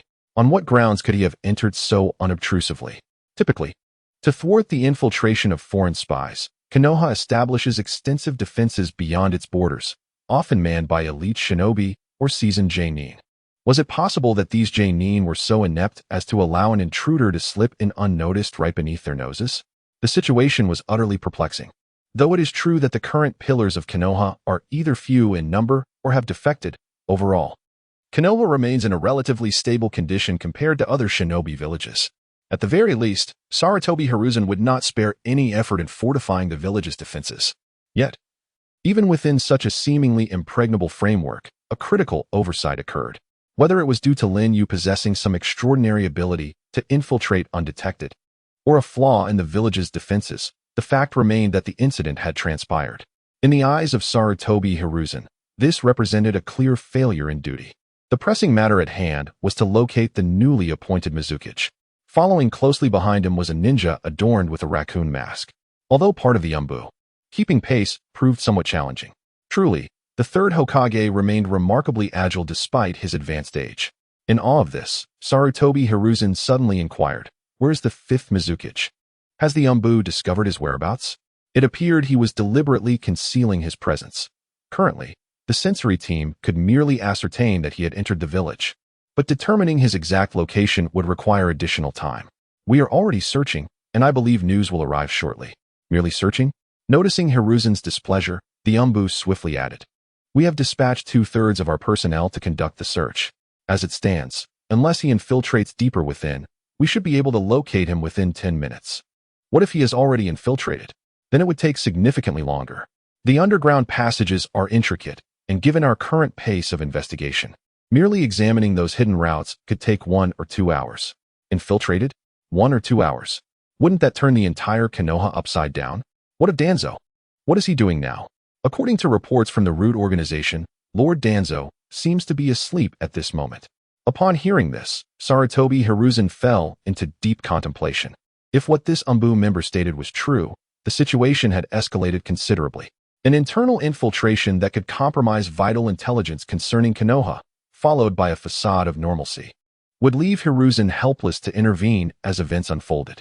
However, he found it perplexing that such a significant crisis could allow Danzo to sleep soundly. Perhaps his slumber was a ruse, masking his dissatisfaction with the restrictions placed upon him. While ordinary ninjas might struggle, as a leader of the village, Danzo's strength should not be underestimated. Information from within was often murky, and extracting even a single piece could potentially send shockwaves through the ninja world. In terms of status, they were considered equals. As long as Lin Yu refused to acknowledge it, Hiruzen would be at a loss. Moreover, given Konoha's current disadvantage in this incident, any attempt to search would likely prove futile, potentially leading to a complete breakdown of negotiations and unforeseen consequences. Notify Danzo and instruct his Root organization to commence their search. We must locate this new Mizukage at the earliest opportunity. Understood. At the sound of a sudden movement, the figure wearing the raccoon mask leapt nimbly from the high eaves. However, many onlookers had already sensed the disturbance, gazing up at the ninjas who lingered above. What event was about to unfold? Unlike the mist-hidden village, The lives of the villagers in the Hidden Leaf could be described as a paradise, leisurely and unrestrained. Even without pursuing a life as ninjas, they could find happiness. Thus, many failed to connect the signs to impending war. Yet, such innocence would inevitably be upended by an individual or an event. In the world of ninjas, who could remain unscathed? Meanwhile, the door creaked open, and Lon returned to his small courtyard with Linyu. Inside, the furnishings remained as simple as ever. In the corner lay a tatami mat, a few textbooks from the Ninja Academy, and some impeccably polished tools. On that tatami, a man knelt, meticulously reviewing the accounts. As a favored individual in front of Danzo, he should have been financially secure, possessing more wealth than most. Yet, who would have thought that such a man would be so frugal? Considering his sister's future, he felt compelled to save a sum sufficient for her ordinary life. Thus, the expansive courtyard appeared so unadorned, with many items reduced to mere necessities. "Brother, I brought a friend home," she announced, her face reflecting curiosity as she peered towards the entrance. It was the first time he had witnessed his sister bringing a friend home, and a smile began to form at the corners of his mouth. "Really? Let me see." However, upon catching sight of the individual, the smile vanished entirely from his face. This visage, unmistakably, belongs to him. Tian fixed his gaze intently upon Linyu, his hand deftly retrieving a kunai, positioning his sister safely behind him. "What are your intentions? If you have grievances, direct them towards me, and abandon these underhanded tactics. Lon is Tian's sister. This matter has never changed. Whoever dares to harm his sister shall undoubtedly become his target for relentless pursuit, regardless of the adversary's strength, which may far exceed his expectations." It seems that the time has come to return and engage in a candid conversation with the third generation. After brushing off the dirt from his hands, Linyu displayed an apologetic smile. "I shall return. Let us enjoy a bowl of ramen together next time." Chapter 56. He was merely a child stretching leisurely. Linyu stepped into the bustling street alone. As he once again stood exposed before the crowd, a group of covert operatives descended from above, landing gracefully before him, half kneeling. The man before him appeared to hold a slightly elevated official rank. He offered a slight bow, signifying his respect towards the Water Shadow. "Lord Water Shadow, our esteemed Fire Shadow has been awaiting your presence for quite some time. We kindly request that you accompany us to the conference room." The man standing before him was undeniably a top-tier elite. In terms of combat prowess, he might rival Kakashi with his Sharingan, if not surpass him slightly. Of course, this was merely Lin Yu's speculation. If memory served him right, Kakashi was no longer part of the covert operations but had devoted his time to mentoring the next generation. "Pardon my intrusion, but may I inquire where you have just visited?" Lin Yu's body momentarily paused. Though he merely squinted in a smile, it conveyed a disconcerting aura. "Oh, the squinting-eyed monster. Guess?" Lin Yu had long been aware that as soon as he emerged from his residence, before even merging into the throng of the city, these individuals had been trailing behind him. "Apologies, Lord Water Shadow, but this is our duty. We must ascertain the details. Should you choose not to disclose them, we shall find a way to extract the information from you." Lin Yu remained silent, his expression as tranquil as ever. Although the words seemed gentle, they carried an unsettling undertone, a discomforting sting. Coincidentally, Lin Yu had no intention of succumbing to such intimidation. In an instant, an astonishing event unfolded before all present. Even with his hands clasped behind his back, the elite J-Nin before him was abruptly sent flying, numerous scars and gashes appearing upon his body. Blood gushed forth, and multiple fractures marred his form. Had he not reacted swiftly, his life would have surely been forfeit. In that fleeting moment, he was acutely aware that the wounds he bore were inflicted by the very man before him. It had to be him, without a doubt. Though Lin Yu appeared immobile, he remained resolute in this belief. In truth, he was correct. It was simply that he lacked tangible evidence. The sword intent from the great swordsman was as straightforward and brutal as that. An overwhelming sense of dread enveloped the atmosphere. Upon receiving the news, Sarutobi Hiruzen arrived at the scene, surveying the disarray before him. Unfortunately, he had witnessed the entire sequence of events. However, he was even more astonished by Lin Yu's youthful appearance. Given his age, one would expect him to rank merely as a J-Nin, even within the talented circles of Konoha. Yet, the individual before him had achieved the status of a village leader at such a tender age, a feat unmatched across the entire ninja world. Moreover, he pondered the recent occurrences and the multitude of injuries sustained by his subordinates, questions lingering without answers. He had ample reason to suspect the fifth Mizuki's involvement. Yet, the evidence he had witnessed was insufficient for a conviction. Indeed, Linyu had not lifted a finger, nor had there been even the slightest ripple of chakra emanating from him. What truly transpired? If it were indeed the manifestation of Linyu's capabilities, it would be exceedingly formidable, stealthy, and elusive, to the extent that even the timing of his attacks remained a mystery. It was imperative to exercise caution. Even for those of shadow-level stature, it appeared that Linyu possessed considerable strength. Thus, the matter would have to be temporarily set aside in Hiruzen's mind. He approached with deliberate calmness. "Ah, it must be Lord Mizuki. I wish you had informed me of your arrival, so I could have sent someone to greet you." He appeared jovial, yet his eyes betrayed his true feelings. Though occasionally befuddled, Sarutobi Hiruzen retained a measure of discernment when confronted with significant issues. At this moment, he feigned nonchalance, for he understood that any upheaval would result in an irreparable situation. After all, he still wished to engage in dialogue. In this sensitive period, Hiruzen exhibited considerable composure, recognizing the necessity of humility. "I presume your long journey has left you weary. We shall forego discussions today. Accommodations have been arranged for your comfort, available for you at your convenience." Hiruzen spoke with an unruffled demeanor. Truth be told, upon seeing Linyu, half of his heart had dropped. In the past, he had struggled to comprehend this man. Yet now, he found it somewhat amusing. Regardless of his formidable prowess, he remained nothing more than a child. Much like those indoctrinated by the will of fire within the ninja academy, they were still in their formative years of learning. Hiruzen believed Linyu to be merely a challenging youth, one who could certainly be influenced with the right words. His temperament and mindset were decidedly immature, and such qualities typically require time to mature. Ultimately, how far can a 10-year-old child truly see? As long as sufficient vanity and respect are bestowed, excessive compensation becomes unnecessary.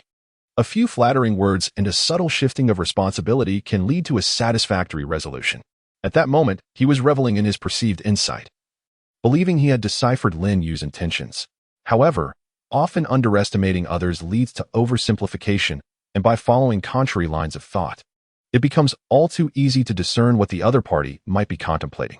Yet, the most ignorant and pitiable individual is none other than Sarutobi Hizashi, who underestimated Linyu. After a brief exchange, a group of covert operatives guided Linyu to a modest wooden cabin. The accommodation could be considered luxurious, yet it was teeming with numerous shadowy figures. Linyu could almost feel that Sarutobi Hizashi had dispatched over half of his operatives to surveil him, concurrently undertaking what they termed security measures.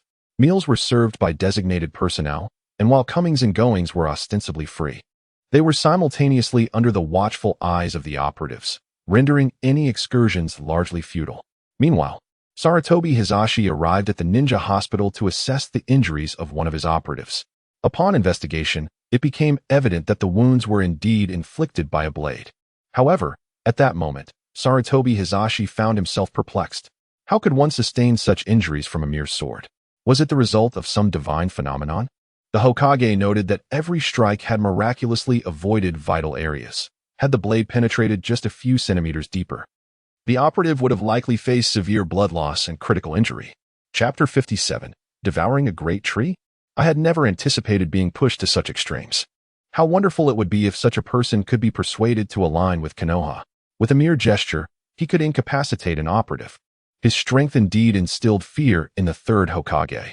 In the office, after a brief silence, the third Hokage, Sarutobi Hizashi, lifted his gaze, overlooking the entirety of Konoha through the glass, while simultaneously lighting his grand pipe. If he were merely 10 years old, perhaps his mindset could still be swayed through discourse. Indeed, as Danzo aptly remarked, this individual is undeniably perilous. The last time Danzo proffered him advice, he disregarded it. In a remarkably brief period, he ascended from an inconsequential rogue ninja to the position of clan leader, and subsequently, to the esteemed role of Hokage. His threat emanates from his unique abilities. It is said that he possesses the power of devouring, along with the formidable techniques that Sarutobi Hiruzen witnessed today, capable of extinguishing lives with mere gestures. However, while this technique is formidable, it harbors a critical vulnerability. If my assessment is accurate, it likely pertains to something akin to wind blades, which cannot be discerned by mere observation. This technique relies on an element of surprise. Should one possess sufficient reflexes or intuition, Countering this assault should pose no significant challenge. Indeed, the invisible wind blades are not the crux of the matter. The true essence lies in his capacity for unexpected strikes. No one anticipated his ability to act in an instant. Had it not been for this, even the elite J-Nin level Umbu would not have sustained such grievous injuries. Consequently, a certain impression emerges. He appears as a mere child, utterly unremarkable, seemingly devoid of menace, projecting a facade of weakness so profound that one might assume a single blow could fell him, particularly in relation to the rumored fifth Mizukage, who is said to be a mere puppet, hastily elevated to power. Most perceive his prowess as limited to that of an upper J-Nin. However, the events of today have sufficiently disabused all of that notion. Indeed, it is precisely because Lin Yu appears so youthful, scarcely distinguishable from Sasuke, that the disbelief lingers. Though his strength may far exceed Sasuke's by multiples, Sarutobi Hiruzen remains skeptical that such power originates from him alone. Alternatively, it could be suggested that wielding such power exacts a toll. Perhaps it induces a period of exhaustion following its use, or even it may be a strength acquired at the expense of one's own life. Given his age, it is implausible for him to wield such terrifying prowess. Repelling tailed beasts in retreat, a resurrected demigod, all succumbing within mere 10 exchanges at his hands. At that moment, Asuma entered the office with an air of tranquility, mimicking his father's demeanor as he lit a cigarette. However, the two smoke different varieties. One cherishes the delicacy of fine tobacco, while the other revels in the nostalgic essence of aged smoke. In an instant, the presence of two smokers transformed the Hokage's office into a realm reminiscent of the clouds. Squinting slightly, the third Hokage slowly remarked, "You should smoke less. You are still so young. Do you not wish to live a few more years? Are you not also?" Asuma replied nonchalantly. Has the fifth Mizukage settled in? He appears to be a rather unscrupulous individual. He ventured into the hidden garden of Konoha, subsequently visiting the abode of Tin, guided by a young girl. Oh, is she an acquaintance of his? Her brother serves under Danzo. Danzo? Could it be that this Mizukage has some connection with Lord Danzo? Such simple words repeatedly reference Danzo, reflecting the suspicious nature characteristic of Sarutobi Hiruzen's age. Naturally wary, he harbors doubts even towards those he knows intimately. However, it would indeed be a stretch to link him directly with Danzo. Although this incident involving the Mizukage's covert infiltration of Konoha seems to indicate that Danzo prefers Hiruzen not to discover it, one pivotal fact remains: the two have never met. Furthermore, Danzo once suggested to the third Hokage that this individual should be eliminated in his infancy, a proposal that the third ultimately disregarded. Had he encountered this person sooner, he might have heeded Danzo's counsel. Thus, based solely on his animosity towards Lin Yu, the third Hokage is sufficiently convinced that they cannot be allies. Yet, discussing such matters now is futile. Everything has already been set in motion. The third Hokage merely narrowed his eyes, contemplating the pros and cons departing. Asuma extinguished his cigarette in the ashtray, cradling his head in his hands as he turned away from the Hokage's office. At last, amidst the dense smoke, Sarutobi Hiruzen's visage, previously indistinct, gradually came into focus. Just a child, he reassured himself, as he cast a cold smile from behind the glass, unseen by others. Such individuals are often the easiest to manage. This elucidates why he passionately reiterates the will of fire speech year after year, frequently underscoring the significance of the village. To put it delicately, it signifies his unwavering contribution to the village, embodying what is often termed collective consciousness. Conversely, one might argue it borders on a form of indoctrination through rhetoric, particularly at an age when individuals are most impressionable. It is posited that Asuma is arguably the individual within the entirety of Konohagakure who, aside from the third Hokage himself, comprehends the will of fire most profoundly.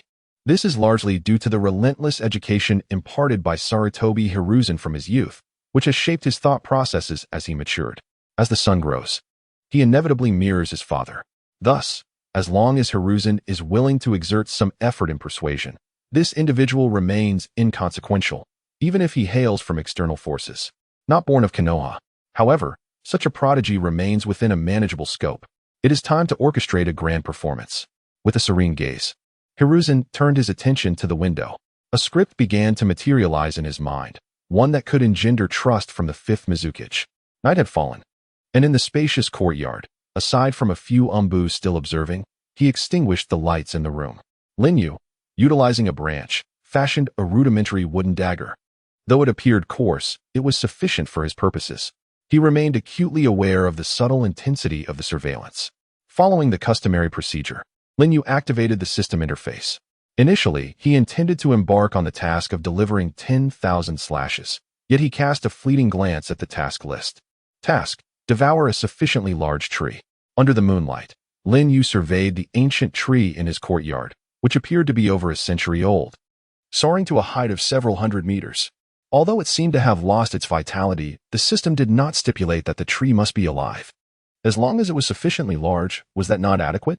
It was almost as if it were a gift, requiring him not to step outside even once. He had anticipated that unlocking the sword intent of the great swordsman could take a year or more, yet it now seemed it might occur sooner than he had anticipated. Chapter 58. Strength comparable to the third Hokage? No, I surpass him by leaps and bounds. Countless specks of light converged around his teeth. Initially, Lin Yu felt some resistance, but in pursuit of task completion, he set aside his hesitations. With a mere thought, the majestic tree before him was swiftly consumed. His system chimed once more. Ding. Consumption successful. Reward: 50 points of fire resistance. Ding. Consumption successful. Reward: 48 points of lightning resistance.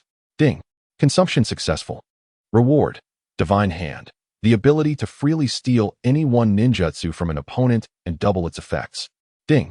Congratulations to the host for completing the daily task. Currently, the sword intent unlock level of the Great Sword Master stands at 802.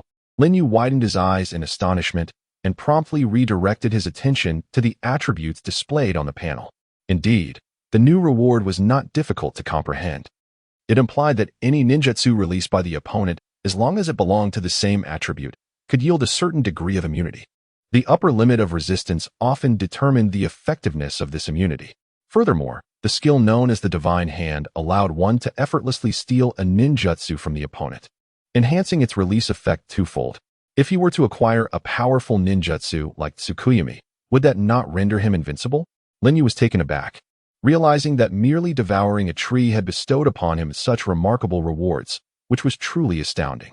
He found himself perplexed regarding the criteria by which the system determined rewards. Nevertheless, as long as the system was content, that was sufficient.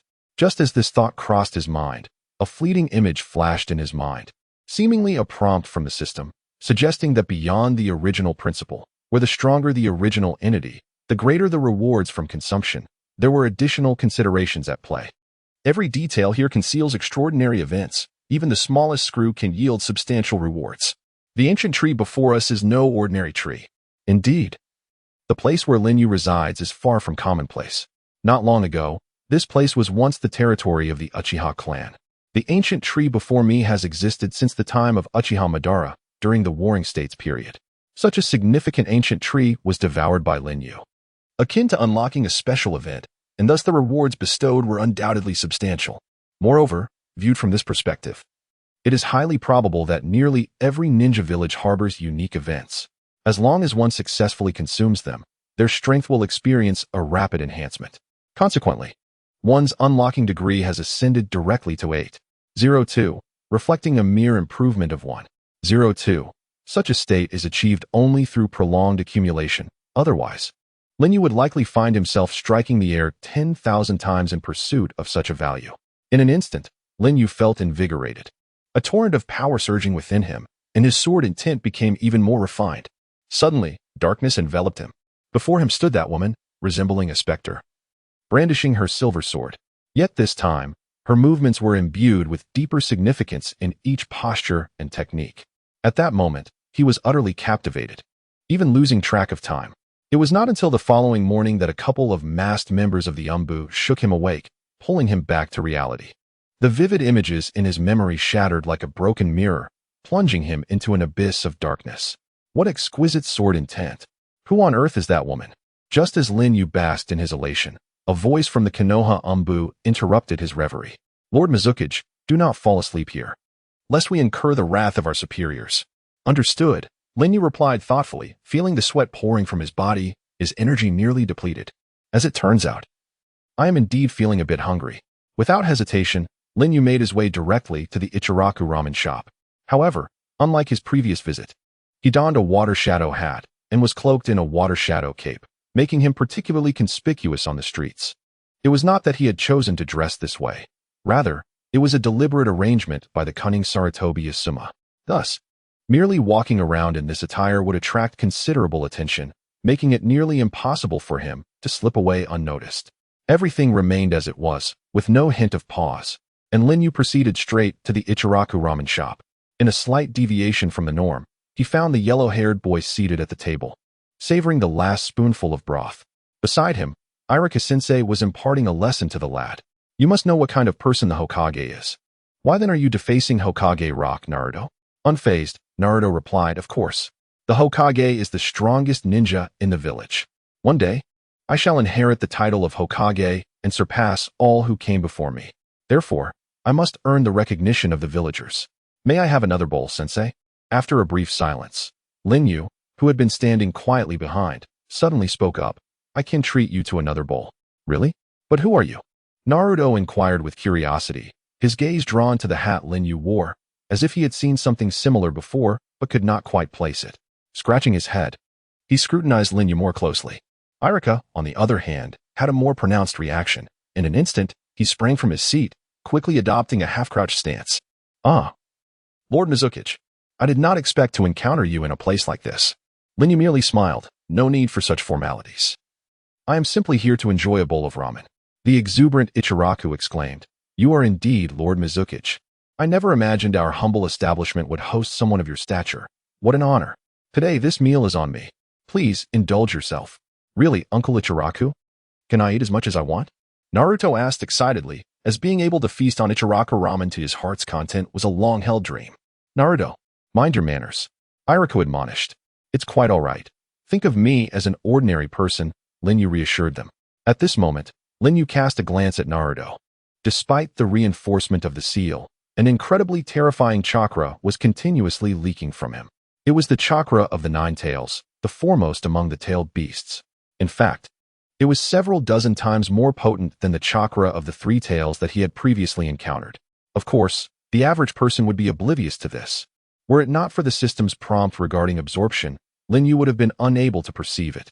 That seal effectively isolated everything. However, the prospect of absorbing the chakra of the nine tails? Linyu had indeed contemplated this matter, yet at least in Konoha, he was not foolish enough to take action.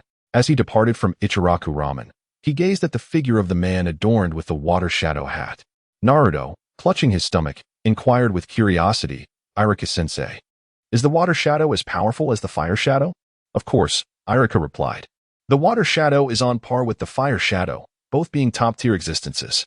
One can only become a village leader if their strength is acknowledged, as well as their character. Speaking solely in terms of strength, it is not that simple, Naruto. Naruto nodded, albeit with a hint of confusion.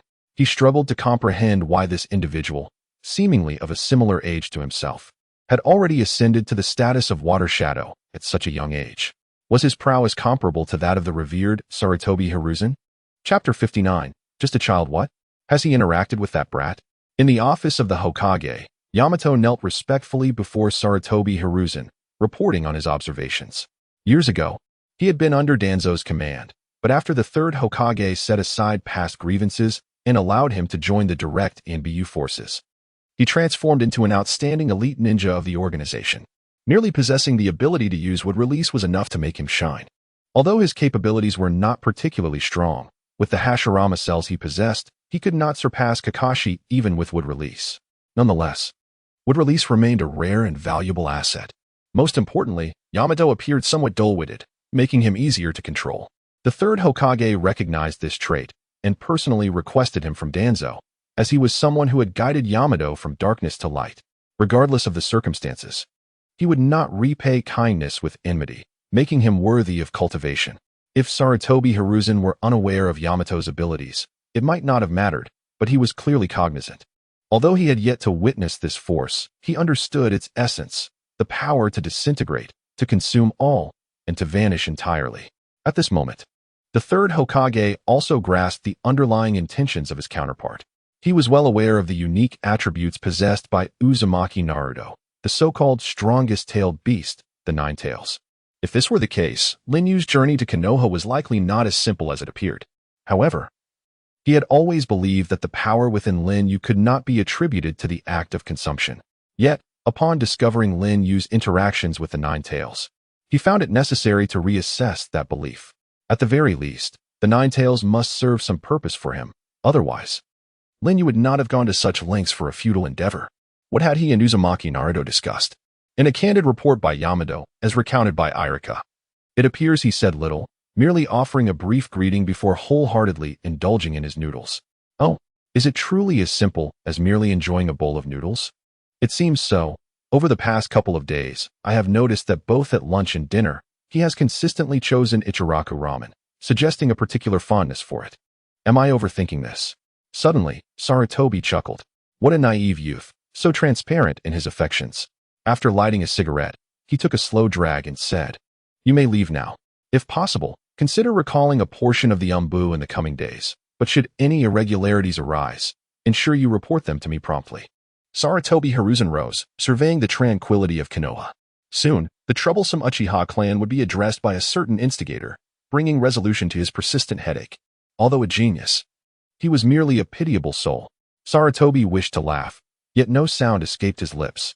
Meanwhile, Yamato remained by his side. "Very well, you may withdraw for now. Should any matters arise, I shall be informed. Indeed, there is just one application for admission that requires your approval." Yamato bowed slightly and handed over the documents in his possession. Upon receiving the files, Sarutobi Hizashi immediately began to peruse their contents. The overall abilities were barely adequate, with several metrics alarmingly subpar, and his strength at best only marginally reached the level of a J-nin. However, what puzzled Hizashi was the rarity of individuals with families opting for such perilous work in the umbu. Upon reading the applicant's reasoning, he found himself even more perplexed.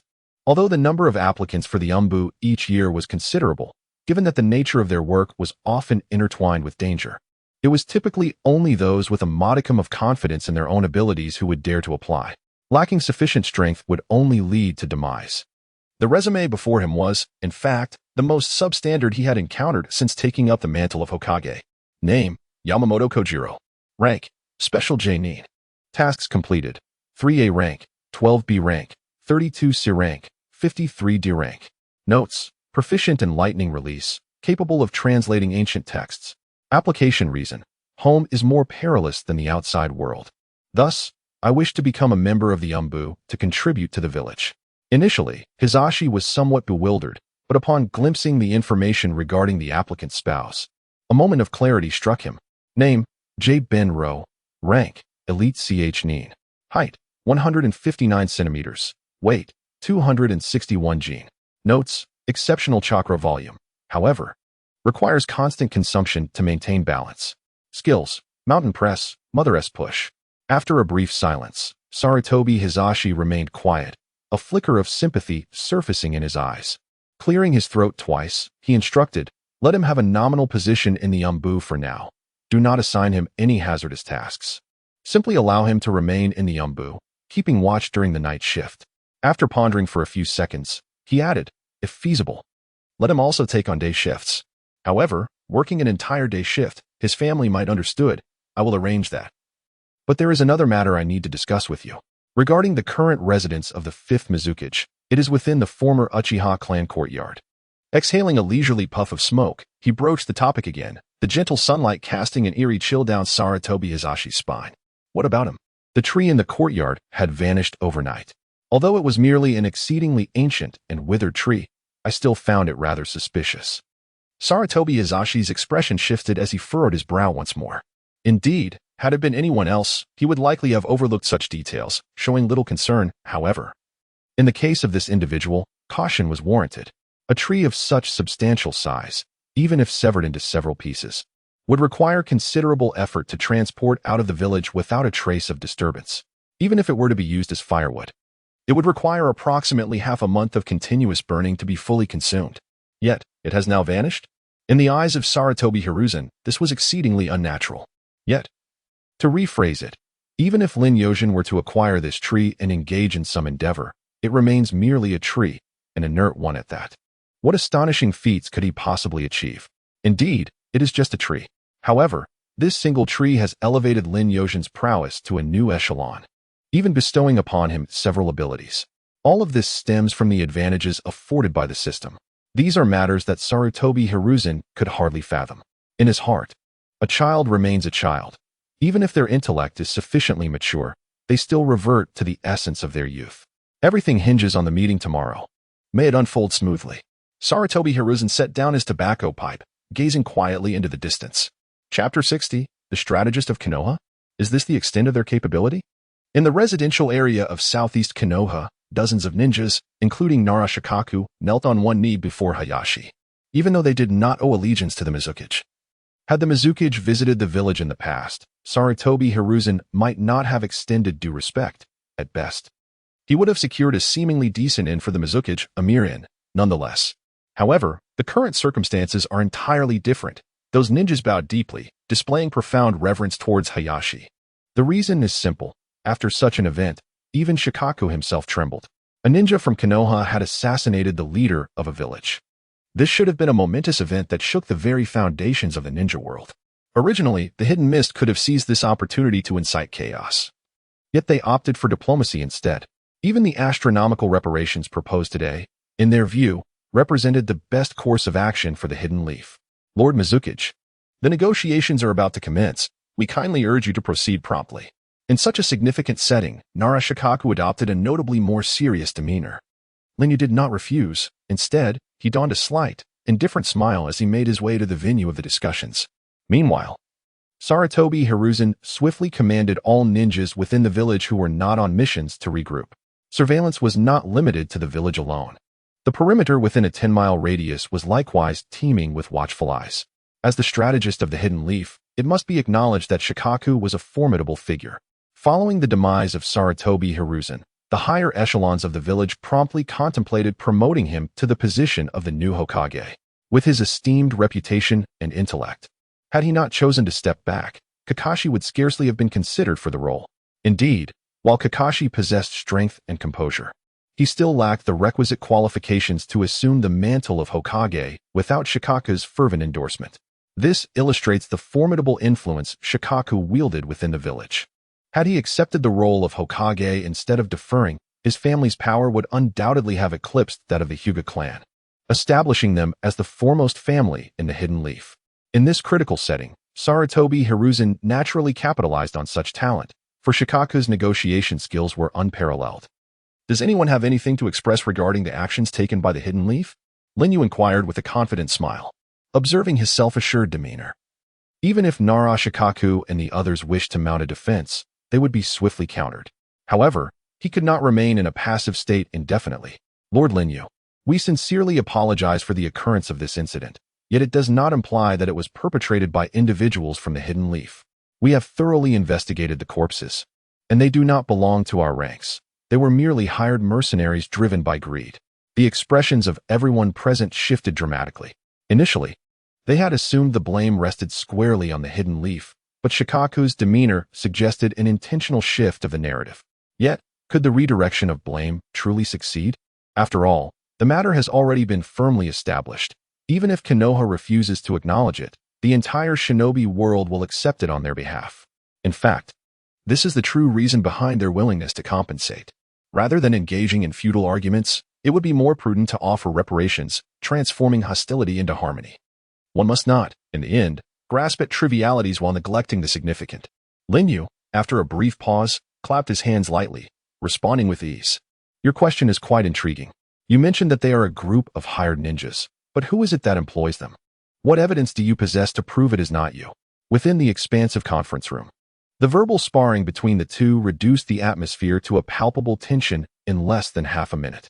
Even Sarutobi Hizashi, who was merely a listener, felt a shiver of apprehension.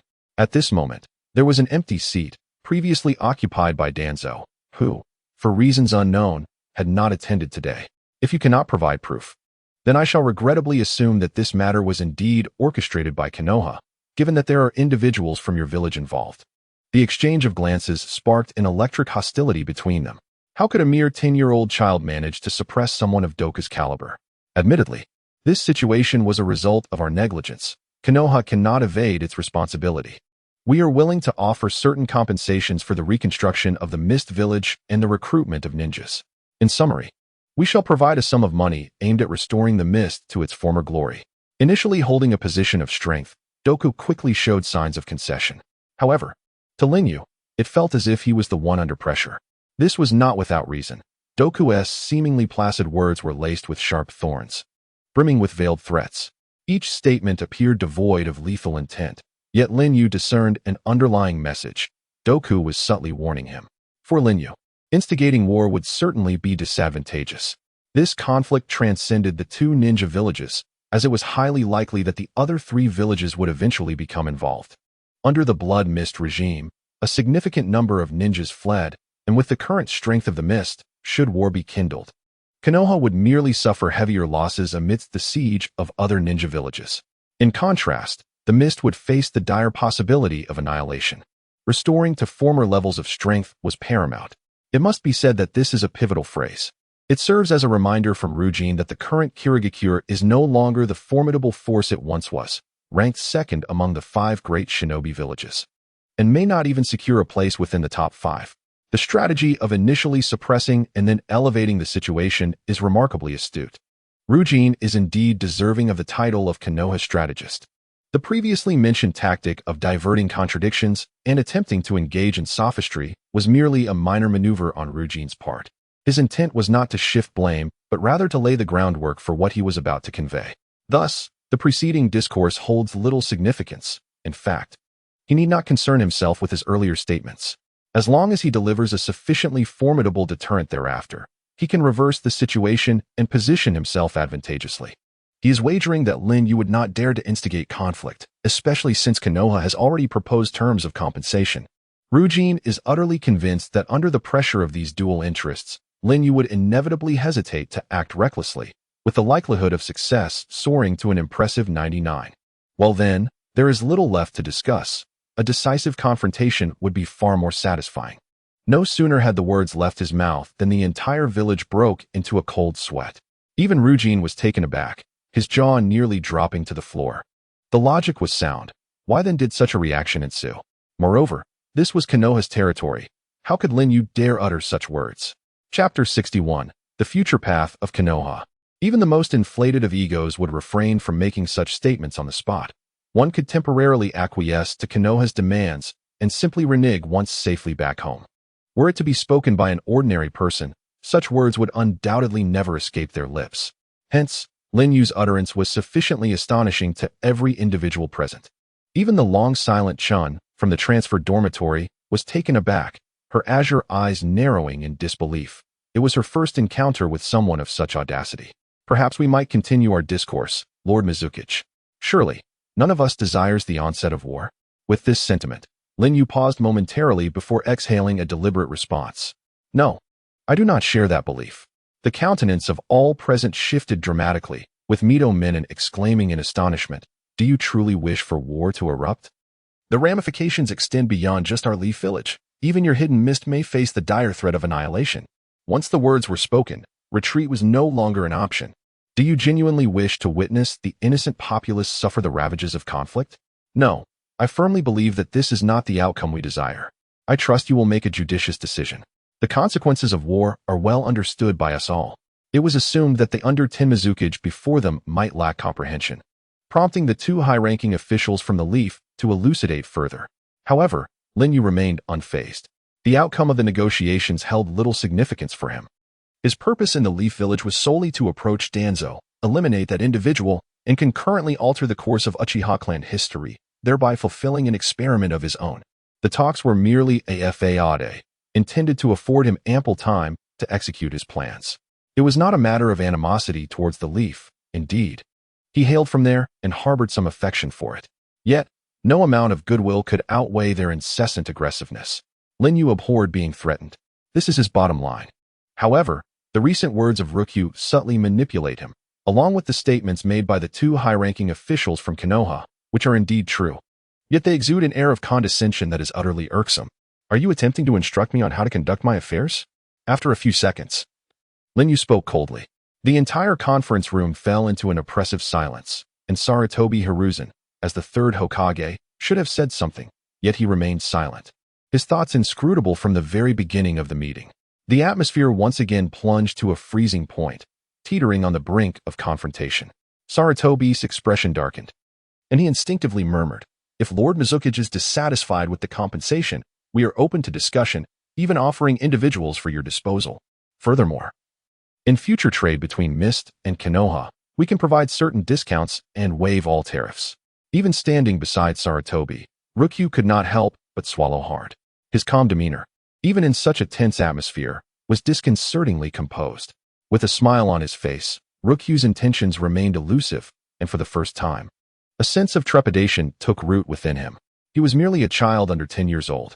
Could it be that the disparity between adult reasoning and a child's perspective is what complicates these negotiations so profoundly? He found himself, for the first time, cornered by a child. In this moment, Lu Jiu began to grasp a semblance of understanding. However, he was acutely aware that if an individual's strength were lacking, they would possess no confidence in uttering such words. Associated with this, he must be a formidable individual. Yet, conversely, one who could ascend to the position of a village leader could hardly be an ordinary person. How much of the rumors surrounding him hold truth, and how much is mere fabrication? Indeed, the compensation proposed by Sarutobi Hizashi was sufficiently enticing. Nonetheless, based on his prior actions, its effectiveness was not guaranteed. As soon as the words left his lips, Linyu stifled a yawn and remarked, "I will carefully consider your proposal. However, I did not rest well last night, and my mind may not be in a condition to deliberate effectively. Perhaps we could discuss this another day." Before the senior members could respond, Linyu rose and strode toward the exit, disregarding the sentiments of those present. In an instant, he vanished from their sight.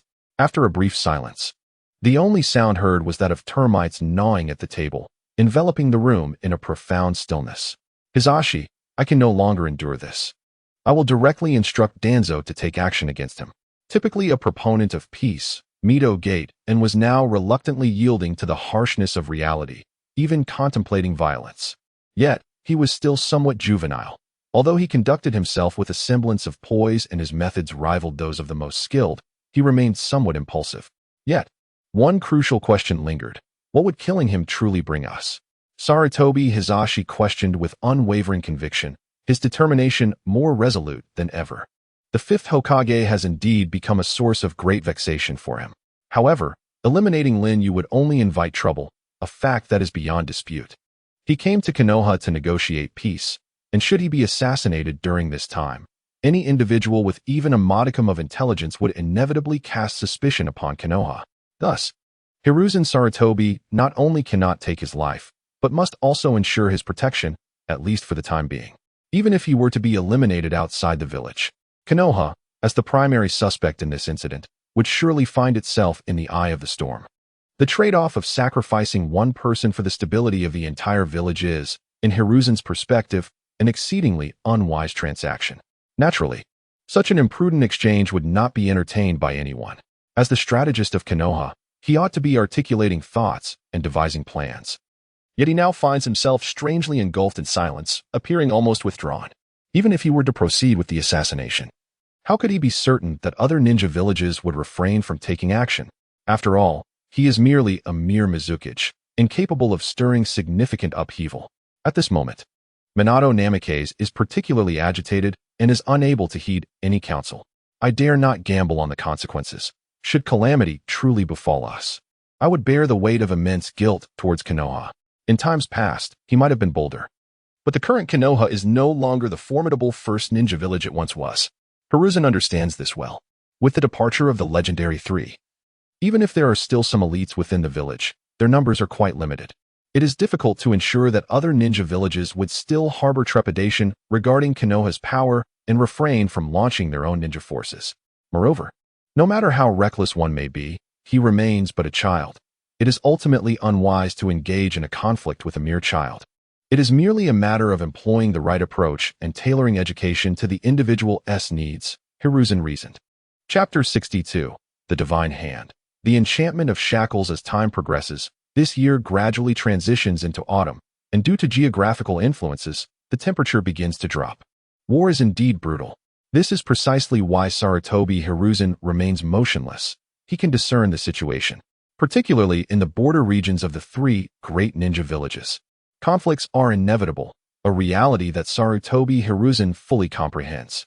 Smaller towns, lesser ninja villages, or organizations residing along the borders find it exceedingly challenging to survive without a solid foundation. It can be said that one-third of Konoha's missions involve dispatching individuals to quell such disturbances, which often include abductions and acts of violence. In the eyes of the villagers of Konohagakure, these alarming occurrences are, in fact, quite commonplace along the borders. Often, conflicts between the two sides escalate into small-scale wars. Thus, Sarutobi Hiruzen is acutely aware of the horrors of war. He would not let his anger lead him to deliberately instigate a conflict. Though Sarutobi Hiruzen may not be the most flawless leader, he is undoubtedly the most suitable one for Konoha. Therefore, one must proceed cautiously, for such matters cannot be approached impulsively. In the autumnal courtyard, where the wind whispered softly, Hayashi savored a cup of red tea brewed by the umbu. Of course, such exquisite indulgences were unheard of in the village of the mist. The tea was procured at great expense from merchants of the land of tea, all in an effort to curry favor with Hayashi. The day's breeze was quite boisterous, yet the atmosphere in Konoha remained unchanged, as tranquil as ever. Suddenly, an umbu clad in a mask approached, separating the tea leaves from the spring water before taking a seat directly before Hayashi. Upon removing his mask, the identity revealed brought a flicker of surprise to Hayashi's countenance. Uchiha Itachi, the prodigy of the Uchiha clan, as rumored. I can sense that you are quite distinct. Hayashi remarked. Your initial reaction upon recognizing my identity seems less than astonished, yet we have never met before. You must have anticipated my arrival. Uchiha Itachi cast a sweeping glance, his Sharingan glimmering faintly. I seem unable to read you. It is an ability reserved for the Byakugan. It appears you are quite knowledgeable. Hayashi smiled, pouring Itachi's teacup to the brim. A full cup of wine is a toast to others, while a full cup of tea signals one's intent to enjoy solitude. Itachi understood that Hayashi merely wished to sip his tea in peace. There is a matter I do not comprehend. Is that crimson lightning in any way connected to you? Itachi's expression remained inscrutable, making it difficult to discern his emotions. He gazed at Hayashi with discernment. While the villagers regarded Hayashi as a mere child, Itachi recognized the depth of his character, one that surpassed many seasoned individuals. It was as if he were conversing with a venerable elder. Currently, Itachi's prowess had reached the level of an elite genin, a status that transcended the label of genius when compared to his peers. Indeed, he might even be deemed a super genius. However, in the presence of a prodigy like Hayashi, his brilliance was somewhat overshadowed. Yet, Itachi's daring appearance today was not merely for this inquiry. He sought to uncover the true significance of the Crimson Lightning and its implications for the Uchiha clan as a whole. He firmly believed that answers could be found within Lin Yu's grasp. With a slight bend of his body, Uchiha Itachi transformed into a crow, vanishing from sight. The surrounding sky instantly morphed into a shade of purple, emanating an eerie aura. Lin Yu's form continued to descend, as the flock of crows below loomed like monstrous entities, poised to engulf him, yet he remained utterly motionless. You dare to use Genjutsu against me? Are you not overly arrogant? In a mere instant, he raised his hand, and the crows that had surrounded him vanished without a trace. All of this stemmed from Lin Yu's mental fortitude. Even the renowned Genjutsu master Uchiha Itachi could not exert a significant influence over him. Having already disappeared, Itachi reappeared behind Lin Yu, grasping a kunai with one hand. He made a tentative strike, swiftly aiming for Lin Yu's heart. While Itachi's physical prowess was indeed remarkable, this position was not one that an ordinary person could react to. However, he had underestimated Lin Yu. His physical capabilities far surpassed those of a typical individual, being dozens of times stronger. In that fleeting moment, Lin Yu's eyes once again met Uchiha Itachi's Sharingan. The hand of God was unleashed, activating the skill, illusion, chains of enchantment, with effects triggered twice. This technique is quite familiar to Uchiha Itachi, for it is his own. In an instant, his limbs felt as though they were driven by wedges, and his body seemed to be ensnared by some unseen force, rendering him immobile. Furthermore, an eerie sound reminiscent of bones fracturing echoed around him. The ribs, prominently visible on the surface of his body, revealed stark, white bones protruding from various parts. The sensation is akin to having the very bones within one's body mercilessly and violently extracted, as if by sheer brute force. Ow!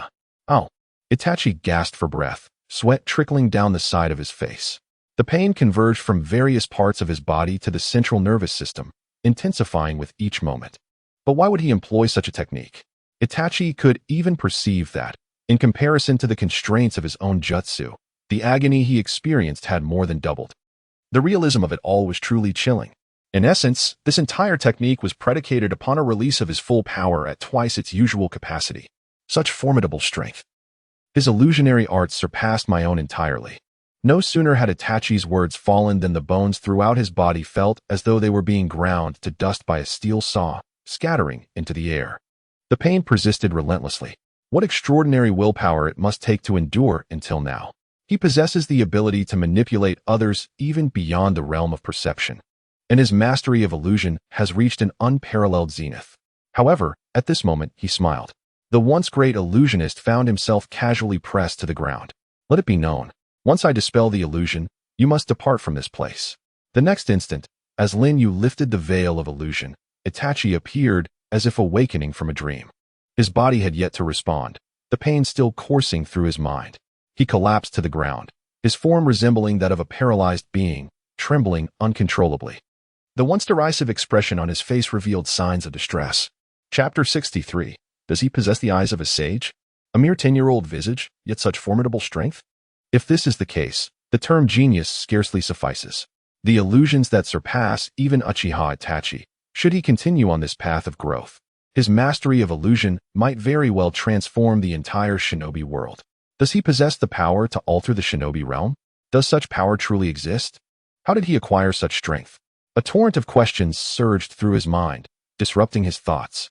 Although Itachi found it hard to believe that a mere 10-year-old could possess such power, Lin Yu's actions had indeed struck him profoundly. You are formidable. After a distance of several meters, Itachi slowly rose from the ground, his expression momentarily taken aback before he smiled and remarked, "Perhaps you truly do possess the power to change the world, as you foretold." With that, he shakily made his way towards the exit. Under normal circumstances, he would have effortlessly departed using his body flicker technique. However, this time, he opted for an exceedingly ordinary means of departure, as his body remained ensnared in a state of fear, rendering his abilities significantly diminished and preventing him from achieving the swift exit he desired. Indeed, this is the terrifying aspect of the magic chain technique, enhanced to double its effect. It is, in essence, a profoundly frightening jutsu. Even when Orochimaru sought to pry into Itachi's Sharingan, he was left dumbfounded by this very technique. When Lin Yu unleashed the divine hand and doubled its effect, it transcended the limits of human endurance. Of course, the divine hand does possess a cooldown period. It can only be employed once every 3 days, and the skills acquired are one-time use, necessitating immediate application. Thus, should Lin Yu encounter Uchiha Itachi again, he cannot confidently assert his ability to prevail. If he were to draw a basic technique like the Great Fireball, even with double the effect, it would pose little threat to his adversary. In this regard, Lin Yu considers himself fortunate. Had he not drawn this technique, he might have had to withstand a direct hit. The previous attack targeted his heart, and Lin Yu could not guarantee his ability to evade it. Indeed, a ninja hailed as a genius is certainly no mere pretender. As he exited the door, the hidden Umbu, lurking in the shadows, finally beheld the humbled visage of Itachi. What has happened to him? Why does he appear so disheveled? What transpired within the confines of that room?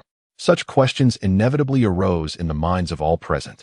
However, from Itachi's disheveled appearance, they could surmise a rough conclusion. Undoubtedly, a fierce battle must have erupted in the courtyard moments ago. They gazed through the open door at the fifth Hokage, Lin Yu, who was calmly sipping tea, his demeanor seemingly untroubled. Yet, what manner of individual, facing an elite like Itachi, remains utterly unperturbed? They could not fathom it. The atmosphere was palpably tense. Nearly all the Umbu averted their gazes, unwilling to confront the grim reality. Konoha was no longer the foremost of the ninja villages. The once great village was now nearly deserted. What? Even Itachi has been defeated? Allow me to finish, Hiruzen, Mito Minyan interjected, halting the third Hokage. My people have been observing from the shadows. And if the intelligence is accurate, Lin Yu has indeed triumphed over Uchiha Itachi. Moreover, he has evidently surpassed Itachi in the mastery of Jinjutsu. As his words concluded, Sarutobi Hiruzen appeared profoundly shaken, struggling to maintain his grip on the pipe, ash cascading to the ground. Mito Minyan proposed a hypothesis. Could it be possible that he possesses a second bloodline limit? I mean, if he has eyes akin to the Sharingan. It would not be surprising if he stood above Itachi. I might even assert that he triumphed through ocular prowess. The bloodline limits are categorized into two types. One is based on the fusion of attributes, exemplified by the abilities of Meitarumi, such as the dissolution release and boiling release. The other, which is a hereditary bloodline limit, is subject to the whims of fate. Even those born into the Uchiha clan cannot claim with certainty that they will awaken their eyes. The uniqueness of this phenomenon lies in its nature as a latent ability concealed within one's bloodline, making its existence exceedingly rare. It can be regarded as the second most formidable force in a village, aside from the tailed beasts. As Sarutobi Hiruzen is aware, he possesses a bloodline limit known as the Shikatsumiyaku. However, what if he did not? Could a pair of ordinary eyes truly dominate the Sharingan? Yet, one must ponder, what eyes could possibly surpass the Sharingan? Hiruzen finds himself in a quandary. Generally, every part of the body has potential, but the eyes remain the most elusive. Could it be? Suddenly, Sarutobi Hiruzen's eyes widen. A memory resurfaces, one of a peer named Linyu, who possessed such eyes and was capable of summoning the Outer Path Golem, a monstrous entity that annihilated countless ninjas, ultimately vanishing amidst that battle. The Rinnegan. It is said to be a transcendent existence above the Sharingan, revered as the eyes of the Sage of Six Paths, only held by those of legendary status. The individual who possessed it was venerated as a god, even considered a reincarnation of the sage. Could Linyu be the second to wield such eyes? However, the former wielder of the Rinnegan has also faded into obscurity. If he possesses such eyes, then perhaps his formidable prowess could be elucidated. Should he indeed hold the Rinnegan? It would not surprise me. Yet, if he does not, then from whence does his terrifying strength derive? Given time, he may eclipse the 5 great nations, forcing them to exist in his shadow. Regardless of whether he possesses such eyes, this rapidly ascending star is sufficient to instigate unrest in the world. Danzo shares this sentiment. Consider your decision carefully, Hiruzen. Everything is in place. With a mere command from you, he shall not escape the confines of Konoha. Danzo, it has been several days since the 3rd Hokage has received news of him. Shall he not escape Konoha? Hiruzen muses, apprehensive that should matters escalate. Allowing such a figure to break free would inevitably position Konoha against a formidable adversary. He does not yet plan to take action, but if a confrontation arises, it must be executed with unyielding resolve. What do you think? Mito Gate Inazuma persistently urges Hiruzen to make a decision. In mere minutes, he finds himself gnashing his teeth, unable to reach a conclusion. First, keep a close watch on Danzo. If action is required, I shall notify him. But do not permit him to act unexpectedly and disrupt my original plan in the interim. Chapter 64. A midnight dialogue with Fugaku Uchiha as night descended. The new residence of the Uchiha clan was aglow with lights. Although the power of the Uchiha had gradually been undermined, they continued to live with an air of tranquility. Despite their discontent, little did they know that the following night would bring about their tragic demise. Even their grievances against Hiruzen Sarutobi were kept discreetly within their hearts. This discontent, coupled with the murmurs of resistance within the clan, led the higher-ups of Konoha to tacitly endorse Danzo's proposal to draw a definitive line beneath the history of the Uchiha clan. It was already 11 o'clock in the evening, yet numerous matters remained unresolved. As the clan leader, Fugaku Uchiha had just concluded his duties, weary from the day's burdens. However, the sight of his wife awaiting him at the dining table always enveloped him in warmth. "Where is Itachi?" he inquired. "He must be on a mission," came the reply. Fugaku refrained from mentioning Sasuke. For reasons unbeknownst to him, his heart seemed to hold a singular affection for Itachi. Even if both his sons faced adversity simultaneously, it was Itachi's well-being that would first occupy his thoughts. In truth, Fugaku regarded Itachi as his own, akin to the moment when, during Sasuke's childhood, he first demonstrated the great fireball technique before his father.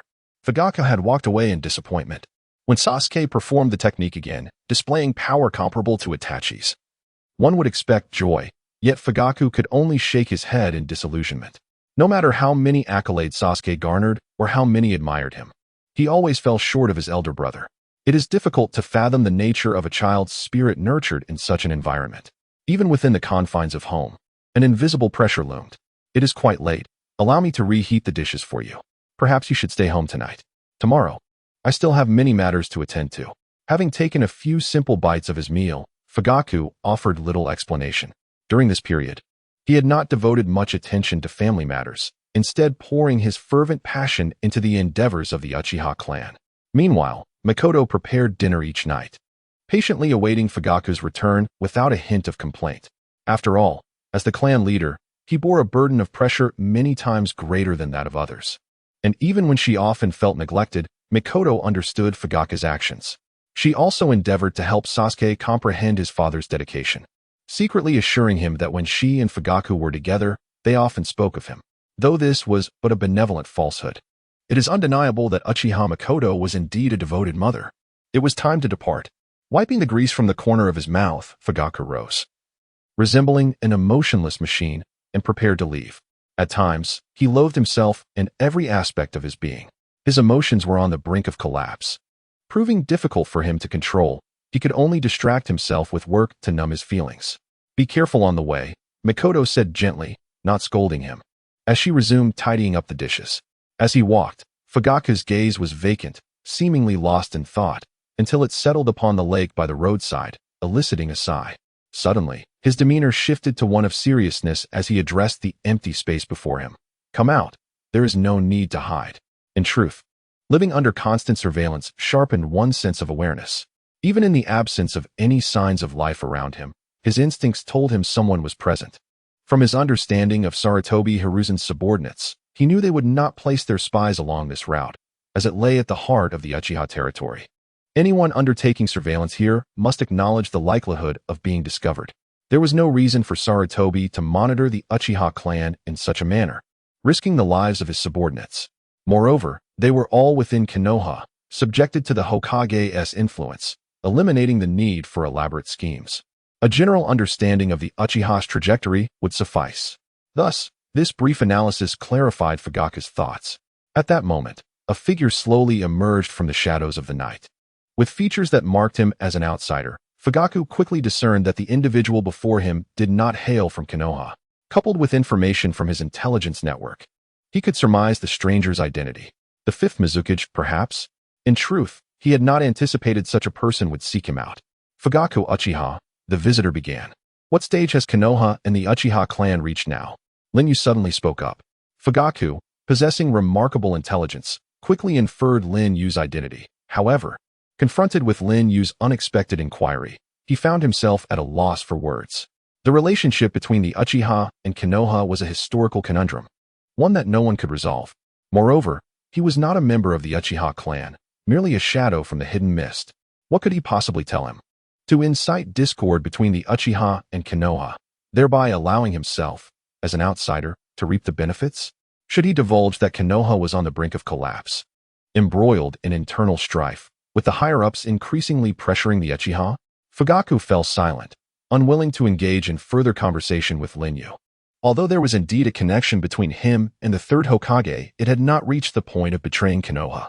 Even if he were to sever ties with Konoha, he could never become a traitor in the annals of its history. "If I am not mistaken, you must have sneaked out. Therefore, I advise you to return before I summon assistance. I have no intention of exposing you just yet." Before he could finish his thought, Lin Yu interrupted Fugaku. It was clear that Itachi had already aligned with Konoha. "What choice would you, as the leader of the Uchiha clan, make? Would you willingly offer the Uchiha clan to their demise, or would you strive to preserve the entire clan, regardless of the consequences?" At this moment, Uchiha Fugaku displayed an even greater wariness. The outsider possessed an astonishing wealth of knowledge, even sensing that the man before him was privy to numerous secrets. Yet, he remained aloof. Nevertheless, this was of no concern to you. With a single phrase, he effectively extinguished the conversation. It was evident that Fugaku had no desire to engage further with this foreigner. Moreover, he had to exercise caution regarding his identity. The fifth Hokage, indeed. It was unexpected to encounter such a situation. Chapter 65. The challenging daily task at times. Evasion is merely a manifestation of cowardice. As the head of the Uchiha clan, you bear an immense burden, one that is truly overwhelming. However, is it not true that only by surviving can one shoulder all responsibilities? Lin Yu's smile was unfazed, radiating a sense of calm. "Cast aside your prejudices. My intentions are not to incite a rift between you, but rather to assist you due to personal motives. Can it be that even in the face of annihilation, you cling to your biases, believing that I, as a member of the Mist, must inherently harbor hostility? Fugaku was not taken aback. Instead, he displayed a serene demeanor. It appeared he had been aware of these matters for quite some time. Undoubtedly, as the leader of the Uchiha clan, even if the clan members were fools, he himself was no fool. At the very least, he was well informed. His amiable yet composed demeanor surprised Lin Yu slightly. The answer was clear. It was Fugaku's reluctance to take action. As the autumn night breeze brought a chill, Fugaku hesitated, finally uttering a word before lapsing into silence once more. Lin Yu's persistent inquiries had struck a chord within him. Yet, he felt powerless, resigned to allow time to pass, gradually accepting his fate as it approached. I can assist you. After a prolonged silence, Fugaku ultimately set aside his reservations, though a hint of wariness lingered in his voice. How do you intend to help? Quite simply, eliminate Uchiha Itachi. On the night of the clan's massacre, Sarutobi Hiruzen sought to shift all blame onto Itachi, making him the scapegoat. One could argue that without Itachi, Sarutobi would likely not have intervened at all. After all, reputation was of paramount importance to him. Due to this factor, he would not employ members of the Umbu. Do you understand? It must be an Uchiha who takes action, thereby absolving all responsibility. In that scenario, Itachi would be cast aside by the village of Konoha, rather than Sarutobi himself. Do you comprehend? Uchiha Fugaku swallowed hard, seemingly contemplating Lin Yu's words. However, one must ponder. What could you possibly gain from assisting the Uchiha, without any ulterior motive? Moreover, that is my child. Thus, have you truly considered the welfare of the Uchiha clan, or is it solely your own interests that occupy your mind? It is not only you who has children. Reflect on this, Fugaku. I have faith that you are indeed an astute individual. As for my intentions, consider this a transaction, one from which I require no reciprocation. Lin Yu spoke with a chilling demeanor. Historically, the dichotomy of good and evil has never been so clear-cut. Even Sarutobi Hiruzen does not embody absolute righteousness. Yet, when the figures deemed as dark by society are eliminated by those who are perceived as just, one must question, are these so-called champions of justice truly virtuous? Or are they, in fact, malevolent? This has always been a profound question, one that remains unanswered. No one can delineate the complexities involved. It is merely a matter of conflicting interests between two parties, inevitably leading to a distinction of power. The actions of the stronger party are often perceived as synonymous with justice. Under this pathological system of recognition, what distinction can there be between good and evil? This revelation allowed Lin Yu to perceive the murky nature of the world. Even when Uchiha Itachi uttered a myriad of peculiar statements, he felt compelled to inquire of Itachi what answers he might provide. Ultimately, it was merely an excuse for the powerful to chastise the weak. Only those of great strength possess words that symbolize truth, nothing more, nothing less. This is simultaneously a lament of the ninja world and a profound truth that Lin Yu had long since comprehended in his previous life. A principle that he continuously uses to restrain himself. The time until the Fourth Ninja World War draws ever closer. Only by mastering formidable strength can one hope to alter the course of events. Lin Yu is acutely aware of this. Presently, he is eager to ascertain a particular matter.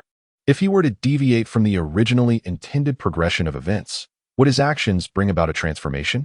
No one would selflessly assist another without an ulterior motive. Lin Yu is no paragon of virtue. Thus he harbors his own selfish intentions. The following morning, Lin Yu reopened the system panel. The tasks presented today seem rather unusual. After the previous task of devouring the great tree, Lin Yu assumed there would be no more, yet a glance at the system elicited a sigh from him. Daily task: successfully devour 500 bowls of ramen. How absurd. Although daily tasks provide the swiftest means of acquiring unlocking points, the progress awarded usually hovers around a mere 1. Yet even the smallest mosquito is still a morsel, and 1 point is indeed significant. Moreover, anything related to devouring not only enhances his unlocking points, but could also yield unprecedented rewards. However, the question remains, can he truly consume 500 bowls of noodles? Nevertheless, recalling that his devouring would automatically convert into system points, he felt somewhat relieved. Otherwise, the bizarre items he had devoured thus far might never be digested in his lifetime. A chill swept over him. Only a day remained, and by tomorrow, the fate of the Uchiha clan would become painfully evident. Just then, a delicate fragrance wafted towards him from behind. Turning around, a familiar face came into view. It was her. Lin Yu smiled. Though her intellect seemed at odds with her youthful appearance, giving her an air of a small adult.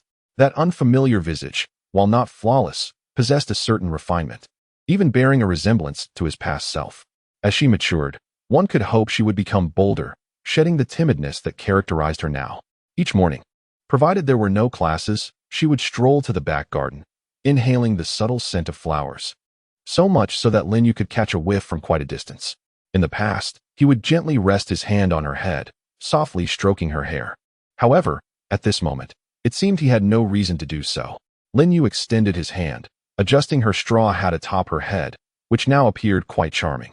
Initially, one might have anticipated that Linyu would utter something more profound, yet to one's surprise, he straightforwardly inquired, "Have you eaten?"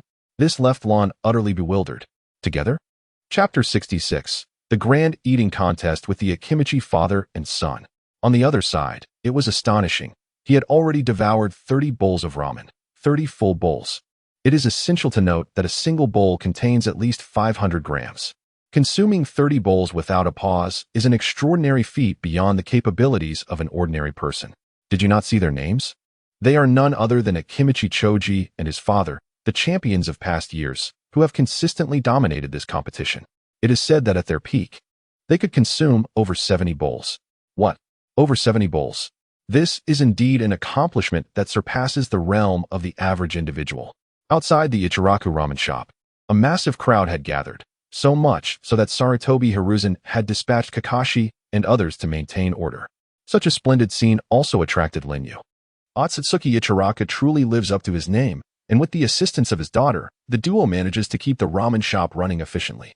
Even amid such intense competition, he remains remarkably composed, crafting flavors that are indistinguishable from his usual offerings, unaffected by the time constraints. Every year, he hosts this event, and the champion receives a year's worth of complimentary ramen vouchers. However, as the competition progressed to the point where they consumed the 40th bowl, Dingtsi and his son had already outpaced the majority of the contenders. First place, Akimichi Dingtsi, quantity, 42 bowls. Second place, Akimichi Dingzwa, quantity, 40 bowls. Beside them, there were no challengers left, only remnants of uneaten ramen scattered about. It seemed that the championship was already a foregone conclusion. I had anticipated the emergence of a formidable opponent. One could hardly overlook their pedigree, in the absence of absolute certainty of victory. It was unlikely anyone would dare to join the contest midway.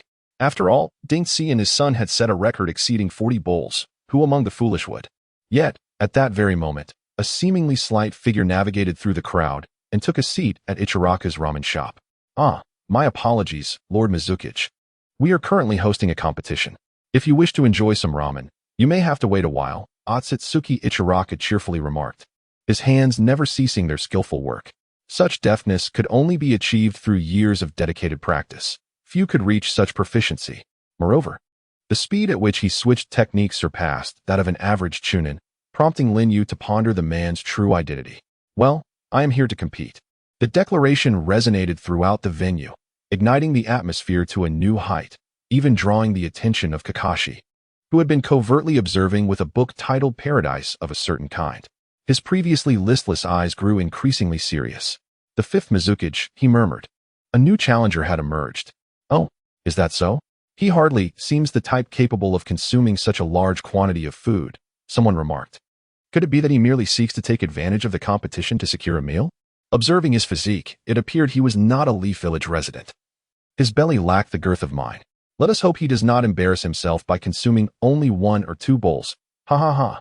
Linyu remained indifferent, utterly disregarding the incessant distractions posed by keyboard warriors from the outside world. When the steaming bowl of ramen was finally presented, he took a sip of the rich broth. The act of savoring the soup before indulging in the noodles is an enduring essence that has withstood the test of time. However, it is evident to anyone that, given his current disposition, he could never attain the level of the likes of Akimichi Choji. The Akimichi clan of Konoha is renowned for their prodigious appetites, a trait stemming from their unique physiology, which enables them to convert accumulated calories into energy, significantly enhancing their physical capabilities. For an ordinary individual to consume in such a manner, it would surely be a hastened invitation to their own demise. Madness, sheer madness. He actually dared to challenge both Akimichi father and son. At that moment, a hoarse voice emerged from the crowd. "The Akimichi father and son possess a unique physique. coupled with their relentless dedication to constant eating exercises. This young man is still unaware of his limitations. I wager he can manage at most 10 bowls. 10 bowls, according to Challenger's data, is already commendable. Most individuals consume around 7 or 8 bowls. Achieving 10 or even 20 bowls qualifies one as a true champion of appetite, considering the substantial portion of each bowl. Yet, due to the exceptional nature of the Akimichi clan, they must concede some ground. Just then, Akimichi Choji set a new record. What? Have they surpassed 50 bowls? My goodness. The surrounding crowd gasped in astonishment, for in a scenario devoid of competitors, the Akimichi duo continued to eat, signifying their pursuit of a singular goal. Indeed, they aim to surpass their own record. The best record stands at 76 bowls. Is this truly achievable? Can the Akimichi clan once again shatter the record? Meanwhile, Lon sat quietly beside Linyu, savoring the broth of her ramen. Haha. It would be amusing if you couldn't even out-eat the girls. Laughter erupted. Look, he has barely finished half of his first bowl and has already given up. Truly, those lacking in skill should refrain from joining the fray. It is said that the villagers of Konoha are simple-hearted, yet they can be quite sharp-tongued when provoked. However, upon witnessing Ichiraku Ramen's swift delivery of 20 bowls, their expressions transformed, their astonishment palpable. Slurp. In mere seconds, as if in a blur, Lin Yu's noodles vanished completely, leaving the onlookers in disbelief. This. Impossible. He must be cheating. Yes, this is undoubtedly an act of deception. Who can consume food at such a pace? 20 bowls. An entire 20 bowls. As the crowd protested, they noticed Lin Yu's cheeks had swelled to an indescribable degree, only to return to normal in less than 2 seconds. His entire physique appeared unchanged, even seated in Ichiraku Ramen. His mouth could nearly touch those on either side of him. Terrifying. How is he able to consume so much at once? Could he, too, possess a special constitution like the Akimichi clan? Even Akimichi Choji displayed a look of fear, his eyes betraying his shock. It seems he has encountered a worthy opponent. Who would have thought such a formidable rival existed?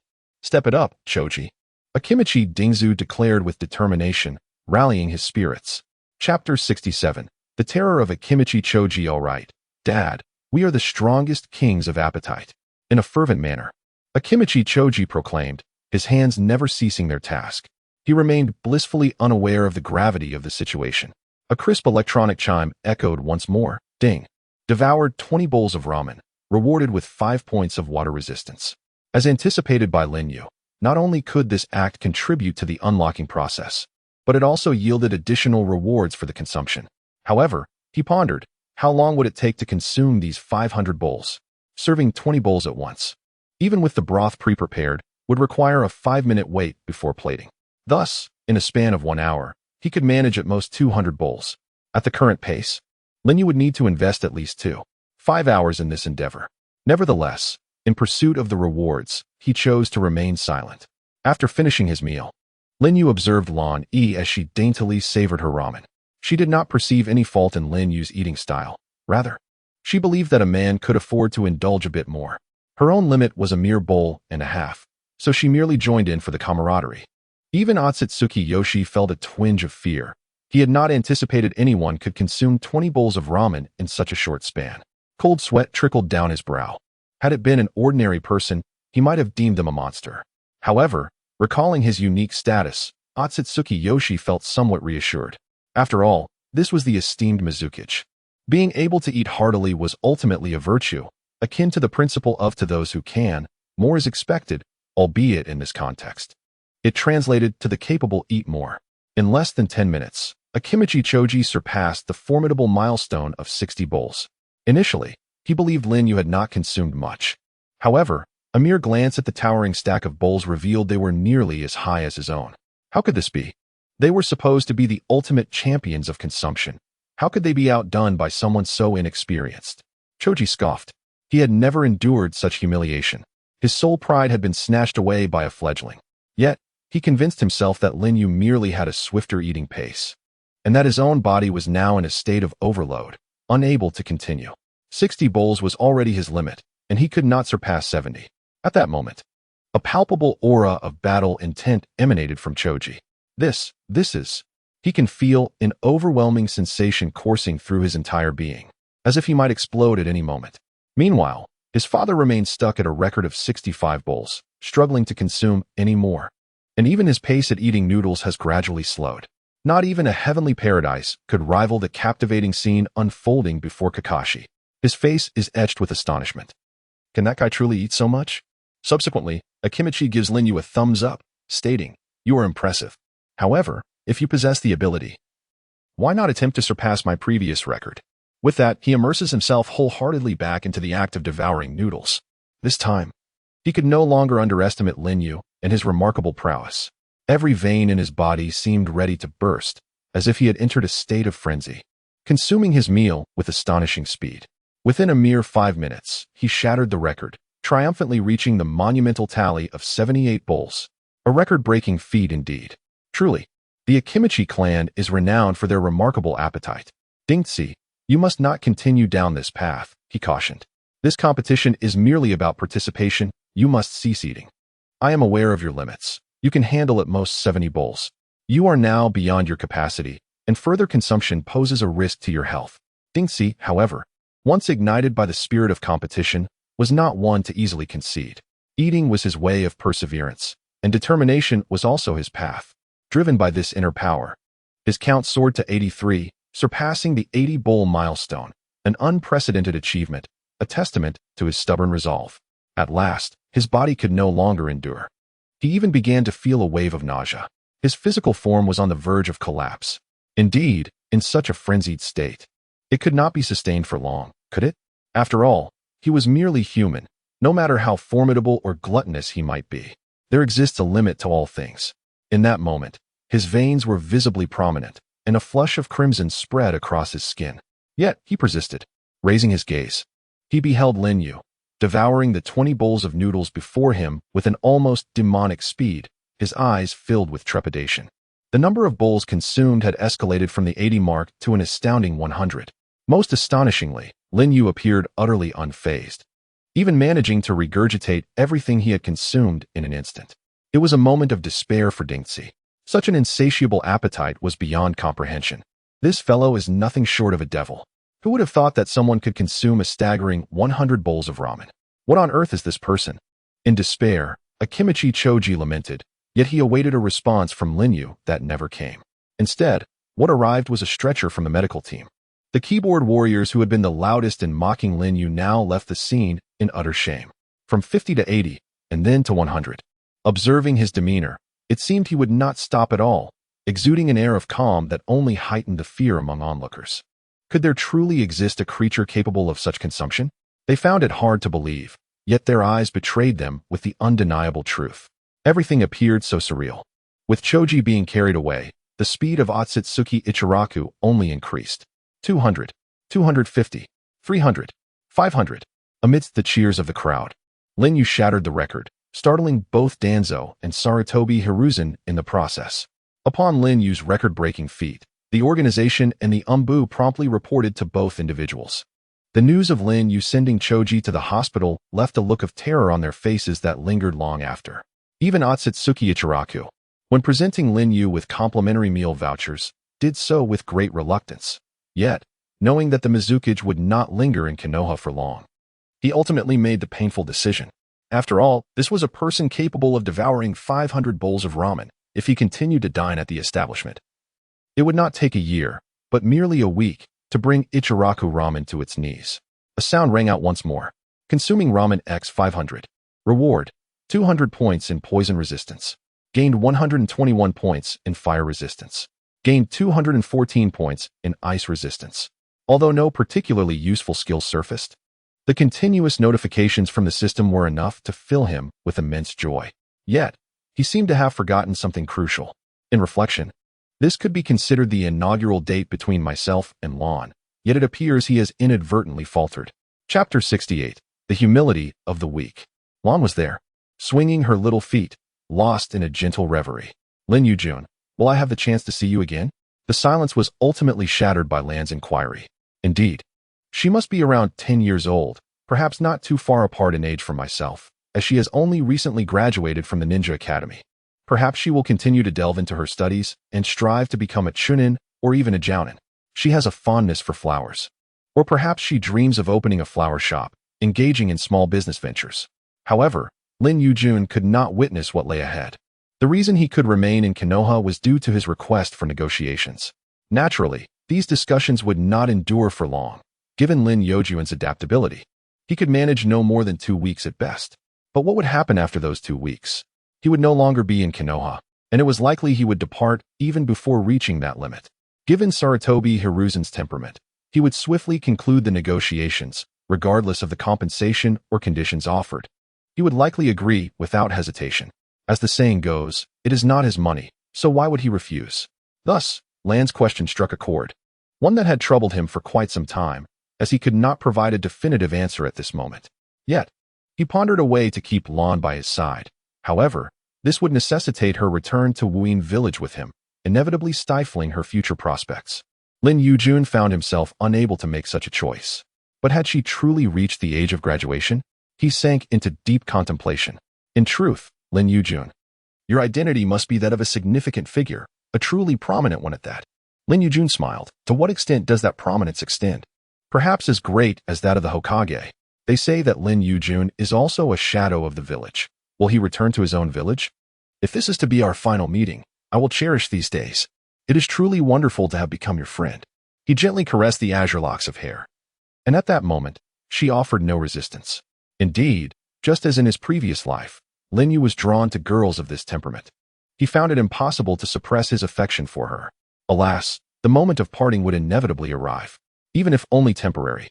It was a fate that was destined to occur. Lin Yu could only smile foolishly in response to her. Yes, he would willingly relinquish all his powers to become an ordinary person by her side, even if it meant being born in Konoha. Unfortunately, desires seldom align with reality. The system bestowed upon him astonishing strength, and through his relentless efforts, he gradually honed his abilities to their current state. Yet, was that truly sufficient? Lin Yu was never a greedy individual. However, there were times he wished he could be a tad more avaricious. On a moonlit night, a figure stealthily approached the outskirts of the Uchiha clan's territory. The crimson kaleidoscope of his eyes faintly rotated, and the coldness etched on his face deepened. According to plan, tonight he was destined to become a sinner. Meanwhile, on the opposite side of Konoha, a spatial vortex swirled, heralding the reappearance of a certain individual. Clearly, aside from the instigation of Konoha's higher-ups, the masked man was also embroiled in the affairs at hand. He too had descended upon this land, though uncertainty lingered within him. Would Uchiha Itachi truly erase the entire Uchiha clan from history? It was a matter shrouded in skepticism. Mere hearsay was hardly convincing. However, as he observed Itachi relentlessly slaying his kin, Uchiha Obito, the masked man, revealed a rare smile. Though he hailed from the Uchiha clan, it was evident that after a series of events, his fondness for the family had waned. Indeed, let it continue, Itachi. Yet, just as he contemplated joining the fray, a familiar voice suddenly echoed from behind him. Oh, what a coincidence, you're here too. As the words fell, Obito felt a surge of intense killing intent approaching from behind. Who is it? In an instant, he sank his body into the ground, surfacing a few dozen meters away. At that moment, beads of cold sweat had already broken out upon Obito's brow. What are you doing here? Came to play mahjong? This attire, although composed entirely of casual wear, nonetheless allowed for an immediate recognition of his identity. Lin Yu. This name, which evokes both disdain and fear within him, raises an unsettling question. Why would he appear in such a place? Here lies the Hidden Leaf Village. That scoundrel did not inform him. He is currently in the village. Just moments ago, he approached me silently. In that fleeting instant, it was perilous. I felt an overwhelming tremor coursing through my entire being. Had my reflexes not been swift, I would have surely lost half my life on the spot. Indeed, the name Lin Yu weighs upon my heart like 2 colossal stones. Could you not change your attire? It appears you have not washed those clothes in over a month, have you? At this moment, Lin Yu could not resist the urge to jest. If it were an ordinary individual, Obito would hardly be able to endure such insolence. A swift slap would have been delivered long ago. Yet, before him stood a man he dared not provoke. This night marked the annihilation of his clan, and thereafter, Itachi would ascend as a member of the Akatsuki organization. What was initially deemed a rather straightforward plan was thwarted from the very outset. Upon re-evaluating the figure before him, a flicker of gravity crossed Obito's eyes, leading him to a decisive conclusion. It was time to retreat. He had no desire to engage with such a person. His role was merely to assist in salvaging the situation, and he had no intention of risking his own life in the process. As the engulfing shadows began to envelop him, and Obito's form appeared to waver, Lin Yu revealed a rare expression of disdain. The legendary ninjas of the Warring States period. And the name Uchiha Madara, truly, you do not deserve it. From you, I feel no semblance of the dignity befitting a true, formidable warrior. Reclaim your own name, Uchiha Obito. Each succinct phrase undoubtedly struck Obito with the weight of 1,000 blows. This fellow, is he truly asserting that he is not a formidable force? Furthermore, how does he discern that he is merely borrowing the illustrious name of Uchiha Madara? His pupils constrict, and the Sharingan, visible beneath the mask, begins to whirl with increasing frenzy, reaching its ultimate form known as the Mangekyou Sharingan. Obito's brow furrows deeply, despite the tempest of rage brewing within him. He dares not provoke the current individual before him. All grievances must be silently swallowed. Indeed, this embodies the humility required of the weak. Lin Yu once possessed such humility, but he has since transcended its necessity, now presenting himself as a true powerhouse. Yet, what defines a strong individual? Is mere strength sufficient to be deemed powerful? Chapter 69. The arrival of the Night of Annihilation. You wretched, pale-eyed wolf. The Uchiha clan has nurtured you, and yet you commit such treachery. Insanity. This individual, who would betray even his own kin. Meanwhile, countless wails and screams echo around. No one could have foreseen that what was once considered the genius of the Uchiha clan would ultimately become its betrayer. Under the dominion of the Mangekyou Sharingan, even the hidden Uchiha clansmen find no sanctuary. Initially, there stood a masked man in the distance, observing with cold detachment as he reaped the lives of his own kin. However, that masked figure has since fled in disgrace. As he traverses the Uchiha clan's domain, a veritable mountain of corpses has accumulated behind him. The work of the Umbu has dulled his senses to the horrors around him, even as the blade pierces the bodies of his fellow Uchiha. No flicker of compassion graces his countenance. A cold-blooded man, indeed. This applies only to the ordinary clansmen. Those connected by blood, even those whose faces he has never seen, are merely objects to be dealt with as part of a task, not worthy of a blink. Amidst the heaps of bodies, familiar figures emerge. Former playmates, and even his beloved, Uchiha Izumi, lie pierced by that merciless blade. Her once lustrous black hair, often adorned in a purple attire, now bears the stain of crimson. Uchiha Itachi feels more than mere sorrow. For the future of the Uchiha, I must sever all ties personally. Crimson blood once again stained the entire expanse of land. A heavy scent of blood enveloped the Uchiha clan's territory. With a soft sound, a lifeless body collapsed to the ground. Forgive me. Yet, this sentiment was confined solely to the pain within. His actions had already conveyed his unwavering resolve. To capture the thief, one must first seize the king. Thus, Uchiha Itachi intended to commence the end of the Uchiha legacy by confronting his father, Uchiha Fugaku. Outside, the masked man and Danzo's root organization awaited, prepared to intervene should any missteps occur. Gazing at the light igniting in the study of his home, Itachi remained eerily composed. Are they coming? He inhaled deeply and spoke coldly. However, his understanding of his father, Uchiha Fugaku's prowess, was limited. Rumor had it that Fugaku had also awakened the Mangekyou Sharingan. Yet Itachi remained oblivious to the capabilities of his father's eye. He did not enter through the front door. Instead, he instantaneously appeared atop the eaves. He could not bear to face his father's aging visage, nor the sight of him kneeling before Itachi. The only solution was to bring this ordeal to a swift conclusion. Granting Fugaku his release, Uchiha Itachi sought the same. Slowly exhaling the stagnant air, Itachi exuded an aura of lethal intent. It was only at the moment he shattered the window that he sensed his father's arrival was met with an unsettling lack of surprise. You've come? The simplicity of those words sent a chill down Itachi's spine, for the voice did not belong to Uchiha Fugaku. In truth, it was a voice he knew all too well, Lin Yu. These two formidable characters slowly emerged in his mind. This time, Danzo dispatched only a select few of his most trusted subordinates for the annihilation of the clan. Who could have anticipated that while one side of the hidden leaf was embroiled in a bloody storm, the other remained eerily calm? The third Hokage pondered whether to immediately suppress the unrest within the Uchiha clan. In the wake of the impending massacre, to prevent the Umbu from becoming aware of the situation, Hiruzen Sarutobi had gradually withdrawn Umbu personnel and even ordered, a day in advance, the cessation of all surveillance on the Uchiha clan. Yet, unexpectedly, there were still some who slipped through the net. As he spoke, his body trembled slightly.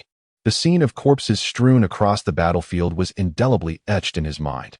It was clear that this matter was beyond his jurisdiction, Sarutobi said coldly. At that moment, the Umbu member instantly bowed his head. Perhaps he grasped, to some extent, the connection between this incident and his Hokage. However, amidst the silence of the night, an explosion of chaos was on the verge of erupting. The Umbu member vanished from sight, and his fate was simple. Hiruzen Sarutobi would not permit another soul within the Umbu to learn of this affair. He would assign that Umbu operative tasks that exceeded his capabilities, ensuring that if he were to perish in battle, others would deem it a mere reflection of his inadequacy. This is the method of Sarutobi Hiruzen. One merely needs to observe the unfolding events, awaiting the rise of tomorrow's sun, at which point the Uchiha clan, which has long weighed upon his heart, will vanish from the annals of Konoha's history. Everything is arranged with utmost perfection, and he, Sarutobi Hiruzen, shall remain steadfastly on the side of light, revered and admired by all. However, that Umbu, before departing, had additional intelligence to report to Sarutobi Hiruzen, beyond the matters concerning the Uchiha. Yet he chose to conceal this information. The matter he withheld pertains to Linyu, the fifth Mizukage, who has now inexplicably disappeared from the courtyard. His murky pupils quivered violently. At this critical moment, Sarutobi Hiruzen felt a sudden twitch in his eyelid. The left eye signifies fortune, while the right portends disaster. Though he was not particularly superstitious, an inexplicable sense of unease washed over him this night. Am I overthinking? With Danzo keeping watch, there should be no issues. Yes, there should be no issues.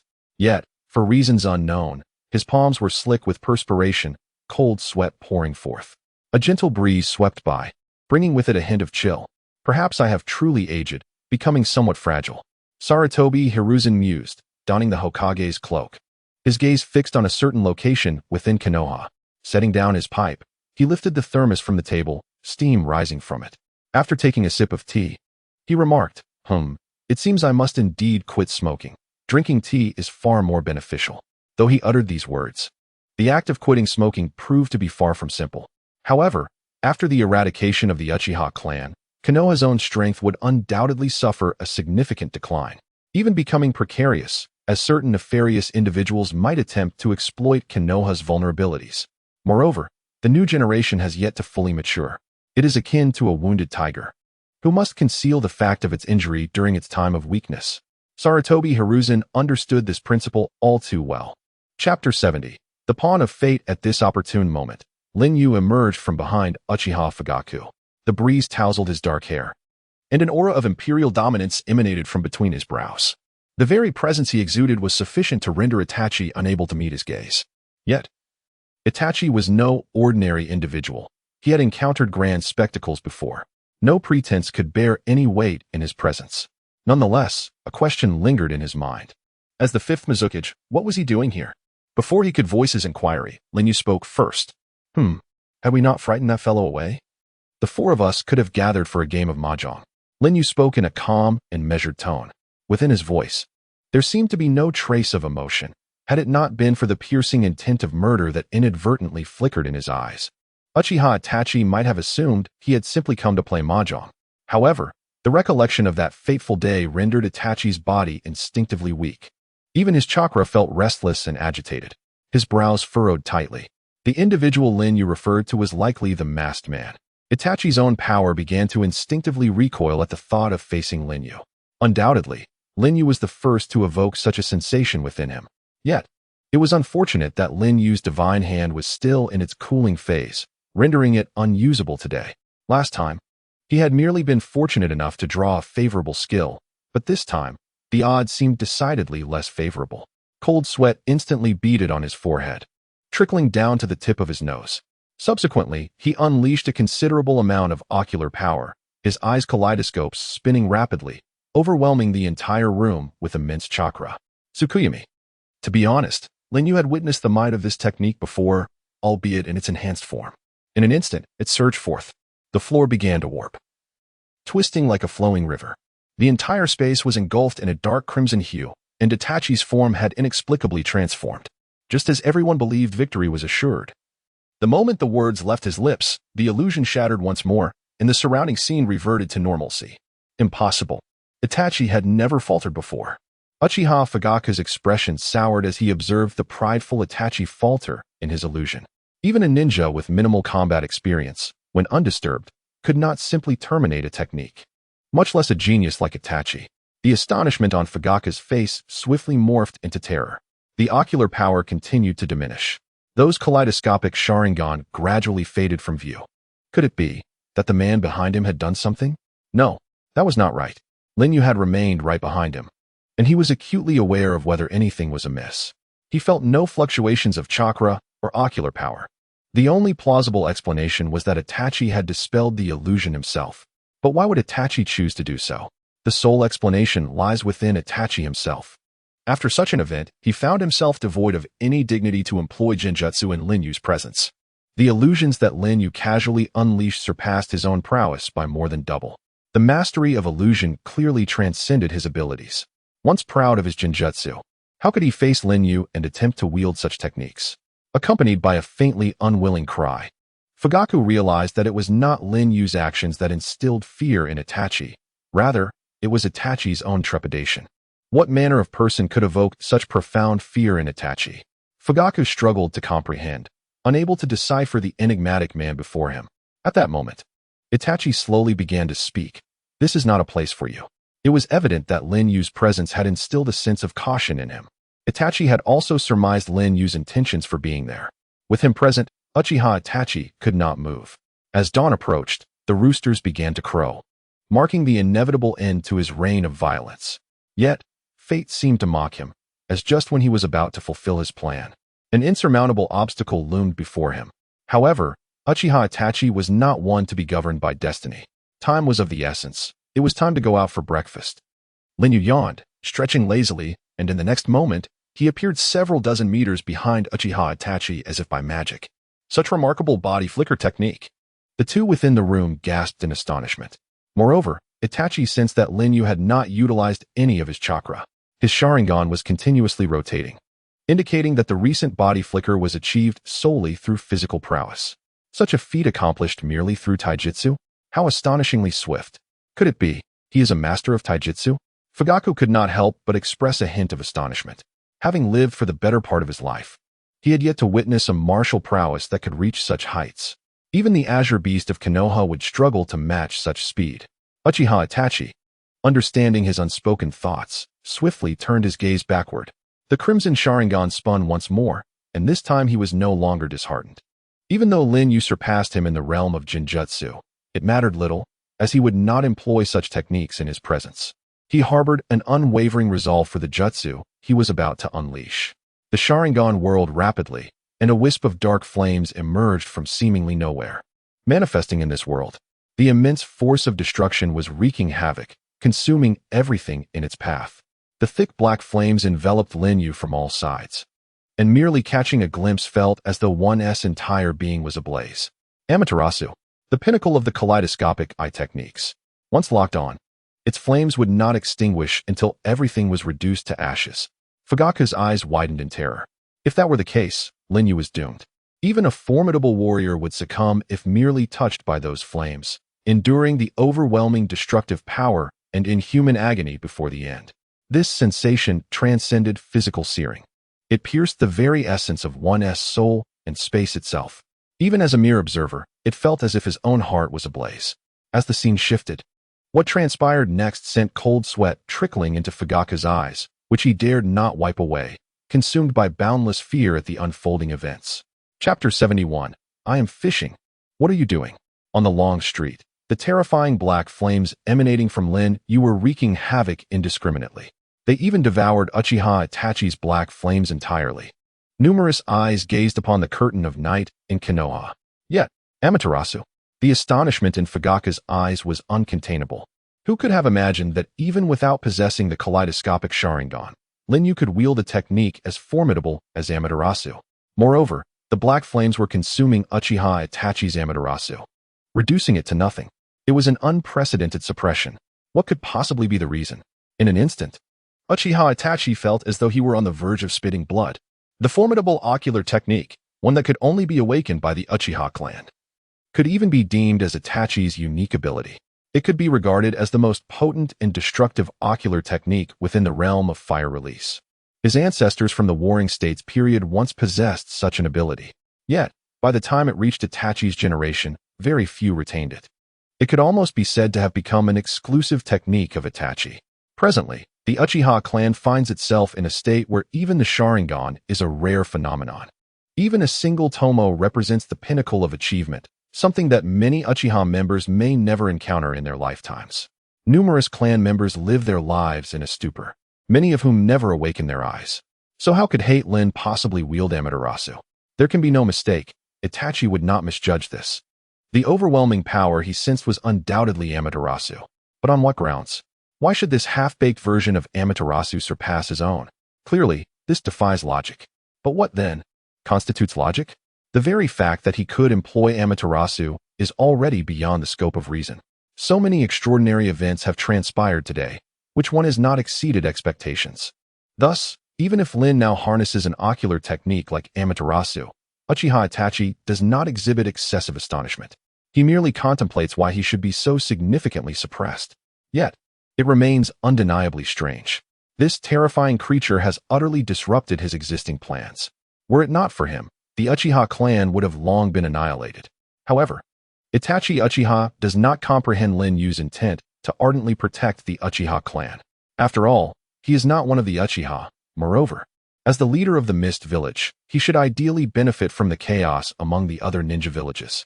The Uchiha clan, being the most formidable family in Konoha, if eradicated, would yield substantial advantages for the Mist Village, as it would significantly diminish Konoha's combat capabilities by at least 50%, if not more. Regardless of the eventual outcome, the existence of the Uchiha clan holds no advantage for him. It is only at this moment that a sudden epiphany strikes his mind. He seems to recall something, a prophecy from ancient times, wherein red lightning foretells a transformation in the fate of the Uchiha clan. Thus, the red lightning from months ago is indeed connected to him. Itachi speculates, beginning to scrutinize the man before him, piecing together previous clues. He feels he is on the verge of understanding. Could this man also be of Uchiha lineage? He examines him closely but quickly dismisses this foolish notion. The clear manifestation of his bloodline limit unmistakably reveals that he hails from the Kagaya clan of the Mist Village, not the Uchiha of Konoha. Therefore, there is no doubt regarding his identity.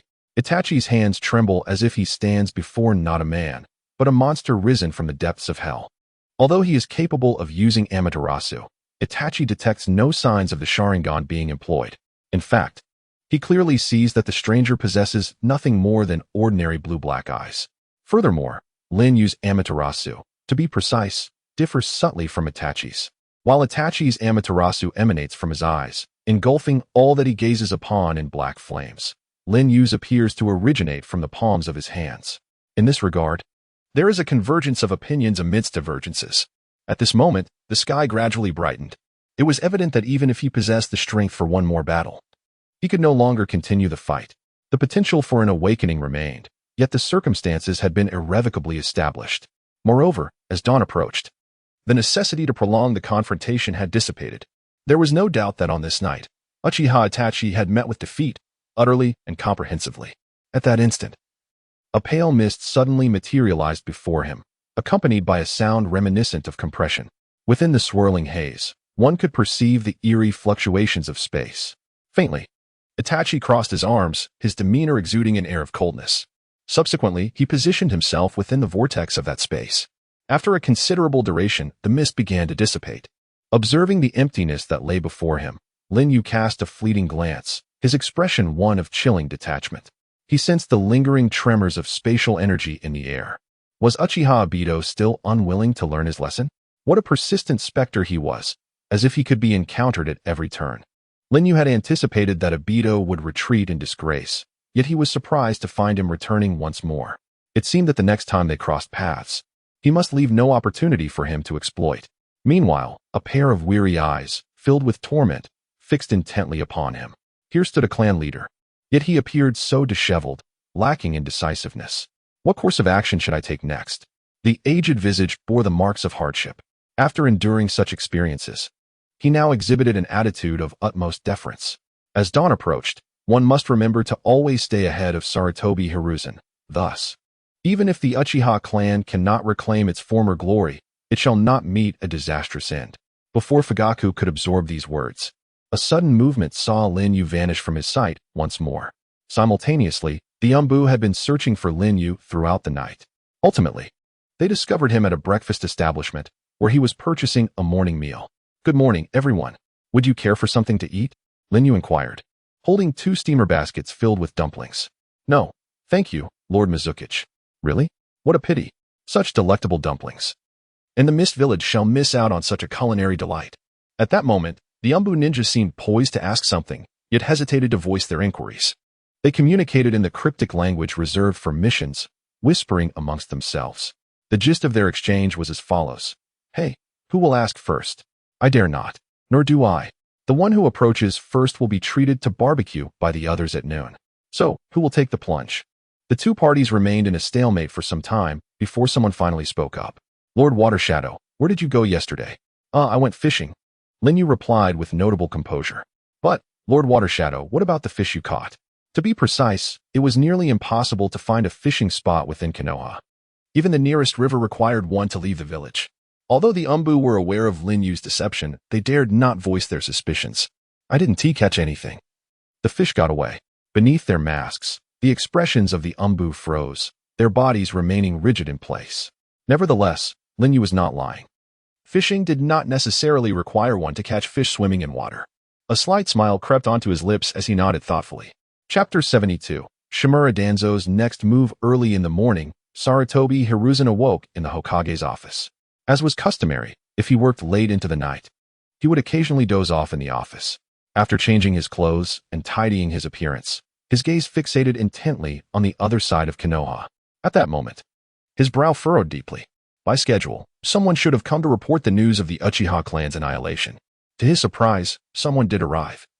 But it was not one of his subordinates. It was Shimura Danzo, who had vanished from sight for half a month. Without a moment's hesitation, he burst through the door of the Hokage's office, followed closely by a large contingent of root members. This action caused Sarutobi Hiruzen's expression to darken, his anger bubbling to the surface. "How dare you, Danzo? What do you intend by bringing so many ninjas into the Hokage's office?" he demanded, his voice laden with gravity. To him, this was tantamount to treason, and Danzo's intentions were suspect.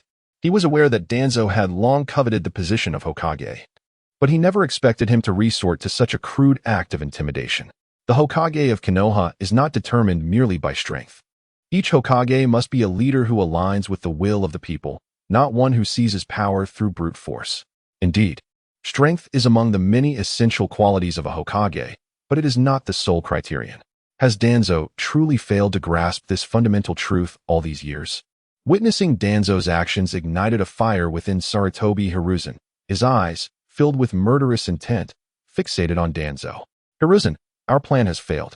Uchiha Itachi has disappeared. That old wretch is still alive. The Uchiha clan has not been exterminated." As soon as the words left his mouth, Sarutobi Hiruzen was struck with profound shock. "Old wretch? Are you referring to Uchiha Fugaku? What a jest. Could it be that Uchiha Itachi changed his mind midway?" In the Hokage's office, Sarutobi Hiruzen appeared increasingly restless upon receiving this news, as if his very soul had been taken from him. He slumped into his chair, his face etched with panic. On the very night of the massacre, such an occurrence bodes ill for Konoha, for Danzo, and indeed for the third Hokage himself. The failure of the extermination plan implies that Fugaku will likely associate this failure with Sarutobi Hiruzen. Contemplating this, fear washed over Sarutobi's features. If this were indeed the case, the rift between Konoha and the Uchiha would only deepen. Subsequently, he retrieved a crystal ball, seated himself firmly in the Hokage's position, and infused his chakra into the orb. A ninjutsu, the telescope technique. This is a unique ninjutsu of the third generation, one that even his disciple, Jiraiya, never had the opportunity to encounter. The purpose of this technique, as its name suggests, is to monitor the entire state of the Hidden Leaf Village, including the condition of the Uchiha clan. A ripple emanated forth, and soon an image appeared within the crystal ball.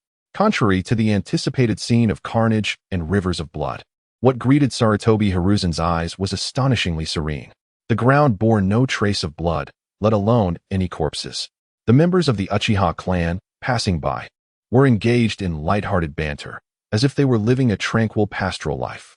Cold sweat poured down him. How could this be? Sarutobi Hiruzen found it incomprehensible. He incessantly switched the angles within the crystal ball, trying to quell the unease brewing within him. It cannot be. It cannot be. Where could they be? Suddenly, the image within the crystal ball momentarily froze, revealing a corner of the clan's territory. Uchiha Fugaku, a visage of a man in his 40s, appeared. The middle-aged man was also escaping the relentless passage of time. Yet, he remained as solemn as ever. Only when greeted by his clansmen did he offer a slight nod accompanied by a faint smile. His demeanor suggested he was preparing to return to work. Could it be that Itachi ultimately could not bring himself to act? Suddenly, Sarutobi Hiruzen sprang to his feet, crushing the teacup on the table in an instant. The shards of the cup, mingled with the remnants of overnight tea, scattered across the entire Hokage office. No, given his nature, he was certainly not one to waver midway. Even if he were to reconsider, it would not be at a point when the task was half finished. At this moment, Danzo paused, as if he had something significant to convey. On the surface, it seemed trivial, yet they had already dealt with the bodies. My men discovered one of the corpses belonged to Uchiha Izumi. Upon hearing that name, Sarutobi Hiruzen's expression turned to one of shock. He understood that Uchiha Izumi was Itachi's girlfriend. A man capable of turning against his own beloved would never abandon a mission halfway through. Moreover, the notion that Uchiha Fugaku was stronger than Itachi seemed implausible. Ultimately, he was merely a handsome figure with the ability to lead the Uchiha clan. However, in terms of strength, Uchiha Itachi was undoubtedly superior, perhaps even surpassing the clan's elite. With aged eyes filled with astonishment, after a prolonged silence, Shimura Danzo finally spoke again. There is another intriguing matter, though I suspect your subordinates may have already reported it to you. Before Hiruzen could inquire further, Danzo discerned the answer from Hiruzen's expression. To think you were unaware of such things, Hiruzen. Danzo's smile was laced with sarcasm. Hearing Danzo's remarks, Sarutobi Hiruzen felt an inexplicable irritation rising within him. He could not help but scoff. Stop being cryptic. Is this how you should treat someone you're asking a favor from? Perhaps you should consult your subordinates instead.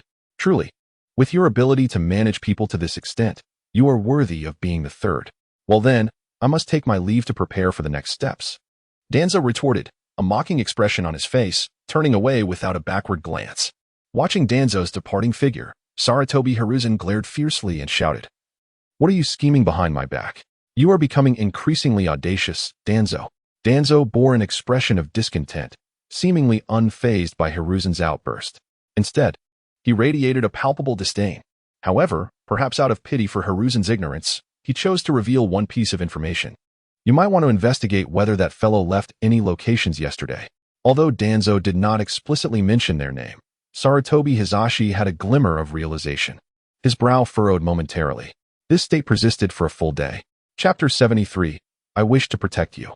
Within the lush expanse of the 8th training ground of Konoha, a masked man, whose face revealed only a solitary eye, was disinterestedly observing Lin Yu and Lan as they practiced in the training arena. After a few sarcastic remarks, Kakashi appeared somewhat displeased. However, the task assigned by Sarutobi Hiruzen was not one he could easily decline. At this moment, when a new volume was being released by a certain paradise, he found himself forced to forego the opportunity to queue, dedicating his time instead to surveilling the individual before him. Kakashi could only perch silently atop a tree, intently watching the two. Yet, it was rather surprising that the esteemed Mizukichi would personally instruct the young girl from Konoha. On the field, the girl was fiercely striking the wooden post, while beside her, a gentleman holding a handkerchief gently wiped the sweat from her brow. To an unfamiliar passerby, this scene might seem unremarkable. Perhaps merely two childhood friends of similar age engaging in mutual training. However, only Kakashi, concealed in the shadows, comprehends the true significance of the elegant youth beside the azure-haired figure. His background is anything but ordinary. At such a tender age, he has already ascended to the position of a village's shadow, commanding a level of respect that even the third Hokage regards with caution. As for his prowess, Kakashi can sense that this man, the fifth Mizukichi, does not possess the feeble strength rumored by some, but rather, he is a formidable force. An adept who has not merely been propped up as a puppet of the new generation. He is indeed powerful and undeniably perilous. This is the intuition of a master, honed through experience and training after facing countless enemy ninjas. However, Kakashi believes that as long as one refrains from provoking danger, trouble is unlikely to ensue.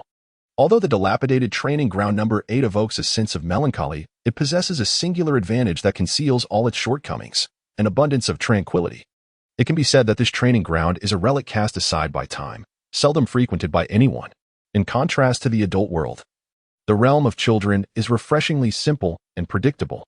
Kakashi easily discerned Lin Yu's intentions, merely seeking a moment of peace. As a man, he was reluctant to lay bare certain truths. Those who understand. Yet, observing children in their innocent pursuits of affection struck him as somewhat tedious. As an adult, Kakashi sought out themes more befitting his maturity. Thus, he retrieved from the hidden compartment of his clothing the latest issue of a certain magazine, having perused it several times, yet still finding it captivating. Regrettably, due to the constraints of a surveillance mission, he could not indulge in procuring the latest edition today. He would have to wait 3 days until it was widely available. How vexing. Kakashi leaned back against a tree branch, using it as a makeshift recliner. The girl maintained her gentle demeanor, yet Lin Yu knew that behind this seemingly soft exterior lay a profound sorrow, a remnant of the war-torn era, an orphan of conflict. Later, she was taken to an orphanage, while her brother caught Danzo's attention and was recruited into the Root organization. The young man had made a request for her to be brought along. Initially, Danzo was reluctant, viewing an additional person as a burden, especially since he had assessed her talents and deemed them mediocre. Even with substantial investment, nurturing her potential would be a formidable challenge. However, due to the young man's outstanding performance within the Root organization, he gradually gained favor with Danzo and a modicum of influence. Each mission assigned was executed with exceptional proficiency. It was this track record that compelled Danzo to reluctantly grant her a new identity, allowing her to reside within Konoha. A stroke of luck, indeed. At this moment, Lon continued to practice the transformation technique in the open space, occasionally attempting a somewhat clumsy C-rank ninjutsu. The clearing was empty save for the two of them. Lin Yu-kun, could you teach me the hand seals once more? Pay attention. This technique emphasizes maintaining stable chakra and does not require hand seals. Wind release, gale palm. Suddenly, Lin Yu clasped his hands together, channeling a substantial amount of chakra that coalesced within his grasp, subsequently transforming into a ferocious tempest. Even Kakashi, who was observing from a distance, furrowed his brow in concern. Although it was merely a humble C-rank ninjutsu, the overwhelming sense of compression it generated in his hands was remarkable. Despite being nearly 500 meters away, Kakashi could still perceive the relentless accumulation of this frenzied chakra energy. Its potency had transcended that of a mere C-rank ninjutsu. This is the enhanced version of the Gale Palm. The inherent lethality of this technique is already more than sufficient. It is merely a demonstration. There is no need to condense so much energy. Kakashi was drenched in cold sweat, his gaze fixated on that particular spot. The chakra continued to converge. What exactly was he planning? A terrifying force was relentlessly approaching, mingled with a sinister and somewhat frenzied chakra, emanating all around. A fierce gust of wind surged towards him, nearly propelling him away. No, it is far from a mere matter of being deflected. Moments later, Kakashi finally comprehended the magnitude of the fierce wind palm unleashed by Lin Yu, which had uprooted dozens of trees. Even after traversing a distance of 500 meters, this formidable technique retained such power. Perhaps, had he been any closer, he might have met his demise on the spot. A chill coursed through Kakashi, prompting him to withdraw from his previous demeanor and adopt a more serious stance. Had he been discovered from the outset? How troublesome. It truly is perilous to keep tabs on such an individual. The ability to compress chakra to this extent is indeed terrifying. Of course, this technique itself does not require an abundance of chakra. However, the continuous compression leads to a diminishing control over it. If one were to consider the scale of the attack just executed, only someone with utmost confidence in their chakra control would dare to attempt such a feat. Had he failed, the surrounding violent winds could have easily torn him apart, reducing him to a gruesome corpse. Even the usually composed Kakashi revealed a hint of disarray in his eyes. Nevertheless, since he had been discovered, there was little reason for him to linger any longer. He decided to return to report to the third Hokage, contemplating that he might still have time to procure the latest issue of a certain publication. After a moment's reflection, he vanished from his location in an instant. As the sun dipped below the horizon, Lin Yu gently stroked Blue's head. You must diligently learn ninjutsu. Even if you do not continue on the path of a ninja, Possessing great strength will enable you to protect those you wish to safeguard. Blue, with curious eyes, smiled and asked, "Can I protect you?" Chapter 74. The Sealed Memories. Of course, if you become formidable in the future, you will be able to protect anyone. Time was slipping away, and the day's training was nearing its conclusion. After escorting Blue home, on a secluded path, a member of the Uchiha clan appeared behind Lin Yu without hesitation, handing over vital intelligence. Within the Uchiha territory, infiltrators from Sarutobi Hiruzen's faction had already mingled among them. Each of these individuals hailed from the Umbu, using the pretext of protection to intensify their surveillance over the Uchiha clan. Their intentions went beyond mere observation. They sought to encroach upon the Uchiha. Gradually, they undermined the authority of Uchiha Fugaku, the clan leader. Although their infiltration was not yet deep at this pace, they would soon uncover the Uchiha's initial conspiracy to rebel. Indeed, Sarutobi Hiruzen acted preemptively, having foreseen the intentions of the Uchiha clan to strike. His impulsive actions were driven by the need to secure substantial evidence to condemn the Uchihas. Consequently, they would be branded as traitors to the village and the Hokage. The repercussions could range from expulsion from the village to the grim fate of being subjected to Hiruzen's relentless torment. Rationality underpinned Hiruzen's motives. He sought justification for his actions. The unexpected disappearance of Itachi completely disrupted his plans, compelling him to take the initiative before the Uchiha could retaliate against him. This is a simple truth, one that even the not-so-scheming Lin Yu can discern. He is merely seeking a plausible justification, one that would allow him to openly diminish the Uchiha clan's standing. As he spoke these words, the Uchiha clansman himself found it somewhat hard to believe. He was originally a trusted aide of Fugaku, which allowed him to feel an absolute sense of security. Nevertheless, Lin Yu had no obligation to offer guidance. His sole responsibility was to ensure that the Uchiha would not be erased from history. However, upon observing the profound respect displayed by the individual before him, he felt compelled to speak. "Lord Lin Yu, the clan leader has specifically assigned me to seek your counsel on the path forward. In order for matters to progress smoothly, one must not act in haste." Indeed, Sarutobi Hizashi's maneuver was remarkably swift, earning even Lin Yu's applause. Yet, for someone who holds dominion over the larger scenario, he exhibited a touch of impatience. This also revealed his underlying intentions. According to conventional reasoning, when a village leader faces a catastrophic event, such as a massacre within the village, the immediate priority should be to comfort the clansmen and enhance their protection, rather than to exploit the situation to gain advantage. It is likely that many Uchiha clansmen are currently sensing this shift to some extent.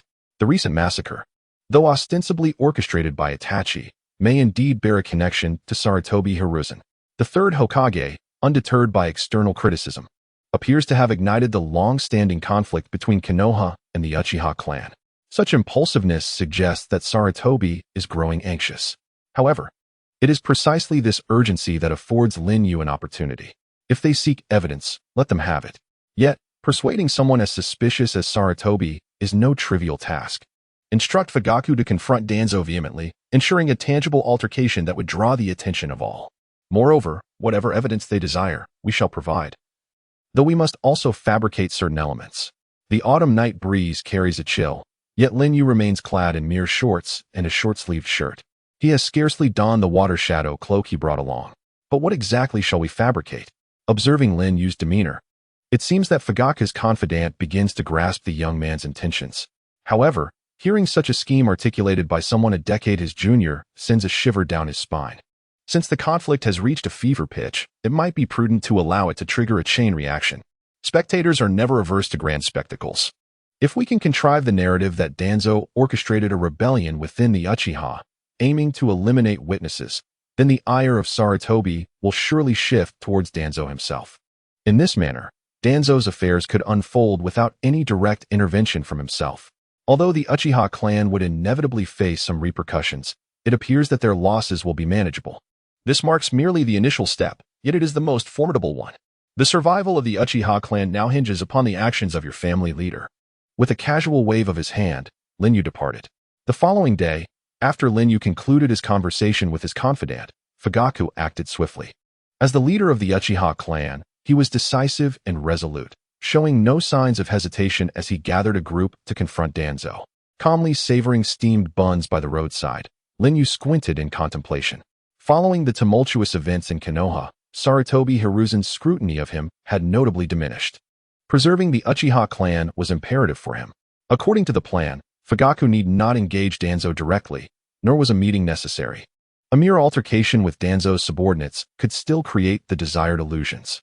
Subsequently, those unwittingly used as pawns by Sarutobi Hiruzen would present the evidence they gathered to him. Once Sarutobi Hiruzen perused the materials, he would undoubtedly experience a significant pressure, not from the Uchiha clan, but rather from Danzo Shimura himself. Thus, the discord has been successfully redirected. On the surface, the fact that Uchiha harbored intentions of rebellion remains unchanged. However, it cultivates an illusion that Danzo is the mastermind behind it all. Moreover, the evidence procured by his trusted confidant, even if it raises a flicker of doubt in Sarutobi Hiruzen, would likely be accepted as truth. One can easily foresee the ensuing commotion in Konoha in the days to come. Linyu, who still harbors affection for Konoha, holds a fondness for its inhabitants. Yet he feels little attachment to his place of origin. Suddenly, Linyu is struck by a thought and pops the last dumpling into his mouth. His steps follow the trail of memory, leading him to a residence. As anticipated, at the entrance, 2 wooden plaques are displayed alongside a familiar grand door, identical to that of his previous life. However, unlike before, 2 unfamiliar seals now adorn the door, indicating that this place has been sealed off, forbidding entry to all. Not only the seals, but Linyu can also sense a faint layer of enchantment enveloping the outer perimeter of his home. What on earth has transpired? With little time to ponder, Linyu channels a decaying force into his hand. The divine martial 6 techniques manifest as a bone needle gradually protrudes from his fingertip, unleashing a terrifying power that stirs the very air around him. He manipulates the bone needle and directs it towards the seal, as the decaying force consumes everything upon it.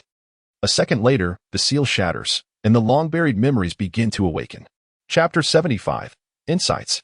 The ultimate power of the world. What is happening? After enduring so much, Sarutobi Hiruzen appears utterly exhausted, visibly aged from the weight of his burdens.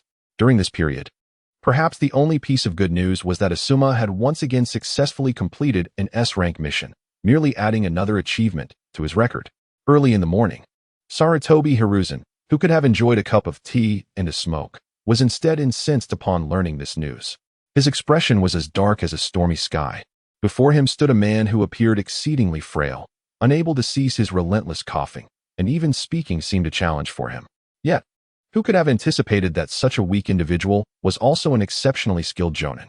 Yukimaru, struggling to observe the smoke swirling from the pipe, wished to voice his thoughts but felt reluctant to speak. Fortunately, the wind was not blowing in his direction. Nevertheless, he could not suppress his own coughs. Danzo and Fugaku? Are you certain? Sarutobi Hiruzen's eyes blazed with disbelief. He found it hard to fathom that Danzo and Fugaku would come to blows, given that their interactions were sparse and often non-existent. Yet, why did such a fortuitous incident occur at this particular moment? Although the plan had originated with Danzo and received unanimous approval from the higher-ups, they were not fools to spread such matters indiscriminately. Why would 2 seemingly unrelated individuals find themselves embroiled in such a conflict? Indeed, Uchiha Fugaku had brought with him over 100 elite Uchiha, directly storming into the root organization. Are you certain you saw Uchiha Fugaku? Yukimaru asked with a pained smile. I assure you it was Fugaku. His men have already clashed with the root organization, apparently due to some form of dispute. Did the Umbu not intervene? After a moment of silence, Hiruzen spoke again. They did not engage. After all, the combat prowess of the Uchiha pathetic. Truly a bunch of useless fools. Frustrated and at a loss for words, Sarutobi Hiruzen cast a cold glance at Yukimaru. Though he uttered little else, Yukimaru could sense the icy demeanor of Hiruzen.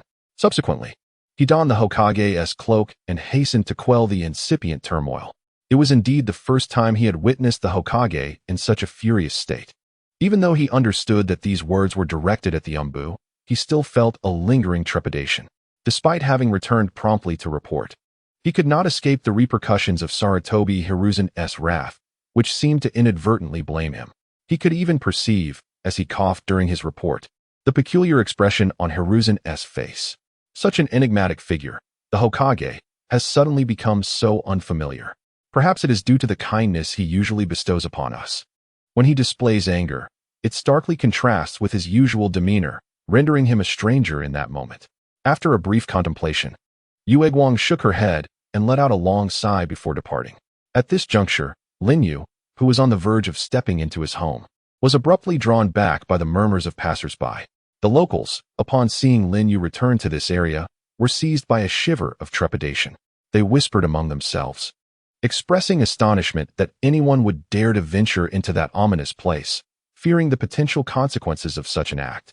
Indeed, I have heard that the infamous Red Lightning not only took away the child of that household, but the couple also vanished 3 days after the incident, as if they had been spirited away.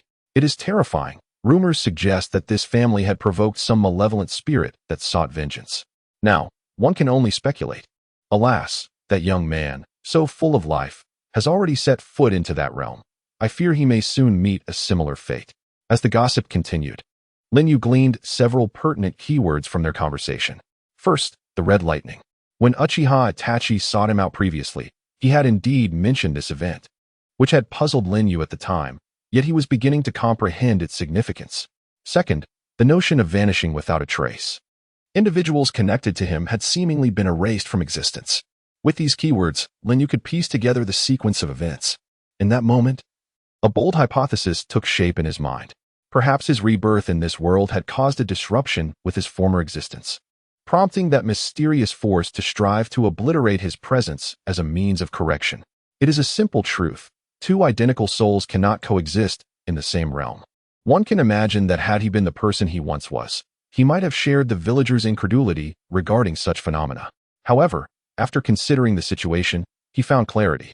If even his rebirth, an impossibility, could occur, what else could he possibly question? He realized that he had arrived in this world without understanding the details of his rebirth, which had faded from his memory. Yet, he felt an overwhelmingly powerful force guiding him through this existence. Suddenly, Lin Yu recalled something. Narrowing his eyes, he swiftly accessed the system interface. And indeed, name, Lin Yu power level, 1384. Agility, 999. Stamina, 1200. Mental resilience, 3, 141,000. Fire resistance, 3, 152,000. Water resistance, 5, 212,000. Possessing techniques, Divine Martial 6 styles, Divine Finger, Divine Martial 6 styles, Burning Palm, Immortal Form. Hand of God. Latest unlock, the Sword Intent of the Great Swordsman, unlock level, 903. Daily task, Devour Jiraiya's Summoned Beast. Through a period of growth, Lin Yu's attributes have seen remarkable enhancement. Beyond a few fundamental statistics, he has also acquired additional resistance values. Literally interpreted, this signifies that he has now developed immunity to certain less potent techniques. However, the method of acquiring resistance is capricious, with a relatively low probability of occurrence.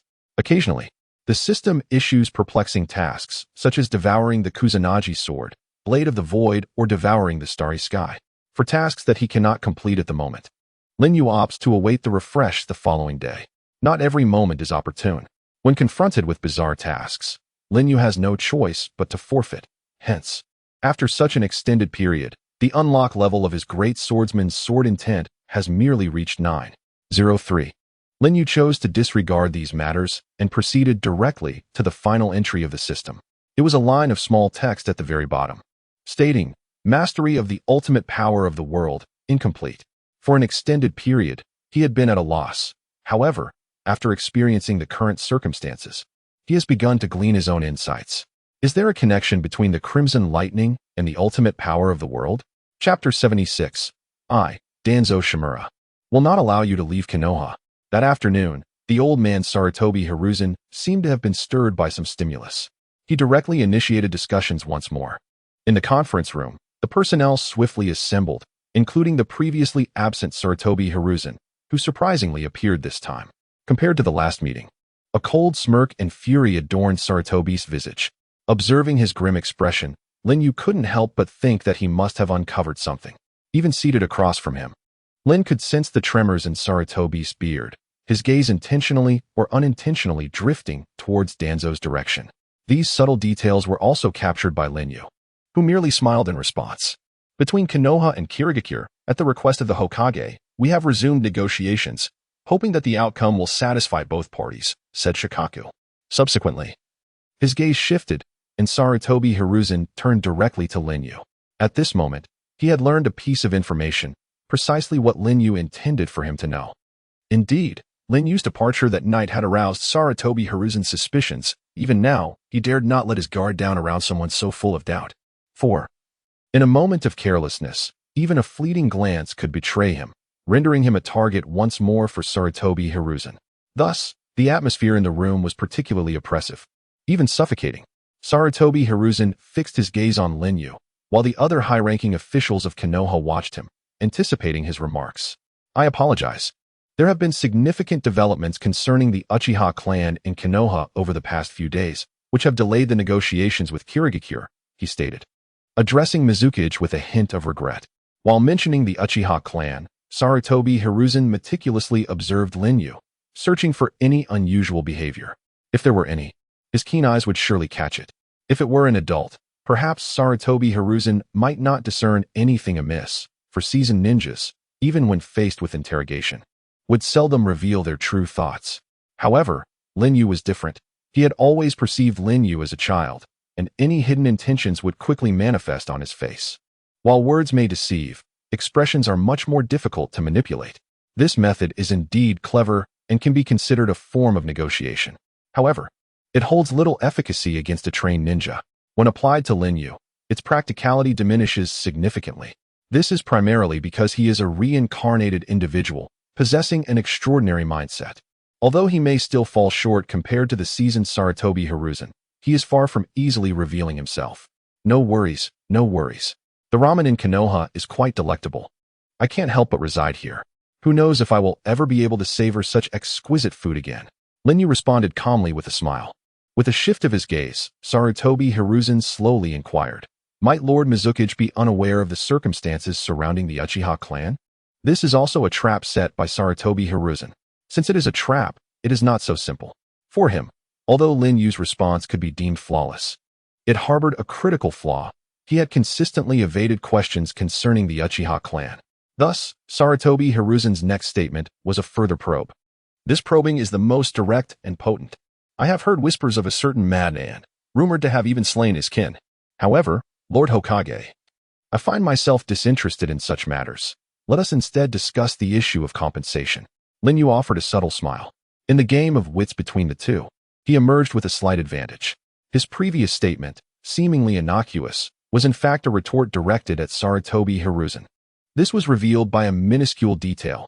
He deliberately referred to Uchiha Itachi as a madman rather than naming him directly, thereby concealing his own identity. At this juncture, Sarutobi Hiruzen's expression turned solemn, and he refrained from pursuing the topic further. To continue would only lead others to believe that he, as Hokage, was utterly perplexed. There exists a certain frustration in being manipulated by another. In times past, Sarutobi Hiruzen often employed such tactics. Although he harbored suspicions about Lin Yu, he realized it was imperative to swiftly shift to the crux of the matter. Indeed, allowing such a perilous individual to remain in Konoha was a troubling predicament, compounded by the necessity of allocating personnel for surveillance.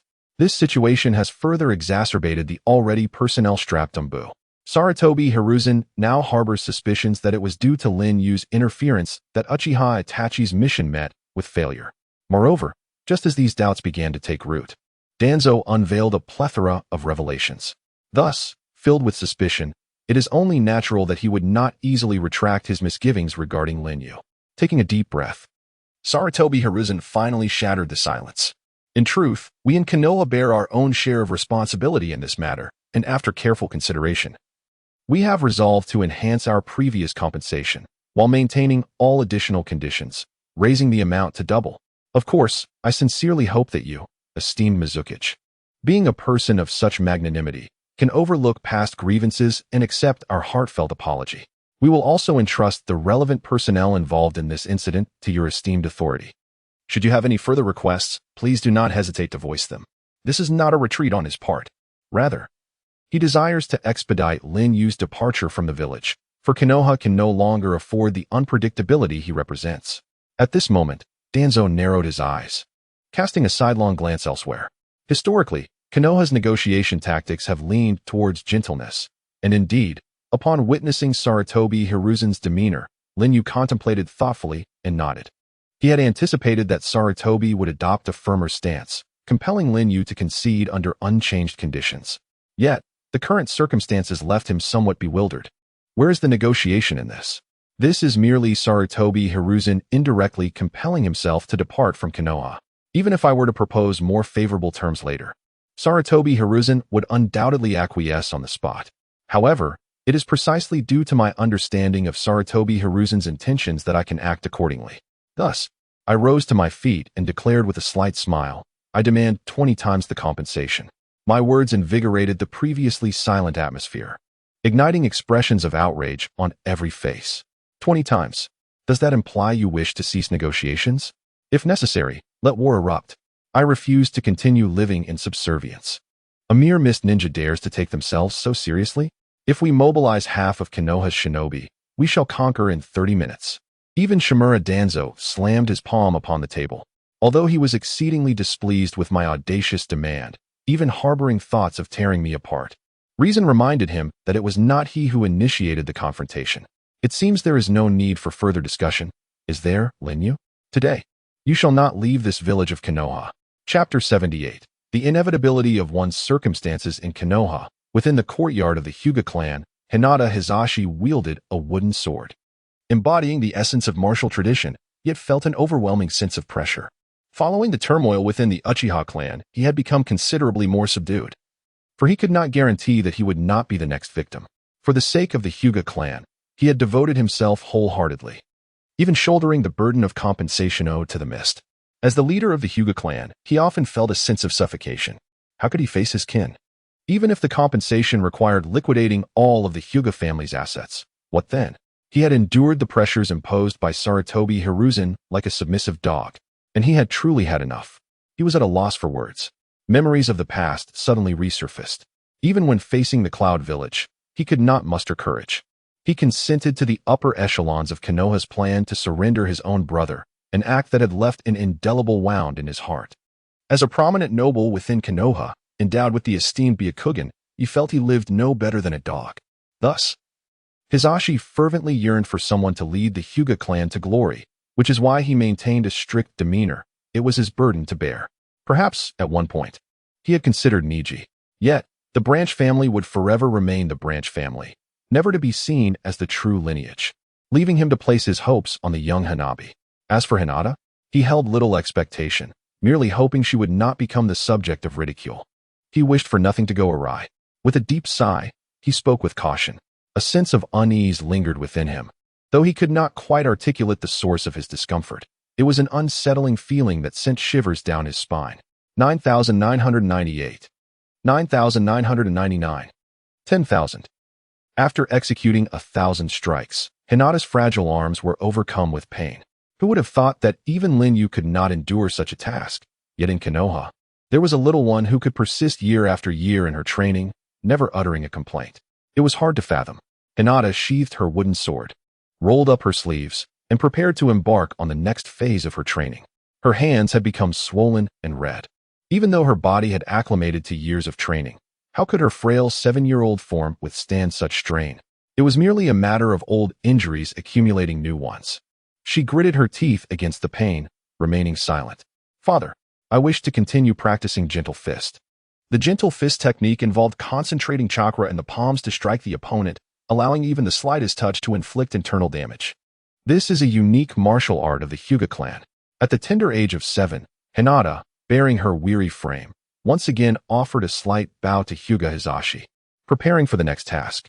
Although she exerted herself diligently and often surpassed the expectations set by Hizashi, her innate talent simply fell short. Among her peers at the Ninja Academy, she had already distinguished herself, proving to be a formidable ninja in her own right. Yet, within the confines of the Hyuga family, she appeared all too ordinary. Consequently, it became increasingly difficult to discern any warmth on Hizashi's face. He consistently wore a stern expression, demanding nothing short of excellence from Hinata. Perhaps burdened by numerous worries, Hizashi's temper was particularly volatile that day. There is no point in continuing. No matter how hard you try, the outcome remains unchanged. His relentless severity had taken on an additional layer of frustration. The young girl's eyes glistened with unshed tears as she ultimately bowed and departed. Hinata had grown accustomed to this. She was merely a little girl yearning for her father's approval. For 7 long years, she had waited. even using this desire as a guiding principle to restrain herself. Yet, her father had never truly acknowledged her. All she received in return were endless sighs and disappointment. From the moment of her birth, she had been subjected to her father's rigorous plans, even at the tender age of 1.5. Shortly after she had learned to walk, her father demanded that she sprint around their courtyard. As a member of the main family, she had been forever compared to her brother Niji, who had taken his first steps before he was even 1 year old, while Hinata was still crawling on the ground. Everyone recognized Hyuga Niji, and those who encountered him could not help but feel a sense of regret for his burdens. It is indeed a lamentable circumstance that such a talent does not hail from the main family. However, rules are rules. The caged bird upon his forehead confines all aspects of his existence and limits his potential, regardless of the magnitude of his achievements or the brilliance of his intellect. As a branch family member, he is destined to eternally safeguard the main family. This is the profound sorrow that resides within Niji himself. Thus, he harbors resentment. He despises everything, even attributing this sorrow to his own sister. Each time he faces Hinata in battle, he shows no mercy whatsoever. Yet, Hinata bears her own anguish. Even when she falls, there are no words of consolation, no one uttering, "What's wrong, Hinata?" Instead, she is left to rise on her own, with only the words, "Hinata, stand up." This is a principle that she, as the head of the clan, must comprehend. What? Allow me to present another figure, 128 times. 128 times? What a staggering concept that is. If they initially intended to offer 10 million to settle the matter, now they are faced with a sum of astronomical proportions. Most of the higher-ups in Konoha, upon witnessing Lin Yu's erratic behavior, likely believed he had been provoked into uttering nonsensical statements. At this moment, Sarutobi Hiruzen remained in a deep silence. Initially, he had been somewhat hesitant about the proposed 20 times compensation, which would require sacrificing half of the Hyuga clan's assets to fulfill. However, Lin Yu's newly suggested terms undoubtedly astonished everyone present, including Sarutobi Hiruzen himself. 128 times. Even if one were to liquidate all the assets of the Uchiha and Hyuga clans, it remains uncertain whether they could amass even half of that sum. At this moment, he began to grasp that Lin Yu was not here for negotiations. Whatever his intentions may be, it ultimately left Rijan with a sense of being toyed with. This reckless individual truly dared to make such bold claims. Capture him. Do not allow him to continue his arrogance. As long as he remains within this hidden leaf, I shall witness how he dares to speak of 128 times. Under the provocation of Danzo's words, everyone was stirred into a frenzy, as if imbued with a surge of energy. Yet, only Sarutobi Rijan remained rooted in place, lost in contemplation. What exactly do you wish to achieve, Lin Yu? He found it increasingly difficult to comprehend the workings of Lin Yu's mind. Chapter 78. Danzo's Hasty Retreat. At this moment, the atmosphere in the conference room was stifled to its utmost limit. The inner flames of conflict within each individual were reignited, coupled with Danzo's provocative words. The tension in the room was undeniably further suppressed. Lin Yu casually waved his hand, for this was indeed his final gambit to corner Sarutobi Hiruzen into a desperate situation. He sought to ascertain the extent of Hiruzen's endurance, for he was certain that no matter how exorbitant the terms he proposed, Hiruzen would acquiesce without hesitation. Thus, he boldly demanded a lion's share. After all, the sum in question would not come out of his own pocket. He could even petition the feudal lords of the Land of Fire or compel the Hyuga clan to liquidate their assets. Ultimately, the blame would point squarely at Shimura Danzo, for it was his nefarious deeds that led to Konoha's current plight. The third Hokage was merely cleaning up the mess. All accusations would be directed at Danzo, while Lin Yu would merely be seen as the one making unreasonable demands. Understanding Hiruzen sufficiently well, Lin Yu dared to take such measures, systematically dismantling his psychological defenses. A cornered dog will leap over walls, and a desperate rabbit may bite, but Sarutobi Hiruzen would not. Have you made up your mind? Lin Yu propped his legs up on the table, exuding an air of nonchalance that only served to irritate those around him. Do not overstep your bounds. Mito Ninja gritted his teeth, fists clenched tightly. Meanwhile, Nara Shikaku, known as Konoha's strategist, remained uncharacteristically silent. The representative from the Hyuga clan, not Hinata Hizashi but a lesser-known figure, appeared to be a mere pawn. With an air of arrogance, Lin Yu's gaze swept across the faces of all the Konoha ninjas before he exhaled 2 words. How about it? His voice was soft, yet in the confined space, it resonated with striking clarity. The high-ranking officials turned their attention towards the third Hokage, but the warning glint in Hiruzen's eyes caused them to abandon any thoughts of confrontation. Even Kakashi, who had been listening throughout, could not help but shake his head. Such audacity. At this moment, Shimura Danzo exhibited an unparalleled fury. Even prior to this discussion, Sarutobi Hiruzen had advised him to carefully manage the relationship between the two parties, ensuring that the fifth Hokage would not be provoked during such a tense period. In his own village, being taunted and unable to safeguard his own dignity, what purpose does mere forbearance serve? Sooner or later, it would render the entire shinobi world a laughingstock. The notion that Konoha is a soft target to be easily manipulated is absurd. This prestigious village, the foremost among the great shinobi villages, should not be threatened by one of the lesser villages within the ranks of the five. To Danzo, this is nothing short of a farce. If Hiruzen chooses to endure and act like a turtle retreating into its shell, then let him do so. The people of Konoha will not all share his sentiment. The concentrated chakra surged within him, and everyone present could not help but feel an overwhelming force gathering around them. A tempest of fervor arose, nearly blinding those in its presence. Papers scattered across the table, and even the table began to tremble. Danzo, have you lost your mind? To use the vacuum great sphere here, this is indeed a B-rank ninjutsu, without delving into the true extent of its power in such a confined space. Evasion is rendered futile. There is simply nowhere to flee. Moreover, those in proximity are susceptible to collateral damage from this technique. An overwhelming pressure envelopes everyone, causing even their bodies to tremble uncontrollably. As the leader of the Root organization, very few have had the opportunity to gauge his true strength, for it is said that those who have witnessed his prowess, aside from the third Hokage, have largely met their demise. Perish, you wretched being. Descend into the depths of hell. Danzo shouted frantically, his gaze infused with an icy, murderous intent. This is an emotion that has accumulated over time. And in the next moment, the surrounding air suddenly became tumultuous. A tremendous energy was compressed within Danzo's mouth, resembling an air rocket launcher. Within it, astonishing chakra flowed incessantly, sending shivers down the spines of all present. Everyone retreated, pressing against the walls in an attempt to minimize the damage inflicted by the ninjutsu. Although the fierce winds made it difficult to open their eyes, through the narrow gap, they still beheld the unmoving figure of Linyu. To be precise, his legs remained propped on the table, as if he harbored no intention of moving. At such a distance, being struck would surely result in death or debilitating injury. This fellow, does he wish to die? Why does he remain seated? It appears that this Mizukage lacks discernment. A cold voice echoed once more. Wind release, vacuum great sphere.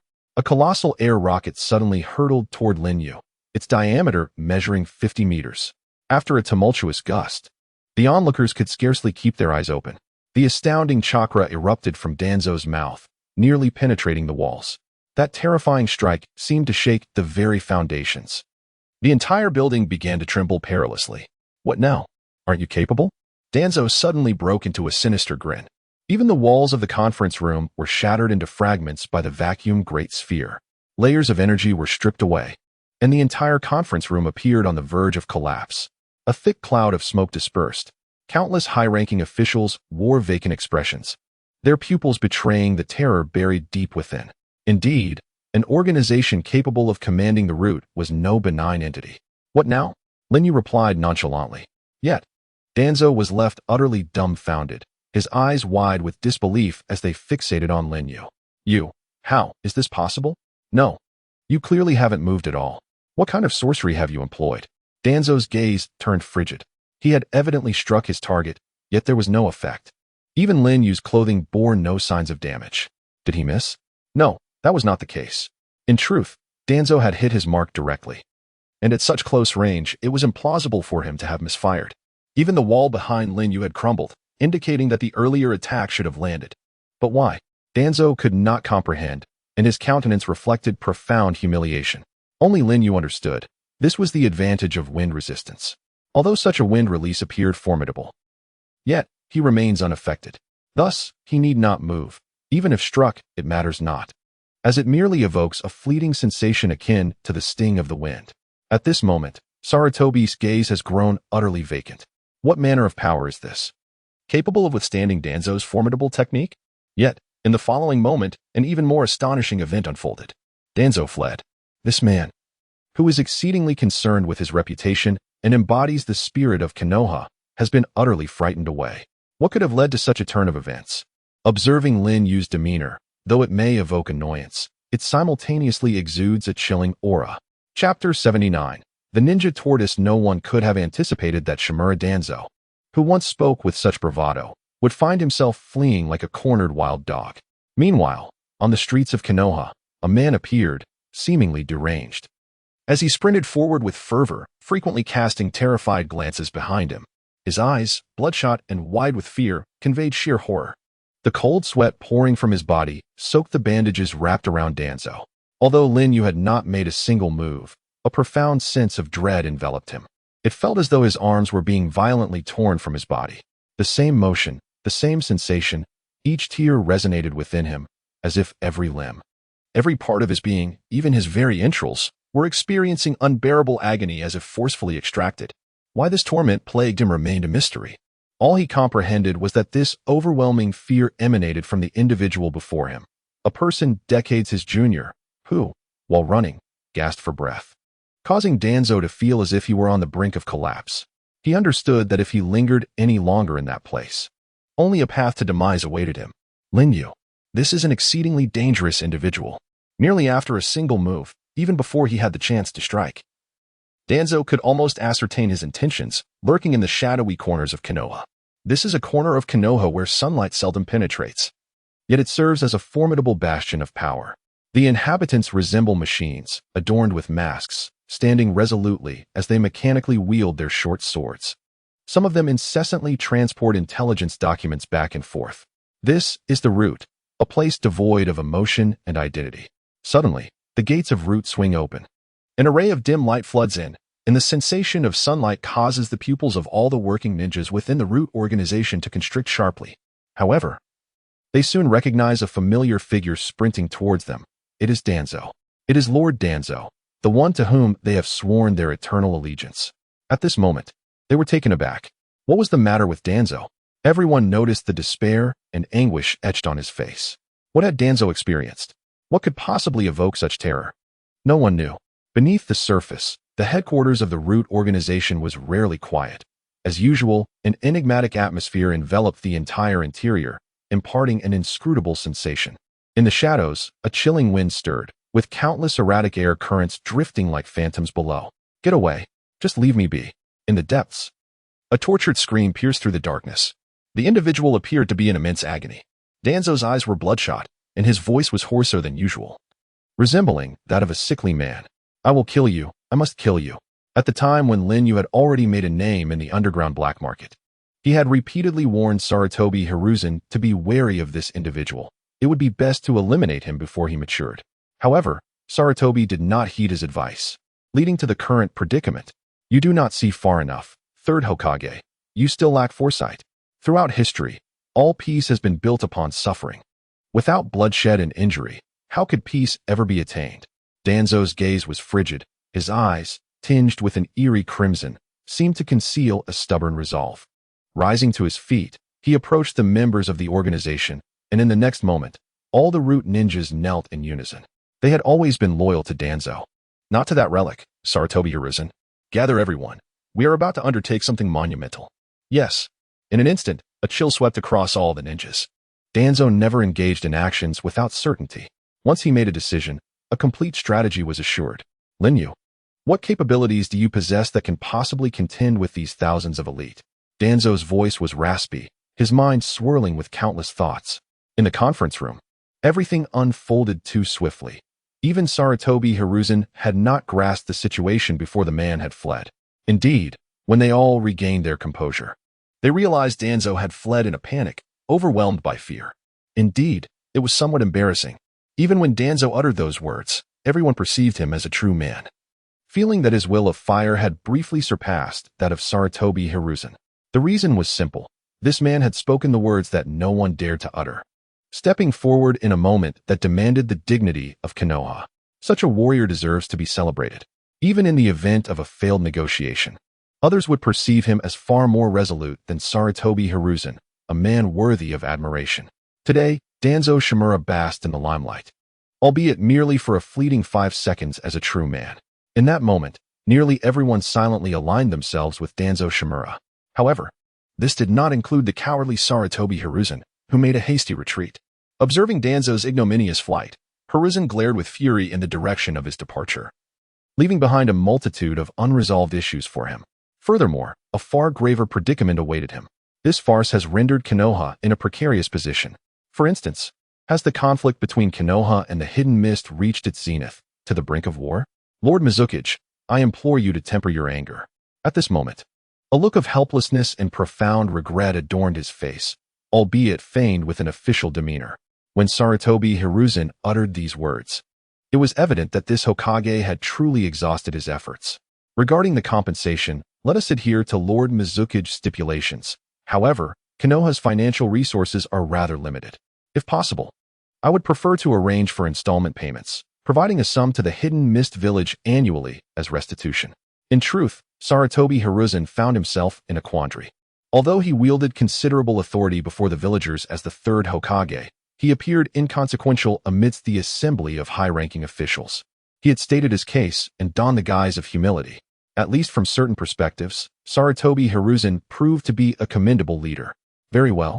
But should we pursue installments, interest must be factored in. The corners of Hiruzen's mouth twitched, yet he restrained himself. Very well, let it be as you say. Despite being a mere child, there was an inexplicable aura about him. Hiruzen regarded Linyu with uncertainty, while Linyu returned his gaze. The atmosphere had reverted to that of the initial peace talks. In fact, even Linyu was astonished that, as a village leader, he could exhibit such forbearance, humbling himself before others. Yet, it was understandable. After all, during the conflict between the Hyuga clan and the Hidden Cloud village, Sarutobi Hiruzen had also strived for peace. Had he been born a few millennia later, a certain individual named Nobel might have been compelled to rise from his grave to bestow upon him a peace prize. Chapter 80. Truly reminiscent of you, Hiruzen. Lord Mizukage, since you two have opted for a peaceful resolution, Sarutobi Hiruzen inhaled deeply, acknowledging that he had not treated Linyu as he would a commoner, still perceiving him as a mere child. Though reluctant, this was the undeniable truth. Therefore, concerning Shimura Danzo's actions, they can only be attributed to him alone. If possible, I kindly ask that Lord Mizukage refrain from escalating this to a village-wide matter, and hope that you may overlook past grievances. From his seasoned demeanor and calm apology, along with that awakening gaze, it is apparent that Sarutobi Hiruzen has learned his lesson. A mere 10-year-old child? Do not be deceived by his appearance. Even a cunning old man pales in comparison to his insidiousness. Sarutobi Hiruzen was misled by this facade, resulting in his current predicament. There is another pressing concern. Until now, he remains oblivious to Linyu's true intentions.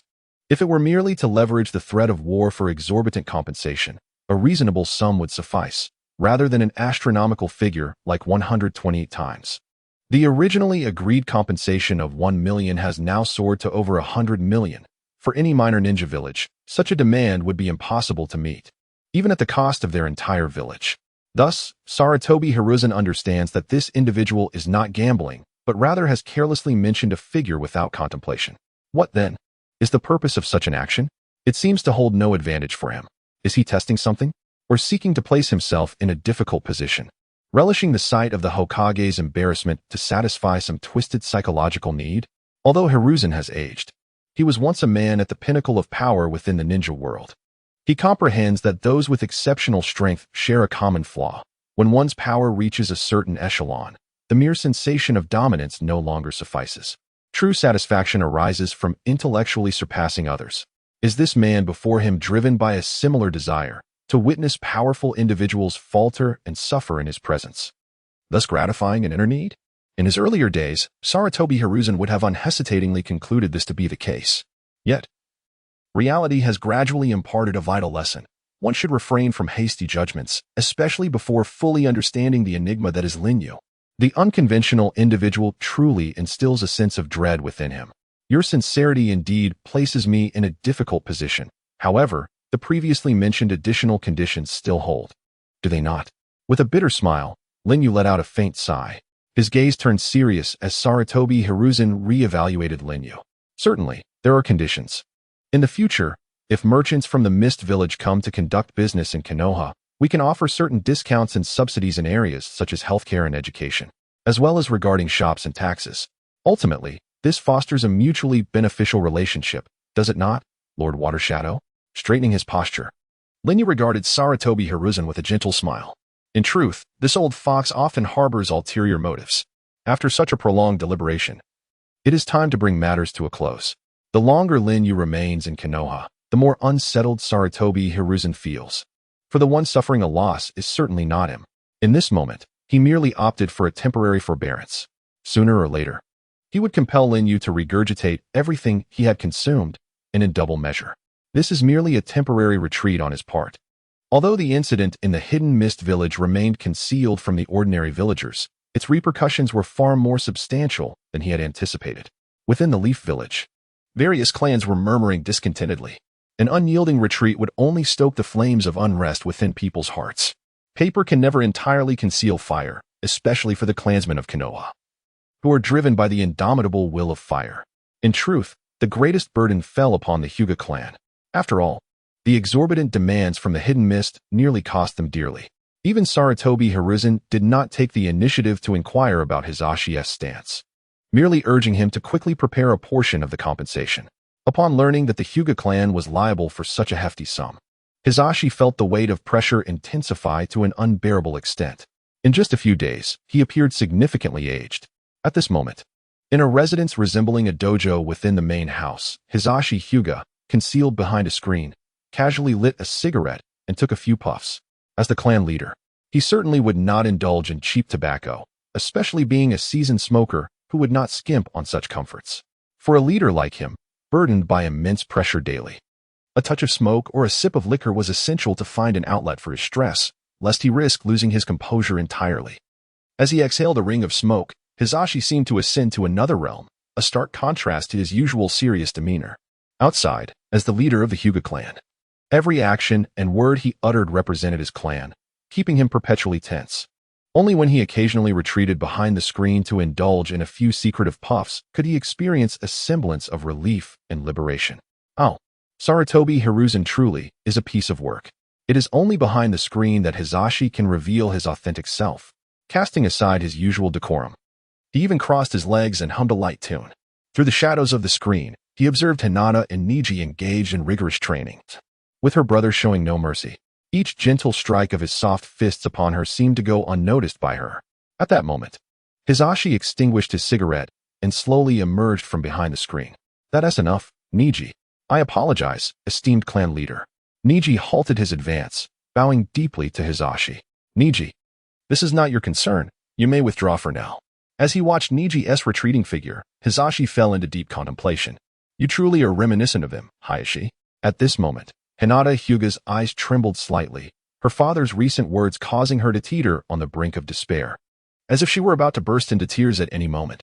Yet, she valiantly stifled her sorrow.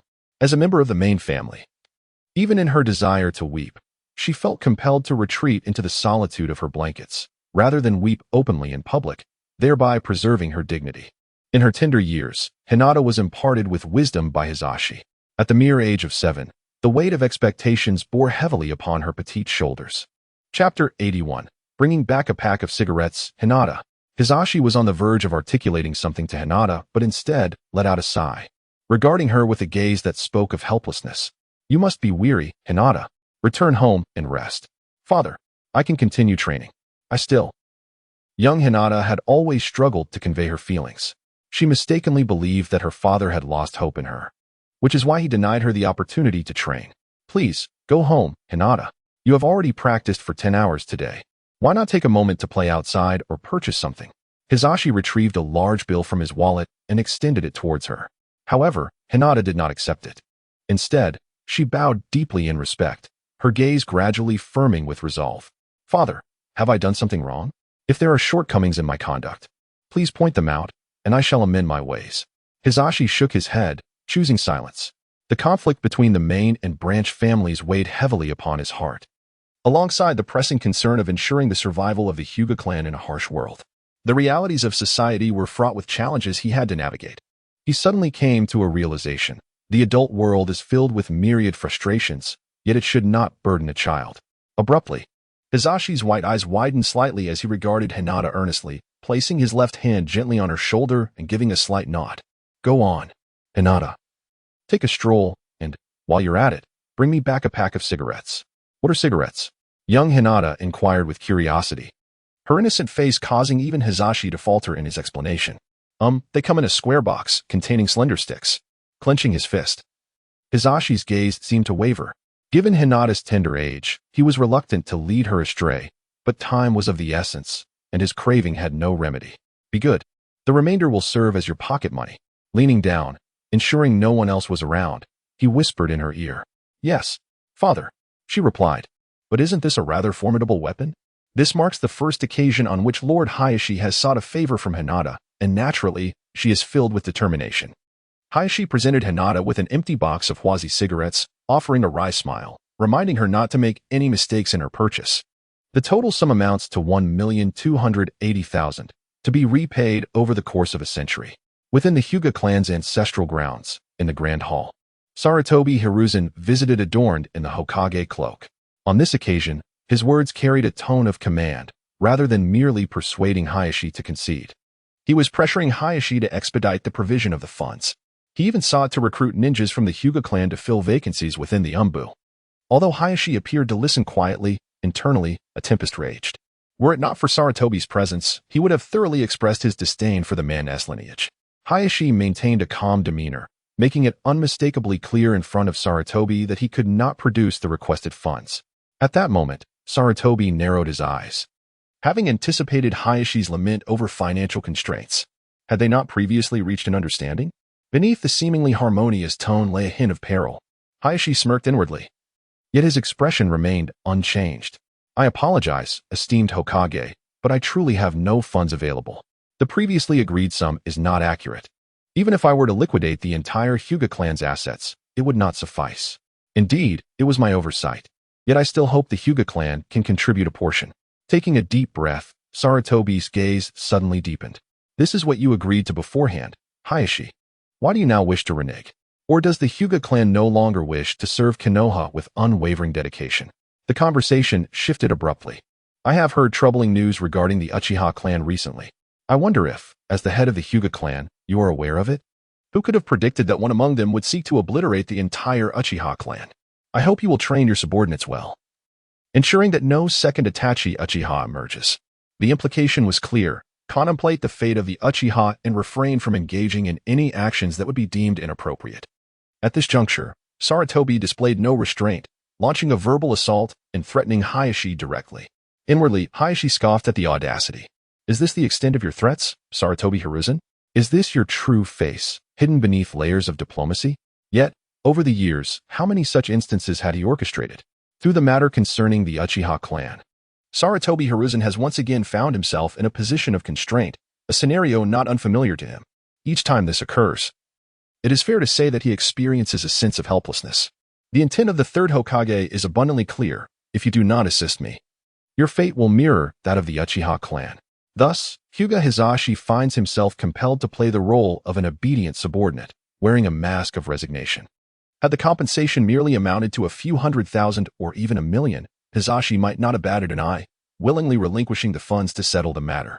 However, this time, the demands have undeniably surpassed his expectations, reaching a threshold he cannot bear. Should we declare war? A mere hidden mist, I assure you, Lord Hokage, that the Hyuga clan could easily subdue it in no time. Sarutobi Hiruzen felt a twitch at the corner of his mouth. Are you jesting with me? Hizashi, you only need to allocate an annual budget of 1,000,000, which should not pose a significant challenge for the Hyuga clan. Why do you persist in making things difficult for me? Hiruzen is perplexed by Hizashi's newfound resolve. Perhaps the sum demanded is far beyond what he anticipated, leading to Hizashi's reluctance. Yet, he remains confident. Drawing from his years of experience, he believes that Hyuga Hizashi will ultimately acquiesce to his request. He knows that Hizashi is akin to himself. To protect the Hyuga clan, he will surely concede to the terms proposed. If you assist Konoha in overcoming this crisis, I can arrange several special positions for the Hyuga clan. Furrowing his brow, Hizashi appears to waver. Lord Hokage, the Hyuga truly lacks funds. Just then, Hinata returned, accompanied by Hanabi, hidden within her embroidered pouch, fearful of being seen. Grandfather Hokage, what brings you here? Sarutobi Hiruzen offered a reassuring smile. It has been a while. You have grown, Hinata. However, as Hinata revealed Hanabi, Hiruzen's expression shifted dramatically from sunny to overcast.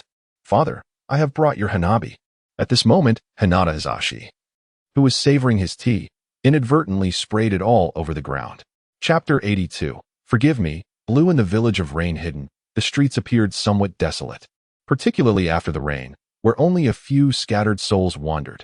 After merely a few minutes, the rain began to fall once more, pattering against the surface of the lake and creating ripples that danced upon the water. Upon that undulating surface rested a distorted visage. Those pale violet eyes seemed to possess an irresistible allure, imbued with the power of encompassing all. The Rinnegan, an eye only attainable by the celestial beings. Nagato proclaimed himself a god. Yet, after being treacherously ambushed in his youth, he was forced to overextend his own life force during a moment of peril, summoning the Outer Path's demonic statue to exact retribution upon the ninjas, while his own body paid the inevitable price. For years, he has been confined to a steel slab, utterly motionless. The days that followed were fraught with dissatisfaction.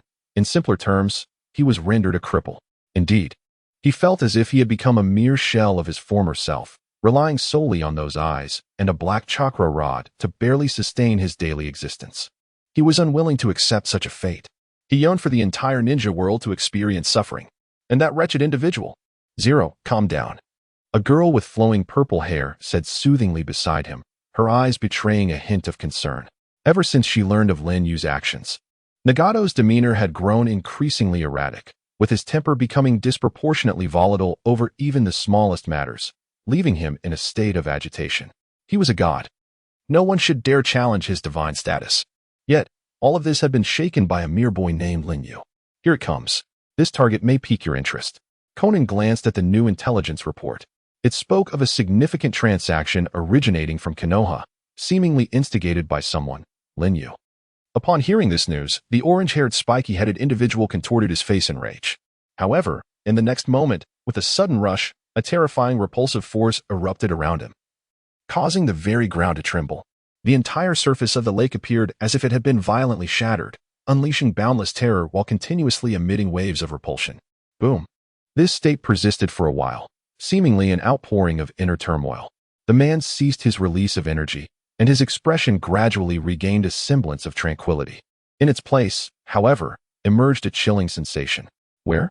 Merely uttering those two words sent a shiver down Xiaonan's spine. She could not comprehend why Nagato reacted so intensely upon hearing them.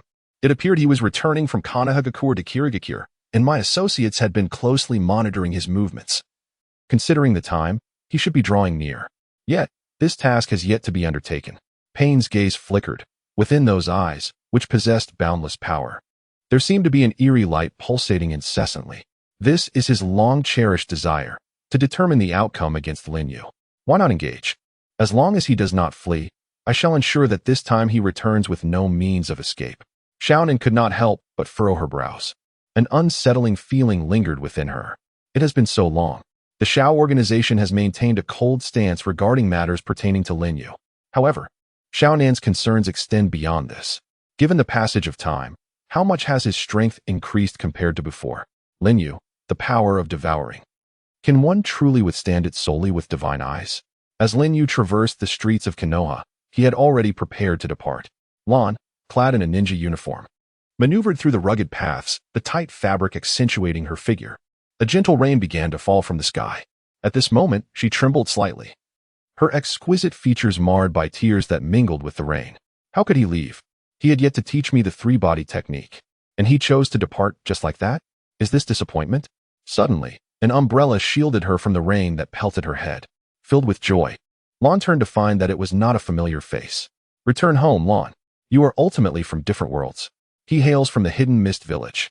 Born amidst blood and fog, you two are destined to have no intersection in the future. Tian removed the mask from his face.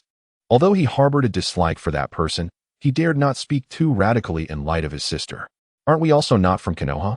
Ultimately, neither of them belonged to Konoha. They were merely war orphans who had survived by chance. They had merely obtained permission to reside temporarily in Konoha. This is different, Lan. You must understand, you are still young. There are things you do not comprehend. Everything is predestined, and there is no way to change it. Get up quickly. You will catch a chill. Tian continued to persuade her. As soon as he finished speaking, Lan felt a chill. With a sigh, Tian removed his cloak and draped it over her shoulders. Honestly, how can someone who has already graduated from the Ninja Academy still be so childlike? Unable to take care of herself? Hurry home. I implore you. Let me prepare some ginger soup for you to ward off the cold.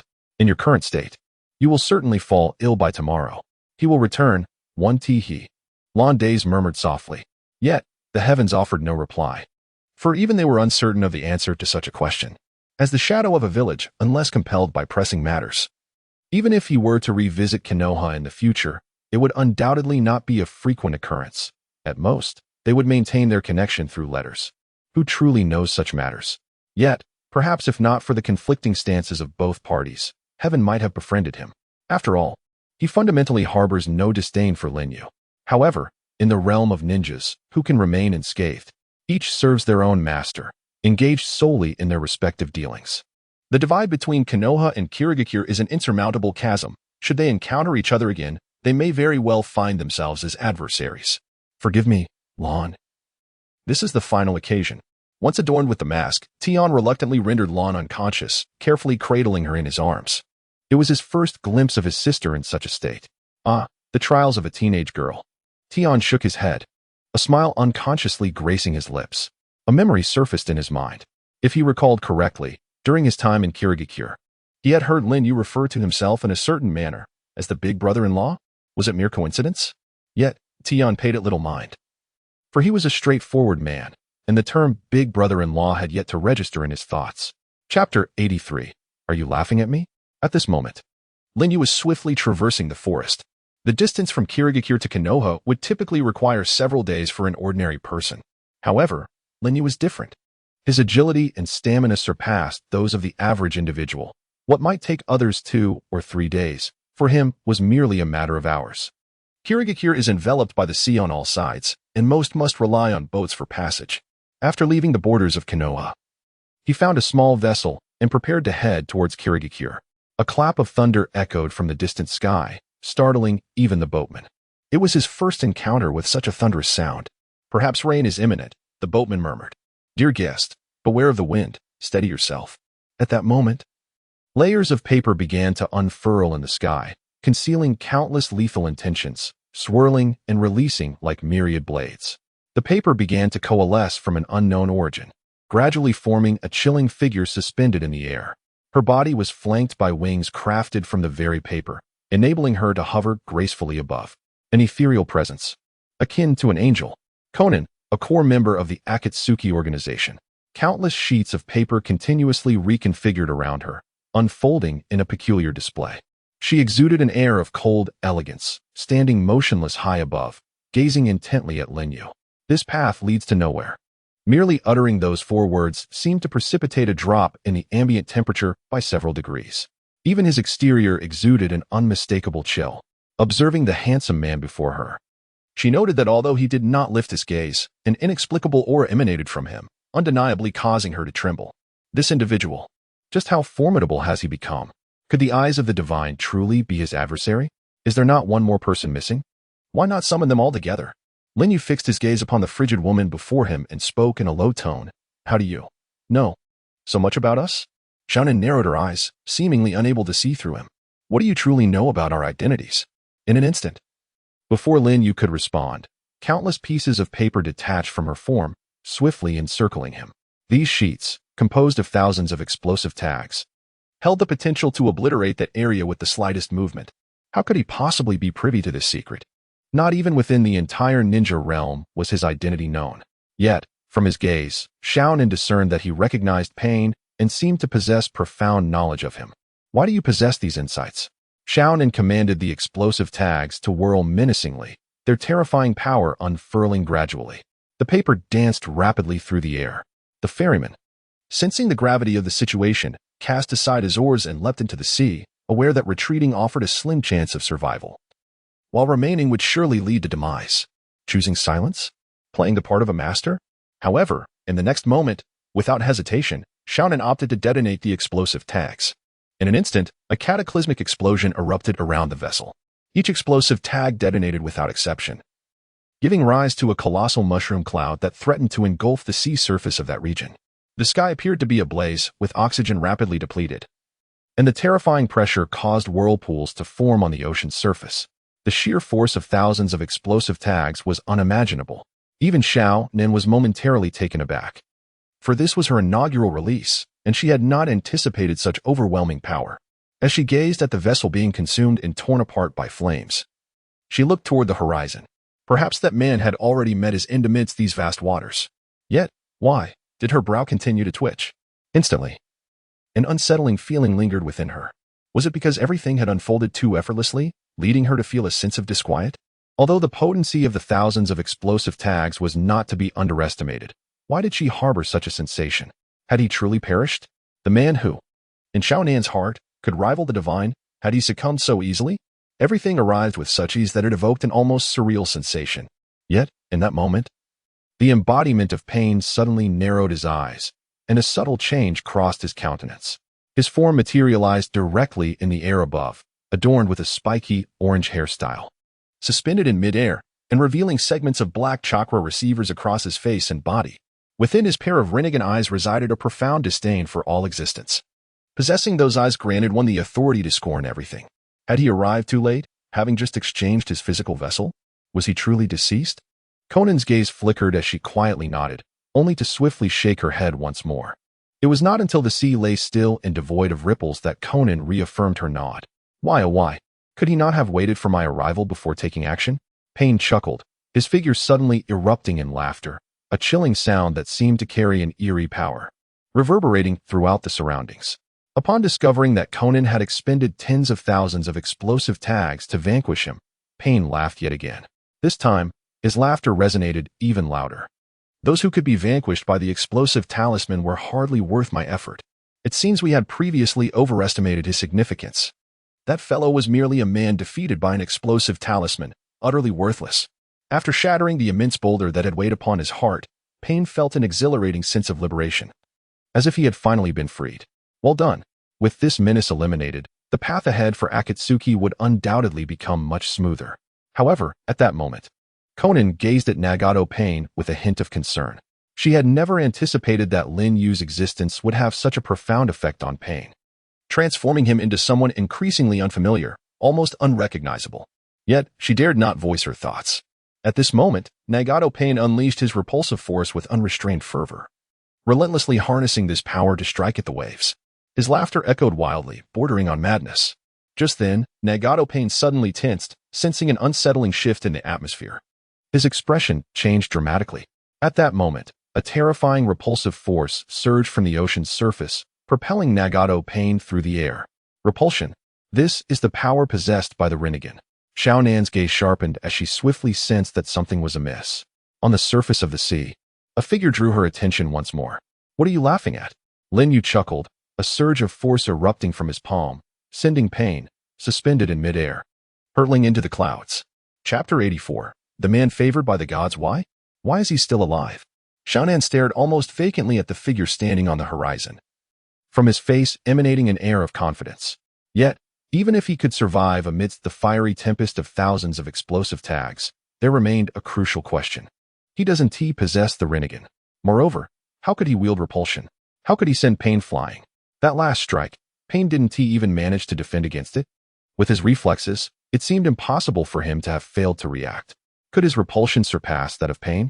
Xiao Nan was bewildered, an unsettling chill coursing through her. Nagato, no. Is Payne truly a match for such a person? Observing that figure, Xiao Nan felt a resurgence of tension, her heart racing.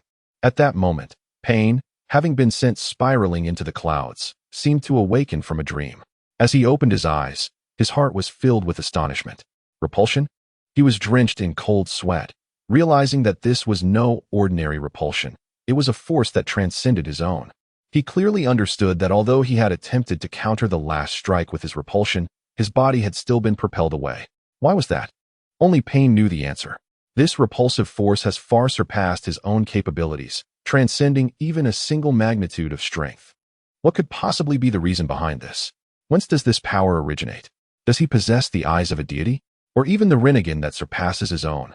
Know that cannot be the eyes of a god can only exist as a singular entity.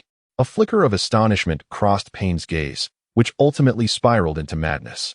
Unbeknownst to everyone, from a perspective unnoticed, Lin Yu's right hand glimmered with a faint light. Gravity, repulsion, even without physical contact, merely by gazing upon that individual. He could randomly extract the power that resided within him. This is the power he has just harnessed with the divine hand, amplifying its might twofold. Although he has already utilized it once, leaving only a singular force of gravity, the reason for his prolonged wait was to compel Pain to reveal himself. Without further ado, he launched himself towards that direction. Lin Yu directly employed the gravitational force, a surge that drew Xiaonan towards him, propelling her forth. Under the relentless influence of this overpowering force, despite her instinctive attempts to resist, her body was involuntarily drawn closer. Gravity. Xiaonan's expression froze, a shudder coursing through her entire being. Moreover, this was no ordinary gravity. For a fleeting moment, she could perceive that the very blood within her veins was on the verge of being drawn from beneath her skin. This represents a terrifying force that entirely transcends pain. Why is that? Why does this individual possess divine powers? Could he also be a deity? At this moment, Xiaonan's heart was overwhelmed with astonishment. Her exquisite eyes met Lin Yu's gaze. Is it not the Rinnegan? She was taken aback for a moment and swiftly condensed the surrounding paper into countless sharp blades for her protection. Who are you? Why? In such close proximity. Xiaonan did not hesitate to confront him. Meanwhile, Pain was on the verge of exploding with fury. That man was not only gradually undermining his position but also attempting to woo his woman. Although, after that incident, Nagato had forsaken everything, including his emotions. He had always reserved a place for Xiaonan in his heart, even though he understood that such hopes were futile and knew all too well that the one Xiaonan had loved from the beginning was Yahiko. Not himself. He would not allow anyone to encroach upon this. He vowed to protect everyone, including Xiaonan. At this moment, a terrifying aura emanated from Pain, rippling in waves. Even the sea creatures dwelling in the depths trembled at the sensation of this formidable power. Universal pull. The gravitational force erupted from Pain's hand, yanking Xiaonan, who had been standing beside Lin Yu, back and separating the two. You do not possess the Rinnegan. Although I am uncertain as to how you can wield Shinra Tensei, I believe you shall have no opportunity to utilize it further. The Deva Path of Pain was incensed, unleashing the last vestiges of his potential. Even maintaining his formidable strength in this corporeal form seemed a challenge, as instability began to manifest. A portion of his shell even detached and fell away. Are you afraid, Lin Yu? In the unseen realm, the Rinnegan once again looked down upon all. However, as he had indicated, in the next moment, Lin Yu's divine hand dimmed, losing its former brilliance. His ability fell back into cooldown. While the capacity to absorb an opponent's power and amplify it to twice its original strength was indeed a commendable skill, Lin Yu could not help but grumble that it was somewhat limited. If only the number of uses could be increased. Sighing, Lin Yu implored, answer me. Observing Lin Yu's nonchalant demeanor, Pain's eyes widened in disbelief, and he shouted in a booming voice, even as Lin Yu seemed not to regard him at all. The sound reached the village of Misty hidden simultaneously. What is that? A person? On the watchtower. A group of elite shinobi from the village gazed through their telescopes, staring in a daze at the figure soaring into the sky. Majestic, stern. It descended upon the world like a deity. Their pupils constricted in unison. That gaze. Why does that individual possess such eyes? Those eyes are indeed real. How could someone defy gravity without any apparent means? A god? Could he be a god? Meanwhile, the terrifying aura emanating from him was palpable, even from several kilometers away. In that moment, every villager who beheld the figure in the sky felt a prickling sensation at the nape of their necks. Although the details were scant, they could discern, through the image of the god hovering above the sea, that a confrontation was underway.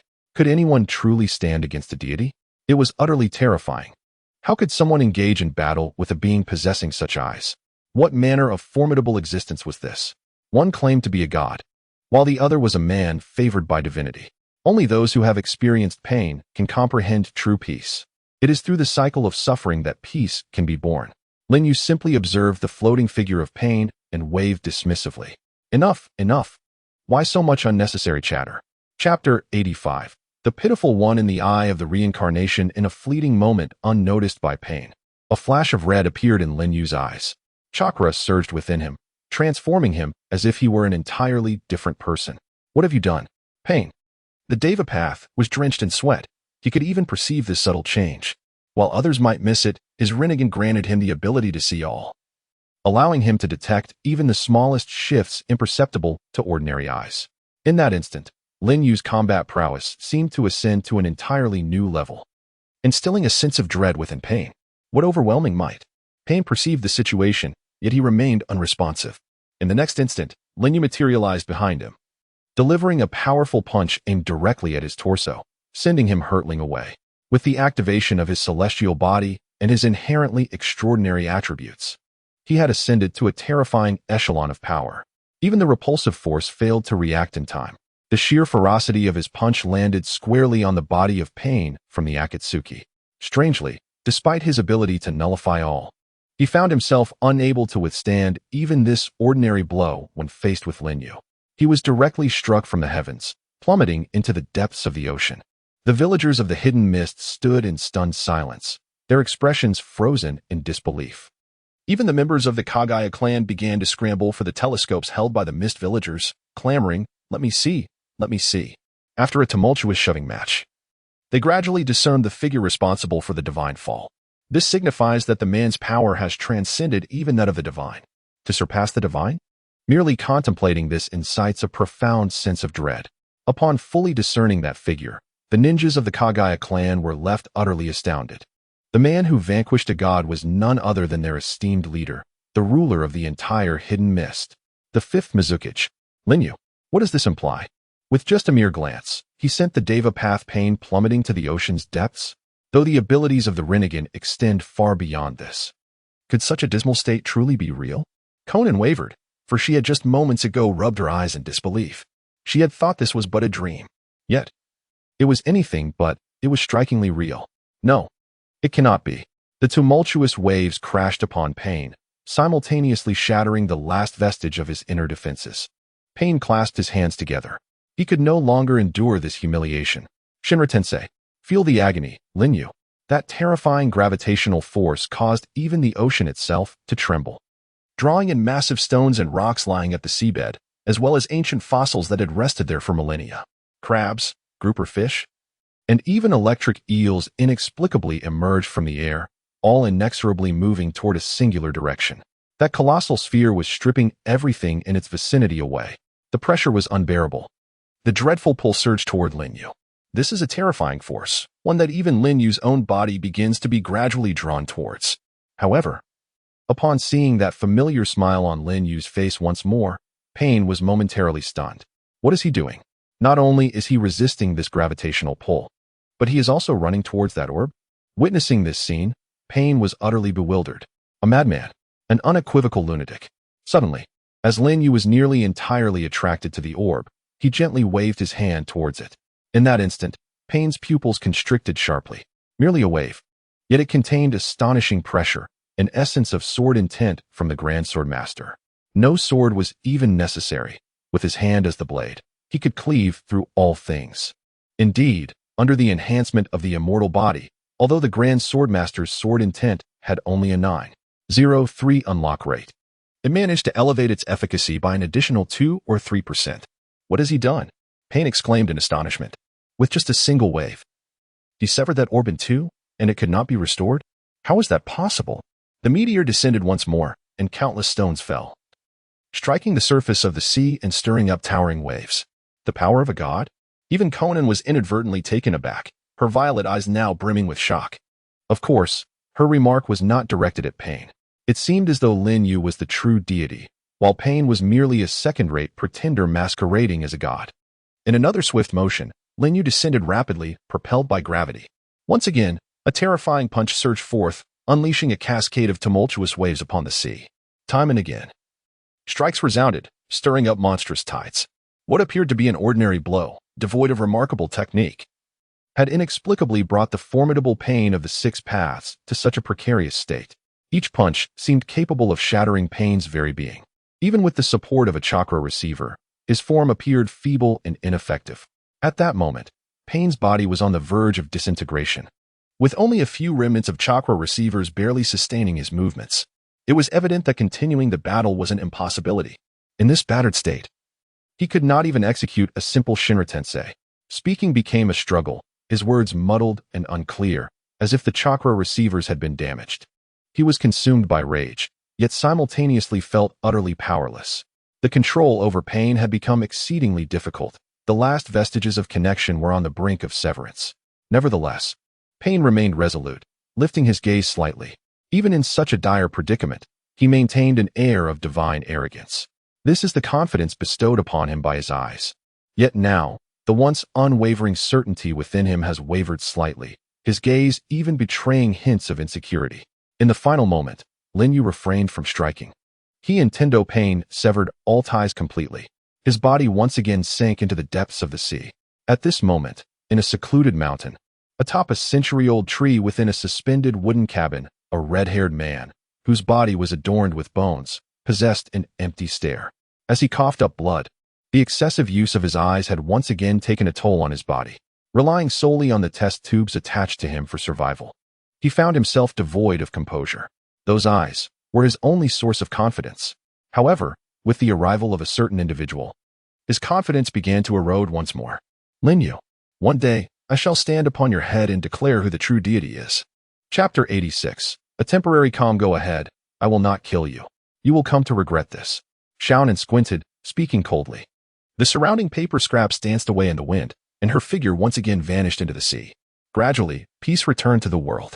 Lin Yu stood upon the waves, a faint crimson glow flickering in his eyes, the distinctive mark of the sage body's activation and deactivation. The next opportunity for activation would not come until 30 days later. Each of his skills possessed unique advantages. Just moments ago, Pain's body had been obliterated by Lin Yu, undoubtedly inflicting considerable damage upon his true form. However, the earlier planetary devastation, although cleaved in two by Lin Yu, inadvertently accumulated into an island upon the sea. It must be noted that the sage body's fatigue increased in accordance with its utilization. As time passed, Lin Yu felt as though he had been completely drained. An overwhelming weariness suddenly enveloped him. Following his enhancement in strength, the drawbacks of employing the sage body became increasingly apparent. He had never felt such exhaustion before. Even standing upon the water, he found it challenging to maintain his balance. After the battle, Lin Yu finally regained his composure, noticing a pair of eyes fixated upon him. Seemingly sensing his gaze, the masked Obito Uchiha could not resist glancing back, a chill running down his spine, yet he became increasingly cautious. It was evident he had witnessed everything that transpired. Observing Lin Yu, it appeared he had expended little energy, which only amplified Obito's sense of dread. The strength of a person has its limits, yet Lin Yu exuded an aura as if he could shatter those boundaries at any moment. What could possibly account for such formidable power? Another vortex unfurled, and this time, Obito appeared before Lin Yu without hesitation. He seemed to have forgotten Lin Yu's previous words, approaching with the resolve of one prepared to face death. At this moment, Nagato had been defeated. Obito understood that he had sustained severe injuries. Even if he managed to survive temporarily, he would not last long before collapsing. Moreover, the previously established plan for gathering tailed beasts had yet to commence.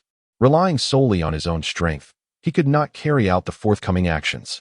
Let us make a deal, Lord Lin Yu. I require your power. Meanwhile, Lin Yu stood upon the water, observing this man. Chakra enveloped his feet, enabling him to walk upon the surface. Obito Uchiha, was he scheming once more? A glint of coldness flickered in Lin Yu's eyes. Possessing the memories of a past life, he recognized Obito as merely a pitiable pawn exploited by Kagaya, with the true masterminds being Uchiha Madara and Zetsu. Do you seek my assistance in gathering the tailed beasts? Lin Yu coldly remarked.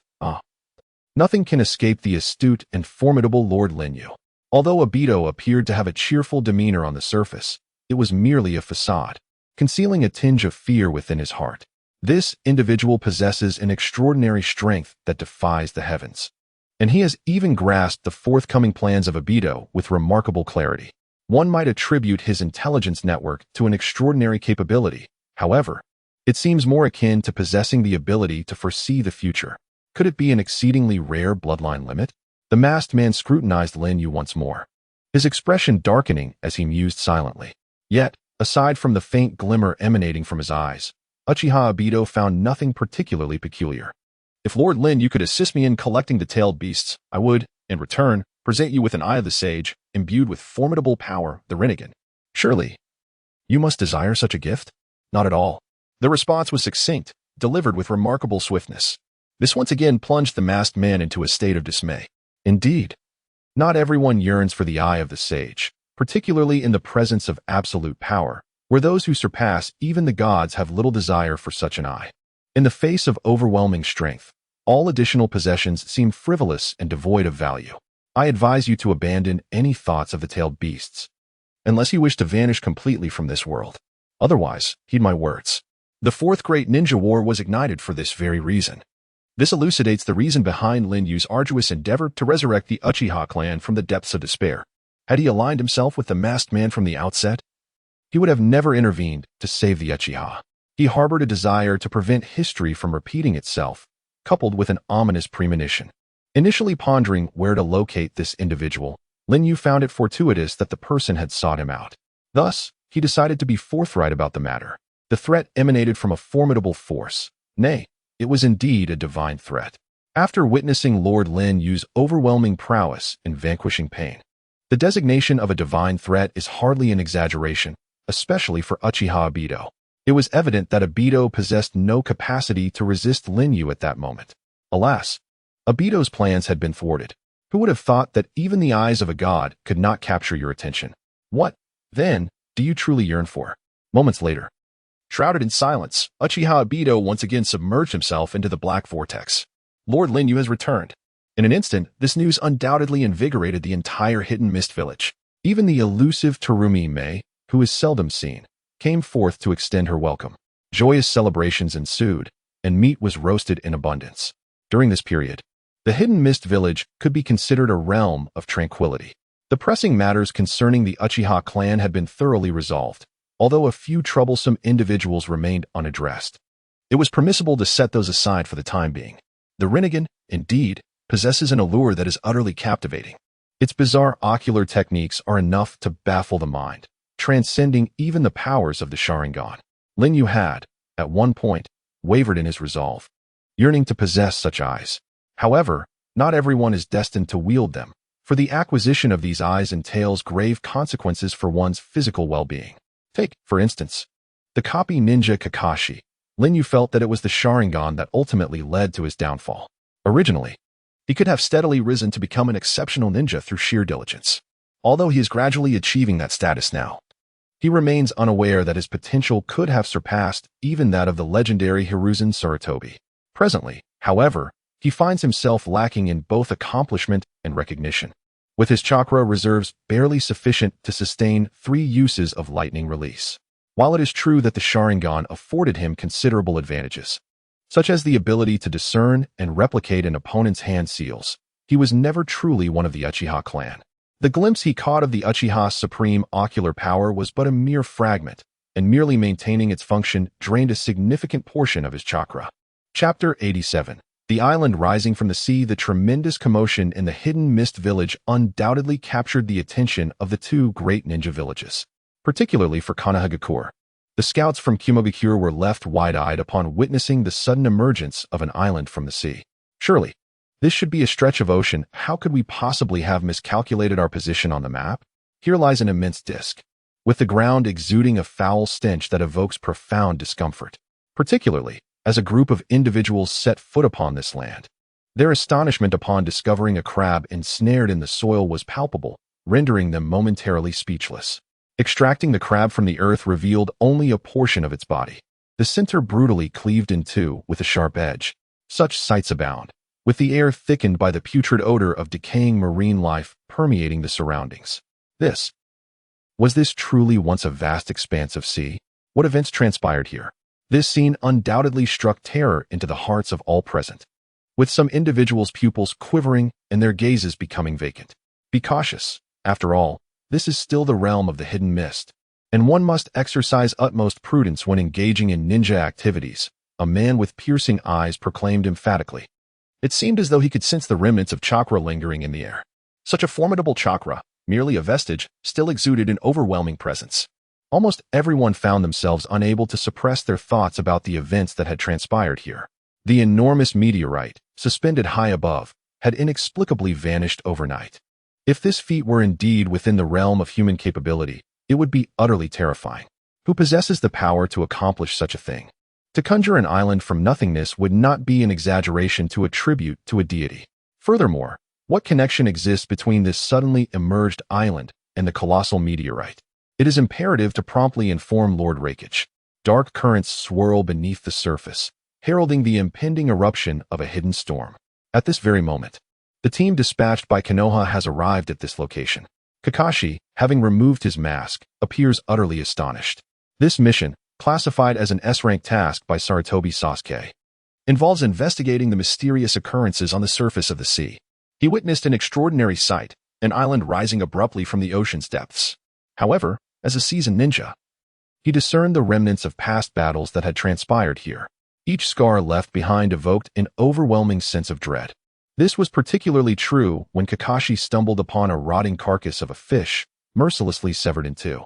The center was unmistakably bisected, with one half conspicuously absent. Such precise swordsmanship, while achievable, was evident in nearly every corpse present. Could this individual have grown so weary as to execute such gruesome acts repeatedly? No. He was far more inclined to believe that this carnage unfolded in an instant, and he could not fathom anyone possessing such tedium. A flicker of terror danced within Kakashi's eyes. This terrifying scene exudes an incredulous and eerie atmosphere. To an ordinary person, it may seem trivial. Perhaps merely the result of tectonic movements that gave rise to this small island. However, only Kakashi comprehends the gravity of the situation. The matter is far more complex than it appears. On that day, the meteorite was also noted by the people of Konoha, which is why Sarutobi Hiruzen felt a sense of dread. This realization prompted Kakashi to widen his eyes in astonishment, as something inexplicable drew his attention back to a fish carcass lying on the ground. He approached slowly and picked up the lifeless body. It was a deep-sea fish, a species that exists solely in the abyssal depths of the ocean. But why would it appear in such a manner in this location? Within the village of Mist, this long-term mist-shrouded and exceedingly humid nation stands in stark contrast to the climate of the Leaf Village. Lin Yu had the privilege of meeting numerous individuals throughout the day.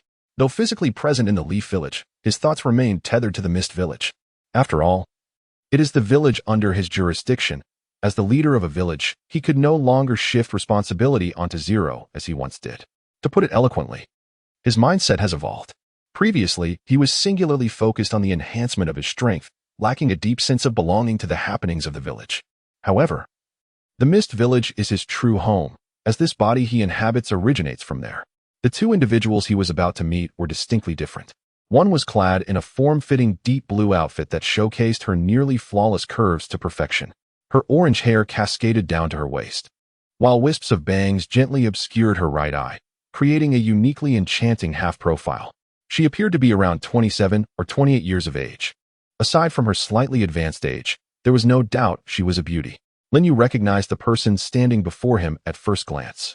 The original fifth Mizukage, Terumi Mei.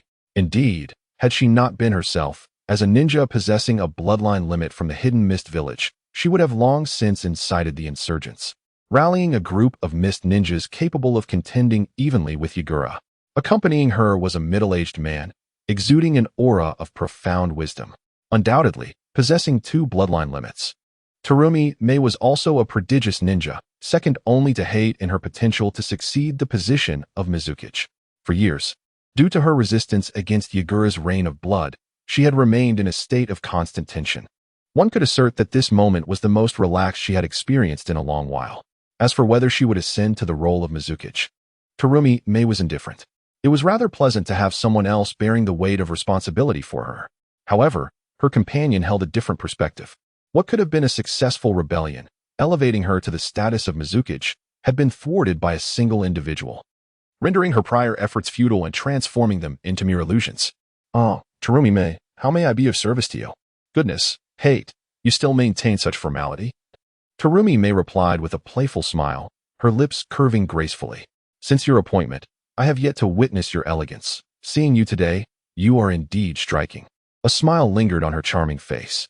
To speak candidly, at her age, Terumi Mei had expected that matchmaking would be a significant aspect of her life.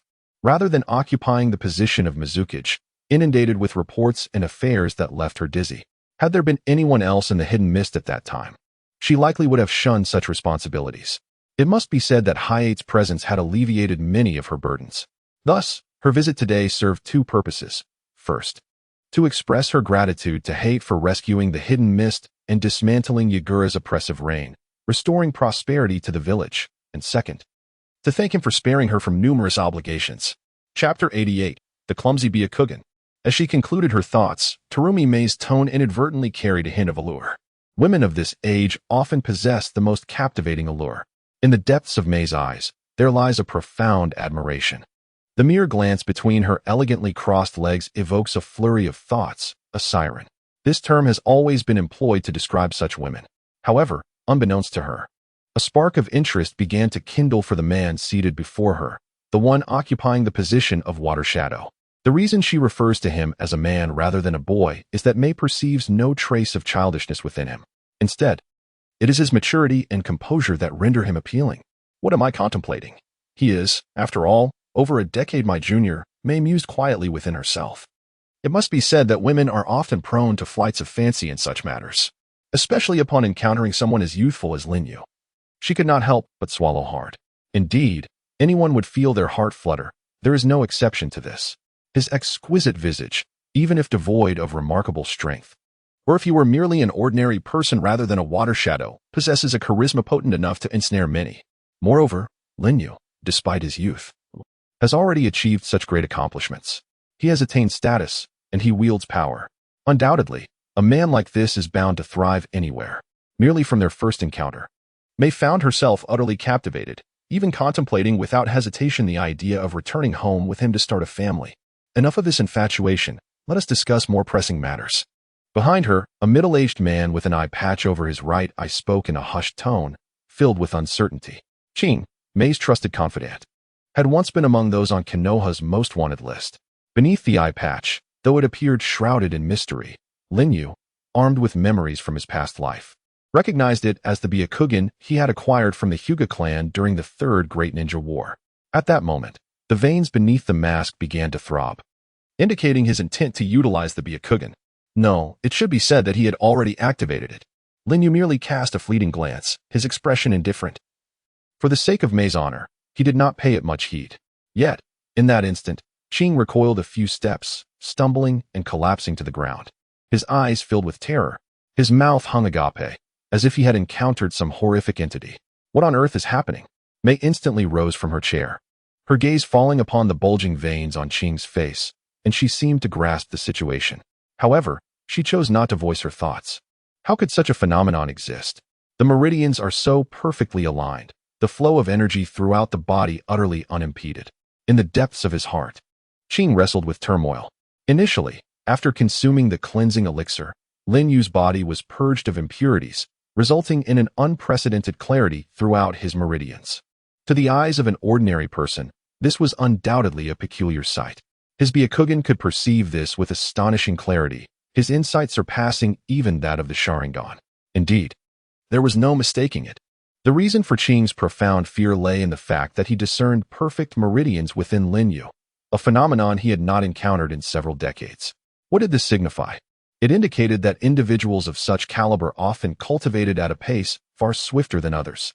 Typically, one would find several blockages, or even dozens, within an ordinary person's body. Even the formidable Kagaya Otsutsuki had only exhibited a few blockages upon his scrutiny, initially believing her to be terrifying. It now became apparent that the true source of dread stood before him. Furthermore, through a slight glimpse of the Byakugan, he could sense a chilling aura of death emanating from Lin Yu, an ominous presence directed towards himself. He understood that had it not been for Kagaya's presence, he would have perished on the spot. In that moment, he composed himself, refraining from meeting Lin Yu's gaze. It was no wonder that someone so young could achieve such formidable prowess, far beyond that of an ordinary individual. Kagaya paused momentarily, then turned to Lin Yu. Offering an apology, I sincerely apologize. My subordinate has been somewhat unruly. If there has been any wrongdoing, I ask for your understanding, Lord Mizukichi. At that moment, Kagaya gently squeezed Qing's shoulder, a deliberate reminder to him. As he tucked away his inadequate Byakugan, Qing fell into silence. It was evident that she recognized that Qing, possessing the Byakugan, must have seen something significant. However, the extent of his fear was a revelation to her.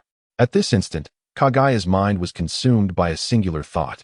This individual possesses extraordinary strength, so formidable that even the entirety of the hidden mist village might not suffice as his adversary. Such a powerful being could hardly be content to remain confined within the village. He must harbor grander ambitions. At this moment, although Qing remained silent, he shared thoughts akin to those of Terumi Mei. Indeed, the strength was astonishing. Before Terumi Mei could utter a word, Lin Yu took the initiative to inquire, "Terumi Mei?" His sudden address jolted Terumi Mei from her trepidation, and she turned her gaze towards him, beads of sweat forming on her brow. Could it be that Lord Mizukage intended to reprimand her for this matter? With a grave expression, Terumi Mei responded, "Yes, Lord Mizukage. What commands do you have?" Upon witnessing Lin Yu's composed demeanor, her anxiety dissipated, and moments later, she couldn't help but smile radiantly. "There is no need for formality. You may simply call me Lin Yu, just as the others do. Given that we are of similar age, it is best to address each other by our names henceforth. Please assist me in managing the village. Externally, I shall be the Mizukage, while internally, you shall hold that title." Lin Yu's tranquil words were laced with a touch of warmth, rendering it difficult for anyone to harbor negative sentiments toward him, particularly when he mentioned their comparable ages. Terumi Mei nearly beamed with delight. In truth, she felt a surge of joy, for Lord Mizukage had undoubtedly implied her youth. Yet, this very notion heightened her vigilance. Even a seemingly casual remark could carry an air of danger. However, would she relinquish something so readily attained? Terumi Mei remained uncertain if Lin Yu spoke with genuine sincerity or if his words were merely a tentative probe. This double-edged sword, while steeped in joy, allows Komiai to discern the prevailing situation. Should she err in her response, the repercussions would be devastating. "Lord Lin Yu, your words are as sweet as ever. I imagine many young ladies must be quite fond of you," Komiai remarked with a gentle laugh. Chapter 89, The Struggle Between Two Women. To achieve victory without conflict. Thus effortlessly seizing control of a hidden village. At that moment, Komiai found herself at a loss for words in response to Lord Lin Yu. This unfamiliar ally, whom she had only just met, seemed eager to hand over the village she had labored so diligently to protect. To Komiai, this felt more like a test than an offer of genuine partnership. Indeed, with her remarkable abilities, it would not be a daunting task for Komiai to elevate the Mist Village to unprecedented heights. Although she personally harbored no desire to succeed the position of Mizukage, she felt compelled to step forward in the absence of suitable candidates. Perhaps the role of Mizukage would be better suited for Lord Lin Yu. "I am but a humble woman, and such a venerable position is beyond my capacity," she mused. Qing Mei raised an eyebrow slightly, sensing the weighty desire for survival emanating from Komiai. Simultaneously, he concurred. "It is clear that Lady Komiai is ill-suited for governing the village, lacking the formidable strength that Lord Lin Yu possesses, which makes it even more challenging for her to garner respect. I kindly implore Lord Lin Yu to consider another candidate." To this, Lin Yu seemed to see through it all, responding with a smile. "Did I not mention that we may address each other by our names? There is no need for such formality.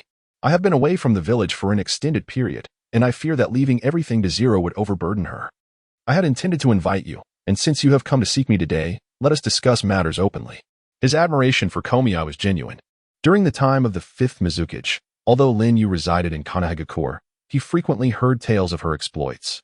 It was she, a mere woman, who turned the tide and, against all opposition, rescued the Mist Village from dire straits. Though a nation adrift upon the sea, the Mist Village was fortified, yet vulnerable, possessing a significant advantage. However, under the oppressive rule of the Blood Mist, coupled with the necessity to combat dissidents, the ensuing losses exacerbated the plight of the already sparse population, rendering the village increasingly beleaguered. Even if they could withstand attacks from enemy shinobi, their endurance would not last long. In this regard, Lin Yu held a deep admiration for Komiai. Despite her being an ordinary figure of strength, her accomplishments spoke volumes of her exceptional talent. Such a person, if not retained, would indeed be a tremendous loss. "Do not fret, I am not intentionally testing your mettle. Perhaps it is due to my insight into the thoughts of the two." Lin Yu offered a faint smile. "I merely wish for you to manage the village. I am not yet at ease with others." Having said this, Lin Yu glanced at the clock on the wall and remarked indifferently, "Well, it is time for dinner. The hour for feasting has arrived." Zhuo Main smiled gently, having initially anticipated that this esteemed Lord of Water Shadow would be a serious individual. Yet today's encounter far exceeded her expectations. This lady of the water shadow often inexplicably utters words she cannot comprehend during critical moments, particularly in serious situations. She occasionally finds herself suddenly expressing enigmatic statements amidst the conversation. Is this the demeanor of a master? She smiled faintly, her expression revealing a sense of uncertainty. However, there was no alternative. She could only follow behind Linyu. In comparison to the past, the Hidden Mist village has seen considerable improvement, with an influx of merchants. Previously, due to the influence of the blood mist, the village had been isolated and closed off, but now it has transformed remarkably. The villagers live in peace and contentment, even displaying smiles that were once absent. At least from Terumi Mei's perspective, Linyu appears to be a commendable Mizukichi. Yet, Linyu himself does not share this sentiment. He merely delegates tasks to others, indulging in idleness. Although he seems to have done nothing, he inexplicably earns the admiration of many. Ultimately, he has hardly managed the vast Hidden Mist village on numerous occasions. Lord Linyu. Upon his descent, the Hidden Mist ninjas guarding the Mizukichi building called out in unison. From now on, this esteemed individual shall be your new Mizukichi. Linyu gestured towards Terumi Mei with a wave of his hand, observing her graceful curves and alluring beauty. The two ninjas could not help but drool. Instantly, their thoughts wandered to inappropriate realms. Those who understood. They quickly averted their gazes, grinning as they greeted Terumi Mei. Greetings, Lady Terumi Mei. Linyu guided Terumi Mei on a tour. Lord Linyu, we appreciate your efforts along the way. If possible, please do visit our humble shop. Of course, it will be on the house. After being away for several dozen days, the villagers were even more enthusiastic than before, rushing from afar to extend their greetings. Such reverence is, of course, well-deserved. In their eyes, he is the one who has completely liberated them from their dire circumstances, overthrowing the reign of the blood mist. Linyu, a familiar voice called out. Both Linyu and Terumi Mei turned to see Zero jogging towards them, flanked by two ninjas from the Kagaya clan. What brings you back? Zero stopped in front of Linyu, her eyes sparkling with surprise. In just a matter of days, not even a month, she could sense the profound changes in Linyu, who seemed significantly more mature and composed than before he left the village. Just came back to take a look. To see what has become of the Hidden Mist, Linyu replied with a smile. There haven't been any issues during my absence, have there? Nothing of concern. Aside from some foreign ninjas inquiring about information, otherwise, all is well. However, just as Zero was about to continue speaking, the charming Mei Ming beside her interjected. Ah, is this delightful child your friend? Before Linyu could respond, Zero wore an expression of dissatisfaction. Her outstanding beauty and figure overshadowed Zero, creating an unspoken competition between the two women, where comparisons were inevitable. At that moment, Zero's gaze fixated on the area just below Mei Ming's collarbone. A sensation of being overshadowed washed over her. How infuriating. So ample. Moreover, Zero perceived Mei Ming's words as provocatively assertive. The mere use of the term child incensed her, for although she was of age, this woman dared to refer to her in such a diminutive manner. The implications were clear, and Zero could already envision the underlying tensions that often exist between women. Linyu couldn't help but chuckle softly. Chapter 90. A delectable barbecue feast. Mei Ming radiated joy, and as a woman herself, she discerned the feelings harbored by the girl of scarcely 20. Her importance to Linyu had sparked Mei Ming's irritation, prompting her to tease Zero deliberately. All right, you two, cease the bickering, Linyu remarked with an air of exasperation. After delivering this remark, he entered the dining area alongside Mei Ming. As they departed, Mei Ming provocatively swayed her feminine allure, leaving Zero quite displeased. That insufferable woman! Zero seethed, gritting her teeth, and had it not been for Linyu's presence, she would have lunged at Mei Ming in a fit of fury. Meanwhile, two ninjas from the Kagaya clan exchanged bemused glances, their expressions a mix of amusement and indifference, as they turned their heads away, indicating that they wished to remain uninvolved. In a gesture of gratitude for Mei Ming's assistance in resolving a significant dilemma, Linyu took it upon himself to prepare a sumptuous barbecue dish at the dining venue. The savory aroma wafted through the air, even eliciting nods of approval from the restaurant's chef. The 8-year-old Linyu devoured the generous platter of barbecue with remarkable speed, akin to a ravenous glutton. To everyone's surprise, even the typically composed Mei Ming. Linyu, this barbecue is absolutely delectable, she exclaimed. Mouth agape as she savored the dish, her face illuminated with a blissful smile. It's so touching. I've never tasted anything this exquisite before. Upon witnessing this scene, Ching suddenly realized why Terumi Mei, despite her age, was still engaging in matchmaking. But is Terumi Mei truly of advanced age? It could be argued that she is not particularly old. It is merely that in the world of ninjas, romantic relationships are often more overt, leading to an earlier age for marriage. Viewed in this light, she does seem somewhat mature. At least in certain aspects, her age is indeed reflected. Mr. Linyu, I have a question.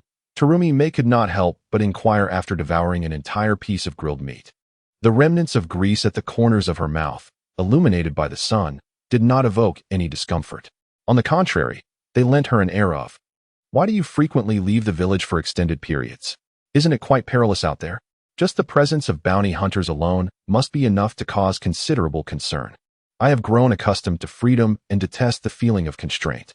Being in the village leaves me feeling uneasy. I much prefer the open sky over being confined to an office. Linyu paused momentarily. That being said, I must trouble you to exert your efforts for the benefit of the Hidden Mist village. Of course, I am originally from the Hidden Mist, so it is my duty to ensure its prosperity. I will do my utmost to guide the village forward. Terumi Mei declared, her eyes shimmering with resolve. Although it was a steadfastness directed towards her meal. Before long, the sun began to descend gradually. Not far from the village, atop a steep cliff, the scene unfolded. From this vantage point, one seems to behold the entirety of the Hidden Mist village, akin to standing atop the Hokage rock in the Hidden Leaf village. Each time Linyu gazes upon this scene under the warm embrace of the setting sun, a profound sense of tranquility washes over him, as if he were still nestled within the comforts of Konoha. Indeed, an overwhelming torrent of events has transpired recently, leaving him struggling to find equilibrium. What lies ahead for the shinobi world? Will the Uchiha clan, whom he painstakingly endeavored to save, unfold as he has envisioned? The Ten Tails Jinchuriki, the Sage of Six Paths, and that enigmatic tree, all these elements seem to blur the line between reality and illusion. Reflecting upon the emergence of Uchiha Obito, his intentions have become starkly apparent. Indeed, the progression of events has unfolded at a pace more rapid than he had anticipated. Obito has begun to contemplate the collection of the tailed beasts. Is it not true that his efforts have not altered the course of destiny, but rather accelerated the rhythm of the ninja world? Furthermore, Nagato will soon find himself cast aside by him. Though revisiting this life reveals certain blind spots, and his knowledge remains limited, many truths can now be inferred through his own consciousness. The purpose of calling Kiryu Mimi to manage the village is to allow one to focus their thoughts elsewhere. Zero is indeed commendable. However, she does not yet possess the ruthlessness required. Therefore, it is essential to have a mature woman like Kiryu Mimi to assist her from behind the scenes. Moreover, it would be quite challenging for Zero to accomplish this alone. As for the tailed beasts, they are merely a conglomeration of chakra within his body. This elucidates why Lin, as the Jinchuriki of the Three Tails, was able to be slain while the creature itself continues to exist in this world. Thus, true death does not exist unless one can utterly obliterate the chakra of the tailed beast from this realm. Achieving such a feat is far from simple. At this moment, Linyu reopened the system panel. Aside from some fundamental statistics, there remained unfinished tasks from the day. The sword intent of the Great Swordsman, unlocking degree 903. In truth, there are no shortcuts in the cultivation of sword intent. Yet, Linyu had discovered a path forward. However, even with this advantage, challenges still abound. His sword intent unlocking degree had stagnated for quite some time without advancement. Ever since it reached 903, the tasks assigned by the system had become increasingly arduous. Today marked an innumerable second day, with the system tasks having refreshed countless times. This time, however, it was undoubtedly astonishing. Ding. Notification. System task. Devour the Three Tails Isabu. Curiously, there was no daily prompt beside this task, indicating that it was one that could be completed over an extended period. Indeed, he had completely forgotten about his ability to devour. Since the day he repelled the Three Tails Isabu, he had not received any further news. He had dispatched ninjas from the Mist Village, yet none returned with any valuable information. The fourth Mizukage, Yagura, seemed to have vanished from existence, and he had not heard from him in quite some time. If the fourth Yagura were indeed deceased, Linyu would merely need to search the nearby lakes or other water-abundant locales. However, it was evident that the fourth Yagura was not dead. He was merely in hiding. Lord Linyu, we have news regarding the Three Tails. A subservient dressed in uniform approached Linyu respectfully. Extinguishing his cigarette, Linyu straightened his posture. The timing was fortuitous. Chapter 91. The Disturbance at the Tavern. How could this be in Danzo's hands? Nevertheless, you have performed admirably. Continue to keep a close watch on the Three Tails and ensure no mistakes are made. The praised ninja gracefully bowed before vanishing from sight. On the towering cliffs, Linyu found himself inexplicably drawn to the habit of smoking, a vice he had previously shunned. Perhaps the myriad recent events had instigated a sense of restlessness within him. Meanwhile, in the village of Hidden Mist, the air was thick with the essence of a bustling town. Following the establishment of the harbor, an increasing number of individuals had resolved their employment dilemmas. At the very least, they could sustain themselves. The villagers along the coast of Hidden Mist were tirelessly casting their nets, and although life was arduous, their faces radiated with smiles of contentment. The atmosphere was one of peace and prosperity. It must be said that after the demise of the Blood Mist regime, Hidden Mist Village was progressing in a promising direction. The villagers, keenly aware of these efforts, naturally attributed the credit to their water shadow. As he wandered through the streets, he soon stumbled upon a tavern.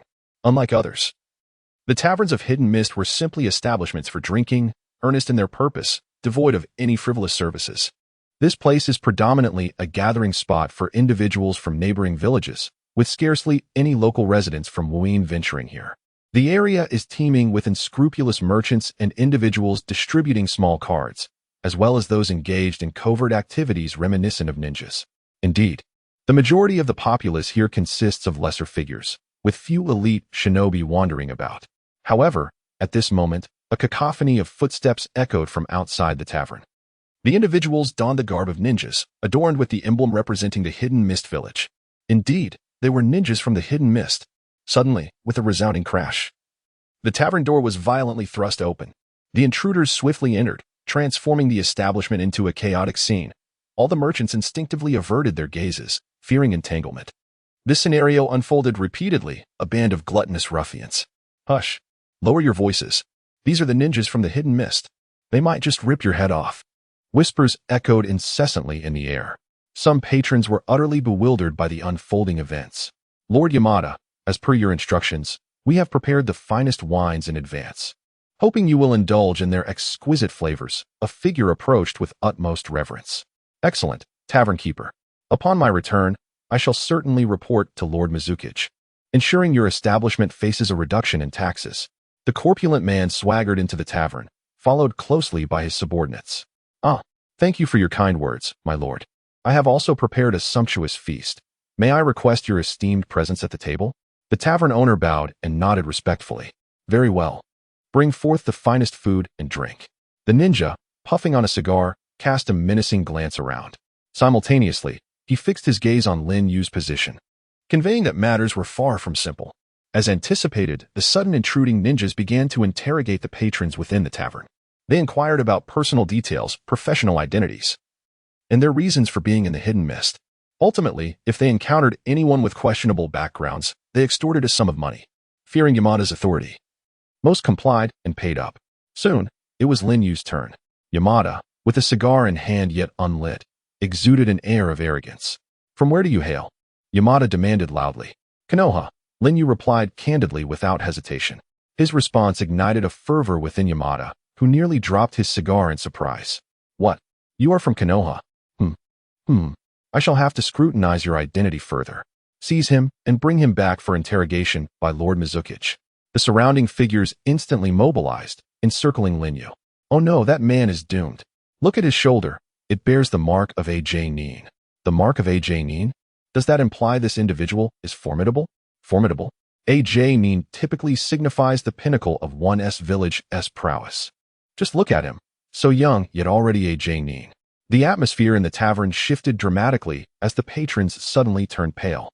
They had not anticipated that this audacious individual was, in fact, a genuine ninja, and a high-ranking one at that. However, if one were to offer a bribe, perhaps I might consider your status as a first-time offender, Lin Yu mused. A glimmer of cold light flickering in his eyes as he subtly curled his lips into a smirk, seemingly finding the situation rather amusing. He then queried, by what right? By the very fact that I am a jonin from the Hidden Mist. Do you wish to oppose the Hidden Mist and even the Mizuki's? Yamada attempted to intimidate Lin Yu. Yet, his scheme faltered. Lin Yu remained unfazed, a serene smile gracing his face. That young man was doomed for provoking a jonin. It seemed to be his first visit here, And what bad luck to encounter such a situation on his initial foray. Yamada, filled with rage and humiliation, had not expected to encounter such a formidable opponent. Ignoring reason, he seemed eager for a confrontation. It had been quite some time since he had engaged in a fight, and he was keen to release his pin-up frustrations, with Lin Yu exhibiting even greater audacity. He could not easily let this transgression go unpunished. Lin Yu was curious about which esteemed Mizukage this so-called jonin intended to take him to. Give him a beating, he commanded. His subordinates surged forward, wreaking havoc in the tavern. Some kicked tables, others chairs, all while glaring menacingly at Lin Yu, who remained composed amidst the chaos. It was then that Lin Yu noticed the insignias on their shoulders, which bore no resemblance to that of a jonin. In truth, the jonin's emblem did not reside upon the shoulder at all.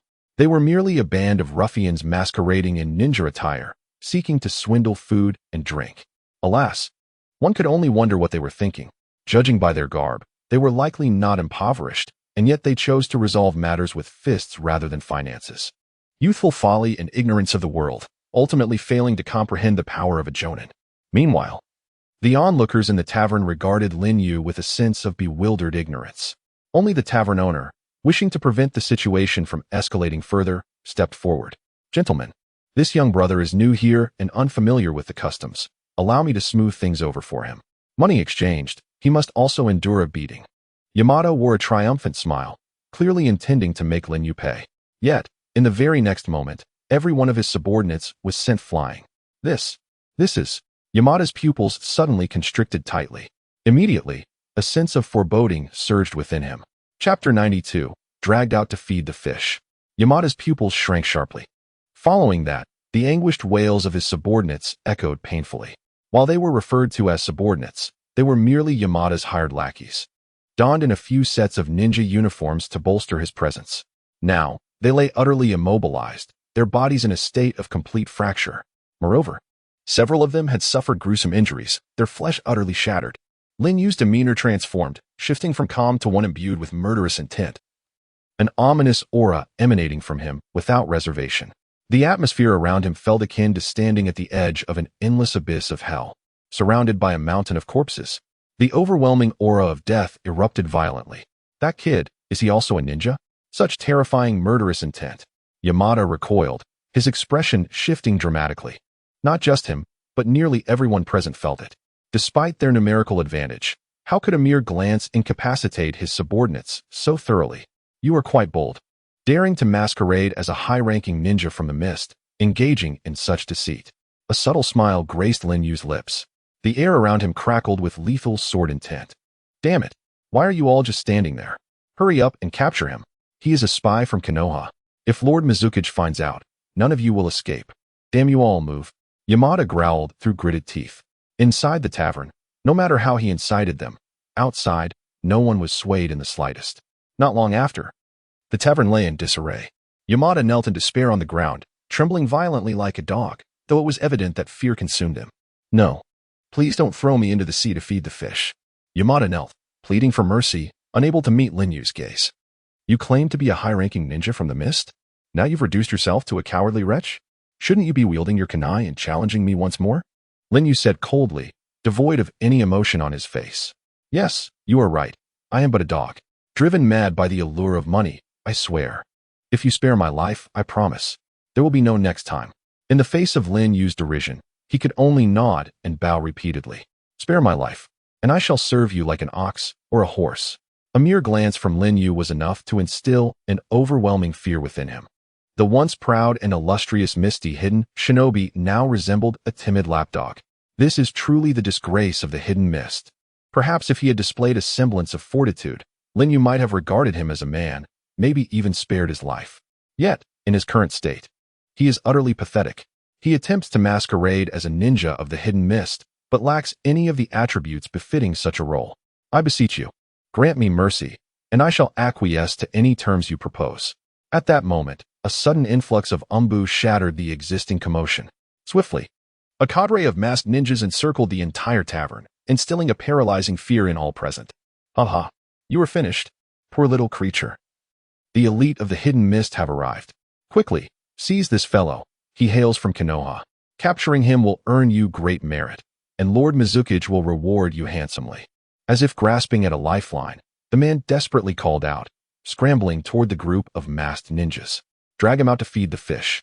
Inside the main hall, a squad of ninjas approached Yamada directly. It is him, without a doubt. Drag him out to be fed to the fish. Ha ha ha, aren't you the capable one? It is Lord Mizuki's. Upon hearing this, the patrons of the tavern stared wide-eyed in disbelief. Could it be that this kneeling wretch is the Mizuki's? Yet, judging by his previous demeanor, how could he appear so wretched? Only Yamada comprehended that he was no more than a lowly genin. Certainly not a figure of such high stature as the Mizuki's. Thus, the only conceivable possibility remained. Who on earth are you? As he gazed helplessly at the young boy before him, the Umbu swiftly moved in, capturing Yamada with brutal force. Any attempt to resist would result in his limbs being mercilessly broken. The situation grew increasingly dire. A mere child, even if he were a ninja, would not warrant consideration. However, what if this child were the Mizuki's?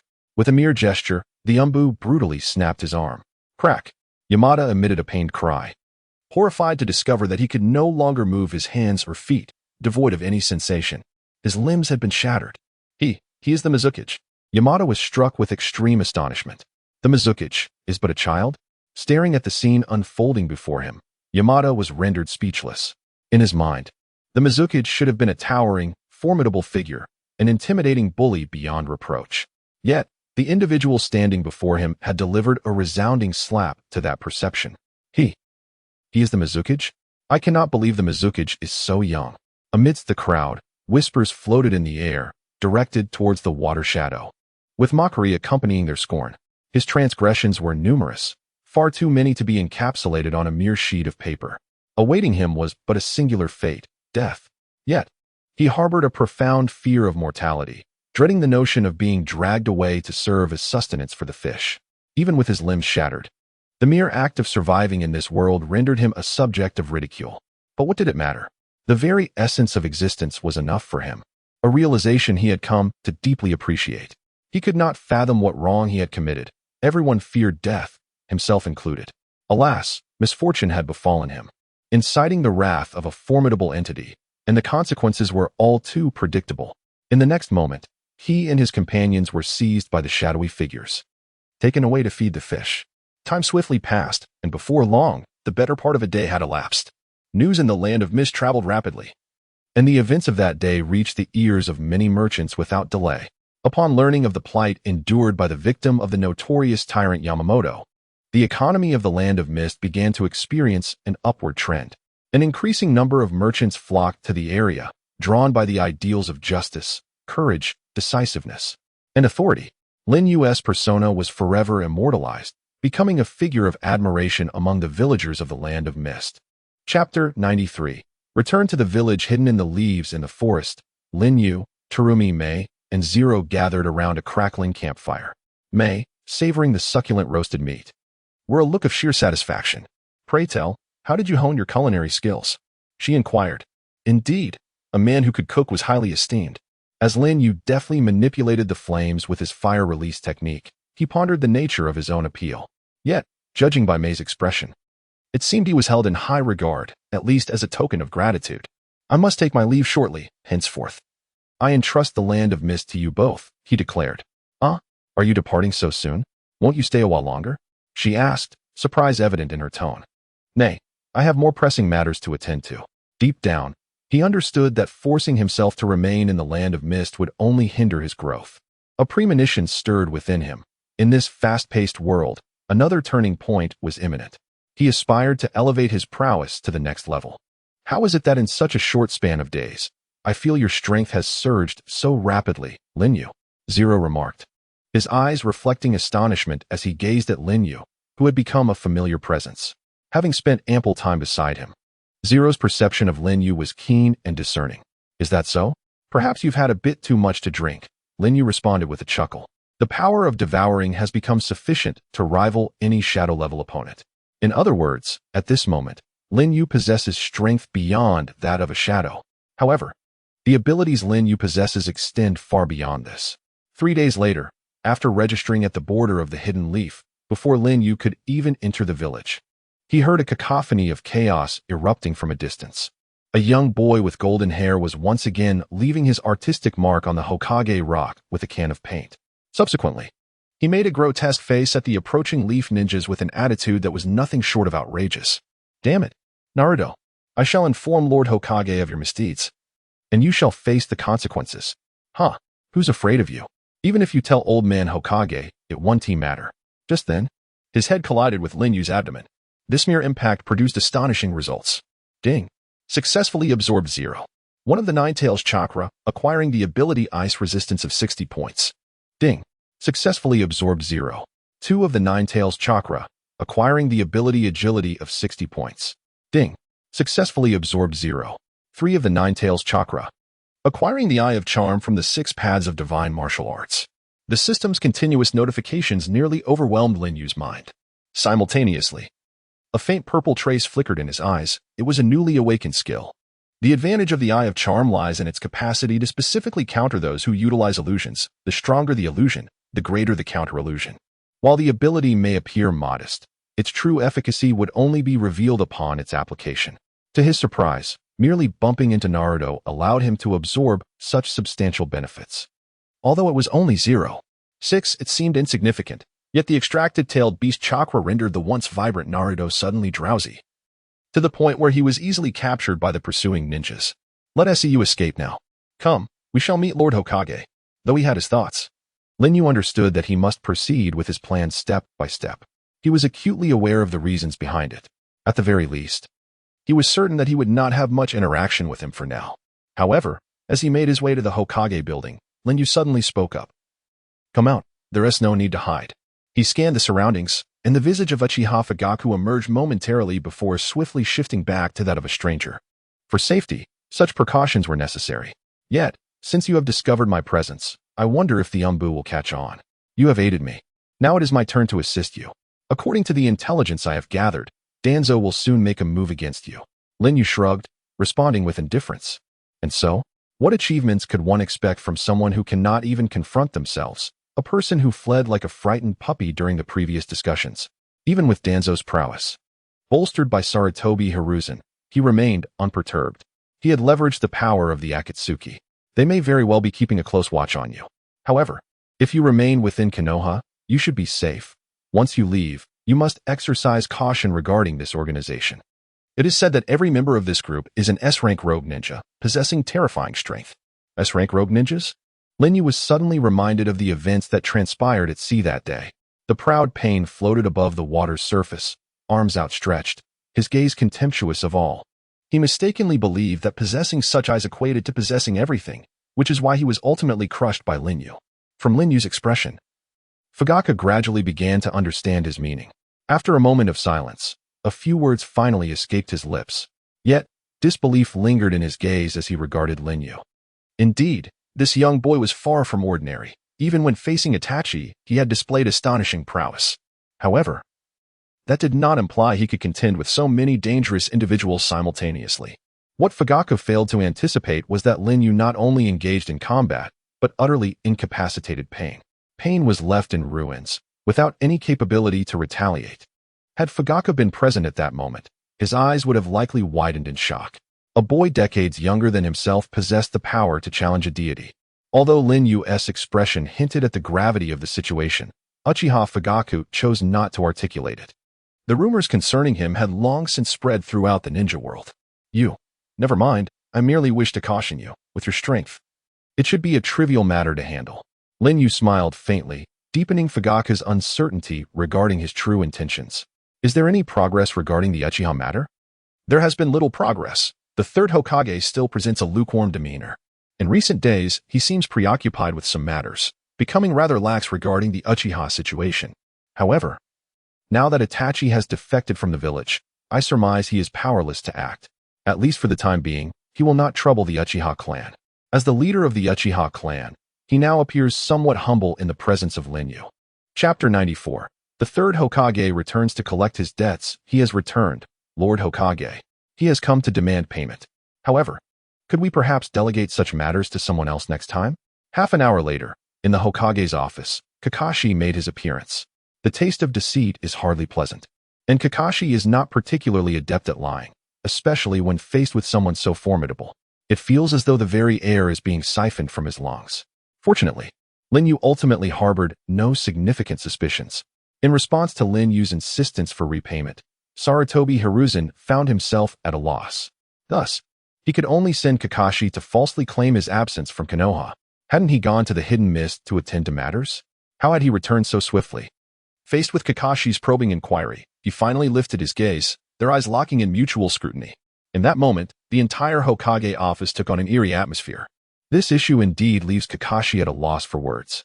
The Hyuga clan has been slow to disperse the funds, leaving me with no recourse. Moreover, that fellow returned far too swiftly. You have performed admirably this time. After a brief silence, the third Hokage, Sarutobi Hiruzen, lit his cigarette, drawing in a deep breath. It was a Huazi brand pipe. In an instant, the thick smoke enveloped the Hokage's office, shrouding it in a haze. Nevertheless, speaking of which, I wonder if the island that has recently emerged off the coast of the Mist Village has any connection to that character, Lin Yu. This is also the matter currently preoccupying Sarutobi Hiruzen's mind. The disappearance of Lin Yu has lasted merely 4 days, a time frame that aligns perfectly. If there were no connection to Lin Yu, Sarutobi Hiruzen would find it difficult to believe, especially considering the incident occurred in proximity to Lin Yu's hidden village. At the very least, he would not be as silent as he is now. Gazing at the report submitted by Kakashi on the table, he notes the half-split deep-sea fish and various soil components, which suggest that these elements had been resting on the ocean floor for an extended period. The deepest depths of the sea, perhaps? Yet, inexplicably, these entities have suddenly emerged from the earth in recent days, along with those deep-sea creatures. What connection does the abruptly risen island have with the meteorite observed earlier? Sarutobi Hiruzen cannot ascertain. However, he is certain that this event is profoundly intertwined with Lin Yu. The ability to conjure an island with bare hands, even extracting soil from the ocean's depths of thousands of meters, is nothing short of extraordinary. Is this truly within the realm of human capability? It is evident that even he, who dedicated his entire life to the study of ninjutsu and earned the esteemed title of Professor of Ninjutsu, has never encountered such a technique. With a serene gaze, Risen turned his attention to the window. At this moment, his level had far surpassed his own imagination, leaving even him perplexed by the enigmatic individual before him. Such individuals have long since transcended the bounds of control. If all proceeds smoothly, it may be acceptable. However, if he harbors any intentions towards Konoha. Hiruzen Sarutobi offered a faint smile as he tapped his large pipe, reflecting on his past regret for not heeding Danzo's counsel to extinguish the threat in its infancy. Although the third Hokage held a murderous intent towards him, he found himself powerless against Lin Yu. Indeed, had he eliminated the threat in its cradle, many subsequent troubles could have been averted. Now, the only path left for Hiruzen was a challenging one, forging an alliance with the Mist Village and Lin Yu. There are no eternal enemies, only everlasting friends. Thus, rather than remaining adversaries, it would be wiser to cultivate a relationship of alliance. You may leave now. Sarutobi calmly lit his pipe, a glimmer of insight flashing in his eyes. He seemed particularly concerned about a child. What was her name? Who? Kakashi inquired in a low voice, glancing at Sarutobi's aged visage, suddenly comprehending the connection. It seems her brother is affiliated with Danzo. She is also a recent graduate and will be regrouped in 2 days, should she choose to continue as a ninja. Kakashi's words trailed off. He did not disclose directly to Hiruzen that the girl, Rin, would be placed in his class, opting instead for discretion. Was it truly wise for the conflicts between adults to entangle innocents? Although Kakashi held his own thoughts, he understood the necessity of restraint. After all, he was merely a ninja, tasked with fulfilling his own duties. Yet, one who abandons their friends is no better than a failure in his eyes. Keep a close watch on this individual's movements. Should she intersect with Lin Yu, inform me immediately. At that moment, within the Hokage's office, Hiruzen Sarutobi unabashedly uttered Lin Yu's name, showing no pretense. Yes, Hokage-sama. Reluctantly, and in contradiction to her own principles, Kakashi acquiesced. As the eve of the group examination approached, it seemed that no one was privy to the specifics of the impending assessment. Although the moment one received their forehead protector upon graduating from the Ninja Academy signified their status as a ninja, further progression necessitated passing additional evaluations. Night had fallen, and many had succumbed to slumber. In a deserted training ground, a slender figure tirelessly wielded shuriken, her prowess evidently surpassing her previous capabilities. With deft precision, she simultaneously hurled several shuriken, all converging at the very spot where she stood. In the next instant, her form transformed into wood, while her true self reappeared beneath a towering tree, an application of the substitution technique. Though there remained a few imperfections, she was unparalleled within the entirety of the Ninja Academy. Lan possessed undeniable talent. However, for reasons unbeknownst to her, she felt compelled to feign ignorance in the presence of Lin Yu, despite her evident mastery of the technique. Clearly, her skill in the body replacement technique had reached a remarkable level, yet fatigue had begun to seep into her limbs, prompting her to persist in her practice. She recalled words spoken by a certain individual. She aspired to become stronger, to possess the ability to protect him. Thus, she resolutely chose to continue her journey along the path of a ninja. As she cast her final shuriken into the night, a familiar voice reached her ears. "It seems you no longer require my instruction." That well-known figure emerged from seemingly nowhere, effortlessly catching the shuriken she had thrown. In an unexpected turn, Lan rushed forward and delivered a gentle punch to his shoulder. Why? Why did you leave without a word? Chapter 95. Successfully passing the assessment. Lan's tone bore no trace of reproach. Instead, it was laced with a gentle wistfulness. She was merely afraid of the day she might suddenly lose Lin Yu. She had already experienced this feeling once before. From the moment of her birth, she became an orphan of war. That fateful night, she narrowly escaped death. Yet she lost her parents. However, no matter what, she was determined not to lose everything again. Lin Yu and her brother were the most significant individuals in her life. This was indisputable. Lan nestled against Lin Yu's shoulder. It was firm and warm, yet it exuded a sense of comfort. This was her first experience of warmth from someone other than her brother. Lin Yu sighed and gently ruffled Lan's hair, saying, "I am truly sorry for the discomfort you've endured. I promise I shall not behave this way again." "I understand," Lan nodded in response. It was as if she had transformed into a different person, with sunshine and smiles once more adorning her face. It was evident that Lin Yu had indeed made the right choice. After practicing for so long, without nourishment was simply untenable. "No, I want you to cook noodles for me," Lan declared. Lin Yu was momentarily taken aback. Cook noodles? But upon witnessing her innocent demeanor, he shook his head, realizing he had overthought the matter. In the aftermath of the Third Great Ninja War, all the ninja villages were embroiled in both overt and covert conflicts. The ramifications of the war were profoundly far-reaching. In contrast, Konoha's situation could be considered relatively favorable. Having emerged victorious in both wars, it had established itself as the dominant force among the 5 major ninja villages. However, this dominance had become a source of mockery. The third Hokage had contemplated resigning in shame, yet ultimately remained in office due to the absence of a qualified successor to assume the mantle of Hokage. Particularly after the sacrifice of Minato Namikaze, who had subdued the Nine Tails at the cost of his life, the third increasingly felt overwhelmed. Age was catching up with him, rendering him less effective. He was even oblivious to the gradual decline of Konoha under his stewardship. In subsequent events, he nearly led Konoha to its demise during the Chunin exams. Although he ultimately paid the ultimate price, he remained an unequivocal failure. At training ground number 6, Kakashi escorted Lan, assigned to him, to a testing point. With only one eye visible, Kakashi observed Lan with a stoic expression, explaining the details of the assessment. "As you can see, the examination takes place here. Since the others have already formed their teams, you find yourself alone. This situation places a certain pressure upon you, even without the need for sight. In such a significant occasion, he naturally could not afford to be absent. Were it an ordinary day, Kakashi would have already berated him as a fool. Yet, this time he refrained. It was not that he lacked the desire. Rather, he felt the weight of fear. Perhaps it was better to temper his approach. After all, with only one individual present, the essence of teamwork could not truly manifest. A mere assessment of her capabilities would suffice, Kakashi mused inwardly.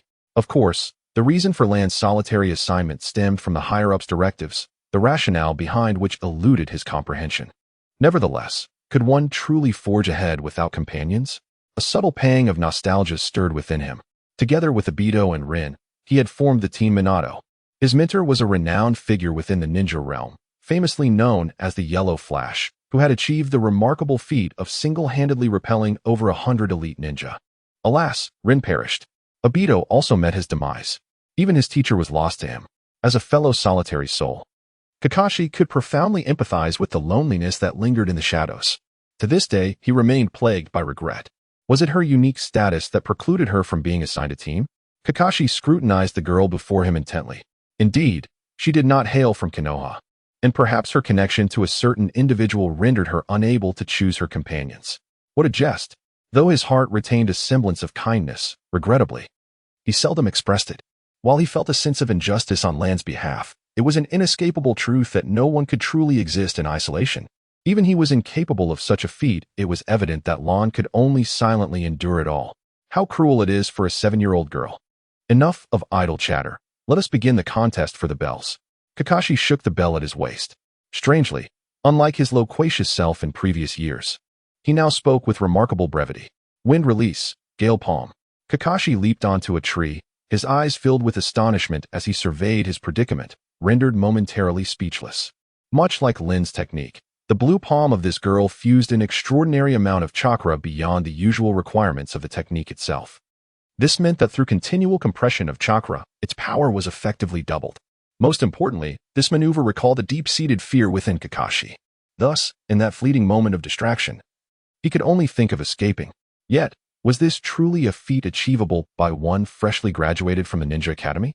Setting aside the technique itself, the ability to control and compress such an immense quantity of chakra into the palm is something even many nin would struggle to accomplish.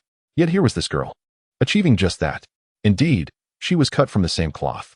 His own shadow clone had nearly lost the bell to her. A promising talent, indeed. However, Kakashi was no mere slacker. With a swift leap, he effortlessly evaded her grasp once more. Nevertheless, the previous wind release had genuinely caught him off guard. As he surveyed his surroundings, he pondered whether she had retreated or, in the next moment, her figure flickered. Blue advanced with a feint. But Kakashi saw through her ruse. Yet, it was merely a trap within a trap set by her. By the time he reacted, her hand was a mere 0.01 centimeters from the bell. That was close. He almost had to put his book away to intercept her. However, he hesitated, remembering his earlier promise to go easy on her. In a swift motion, he turned and lunged, seizing the bell. He executed a flawless 360-degree spin in midair. Kakashi smiled. Blue had become one of the few who managed to obtain a bell from him. Though he had eased the challenge, she had nonetheless passed. Chapter 96. The man whom even the gods cannot defeat. The following day, within the confines of the Hokage's office, the sight of Lan standing before him exuded a palpable sense of solitude. The third Hokage offered a gentle smile, perhaps out of a sense of guilt or for reasons yet undisclosed. Today, he had summoned her specifically to extend words of encouragement. Kakashi had remarked upon her remarkable talent. Noting that no one had yet managed to seize the bell directly from him, she was the first to accomplish such a feat. Lan merely smiled and nodded, her demeanor suggesting a lack of profound concern. While she felt a measure of joy, she treated the achievement as if it were merely the completion of an assignment, not expending much emotional investment. Alas, she was not a native of Konoha. The third Hokage shook his head, regardless of her innate abilities. Her origins outside of Konoha predetermined her emotional detachment from the village. According to regulations, one must initially complete a minimum of 5 D-rank missions before progressing to C-rank tasks. However, her situation was somewhat exceptional. Given the nature of the Ninja Academy, it was unlikely that the number of students would perfectly align to form 3 teams. There would always be unique circumstances. Taking her situation into account, he regrettably informed her that she would need to complete at least 10 D-rank missions before advancing to the next tier of tasks. A decision made with her safety in mind. The third Hokage's words held truth, yet he overlooked a crucial point. Why was it that fate had singled out Lan? It seemed a mere pretext, a flagrant display of double standards. There was no need for such an approach. Henceforth, Kakashi would personally guide her. Solitary training would expedite her growth. The third Hokage gazed at Lan with a cheerful expression, yet she remained as composed as ever, not particularly animated. Observing her calm demeanor, Sarutobi Hiruzen could only sigh inwardly. Thus, time meandered on, enveloped in the monotony of daily life. This is the life of the majority. At this moment, the predecessor of In village cannot yet be referred to as a village. This place can indeed be considered a stronghold, symbolized by a musical note representing the village. Although its renown may not be particularly high, it is, after all, a settlement established by one of the legendary 3 ninjas, Orochimaru, and thus its reputation is unlikely to be lacking. In this village, There are no elders, nor even middle-aged individuals. From a distance, it appears exceedingly eerie. Strolling along the desolate streets, one can sense an unsettling breeze. The only inhabitants meandering about are figures resembling children. Though they are of tender years, each possesses formidable strength. One such child, invoking a magical seal, can shatter a stone before him with bare hands. Indeed, it requires merely a single punch, just one punch, and only 3/10 of their strength. These unfinished seals are experimental creations born from the hands of Orochimaru. They stand in stark contrast to the blissful existence of the Hidden Leaf Village. Here, a completely contrasting situation unfolds. Beneath the same azure sky, individuals experience remarkably disparate fates. At times, reality can be exceedingly cruel. The children have willingly submitted themselves to Orochimaru's command, as this is their only means of survival. In stark contrast to the mission-oriented approach of Konoha in nurturing ninjas, this place prioritizes efficiency above all else. The sole recognizable structure here is the Ninja Academy. Though it scarcely merits that title, it is merely a facility for daily training, with minimal additional amenities. Rather than an institution of learning, it resembles a factory for the production of ninjas. However, for Orochimaru, as long as he acquires formidable specimens, the specifics are inconsequential. In fact, these subjects owe their gratitude to Orochimaru, for he has bestowed upon them a flicker of hope for life, having been orphans without a home, wandering aimlessly and often going hungry. Thus, he perceives his actions as a form of salvation, devoid of any remorse. In the next moment, a figure gradually entered the innermost depths of the laboratory, a silver-haired child of approximately 12 years. Kagaya Kimimaro. Who could have anticipated that from the onset of the Three Tails assault on Kagaya village, Kimimaro had departed from his homeland? Even Lin Yu presumed him dead and removed his name from the village roster. "Master," he exclaimed, filled with joy as he gazed at the contents of the container, only to then take notice of Kimimaro's words. "What is it?" His voice, now slightly hoarse, replied. "Shimura Danzo wishes to meet." At this, Orochimaru spread his hands. A chilling smile, transforming the atmosphere into something eerie. "What a persistent specter," he mused. "Master Orochimaru, what should we do now?" Kimimaro inquired softly from Orochimaru's right rear. After a moment's contemplation, Orochimaru instructed, "Let him in." He then redirected his gaze to the contents of the cultivation liquid. Upon closer inspection, he beheld a colossal creature resembling a tortoise, its chakra surging even in its dormant state, exuding a terrifying presence. The Three Tails, Isabu. Danzo's purpose for coming here must be related to this. Yet, Orochimaru remained cautiously vigilant. Wait a moment. If he harbors any ulterior motives, I shall not hesitate to employ that power if necessary. The interior of the building, though referred to as such, is merely an office space, housing only a collection of documents and the like. Due to prolonged disuse, a thick layer of dust has accumulated, as few venture inside. For Orochimaru, his true domain lies within the laboratory. Now past noon, when one would typically partake in a meal, numerous ninjas remain engrossed in testing their cursed seals. Unlike the ninjas of Konoha, who enjoyed a blissful childhood, these individuals at least exist within this world. Surely, Orochimaru has done at least one commendable deed, has he not? Is that your child, Orochimaru? Within the uppermost chambers of the building, two figures stand gazing from the heights. Danzo, when will you ever regard those experiments as your own progeny? Orochimaru's pupils constrict slightly, his cold-blooded nature unmistakably revealed. Regarding Lin Yu, do you understand that merely harnessing the power of the Three Tails is insufficient to vanquish that individual? He is capable of toppling deities. The scornful Rinnegan, having been defeated. A glimmer of astonishment flickers in Orochimaru's eyes. Survival of the fittest, the victors, and the vanquished. This is an unwritten rule within the ninja world. Orochimaru spoke solemnly. Face the reality, Danzo, he is a person we cannot contend with, even if you possess the power of the Three Tails. I forgot to mention. This man can shatter the shell of the Three Tails with a single punch. Your perspective is still too limited. Even gods are not exceptions. How absurd. Danzo's tone was indifferent. Yet it betrayed a palpable disdain. Orochimaru's pupils constricted, but he was already well acquainted with Danzo's obstinate nature. He knew that although Danzo refused to acknowledge it verbally, his heart harbored a different sentiment. A stubborn duck merely quacks defiantly. Chapter 97. Return to the Uchiha clan land. God, a hoarse voice echoed around. Even the children engaged in training turned their gaze towards it. God. Suddenly, Danzo laughed, a sinister and contemptuous laugh. How dare he?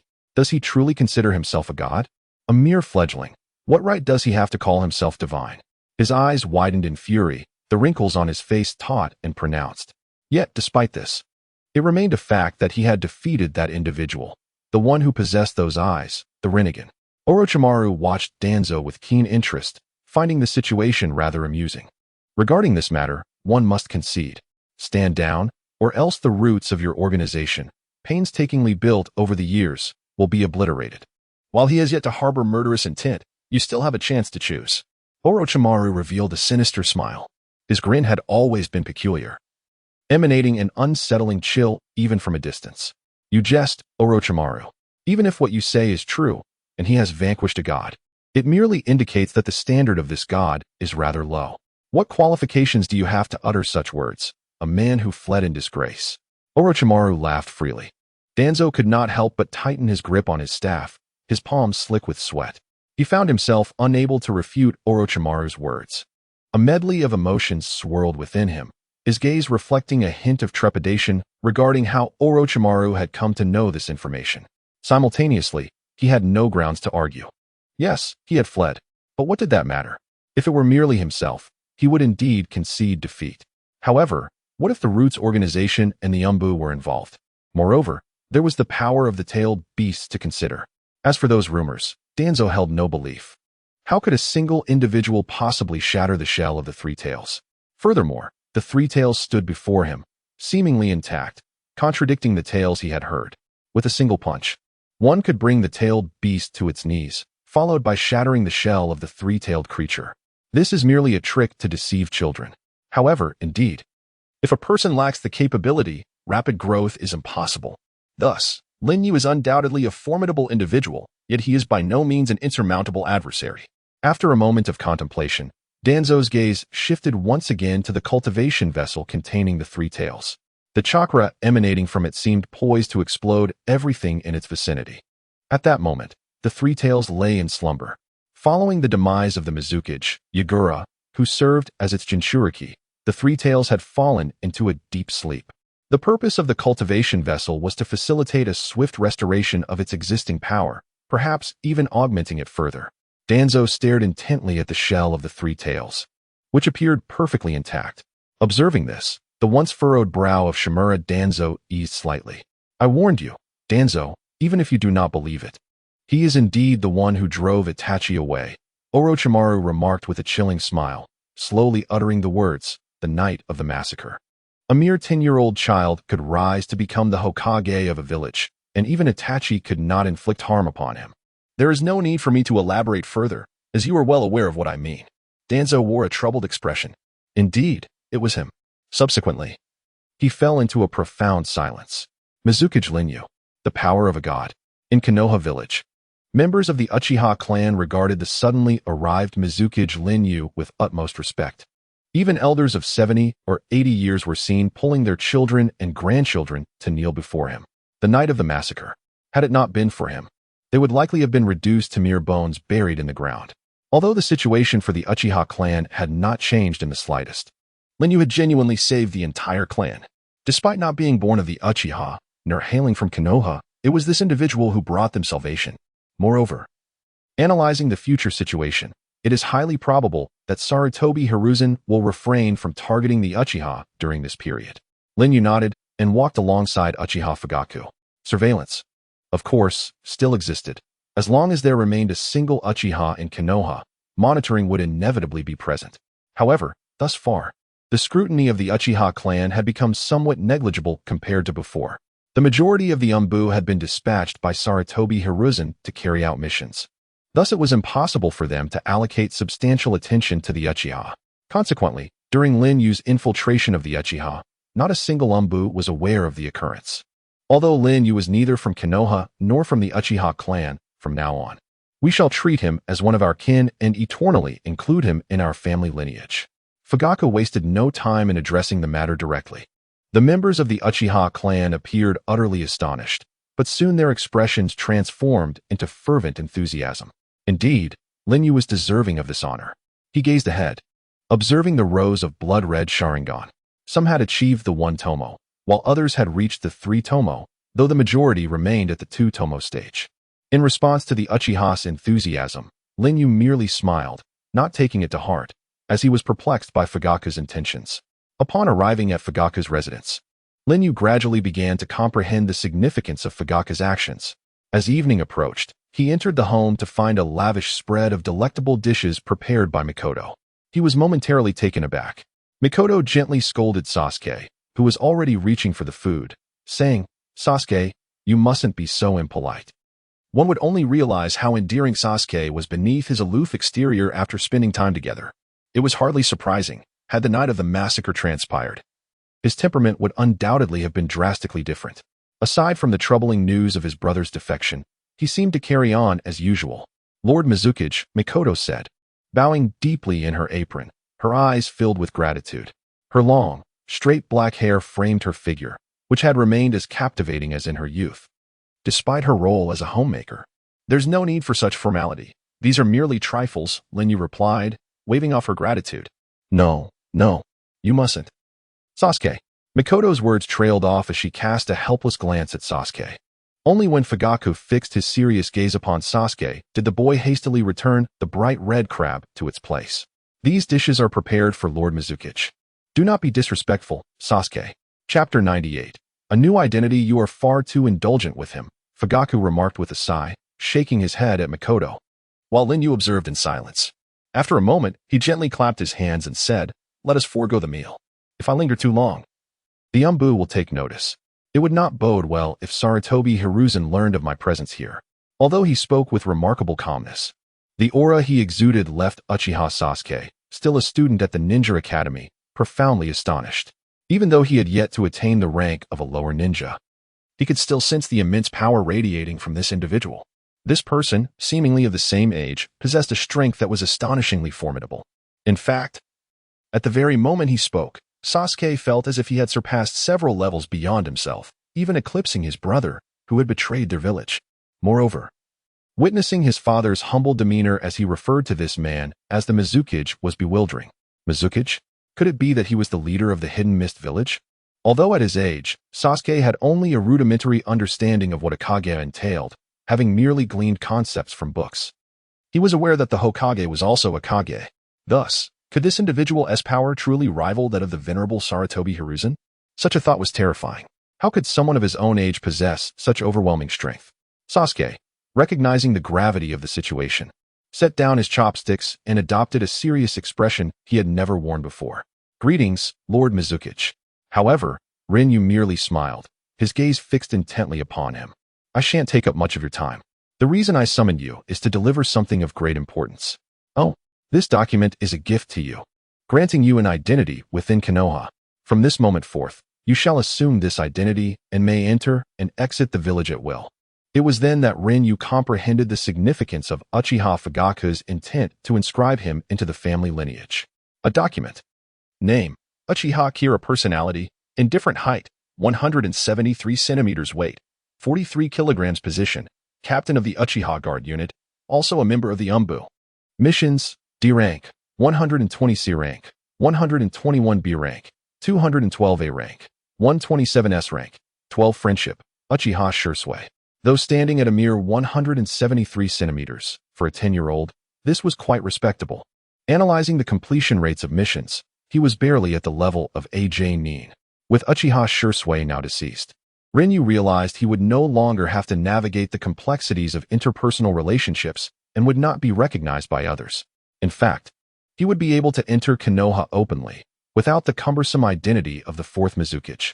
"I do not possess the Sharingan."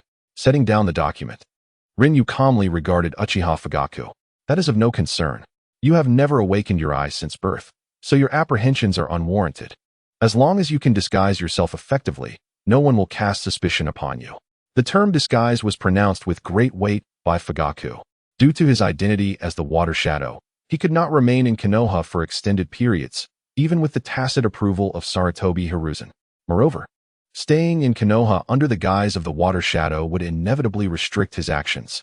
The new identity bestowed upon him by Fugaku, while not entirely free from surveillance, would at least afford him a degree of liberty. Indeed, The ability to freely enter and exit Konoha was a genuine advantage. Furthermore, as long as he donned the mask of the Umbu, no one would suspect him. Occasionally undertaking tasks would prevent any undue suspicion from arising, which was hardly an issue. Lin Yu responded, affirming that this strategy of borrowing a corpse to return from the dead and swapping heaven and earth was quite ingenious. Should he encounter troublesome matters, he could notify me, and I would assist in resolving them. However, one must exercise utmost caution when undertaking tasks for the Umbu, proceeding with meticulous care. Overall, the role Fugaku assigned him was indeed commendable and, importantly, of great utility to Lin Yu. Were it not for the unresolved matters between Konoha and Kirigakure, Sarutobi Hiruzen would have long since urged him to leave. In that case, if he wished to return to Ceylon, he would be impeded. Thus, it must be said that Fugaku's arrangements were truly considerate. Thank you, Lin Yu expressed, a glimmer of light suddenly flashing in his eyes. There is no need for gratitude, Lord Lin Yu. This is merely a trifling matter within my capabilities, far inferior to the countless contributions you have made for the Uchiha. Fugaku was filled with fervor, appearing exceedingly agitated. Initially, he presumed that Lin Yu's intervention was merely an attempt to exacerbate the discord between Konoha and the Uchiha clan. However, throughout this period, Lin Yu not only devised strategies to aid him in overcoming existential threats, but also refrained from actions detrimental to Konoha's interests. Throughout the entire process, he made no demands for recompense from Fugaku. Hence, Fugaku perceived Lin Yu as a commendable and teachable ally. Although the night of the massacre resulted in considerable casualties, in light of the looming crisis of annihilation, such losses seemed trivial. Given Lin Yu's evident affection for a girl from Konoha, Fugaku decided to bestow upon him a new identity. Furthermore, he harbored ulterior motives. Should he and Sarutobi Hiruzen reach an irreparable rift, having such an assistant to bolster the Uchiha clan would undoubtedly enhance his odds of success. After all, he was the leader of a village, and Fugaku had witnessed firsthand his formidable combat prowess. Such terrifying strength rendered even Itachi defenseless. Moreover, being younger than Itachi, Lin Yu's potential for future growth was not to be underestimated. It was quite conceivable that the combined might of the 5 great villages would be unable to contend with him. Sooner or later, his existence would instill fear in all villages. As a contemplative and far-sighted leader of the Uchiha clan, Fugaku was acutely aware of this looming reality. Such a person can only be a friend. To become an enemy would indeed be terrifying. It is beyond her imagination. In her beloved garden, without her knowing when it began, a charming arbor had been erected amidst the myriad of blossoms, reclining on Lin Yu's lap, surrounded by the fragrant blooms. She is always enveloped in a sense of bliss. This is a profoundly reassuring sensation, so tranquil that she can close her eyes and immerse herself in the gentle murmur of insects around her, accompanied by the soft caress of the breeze brushing against her face. Even within the confines of her home, Lon has never failed to experience such emotions. It seems that leaning against his leg is enough to gradually soothe her restless spirit. Chapter 99. Eating, Sleeping, and Playing Games. The fabricated identity that Fujite created for Lin Yu did not disappoint him. Lying leisurely on the grass while smoking a cigarette, Lin Yu had already donned a completely different facade. 3 days later, he feigned having urgent matters to attend to in Fog Hidden and took his leave from Sarutobi Izashi. The old man did not attempt to retain him. He was eager for Lin Yu to depart. Even the previously agreed-upon compensation was left unmentioned. The day after, Lin Yu re-emerged in Konoha under a new identity, Uchiha Kana. He was the most suitable among the countless corpses from the night of the massacre, not only in terms of stature and character, but he also possessed a nearly non-existent social presence, with a subtle puff of smoke escaping his lips. This leisurely life indeed seems rather fitting for Sarutobi Hiruzen, and in fact for the ninja of the great clans, even if they manage to enter the Umbu. The tasks they encounter are primarily rudimentary. Only on rare occasions, when manpower is lacking, might they be fortunate enough to engage in a few confidential missions. The majority of the time is spent receiving a salary, eating, sleeping, and idly passing the time. After all, given Sarutobi's inherently suspicious nature, it is inconceivable that he would elevate those ninjas from the great clans to prominent positions, lest his own power be diluted. At this moment, Lin Yu calmly inhaled from his cigarette, feeling as though his entire being had been hollowed out. Surrounding him were remnants of half-smoked cigarette butts, which, even in their discarded state, accumulated to a height of nearly half a meter. These towering remnants, swaying in the breeze, scattered carelessly across the ground. Lin Yu continued to smoke with an air of tranquility, silently counting as if compelled to do so. Just as the ember extinguished at the tip of his cigarette, a crisp electronic notification chimed once more. Indeed, once again, it is time for the daily tasks. Each system mission tends to be rather peculiar. The initial task, which involved activating the Great Sword Master's intent, was somewhat reasonable. However, subsequent assignments have become increasingly bizarre. For instance, consuming 1,000 eggs or devouring a polar wolf from Antarctica. At times, Linyu feels as though the system is playfully opposing him. While gathering 1,000 eggs may be feasible, the notion of a polar wolf hailing from Antarctica is inherently contradictory, as one can easily discern that polar wolves originate from the Arctic. Today's task, however, is even more intriguing. The daily mission, to inhale the smoke from 500 cigarettes. As the name suggests, it entails finishing 500 cigarettes without allowing the smoke to escape, inhaling all the remnants into his being before he can claim completion of the system's task. 3 seconds later, a faint glow envelopes his body. This signals yet another elevation of one's own physical capabilities. Ding! Congratulations on successfully devouring the essence of 500 cigarettes. The unlocking degree of the Great Swordsman's Sword Intent, 10. 21. Notification, additional reward, stamina 20 points. Notification, additional reward, agility 12 points. Completing daily tasks will enhance the unlocking degree of the inheritance, along with accompanying devouring rewards. Although the rewards are indeed substantial, it is undeniable that in the process of consuming 500 cigarettes, an ample amount of impurities has also been inhaled.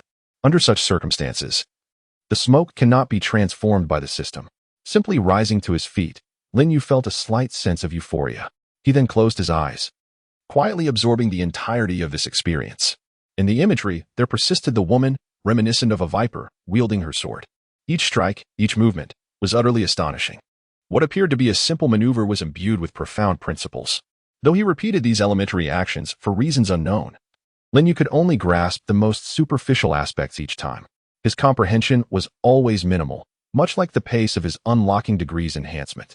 As the image shattered like a mirror, he was thrust back into the realm of reality, swiftly discarding the cigarette but standing atop a mound of grass. Linyu's gaze turned icy, merely releasing a glance or entertaining a fleeting thought.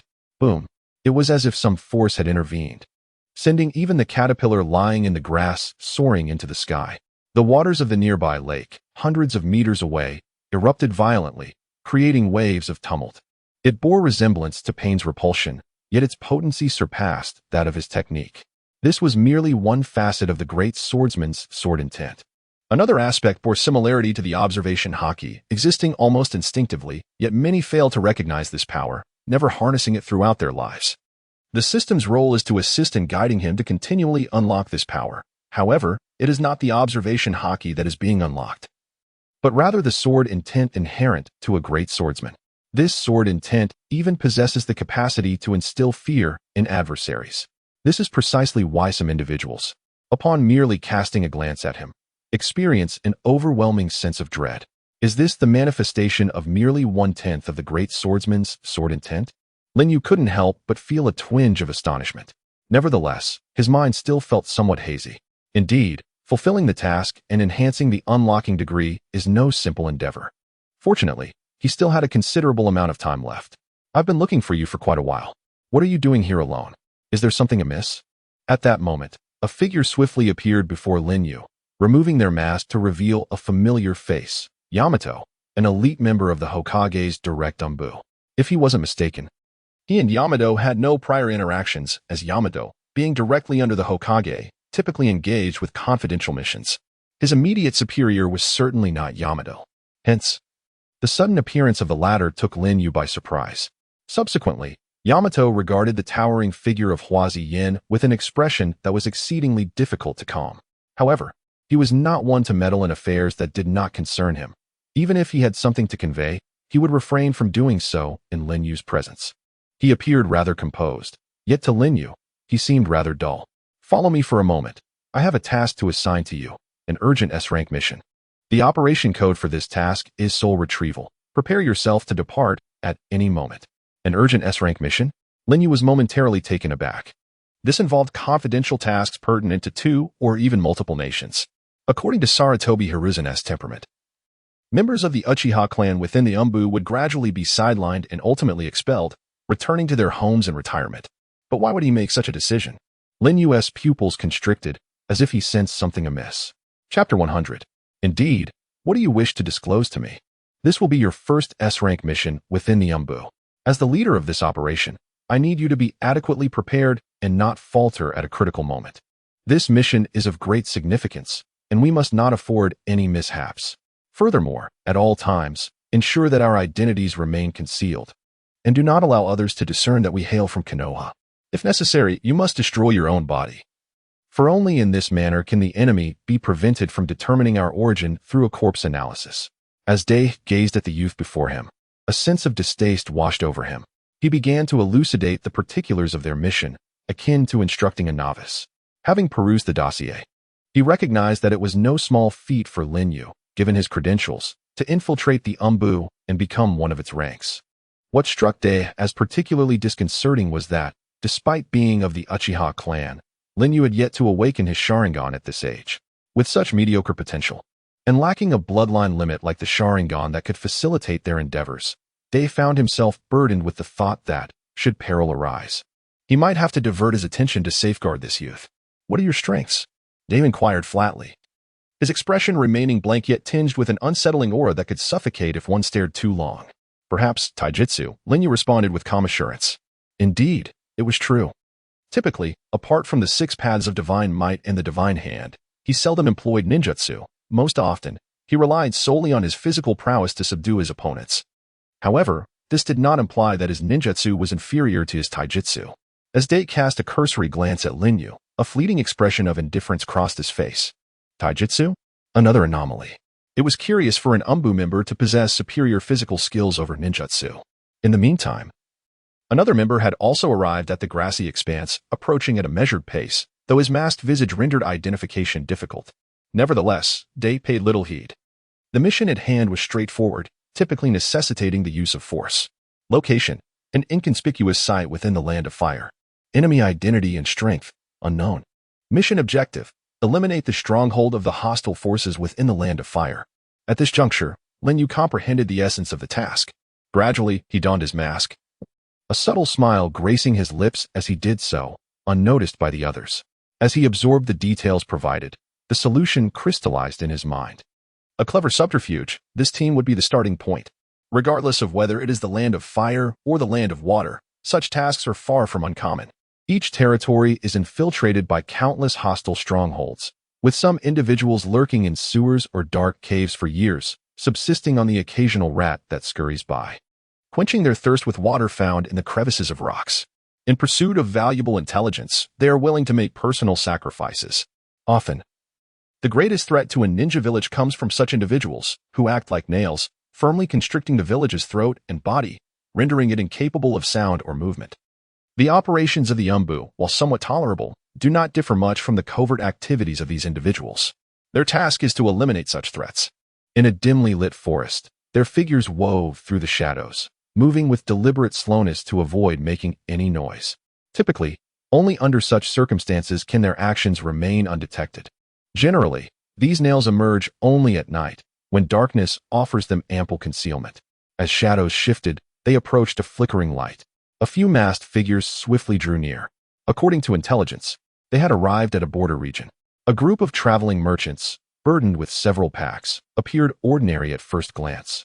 However, the calloused hands with worn-down calluses betrayed their true identities. As the seasoned squad leader, Yamato, approached stealthily from behind without greeting them, he prepared to strike. The clash of kunai sparked brightly in the night. His comrades surged forward, their gazes shifting from mild curiosity to fierce intensity, coldly fixated on the masked figure before them. Umbu. The ninja disguised as a merchant spoke slowly, yet he was no mere pawn. His rapid, high-level taijutsu posed a challenge to the already advancing Yamato. It was evident that he had underestimated his opponents. They were far from the characters he had previously encountered, as these individuals possessed the strength of elite J-nin. Would release, thorny assassination technique? With a swift formation of seals, the encroaching vines surged forward as if bewitched. Yet, unexpectedly, the adversary evaded the attack with a mere substitution technique. In an instant, Yamato assumed a vigilant stance. The night not only cloaked them in safety, but also shrouded their foes in concealment.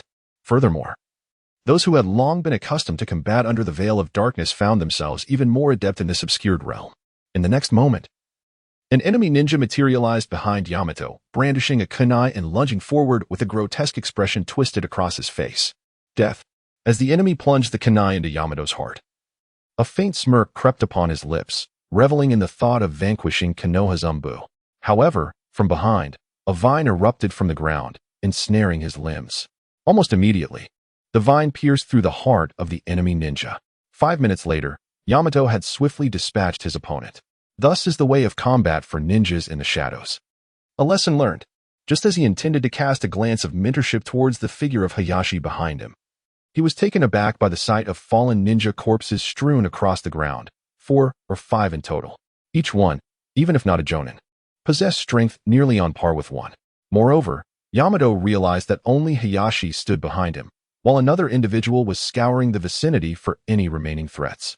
Could it be that these numerous corpses were the handiwork of Uchiha Kana? Though Yamato's expression remained as blank as ever, his heart was filled with awe for Uchiha Kana. What manner of person is this? What is the captain about to say? Calmly sheathing his kunai, Linyu wiped away the bloodstains from his clothing, then addressed his captain. Yamato, with these words. Indeed, I apologize. What were you about to say just now? Chapter 101. The Flames of War Rekindle, a new conspiracy? Uchiha Kana. A member of the Uchiha clan, perhaps? Yamato chuckled wryly. Though currently a member of the Umbu, he was still merely in a training phase. Furthermore, due to Sarutobi Hiruzen's sensitivity regarding the Uchiha, Yamato paid particular attention to this young man. Truly, he is someone entrusted by the Hokage. However, Yamato refrained from elaborating further. After swiftly and skillfully handling the bodies, he wiped the sweat from his brow. Judging by the attire they wore, they appeared to be from the Hidden Cloud Village. Yet, as he pondered, Yamato continued to search their bodies. Indeed, owing to their long exposure to the sandy winds, they bore traces of fine sand. While the clue was minimal, it was sufficient to ascertain that this group did not hail from the Hidden Cloud, but rather from the Hidden Sand Village. Disguised as members of the Cloud, they had stealthily infiltrated the Land of Fire. Such tactics were not uncommon. Typically, the aim was to shift blame onto other shinobi villages should their plot be unveiled. But the Hidden Sand Village? What could their intentions be? Though it seemed a trivial matter, there was an unsettling feeling that something was amiss. From the information gleaned from their attire, Yamato could only vaguely infer their identities. Beyond that, there was little else of use. Aside from their garments, they possessed nothing akin to encrypted intelligence. Had he not engaged them in battle, he might have believed them to be genuine merchants, yet it was evident they were not. The mission remains unfinished. A task deemed S-rank certainly entails more than merely dispatching a few J-nin. Am I being overly suspicious? Why does it feel as though something has been overlooked? Never mind, it would be best to hasten to the next stronghold and swiftly conclude this conflict. Perhaps they are awaiting someone? Awaiting someone? Yamato's pupils constricted suddenly. But in just a second, he regained his composure, gazing in mild confusion at Linyu, who had taken on the guise of Uchiha Kana. How did he discern it? In a place shrouded in darkness, especially within enemy territory, why would they dare to light a fire for warmth, so eager to expose themselves? The reason was singular. This fire was not kindled for their benefit, but rather for another's. Gazing at the flickering flames, Linyu added another log to the fire. While your reasoning is undoubtedly sound, what if they merely disguise their merchant identities as a ruse? After all, the more ordinary one appears, the less suspicion they arouse. Those who skulk about often harbor guilty secrets. The enigmatic companion from the same team could not refrain from speaking up. It was a typical standoff. Yet Yamato appeared somewhat indecisive. Two choices implied divergent outcomes. Heeding Uchiha Kana's counsel would mean lying in wait here, while following the other's advice necessitated promptly advancing to the location specified in the intel. Both methods required time for verification. You are wasting everyone's time. Our primary objective in this mission should be to swiftly address the tasks outlined in the intelligence, striking multiple enemy strongholds. As a ninja, I cannot believe you failed to grasp this. Another masked member of the Umbu, having steadied his mask, spoke slowly. It is surprising that there are such amateurish individuals within the Umbu. Enough of the bickering. This is his first time executing such a mission, and team members should show more understanding. After contemplating the words from both sides, Yamato opted for the latter's suggestion.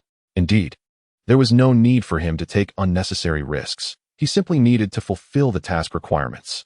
As a ninja, While one may make choices based on the mission's uncertainties, the priority remains the primary objective. The next destination lay in a small town within the Land of Fire. Though it was merely an ordinary town, intelligence had indicated the presence of some new faces that warranted investigation.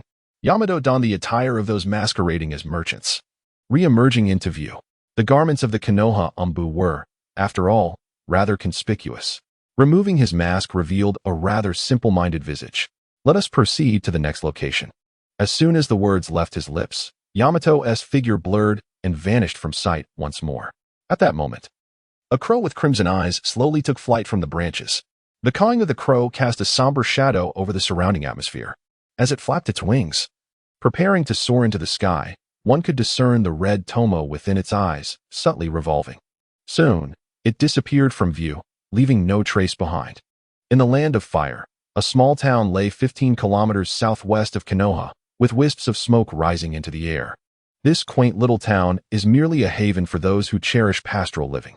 Once, its inhabitants were residents of the Fire Nation, situated at the very heart of its territory, where they were perpetually monitored by vigilant ninjas, ensuring their safety. As they stood on the streets, the villagers regarded them with peculiar gazes. Turning around, they encountered a figure who claimed to be the mayor, sporting a strange smile that had already manifested behind them. "So, shall we take action?" murmured Yamato, instinctively reaching for the kunai concealed at his waist.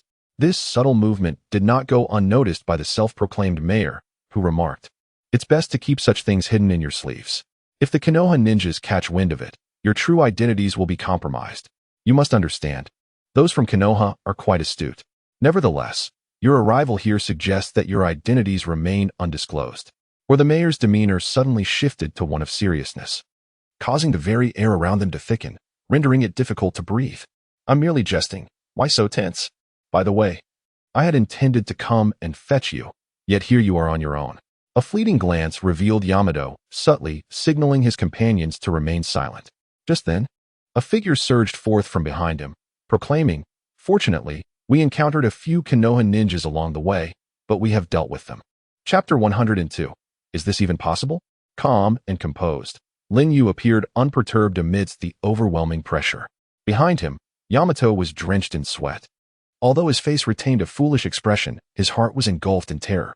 There was no choice but to navigate the current situation. Given the present circumstances, should a conflict arise, they would not only have to contend with the self-proclaimed mayor before them, but also face the countless adversaries lurking behind. At least half know. The entire village has been silently replaced, transformed entirely into the realm of the Hidden Sands ninjas. The indigenous inhabitants may have been ruthlessly slain. A meticulous sniff of the air reveals a faint trace of the metallic scent of blood, though the reasons for such a calamity remain shrouded in mystery. If the newcomer Lin Yu utters a word that is deemed inappropriate, it is certain that they will meet their demise here today. Their fates now rest firmly in Lin Yu's hands. At this moment, the negotiations involve more than just the village chief. Behind him stands a multitude of hidden sand adversaries. The other member of the Anbu, despite appearing nonchalant, is trembling involuntarily due to instinctual responses. "Let us have a smoke," Lin Yu said, casually tossing a cigarette over. The Leaf ninjas, having been thoroughly searched, were now at his mercy. At this point, the village chief leaned in to borrow a light from Lin Yu, taking a deep drag. For men, there is nothing that cannot be resolved with a cigarette. If one does not suffice, two will do. Observing the expression of enjoyment on his face, the tension between the two eased considerably. "I had always thought that the simpleton was your leader. I never imagined you were the one in charge." To this, Lin Yu offered no reply, merely responding with a faint smile. "Have your identities remained concealed? Those Leaf ninjas are quite crafty. One must tread carefully." "We have infiltrated for 2 years to reach this point," came the assured response. "No worries. Everything has been cleaned up. They won't catch on." The village chief leaned against the wall, one hand holding the cigarette, his expression shifting to one of concern as he inquired, "Why is your teammate trembling?" His keen observation was nothing short of impressive. Within a mere 5 exchanges of glances, he had already discerned numerous issues regarding Lin Yu and his companions. Such insight was indicative of someone far beyond the ordinary ninja. A Jonin? No, an elite Jonin. It was likely that his strength had already reached an elite Jonin level. Standing beside them, Yamato was preparing to channel his chakra, a hint of seriousness appearing on his typically unassuming face. Lin Yu extinguished the half-burnt cigarette in his hand, casting a cold glance and stating, "Oh, it's nothing, just an old ailment, old Parkinson-ass." I see the village chief exhaled a puff of smoke, narrowing his eyes slightly. "By the way, you seem rather unfamiliar. I don't believe I've seen you in the Hidden Sand Village before." A single utterance plunged the atmosphere back into an icy silence. The mayor scrutinized Lin Yu with a glimmer of intrigue. His words rekindled a sense of vigilance among the previously relaxed townsfolk. Behind him, the hidden shuriken in his sleeve appeared poised to be launched at any moment. "I typically engage in confidential missions, so someone of your standing naturally would not have the opportunity to encounter me," Lin Yu replied nonchalantly. Daiwa chuckled, readying himself for combat. Indeed, amateurs are often just that. Even their negotiation tactics reveal their lack of finesse. He had presumed that although Lin Yu was a novice, his documented prowess matched that of a seasoned jonin. However, Lin Yu's remarks defied his expectations. Fool, who would speak so naively? Daiwa thought to himself. The Uchiha clan was known for their stubbornness, often refusing to reconsider until faced with overwhelming evidence. They were merely gifted brutes devoid of strategic thought. At first glance, Lin Yu's statements appeared innocuous. Yet, who would so blatantly provoke their opponent? Even the most inept negotiator would not stoop to such depths. "I am a direct subordinate of Lord Raza, and your inquiries are unnecessary. Simply follow my orders," Lin Yu declared, startling the mayor. A direct subordinate of Lord Raza? The fourth Kazekage Raza? Typically, they would address the Kazekage with reverence, yet this individual dared to utter Raza's name so casually. Upon hearing this declaration, whispers erupted among the crowd, speculating about the identity of this esteemed figure. Was his status truly so exceptional? On the surface, he appeared ordinary. Could he genuinely be a vital subordinate of the Kazekage? Rumor had it that the head of the clandestine assassination division was shrouded in mystery. Might this man before them be that enigmatic leader, or perhaps a high-ranking official dispatched by the Kazekage to oversee Sunagakure? As they began to conjecture about his identity, uncertainty still lingered. However, from a distance, they sensed an aura of dominance about him, a demeanor characteristic of those who have long held power in the shinobi world, a quality absent in ordinary individuals. Thus, their perceptions of Lin Yu's standing solidified further. Even Daiwa was taken aback when, after Lin Yu's audacious proclamation, the man claiming to be the mayor not only refrained from aggression but also adopted a subservient posture, kneeling partially before him, his face reflecting admiration, albeit with a rather lecherous demeanor and shifty eyes. "Ah, so he is indeed a subordinate of Lord Raza. Unaware of your esteemed arrival. I should have been informed in advance so that I could send someone to receive you. There is no need for that. Recently, Konoha has been rather tumultuous. The number of guards along the border has multiplied several times, as if some grand event is on the verge of unfolding. If we were to hastily send someone to greet you, it would undoubtedly alert those who wish to remain concealed." With that said, Lin Yu silently retrieved 2 cigarettes from the tobacco shell, offering one to his companion.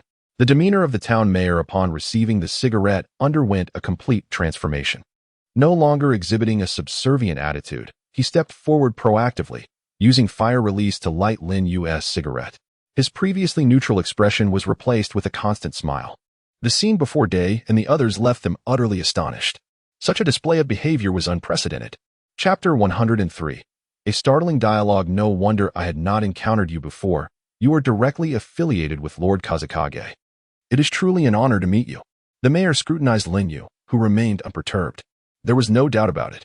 Though he had not closely inspected the identities of Day and the others, the tone of their speech was enough for him to discern their authenticity. There was no hint of deceit in their words, and from Lin Yu emanated an unmistakable air of authority.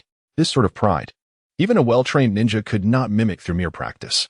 The answer was evidently clear, rendering further verification unnecessary. The mayor, accustomed to a life of servitude, could easily distinguish between lies and truth. He understood that Lord Kazekage had dispatched such a direct representative, implying that preparations for the forthcoming plan were well underway. Nevertheless, he could not resist asking, "I understand. Since Lord Kazekage has sent you, might there be any additional instructions?" In that moment, the townsfolk, whether tilling the fields or simply passing by, cast incredulous glances in Lin Yu's direction, their eyes welling with tears. 2 years had passed. For a full 2 years, they had concealed themselves here, gradually forgetting the honor of being ninjas, living instead as ordinary people, engaged in farming and weaving. At last, they are able to dedicate themselves to the hidden sand. Finally, has Lord Kazekage made his decision? Is the time for the assassination of the feudal lord at hand? The glorious era belonging to the hidden sand is on the brink of arrival. Their eyes shimmer with excitement, and they even set aside their current tasks to don their forehead protectors once more. Sharp gazes flit across the scene, and within moments, they vanish and reappear atop various rooftops. 1, 2, 3, ever more figures emerge upon the eaves, some leaning against walls, playing with the shuriken in their hands, while others linger in anticipation. All await the directives of their leader. This is an extraordinarily terrifying scene. A fleeting glance reveals hundreds of figures, nearly all of whom possess the prowess of high-ranking ninjas. Although Sunagakure may not compare to Kanehagakure, the hierarchy among ninjas remains somewhat ambiguous. While their quality may not match that of the elite shinobi nurtured by Konoha, they are still of considerable caliber. Even if they do not reach the level of high-ranking ninjas, they can at least be classified as elite ch-nin. Oftentimes, the distinction between elite ch-nin and high-ranking ninjas hinges merely on the number of completed missions. However, what astonishes Yamato even more is their ability to operate undetected beneath the very noses of the Land of Fire, having infiltrated an entire town. Remarkably, these activities have gone unnoticed for nearly 2 years. This is rather exaggerated, isn't it? Yamato gazed around in a daze. This is no longer an ordinary S-rank mission. Initially, their objective was merely to eliminate the enemy's stronghold. However, the unfolding events have left him utterly astounded, for the stakes now pertain to the very survival of the village. The significance and complexity of this task have entirely surpassed that of an S-rank mission. Assassinating the feudal lord and subsequently implicating the hidden cloud village? Although Yamato appears somewhat naive, he possesses a keen understanding of the implications at hand. Sunagakure seeks to provoke discord between the Land of Fire and the Land of Lightning. Should the feudal lord of the Land of Fire be assassinated, it would signify an irrevocable escalation, reigniting the flames of war. The clash of armies would bring untold suffering, resulting in a multitude of war orphans left in its wake. What, then, is Sunagakure's true objective? The answer is glaringly obvious: to exploit the conflict between the two factions, positioning themselves as opportunists reaping the rewards from the chaos. As long as he comprehends their intentions, he can decipher their motives. Yet, what troubles him more is that he, the captain of this team, must now humbly confront his own subordinates. Furthermore, he is baffled by how Uchiha Kana suddenly reached a consensus with the elder before them. He only knows that, based on the current circumstances, their lives are likely not in jeopardy. Uchiha Kana saved everyone's lives. Yamato murmured to himself, reluctant to admit it, yet acknowledging this as an undeniable fact. What should he say next? Observing Uchiha Kana, he noted the slight flicker in his dark eyes, the tension within him gradually easing. Though his gaze remained somewhat indifferent, had he been the one to handle the situation earlier, a conflict would have surely erupted by now. A genius. A true genius. He had initially perceived Lin Yu as merely a novice, often looking down upon him, yet it now becomes clear that the one deserving of disdain is, in fact, himself. This individual possesses negotiation skills that are profoundly enigmatic. As for his strength, Dei gazed gravely at Lin Yu. Subsequently, Lin Yu's response elicited a moment of astonishment from Dei. Indeed, it is imperative that we adhere to the preordained plan, avoiding any exposure of our true selves. You must comprehend the significance of this undertaking. Lin Yu then exhaled a plume of smoke leisurely. Through ambiguous rhetoric, he left ample room for the enemy's imagination, thereby enhancing his credibility. Remarkable indeed. All shall comply with the esteemed master's directives. In an instant, everyone gathered, aligning themselves in rows with their bodies slightly inclined forward. By the way, my lord, what of that monster? To his surprise, the mayor attempted a few probing remarks, which Lin Yu observed with remarkable acuity. Monster? What monster? Had it been anyone else, he might have been oblivious to the meaning behind the words of the elite, sand hidden ninja before him. However, Lin Yu, having experienced the rebirth of a new life, was well aware. Even though his previous life began in the Leaf Village rather than the sand, he knew precisely to whom the term monster referred. The fifth Kazekage Gaara harbored within him a tailed beast. In his youth, he unleashed a wave of carnage, earning the moniker of a monster among the villagers of the sand. A mere glance at him would send people fleeing in terror. Yet, over time, he gained the village's acceptance, ultimately becoming a renowned Kazekage. Lin Yu possessed a modicum of knowledge concerning these events. Under the watchful eye of Temari, there shall be no issues, Lin Yu emphasized the name Temari with notable clarity, ensuring those around could hear him distinctly. Chapter 104. Unthinkable Temari. As the daughter of the Sands leader, her exceptional prowess has afforded her a significant status within the village. Furthermore, she is also Gaara's sister. This connection alone sufficed to allay the suspicions of those present. Surely, Lin Yu's relationship with Lady Temari must be quite extraordinary?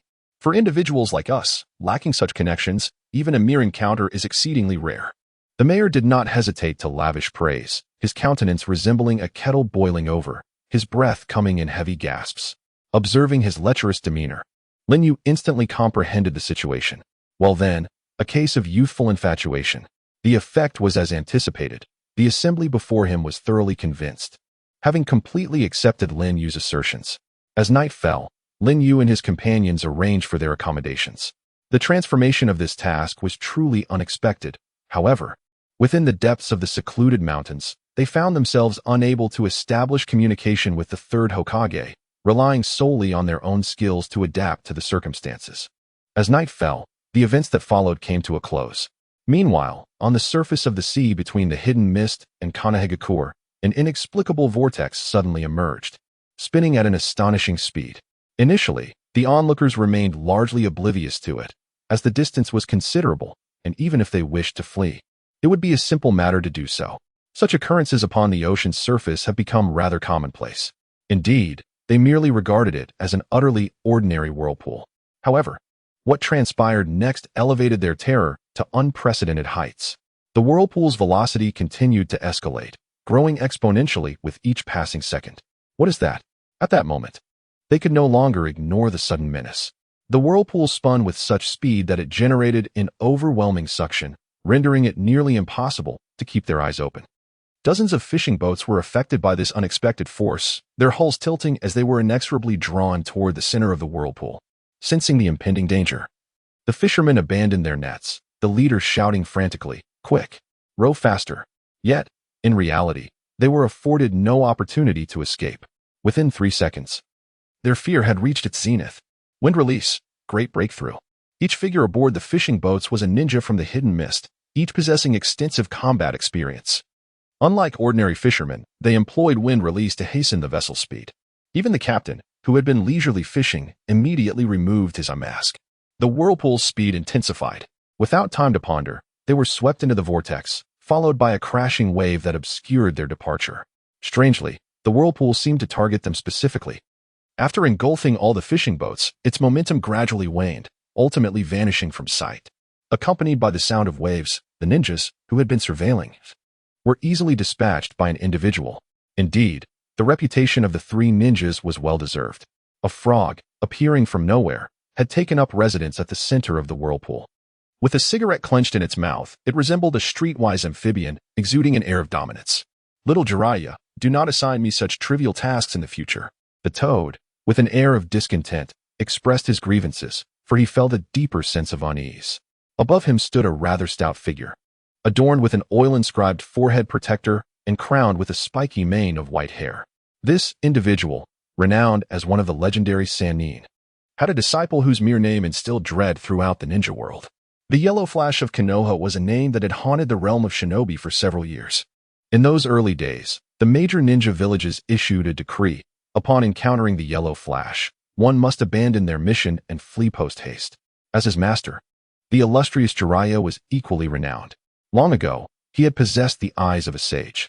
Nagato, the man revered as a god, wielded the omnipotent Sharingan. Although Jiraiya ultimately left them to their own devices, it must be acknowledged that without his guidance, Nagato would not have achieved his present stature. The one who possessed that eye. The elusive figure seldom graced the public with his presence, often revealing himself only in places heavy with ominous energy. "My apologies. I shall not repeat this," he muttered as a thick plume of smoke dissipated, and the towering toad vanished from sight. As it departed, its expression bore a hint of disdain. Jiraiya, channeling chakra into his wooden clogs, effortlessly traversed the surface of the sea, continuing onward. However, upon reaching the fabled island, his gaze sharpened, revealing a profound worry. His entire being felt as though struck by lightning, unable to calm itself. On the surface, the situation appeared trivial, perhaps merely a result of overthinking. Yet, When Jiraiya beheld the scene before him, his perspective shifted dramatically. At first glance, he was convinced that this was no natural disaster, nor the result of territorial upheaval. On this island, adrift upon the vast ocean, he sensed an overwhelming surge of chakra. Who could have imagined that nearly a month after the event, even the remnants of chakra could exude such formidable power? This was the work of human hands. And what had transpired? How could someone have conjured this island into existence? Was it his doing? As Jiraiya picked up the lifeless body of a marine creature from the ground, an image of a person immediately surfaced in his mind. With crimson hair and possessing those eyes, if they were indeed the eyes of a deity, he would find it utterly unsurprising, even if it were to rend the heavens asunder. Yet, without a doubt, that figure had perished on the battlefield many years prior. However, aside from the unique chakra, Jiraiya could also sense the remnants of another presence as chakra. He found himself perplexed. If it were not someone with those eyes, who else could have accomplished such feats? A god? The very notion sent shivers down his spine, rendering him hesitant to contemplate it further. Chapter 105. The unexpected. A sudden thunderclap reverberated across the sky. Gazing upward, a magnificent bolt of lightning once again illuminated the expanse between heaven and earth. Countless flashes of light and the cacophony of thunder erupted in an instant. Even the clouds seemed sealed in place. Another resounding crash echoed, as the visible waves of lightning appeared to threaten to engulf all existence, life and inanimate alike. Accompanying the thunder was the incessant sound of rain cascading down. Once more, this dreadful weather, grumbled a middle-aged man, aged around 40 to 50, as he sat within a palanquin, gently lifting the curtain of the window with a fan. Beside him, several elite ninjas lay in wait, their figures shrouded in the downpour. They remained unfazed by the rain soaking their bodies, instead observing their surroundings with keen, penetrating gazes. The middle-aged man, of considerable stature, bore insignia of the Land of Fire prominently displayed on his attire. Without question, he was a daimyo. Having just returned from a visit to the Drunken Jade Pavilion, his head still spun slightly from the effects of alcohol, and amidst the sound of rain, he found himself unexpectedly drowsy. To act? To take action? In a moment of hesitation, from a shadowy corner, numerous figures watched the unfolding scene with palpable tension. Some even felt sweat bead on their palms, though it mingled seamlessly with the rain, rendering it undetectable. Among them were the silhouettes of Hayashi and Yamato, standing in their capacity as mission commanders. Yet, Yamato appeared somewhat bewildered. Who am I? Where am I? What was initially a plan to infiltrate the enemy and gather useful intelligence had unexpectedly escalated into a direct role as a combat commander. What, then, was their purpose here? Accomplices? Or something more? Dave found himself at a loss for words, even allowing a faint bitter smile to escape his lips. Was it truly necessary to comply with the enemy's demands, to execute the daimyo of the Land of Fire as a public spectacle and thereby become their accomplice? Shall we proceed, my lord? The incessant voices beside him urged Lin Yu to make a swift decision. Yet upon witnessing Lin Yu's indifference, they could not help but inquire further. May we engage, my lord? The weight of unspoken pressure enveloped them like a dark cloud. Day understood that should he issue a command, they would be branded as traitorous shinobi. However, failing to act could result in their capture, leading to interrogations that might end in death. What choice would you make? In the midst of his tumultuous thoughts, Date noticed one of the guards beside the daimyo, Asuma Saratobi. He was an elite jonin from the Land of Fire, one of the 12 guardians who protected the daimyo. If he could approach him, perhaps the message could be relayed to the third Hokage. As confusion deepened, Lin Yu finally opened his eyes. Shall we take action, my lord? If we strike now, it may still be within our grasp. The voices around him continued to inquire, yet no response was forthcoming. This is an extraordinary opportunity. Some, unable to contain their impatience, felt an overwhelming urge to charge forth. Yet, Lin Yu merely feigned an air of bewilderment, as if the unfolding scene before him was beyond comprehension. At last, their impatience got the better of them. Before Lin Yu could issue a command, a ninja surged ahead, followed closely by others who adopted a strategy of encirclement, gradually closing in like the tightening of a noose. There was no room for hesitation, nor could they afford to hesitate. Their primary concern was whether they could accomplish this mission. However, as they swarmed forward like a hive of bees, mere seconds later, the pupils of all present constricted to the size of pinpricks. Countless corpses lay strewn across the ground, an indescribable aura of dread enveloping the scene. Astonishingly, these bodies were not those of ninjas from the Land of Fire, but rather disguised ninjas from the village hidden in the sand. Indeed, without exception, over 50 figures had collapsed before anyone had a chance to comprehend the situation, their bodies gradually decaying, skin rotting away, and dark spots appearing upon their forms. Remarkably, within just 3 seconds, they had all transformed into eerie skeletal remains, a shocking revelation that just moments prior, they had been living beings standing right there. What on earth has transpired? In the most fortunate of circumstances, one might merely lose an arm and a leg. A palpable sense of life's essence swiftly ebbing away, accompanied by a visceral scent of death, enveloped Yamato. How could such a calamity occur? Since when did Konoha produce such formidable warriors? Yamato was utterly astonished. At that moment, unnoticed by all, a smirk graced the lips of Linyu, as a fleeting glimmer of dark gray light flickered at his fingertips, vanishing as quickly as it had appeared. The divine technique, 6 forms of godly finger. By invoking the chilling power of death, one could swiftly deprive any individual of their life in an instant. However, the prerequisite was to strike true. Enemy attack. Protect the daimyo. The roar resonated like thunder, genuinely capturing the attention of the daimyo this time. It was as if he had just awakened from a deep slumber, his face etched with boundless terror. He became acutely aware, his senses sharpened, and he began to panic. Protect me. Quickly, protect me. You useless lot. You can't even handle a trivial matter. What good are you to me? The daimyo bellowed with all his might, his throat nearly becoming hoarse from the exertion. The ninjas, who had previously concealed themselves in the shadows, now emerged. With reinforcements arriving, perhaps if so many had not perished, Sunagakure might still have had a fighting chance, at least in terms of numbers. However, what no one anticipated was the staggering loss of so many ninjas at once. The situation had sharply tilted to a ratio of 70 to 30, with them on the losing end. Time was of the essence, and if this continued, it would undoubtedly cost them their lives. At that moment, an indescribable sensation weighed heavily on everyone's hearts. It was ineffable, yet as they gazed upon the horrifying sight of mere skeletons before them, they could not help but swallow hard. It seemed beyond the realm of human capability. A miracle? Could it be the will of the divine, deliberately thwarting their mission? The ninjas of Sunagakure were not believers, yet witnessing this scene, they began to doubt. If it were indeed the work of a human, could anyone truly accomplish such feats? It was not until a refreshing voice shattered their stupor that they realized how foolish it was to be lost in thought on the battlefield. Retreat. Chapter 106. Courage and Capability. The speaker was none other than their commanding officer, Linyu. His voice pierced through each individual's mind, invigorating and awakening them. This is not a command, but rather a warning, akin to the primal instinct exhibited by animals when confronted with peril. Amidst the chaos of the battlefield, a crisp electronic tone resonated within Lin Yu's mind, a sound perceptible solely to him. Ding! Devouring successful, rewarded with 3 points of stamina. Ding! Devouring successful, rewarded with 5 points of agility. Ding!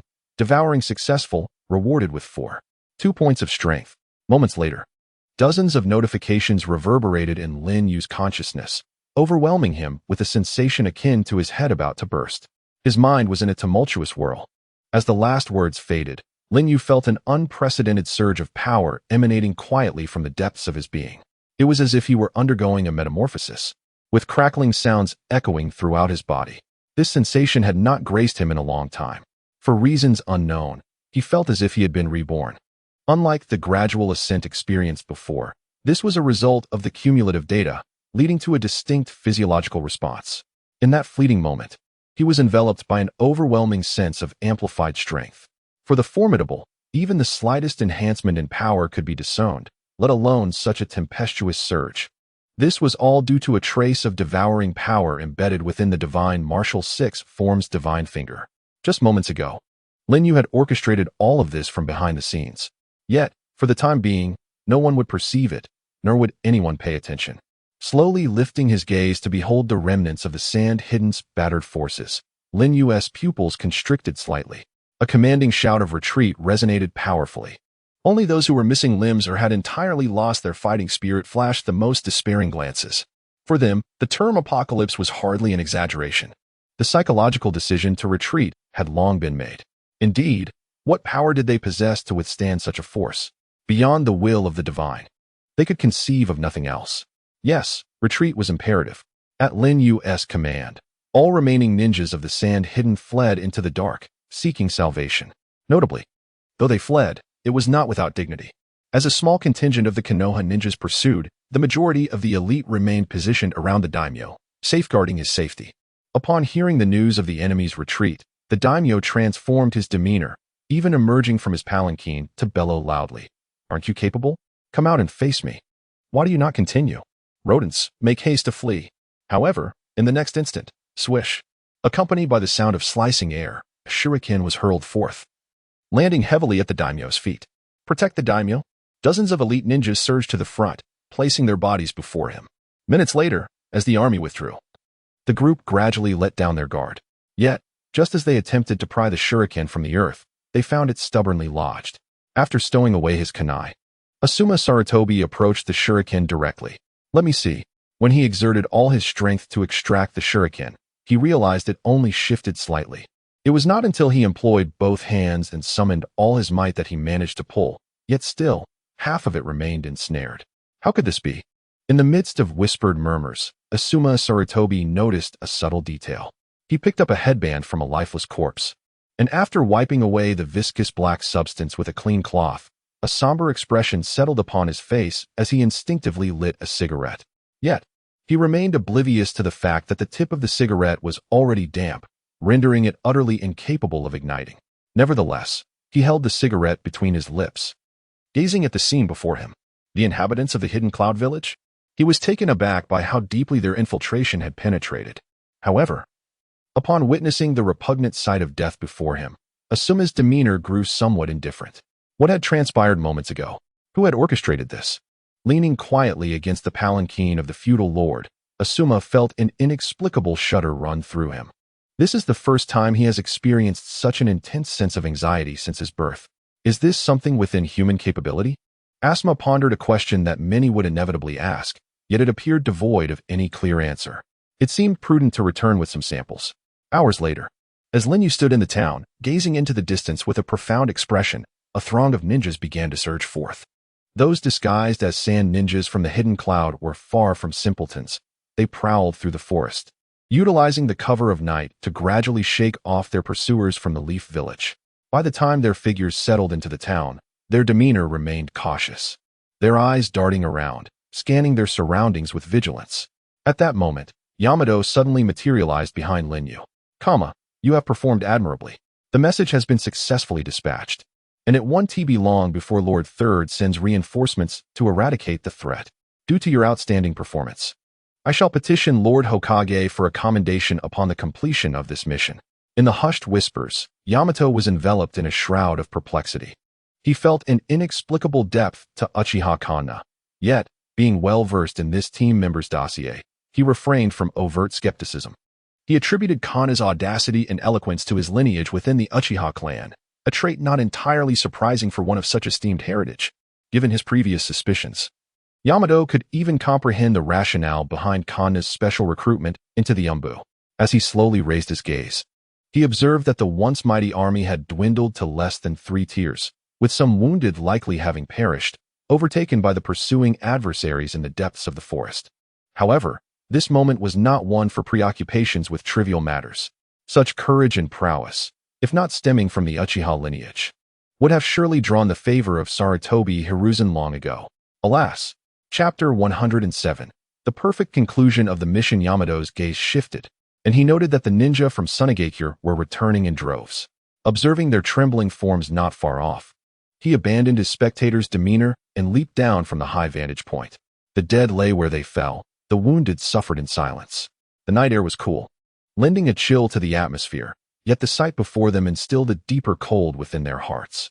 A heavy silence enveloped the scene, causing shivers to ripple through all present. Several ninjas, gritting their teeth against the agony, howled at the heavens, their fingers clawing at the sandy ground until blood flowed freely. The brutality of the tableau was grotesque, evoking a visceral reaction. Yet, who could fathom the agony they endured, their severed limbs besieged by a swarm of ants? As the gaping wounds oozed a dark, viscous substance that incessantly devoured their flesh? The anguish is self-evident. Vaguely, Linyu managed to perceive several figures lurking not far away. Poised to act, some even stealthily departed, intending to report back and seek resources. However, The ninjas of Sunagakure remained oblivious to their presence. Death drew ever closer to them. At that moment, the ninjas of Sunagakure knelt partially, exhibiting a demeanor of utmost respect.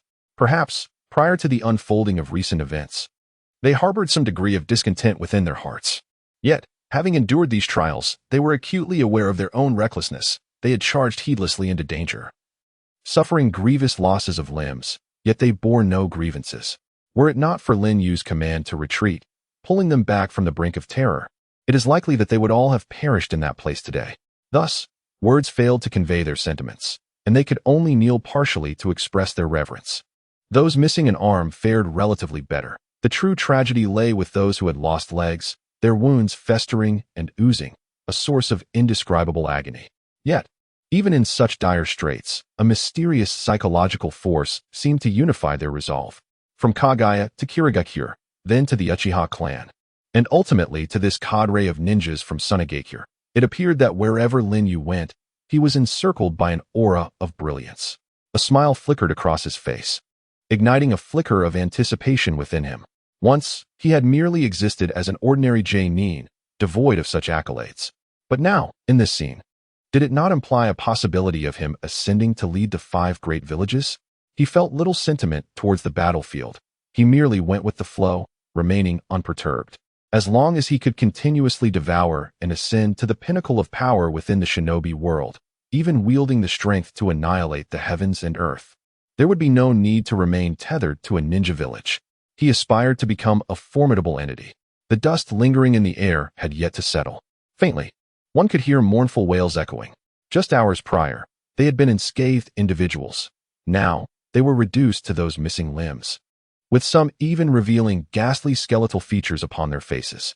Among the more grotesque sights, bones protruded from the abdomen, defiantly clinging to life, refusing to succumb immediately. They resembled a legion of the undead. "Master, what shall we do next?" The speaker had evidently transformed into another person. The former mayor had been ruthlessly gunned down on the spot, meeting the same grim fate as others, reduced to mere skeletal remains.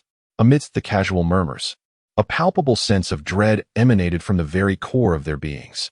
At this juncture, following the transmission of information from Yamato, an increasing number of Konoha ninjas arrived in the vicinity, encircling the entire town. The remnants of the defeated forces had lost any semblance of utility. Before Lin Yu could respond, Yamato swiftly began forming hand seals. Would release, great force technique. In an instant, the ground began to convulse, as countless trees erupted from the earth, charging towards the group adorned with the Cloud Village headbands. In that fleeting moment, their arms and legs were ensnared by the sudden emergence of vines, rendering their bodies utterly incapable of channeling chakra. Yet, at that moment, some of the quicker-witted ninjas gazed at Yamato and his companions in sheer terror, bewildered by their actions. Those ninjas attempting to retreat found themselves unable to escape, for they soon realized that Konoha ninjas had already encircled them from behind. Frustration surged within them. They struggled to resist, but the surging technique from beneath sent them soaring into the air, only to crash down violently, resulting in a grotesque scene of mangled flesh. It was evident that Yamato's would-release technique appeared somewhat amateurish, scarcely deserving the title of true would-release. Had the first Hokage employed such a jutsu, he would have been swiftly eradicated. With a faint smile, Lin Yu quietly maneuvered to Yamato's rear. After all, during this incident, he had already garnered ample attention. The ensuing matters could be left to Yamato to handle while he gracefully vanished from the public eye. Half an hour passed. As Yamato diligently counted the number of enemy ninjas, the dawn began to break, signaling the start of a new day. The entire town had been sealed off, and beneath the cellars of each home, they uncovered a plethora of skeletal remains, seemingly aged. One must concede, the Sand Village's scheme of deception and misdirection was indeed masterful. Yamato cast a cautious glance around, seemingly in search of something. At that moment, a figure descended directly beside him. "Have you found it? It seems he has returned." "Returned? Why is there not a sound?" "He must have seized the opportunity to slip away amidst the chaos," replied a member of the Umbu, adorned with a tabby cat mask, shrugging his shoulders in resignation. At this moment, Yamato's pupils contracted slightly. The watchtower crouched within the small town as the early sun slowly ascended, seemingly reviving the vitality of all living things. What an intriguing individual. With a sense of melancholy, Yamato offered his assessment. despite his reluctance to acknowledge it.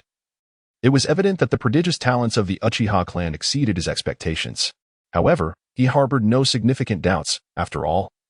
Individuals hailing from that lineage were destined for greatness. Yet, inexplicably, a disquieting feeling arose within him, one that persistently influenced his thoughts. Chapter 108. Wind Release. A significant breakthrough. Have all inquiries been resolved?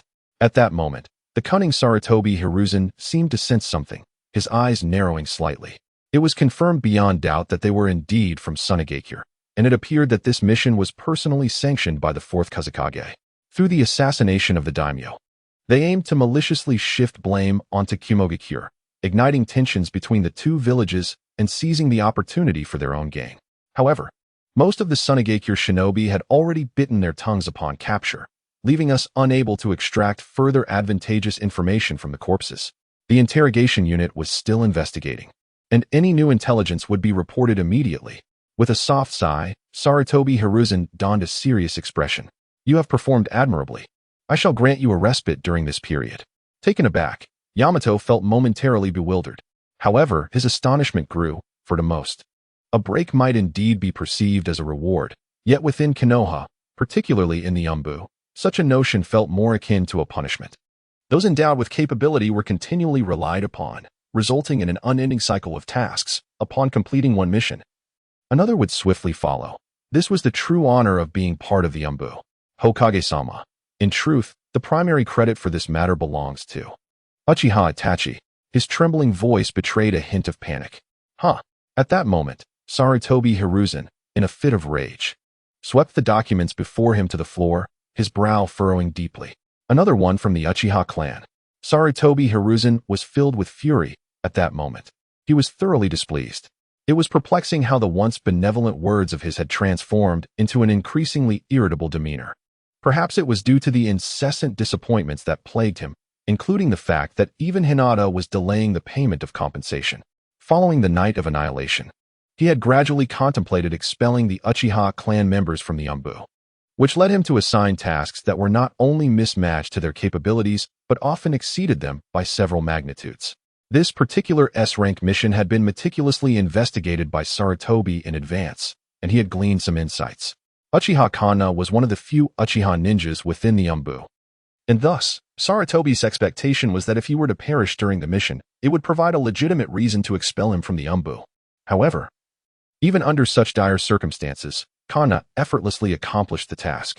In truth, during his years in the Umbu, Sarutobi had heard whispers about Kanna. The reason for Kanna's lack of favor was not solely due to his Uchiha lineage, but rather the ambiguity surrounding his allegiances over the years. Did he stand with the Uchihas or with Sarutobi? This had seemingly become an unavoidable topic. Yet, as if a thought had crossed his mind, Sarutobi's furrowed brows relaxed slightly. Kanna's remarkable performance during this mission had genuinely astonished him. He had skillfully manipulated the entire Sunagakure situation to his advantage. Though he spoke little, Sarutobi could sense the depth of his cunning through his every action. Manipulated to his advantage? Upon hearing Yamato's assessment, Sarutobi's expression shifted to one of greater astonishment. In the next moment, his gaze hardened with an icy intensity. What about his strength? Had he made a move? Indeed, he had. But it appeared he was at the level of an elite J-nin rather than an ordinary J-nin. An elite J-nin, you say? Sarutobi's eyes widened in contemplation. At that moment, he found himself at a loss for words, mumbling to himself as he repeated certain phrases. It seemed he had encountered few tasks. However, a novel idea suddenly surged into his mind, a fresh notion taking root in his consciousness. Yamato, puzzled by the third Hokage's sudden change in demeanor, recognized that some matters were best left unasked. Thus, he continued to gaze at the Hokage with his endearing, innocent expression. A smile graced Sarutobi's lips as he slowly rose, surveying the entirety of Konoha, the corners of his mouth curling upwards. If, he mused, if there were a possibility of cultivating him into a second Uchiha Itachi, could history be rewritten, allowing events that were meant to transpire to unfold once more? In that moment, the concerns that weighed heavily on his mind could finally be resolved. Subsequently, he extracted a book from the scattered documents on the ground, flipping through its pages until he paused at a particular report. The smile on Sarutobi Hiruzen's face became increasingly pronounced. The Uchiha, who had yet to open his eyes, was indeed a peculiar existence. However, The fact that he had managed to reach such a level without utilizing the Sharingan genuinely surprised Sarutobi Hiruzen. If his assumptions were correct, Hiruzen pondered. Perhaps this individual's talents far surpassed those of Uchiha Itachi. If that were the case, Uchiha, he murmured softly, as if uttering the coldest of words. He then gently placed the document back upon the table. As evening approached, Hinata practiced her ninjutsu in the training field. It was unclear when it began, but her proficiency in ninjutsu had surged dramatically, as if she were a born ninja. Wind release, great breakthrough. Her chakra affinity was wind. And through relentless repetition of this technique, she had achieved a level of mastery that was nothing short of extraordinary. She was oblivious to the fact that her abilities had far exceeded those of a typical genin. With a shout, the wooden post before her was sent flying, splitting cleanly into midair. Yet, judging by her expression, she did not appear particularly elated. Her eyes seemed to shimmer with unshed tears, as she struggled with her tendency to weep. In that moment, as she finished her technique, she suddenly froze. She realized that a familiar chakra was enveloping her, its warmth strikingly recognizable. Was it an illusion? She hesitated at first, until she noticed the startled birds taking flight from the nearby thicket. This is a monumental breakthrough. This was the first ninjutsu that Linyu had taught her, and thus she would naturally not forget it. Linyu, Lon dazedly murmured. One could only hear the chakra that permeated the air, seemingly accompanied by a faint, almost imperceptible sound, encircling her form. The voice. It cannot be mistaken. I shall always be by your side. A faint yet gentle whisper reappeared beside Blue. In that fleeting moment, she wept. Chapter 109. The resurgence of the Three Tails roar. A low, menacing growl reverberated within a confined space. After a prolonged slumber, the beast was destined to awaken. It yearned for bloodshed. Yet, it found itself bound within a diminutive vessel, rendered immobile. Numerous tubes restrained its vital joints, preventing any movement. However, even in such confinement, the frenzied chakra of the tailed beast surged, churning the entire cultivation liquid. Even Orochimaru could not help but be astonished. Is this the might of the Three Tails? In a daze, it seemed as if the entire fluid was on the verge of boiling. Indeed, boiling. The tumultuous energy caused the liquid to emit vapor resembling white mist. Be quiet. In a hushed murmur, Orochimaru appeared to be adding certain substances into the cultivation liquid, gradually calming the increasingly agitated form of the Three Tails. The beast's reason began to return. Subsequently, its eyes closed once more, resembling a slumbering turtle, yet always poised to awaken. As he gazed intently, Orochimaru's expression suddenly froze. Only through the Three Tails' relentless fury could there be a chance to confront that man. Yes, only then could there be a confrontation. Perhaps it was so, or perhaps not. There was a hint of astonishment. After all, he possessed some understanding of Linyu.